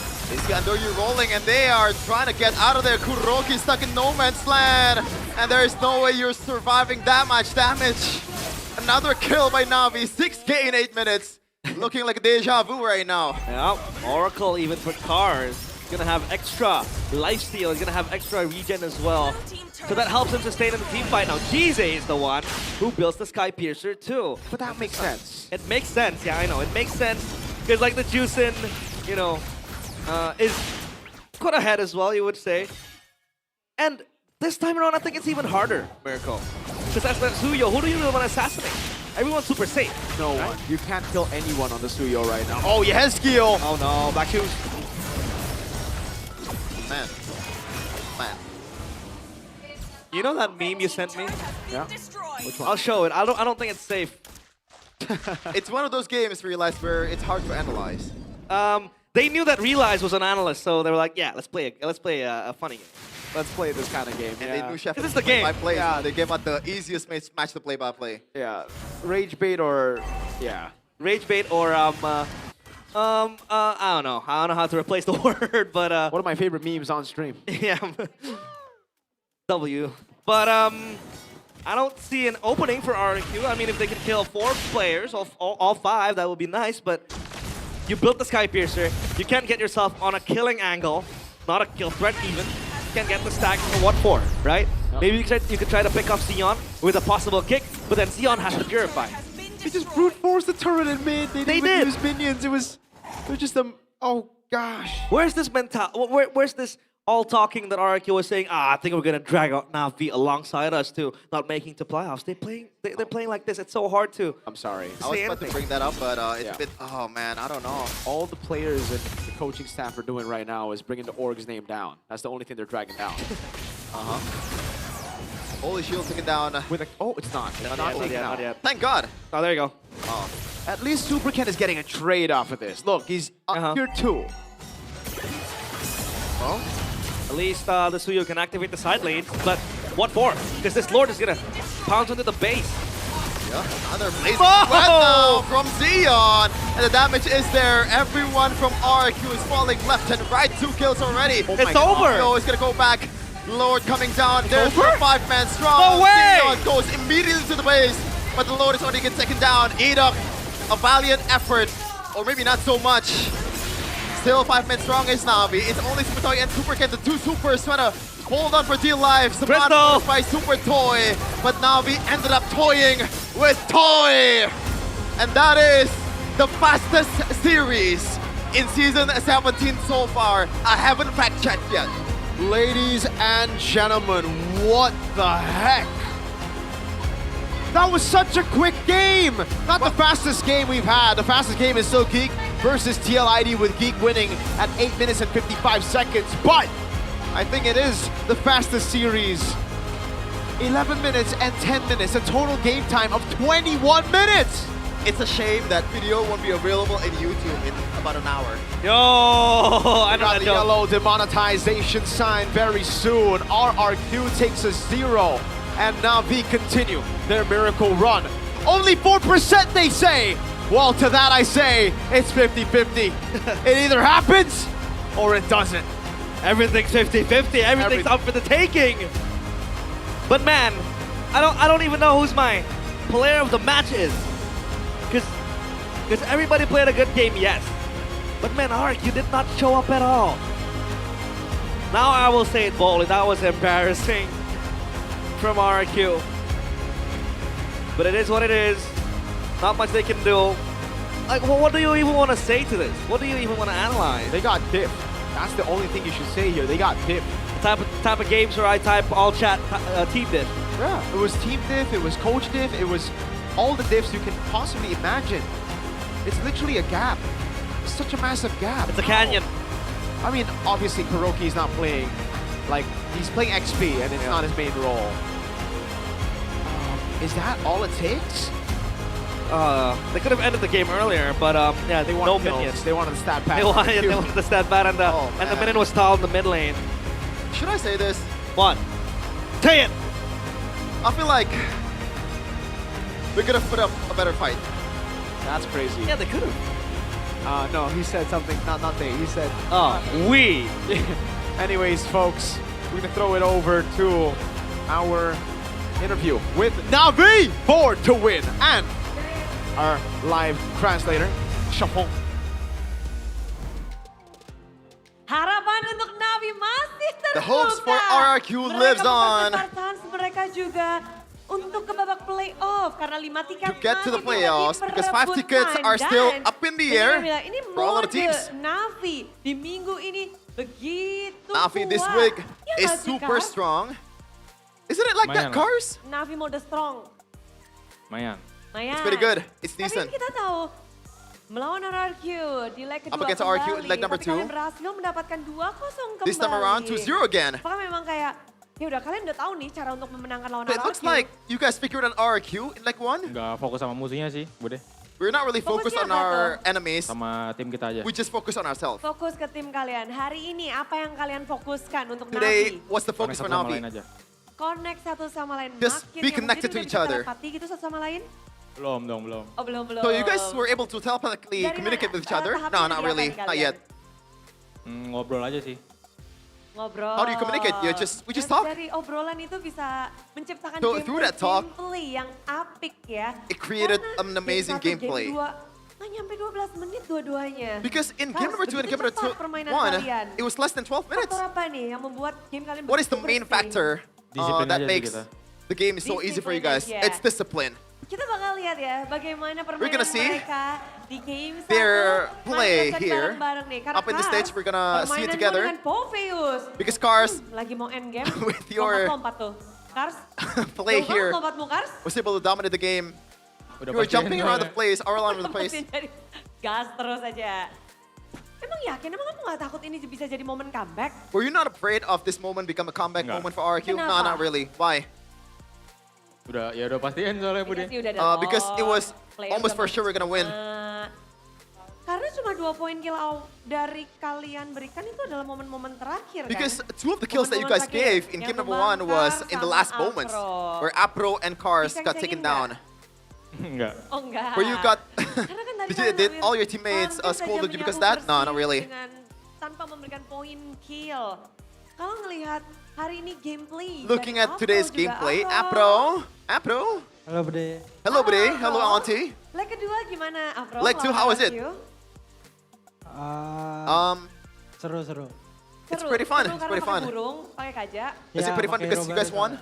Hero baru. Yeah, because I used a new hero Apa too. yang mendasari kamu tiba-tiba memunculkan Why hero did baru you pick untuk a new Afro? hero? The Kaja, Apro. Tadi Budi bilang Kaja aja bro katanya. Ya udah saya pakai. Because someone said, just Kaja Pro. Karena Budi. Budi said Ya, kira-kira. Apro. Karena kita bakal Budi cek said kabar Kaja. bagaimana. Kaja dari Afro. Terbang di land of Kaja's Dawn. Apro flying around in the land of dawn. We're gonna see it in a second. Well, Well, Afro, Apro, gimana nih? how is it? Kamu tangkep. You were apa, catching tugasmu apa sih di everyone. sini? Kayaknya kamu juga lari-lari Cars. terus. What were Apa your tugas- apa duty mungkin here? We're just Budi running nyuruh around. kamu Apa sih? Kalau ini enggak sih, ini sesuai gameplay aja. Gameplaynya we're gimana? just Fokus ke apa sih? Playing based on our winning Fokus condition. initiate, udah. I just Fokus initiate, that's it. Apapun di depan mata atau ada player yang Anyone in memang front of you, sudah or is there kamu anyone that you lock target dari locked? awal? Enggak sih, Not really? siapa aja yang bisa. Anyone in front of me? I'll take it. Lima-limanya tuh. All five of them? Satu-satu. Yes, one by one. Tanpa terkecuali kalau ada satu, tarik. Ya. Dan gimana keadaan tadi? Narik-nariknya berjalan mulus? Did the pool game Alhamdulillah, mulus. goes well? Yeah, it was pretty good. Kamu bisa ngebaca pergerakan dari RRQ atau memang RRQ-nya yang jalan-jalan? What's the factor? Were you able to read RQ's movement or? Prepare aja sih. Jadi Because we prepared better. That's why I Prepare. pulled them better. Kalau ngebahas tentang Pulled them easier. preparation juga dari Navi, di leg kedua nih kayaknya lagi ribut In leg lagi two. pamer-pamer sesuatu Navi. ya. Mereka lagi sibuk sendiri nih. Kalian pamer apa? Ada apa? What's going on here? What are you guys showing Panggung off? ya, mereka sibuk sendiri nih. Apa? Jize, ada apa? DJ? Ada apa-apa, Bude? Not really, not much going on, Bude. Dingin. Oh, It's cold, dingin. Bude. Bukan capek habis berjuang. Enggak. You're not tired after the fight? 2-0. Nah. Menitnya juga cepat. 2-0. Ini berkat You are apa, incredibly Jize? fast as well. Why is that? It's because of Budi. Ini semua karena Budi. Budi Terima is kasih, Zion's Budi. name. Tapi kalau Jize sendiri, ini kan kali pertama juga untuk melawan RRQ. This is your Langsung first time berhadapan against dengan mereka. RRQ, Di leg Zion. 1 kamu nggak bermain. Leg number 1, you were Leg not kedua playing. kamu bermain. Leg 2, you're Gimana? playing. Apakah ada bisikan-bisikan? How is it? Has there Mungkin any dari sebelumnya whispers Enggak ada sih. from Main the players aja. before? No, not really. main aja. I'm just playing just as usual. Main aja. Jadi Ukir nggak ngomong apa-apa gitu, nggak kasih tahu bisik-bisik apapun. So there are no whispers Ngobrol or bareng. communication? Yeah, we just talk together. There is By the way, definitely some tadi ada communications. Papan bertuliskan happy birthday Ya, ya? kemenangan ini buat Ukir, Bude. Oke. Oh, apparently there are Ulang people tahun that said happy birthday, Ukir. untuk Ukir. Yang ke-35. It's Ya. Ukir's 35th birthday. Happy birthday, Ukir. Usia bisa langsung diklarifikasi langsung nanti Ukir katanya kamu We'll 35, clarify Ukir. the actual age of Ukir Congratulations. after this. Congratulations. 35. Happy birthday sekali lagi. Wishes-nya apa nih untuk Once Ukir? again, happy birthday. Is there any birthday wishes for Ucapannya Ukir? atau mau nyanyi atau mau ngedance? Do you wanna sing? Do you wanna dance? Apa ya? Enggak ada sih. Not really. Dia aja. Nothing. Ucapan ulang I'll tahun tell him later. aja. Ya. Bisik-bisik aja itu. I'll just whisper to Karena him. hadiahnya udah ya? Belum. Did you get your gifts yet Tadi to him? katanya ini No, not kado. really, not yet. Oke, say Ukir this is for you kayak gitu. Ukir, ini this buat is for kamu. you. Just say Ya, that. ini kemenangan ini buat Ukir. Ukir, Nah, ini this untuk win is for you. Ukir. Singkat pada jelas, mau pakai bahasa Tagalog? Do you wanna use Tagalog? Pakai bahasa Tagalog. Under you. Tapi hari ini 2-0 lagi. Today, 2-0 again. Dapat menang. Oke. You got a victory. Okay. Tapi kamu gak kesentuh sama sekali loh, kayaknya But kok. you were untouched in these two matches, Ini 2 games. untouchable banget under you di match You were kali ini. untouchable this game. Gak ada yang orang bisa bunuh gua aja. There are no one bisa? that can kill me in that match earlier. jago banget Why ya? is that? You're really good. Oke aja gua. Oke. No, I'm just Nah, lucky. tapi That's it. kan ketika bisa bermain, karena kita lihat 2 game tanpa kematian satupun. Because Gimana kamu you saw sebagai 2 games with a 0 dari death. jungler kan seringnya dikejar-kejar. Usually, sering when you're playing a ditangkap-tangkap. jungler, Kali you ini get dua target gamenya locked. Navi But this bebas time banget. around, you're able to be untouchable. Apa ya? Gimana ya? How is it? I don't know, Bude. Gara-gara Not sure. Budi. It's because of Budi. oke. It's all because of Tapi ngebahas Budi. tentang kita juga fight yang dilakukan dari tim Navi pun belum berakhir untuk berjuang masuk ke dalam babak playoff masih terbuka, benar-benar ada 5 tiket. sama Playoff 10 chances are still open for Navi. Dan ngebahas match kalian untuk satu match terakhir. Navi ada Geek Fam, Under You. You guys are gonna be up Bagaimana against dengan Geek Fam. Apa yang langsung tersirat? What do you think about this match? What do you Your think about last this match? match? Geek Pam, Geek Fam, kasih gua menang. Jadi kami give ada me win. chance. Langsung minta ya ternyata ya. I'll give you something in return. Geek Fam-nya langsung mereka juga butuh tiket playoff Under You. Tapi kalau ngebahas tentang kemarin hari, siapa yang paling pusing nih? Preparing for your last match. Apa ya? What's the preparation for the last match? Kayak League 1 sih, yang Just like week main 1. aja, benerin aja yang kurang, apa yang kurang. Apa yang kurang? Apa yang kurang? We'll just fix Tapi what's sekarang wrong with tambahannya us ada in the Zeon previous ya, week. Ada Budi ya. Ya. But now with Ini yang kurang Dion and ini. Budi, Ini yang kurang. this is the what we lack. Sudah terjawab ternyata. Missing puzzle dari Navi. Ada Zeon, Jize, Apparently, tapi Zion Kamu and Jize are the missing dijadiin puzzles of alasan Navi. terus nih, Zeon. Iya, Secinta itu mereka sama kamu ya. cinta banget. Cinta banget. Kamu di GH dipijetin. Iya, jadi raja. jadi raja ternyata. Tapi hari ini kamu berhasil mengalahkan raja dari segala raja RQ. But you were Gimana up sih, Ron? against the King of Kings. Hoki. How were you able to win? Tapi ngebahas It's tentang just lucky. kehokianmu. Bisa nggak sih ini Talking about the berlanjut untuk luckiness. melawan tim Geek Fam? Will it continue against Bisa Kick dong. Fam? Bisa Of dong. course, of course. Hoki itu faktor selain hoki apa sih? What's the other factor besides luck? Apa ya? I don't know. Kasih tahu Zion. Karena kamu satu gold Let laner me yang know. muncul dan... Because Zion, you are one of the Gara-gara- up and coming gold Gara-gara- laner. Oke, It's because of saling satu Ando. sama lain. So you guys Dan are supporting each another dari awal kita lihat since the start. kedatanganmu di MPL, di Navi juga Your membawa arrival in angin segar Navi terus menerus melihat gave persaingan Navi ini gimana. win after Sampai win. detik ini 5 tiket loh. Seneng nggak sih masih bisa Are ngedapetin you 5 happy tiket yang bisa that your diperebutkan chances gitu? are still up in the air Senang for you banget guys to dong. make it to the playoffs? Nyangka nggak sampai akhir Did you penutupan expect it? minggu ke-8 Until this late of the season, belum ada yang dapat tiket lagi. no selain one Onyx. gets a ticket besides Onyx. Nggak nyangka sih. Nggak I nyangka. didn't expect it. Gitu. Tapi oke, But okay. membahas tentang dari hari ini. Talking about kemenangan today, Navi, minggu Navi's ini win this week. bersih sekali. Super clean. Bagus banget. Amazing. Budi, boleh kasih pidatonya. Can you give us a speech? Budi. Itu tuh kamera untuk Budi. Spesial untuk The camera Budi. is for you, Budi. Makasih Special for buat you. Navi Nation yang udah Thank you for the dukung Navi kami Nation yang mau for supporting nonton us. online atau dukung Especially kami here. di sini. Makasih juga Keep supporting us. buat Thank you orang-orang yang for all the people dukung saya kayak keluarga saya. that's Makasih personally udah supporting dukung me back there, kita back sampai there, sekarang. until this point. Uh-huh. Who is this guy? Who's this guy? Langsung ya, Mas. Waduh, tapi oke. Inilah dia. Who's this guy? Who's this winner? Dan pemenangnya And the adalah winner of tim today's match Navi dengan 2-0. Navi is Nation Navi with a 2-0. Give it up Navi! for Natu Spencer. Yay! We run this!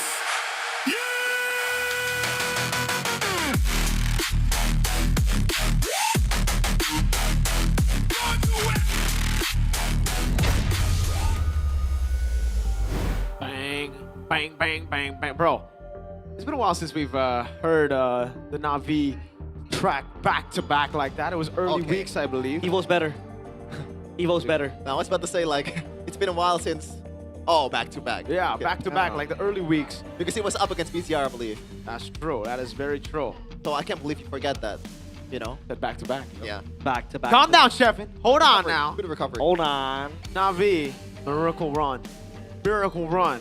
It's always this way, you know? Like MPL ID's miracle run, Evo's miracle run, they go Onyx really miracle bad, run. but it starts very early in the season. But for Navi, it started very late. It was week 7? Like last week, right? Yeah. When they swapped out... Is it too late? Is it too late? 4% chance. Because they have to clean sweep all their games. So far, they've done it. I mean, I can relate. Usually, Trying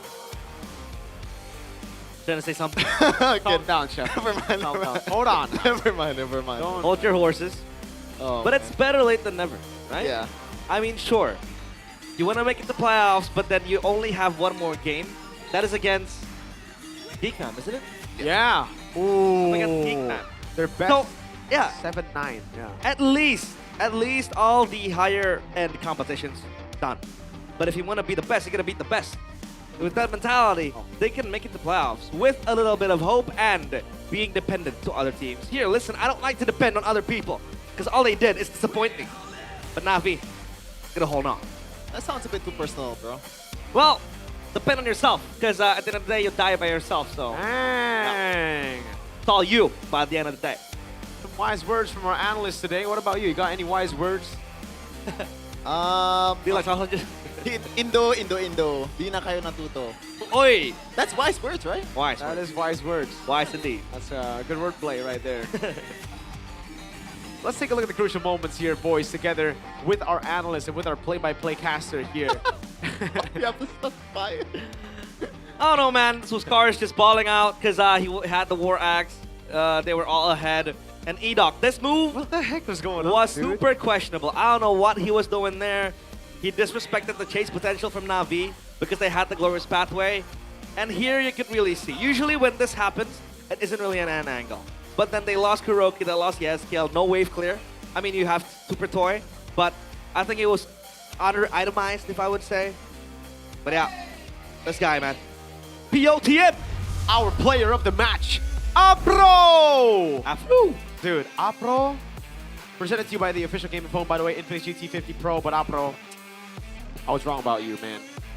I thought earlier on in the weeks that maybe he was the problem. Turns out, well, I said him and Shive. Turns out it was Ukir and Shive because after Jize and Zeon stepped in, this guy looks completely different. I'm sorry, I'm just yapping. What a boring emblem choice. Yeah. Hey. It's all tank emblems.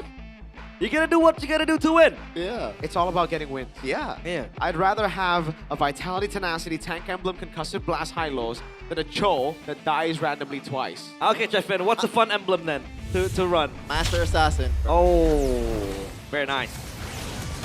Take a look at the replays here. Early on, you can see the way they layer the team fight.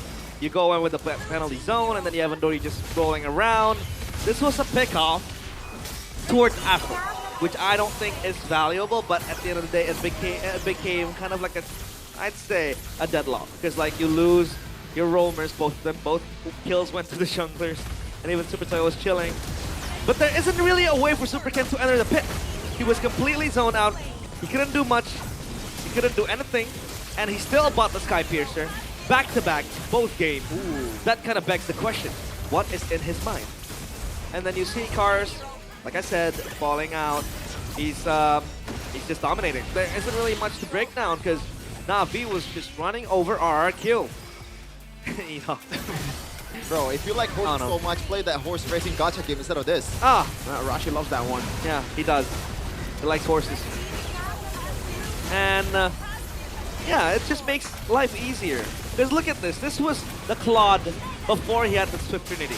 Yep. And he was able to gun down a Phobius. Yep. With the Radiant Armor, sure, and the Steel Leg Plate, but still, it is some damage. And then this was the end moment, which usually doesn't really happen.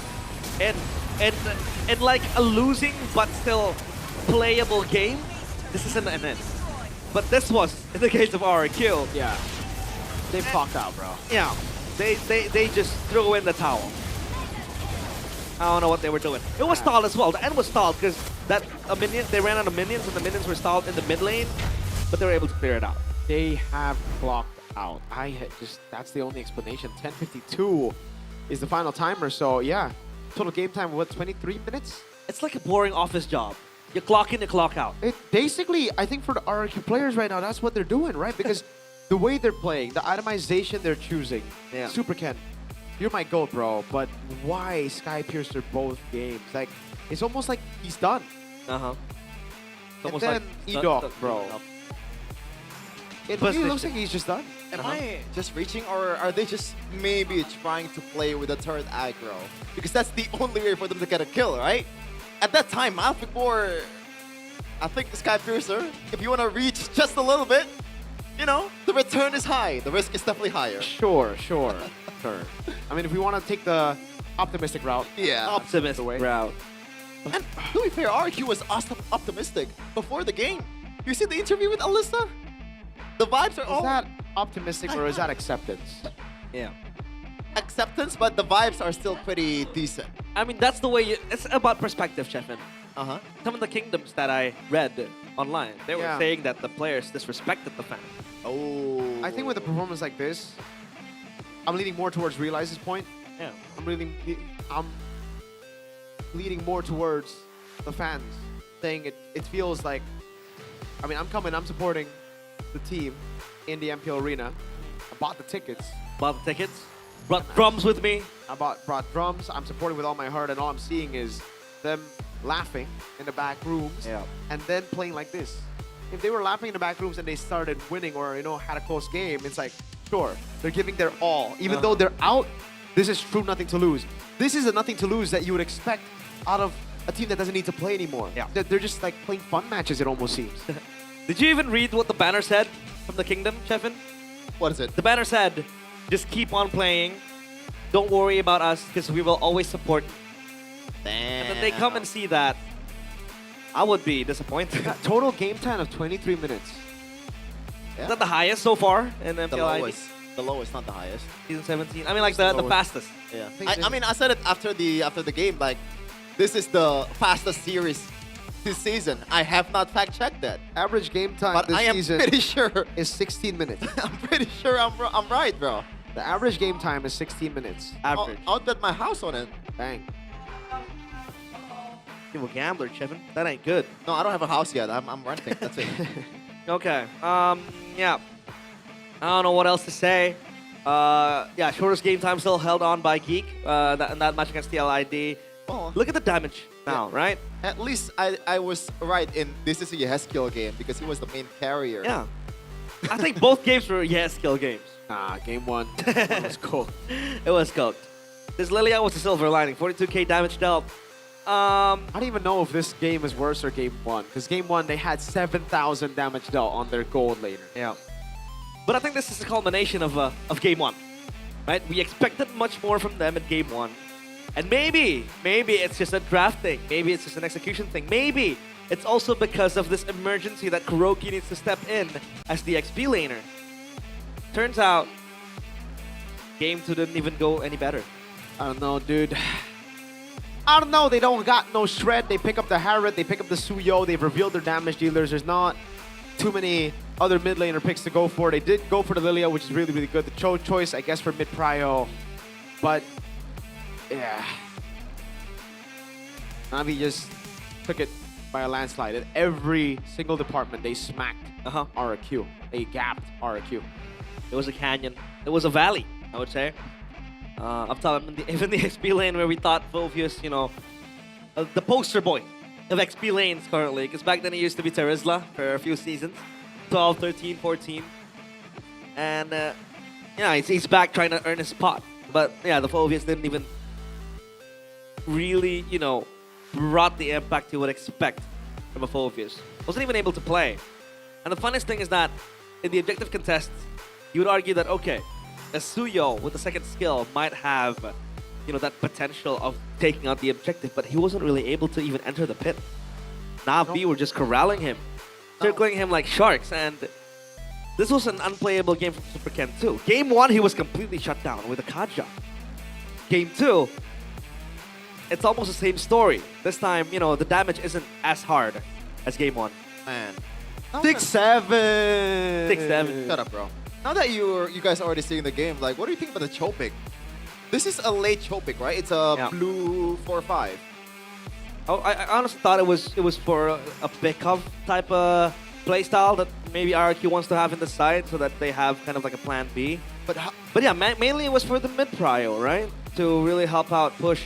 Because you have the Lilia, you have the Cho, the Concussive Blast as well. You can dish out the damage. It was apparent early on. Afro had to pop the Revitalize. Yeah, my thoughts are 6-7, bro. Like 6-7. My brain's not braining. Bro, 6-7. 6-7. Do it, Chevin. Come on. Come on. I know you're old, but like... Yeah, come on. Join the trend, man. Huh. What's the team fight participation, Rito? 33. No, that's... Stay on. Can we race? Or rather, can we compete? Let's go. 3, 2, 1. 6-7. I can go as long as I can. Looking with absolute disgust right now, bro. This is what the older generation thinks of 6-7, 6-7, Rokunana. Okay, that's crazy. Yeah, I win. That's crazy. You take the dub, you know? That's crazy right there. He went 6-7 and then into like weeb stuff, man. Weeb stuff. I said 6-7. No, but then you said Rokunana. Rokunana, because okay, 6-7. Oh man. Producer, can you get me a bleach to cleanse my eyes? And also my ears as well. Here, I'll get you something even better. You know what? I'll just flash your eyes with the Infinix Flash. Disgusting! Wait, what do you mean? It's Infinix GT50 Pro. Oh, the wallpaper. Not the Infinix, the wallpaper. You want to show them the wallpaper? Bro, you see the pores, man. The pores. I want to see that. Hey. So, fun fact, Turner took a picture of Arashi and zoomed into his face. So yeah. It is pretty... Well, this is the most interesting part of End Day. Hey, look at that. The 6-7 position swap. 6-7 position. What else? Navi, still number 8. Still have a chance to juke it out against GeekFam and hopefully, you know, bank on other teams to deliver the results for them. Arkeoshi there. Hey, Navi 6-9.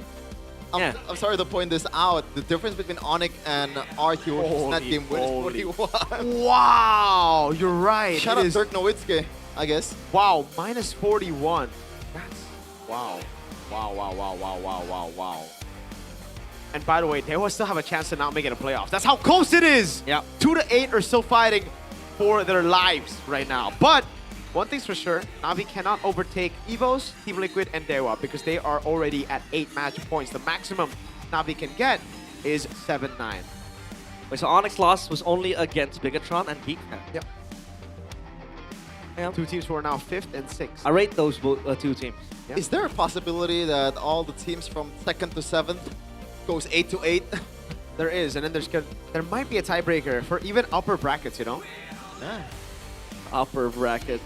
Rookie of the week, though, DJ. That ain't my quote. It is. A rookie on a mission to save Navi's playoffs chances. Like I said, you know, he was he was thrown out trying to test the waters, and he goes up against Onyx in his first match ever in MPL ID. And you know, against Onyx, obviously that's gonna be a one-sided result. But then he goes against EVOS. He faces up against Bigatron, and now against RQ, and he nails all the matches. And he played a very, very beautiful game. The Farsa game, like you mentioned multiple times, Chefin, you were a GZ Glazer. And your quote, you said, he has aim hacks. Yeah. That's just how it is with him, especially on the far side. We didn't really get to see the far side in this game, and to be honest, we don't need to. Don't need, but hey, POTW. Bro, it's crazy that both Na'Vi players we are living in a weird timeline, bro. No shot against Na'Vi, but I think this is the first time we see this ever. This is the first time we see a team that are 8th place secure ROTW and POTW, but I think it is 100% valid. They played so well. Deserved, yeah. It's not even the last day bias. No, because they played early on in the week and then here today. Because again, hey folks, Opro played amazing. They beat EVOS and then they beat, okay, RQ not that impressed. EVOS. EVOS are coming on this week as one of the S tier teams, and then they just beat Dewa, which puts them still high there, right? Do you know what's funnier than 6-7? What? 7-8! Let's take a look at next week's schedules. Friday, Bigatron take on Dewa United. Oh my god. TLID versus Alter Ego. And then Saturday. Yep, Geeknam TLID, Alter Ego RQ, Bigatron and Onyx. Oh my god, Bigatron ain't going downhill for you guys. Sunday, Geek versus Na'Vi. Amazing, man. Na'Vi played the first ever... Wait, this is week 9, right? Week 9. Yeah, week 9. Na'Vi played the first ever season 17, then last ever. Might be, you know, because there might be tiebreakers. You're right. Wait, Na'Vi, they have to wait till the end of the day, like the week, to determine their destiny is a deep word. Their fate in the playoffs.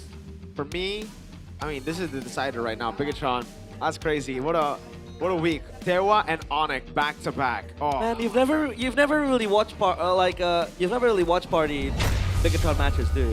No. It's usually on desk, right? Have you ever watched party in a Bigatron match? I think Snapdragon Pro Series. No. Yeah. But hey, we also have the updated standings for the GoPay Superfans League. Take a look at the standings for the Superfans League. RQ, oh, they broke their streak. They did. It's no longer the same, or the opposite rather, of the main team. It's 12-2. Might as well send this team to the playoffs. Yeah. They are going to go to the playoffs, the Kingdom, because they have done a really good job here. All the way to Anak Dewa. What about the Bigatron, though? Oh, no. What? Dropping out to 5th. Do you want to actually participate in Superfans Cup? If your team's not there? Yeah. I mean, sure, right? I mean, there's a lot that you guys can get. Yeah, Fans I can compete. guess. We also have the chance to win exciting rewards such as diamonds and weekly diamond pass, cashbacks from GoPay. Don't miss the fun. Get your tickets now, and you can represent your favorite team in the Superfans Cup. It's kind of bittersweet, man. Like, Yeah. I guess there's still a lot of things that playoffs can offer. Good Mobile Legends, especially. Good MLBB. Good MLBB. Playoffs. Can't wait for playoffs. We are in the final draw. We might see a carry Kaja jungle. Ooh, that's true. That's Onyx realm. And it's going to be red very, very soon. Anyways, if you guys want to get the MPL tickets for the last official week of the regular season, we are still selling those tickets, man. BTR versus Dewa, a heated match. And by the way, the first time ever, we only have 2 teams that are guaranteed out of playoffs and in playoffs in the final week. That's crazy. Usually, week 9, we decide the last team. Yeah. This week 9, we'll decide everyone's fate. Dewa, Evos, Alter Ego, Geek Fam, Bigatron, Navi. And that is thanks to Bigatron as well. Yep, for you're winning welcome. today. You're welcome for having a great season because of Bigatron. Yeah, there was Alter Ego, buy your tickets there. And also, if you're like, all right, I want to skip some of those matches, I want to just go straight to playoffs, that's fine too. Don't miss out the playoff ticket sales officially at id-mpl.com/ticket. Tickets will be available at affordable prices starting at 90,000 IDR for Legends and 110,000 IDR for Mythic. Can't wait for Bigatron to make it to Velodrome, and then they end up picking a Barat XP again.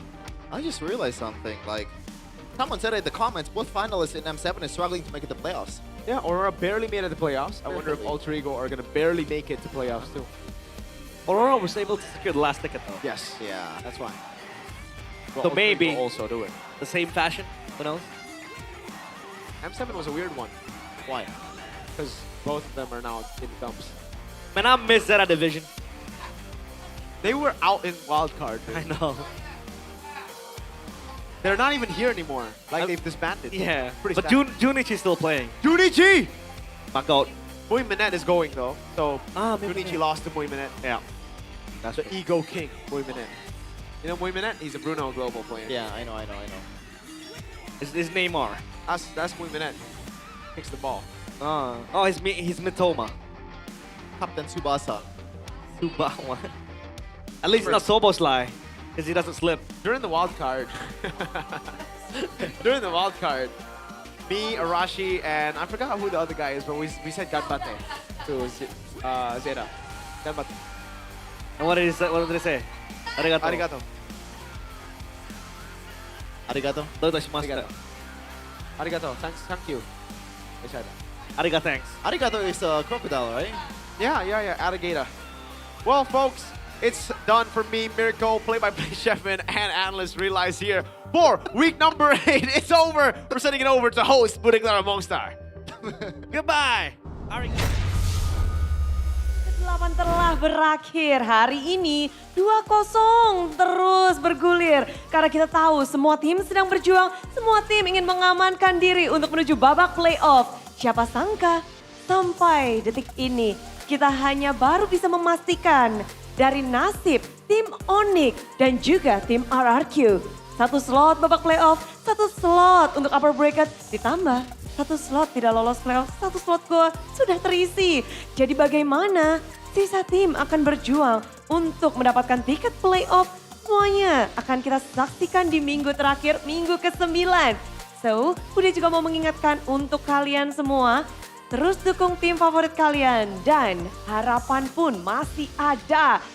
Sementara ini Bude juga mau mengingatkan untuk kalian semua bahwa MPL Indonesia Season 17 powered by Munton, supported by PBSI, presented by Official Gaming Phone Infinix, Official e-wallet GoPay, Official Gaming Chair Toda, dan partner ini sports ada Garnier, Bayu, Dunia Games, Gamesmax dan juga OnePlay. Ditambah supplier ada IndiHome, Click Innovaret, Yummy Choice dan juga Aqua. Hari ini bahkan tim-tim masih harus berdebar-debar karena banyak sekali skenario yang sudah dibuat, yang sudah kita ketahui itu semua pun belum terlaksana. So, 5 tiket masih diperebutkan. Minggu berdarah akan terus berjalan sampai titik darah penghabisan di minggu depan. So, sekali lagi Bude mengucapkan selamat malam dan sampai jumpa di minggu depan, Minggu Berdarah MPL Indonesia Season 17. We on this.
dan terus berlari, terus ke arah puncak tertinggi. Ku takkan berhenti, hanya sampai di sini. Kemenangan abadi menanti. You know we won't miss if we unite our focus. And if you haven't noticed, we all live. Nyalakan apimu, hadapi semua tantangan, hadang semua serangan, jatuh bukan halangan. Bakar semangatmu, janganlah engkau menyerah. Kita akan buat sejarah. We all this, we won't miss. We all this, we won't miss. Saatnya beraksi, jalani ambisi. Aku kan menyawakan hari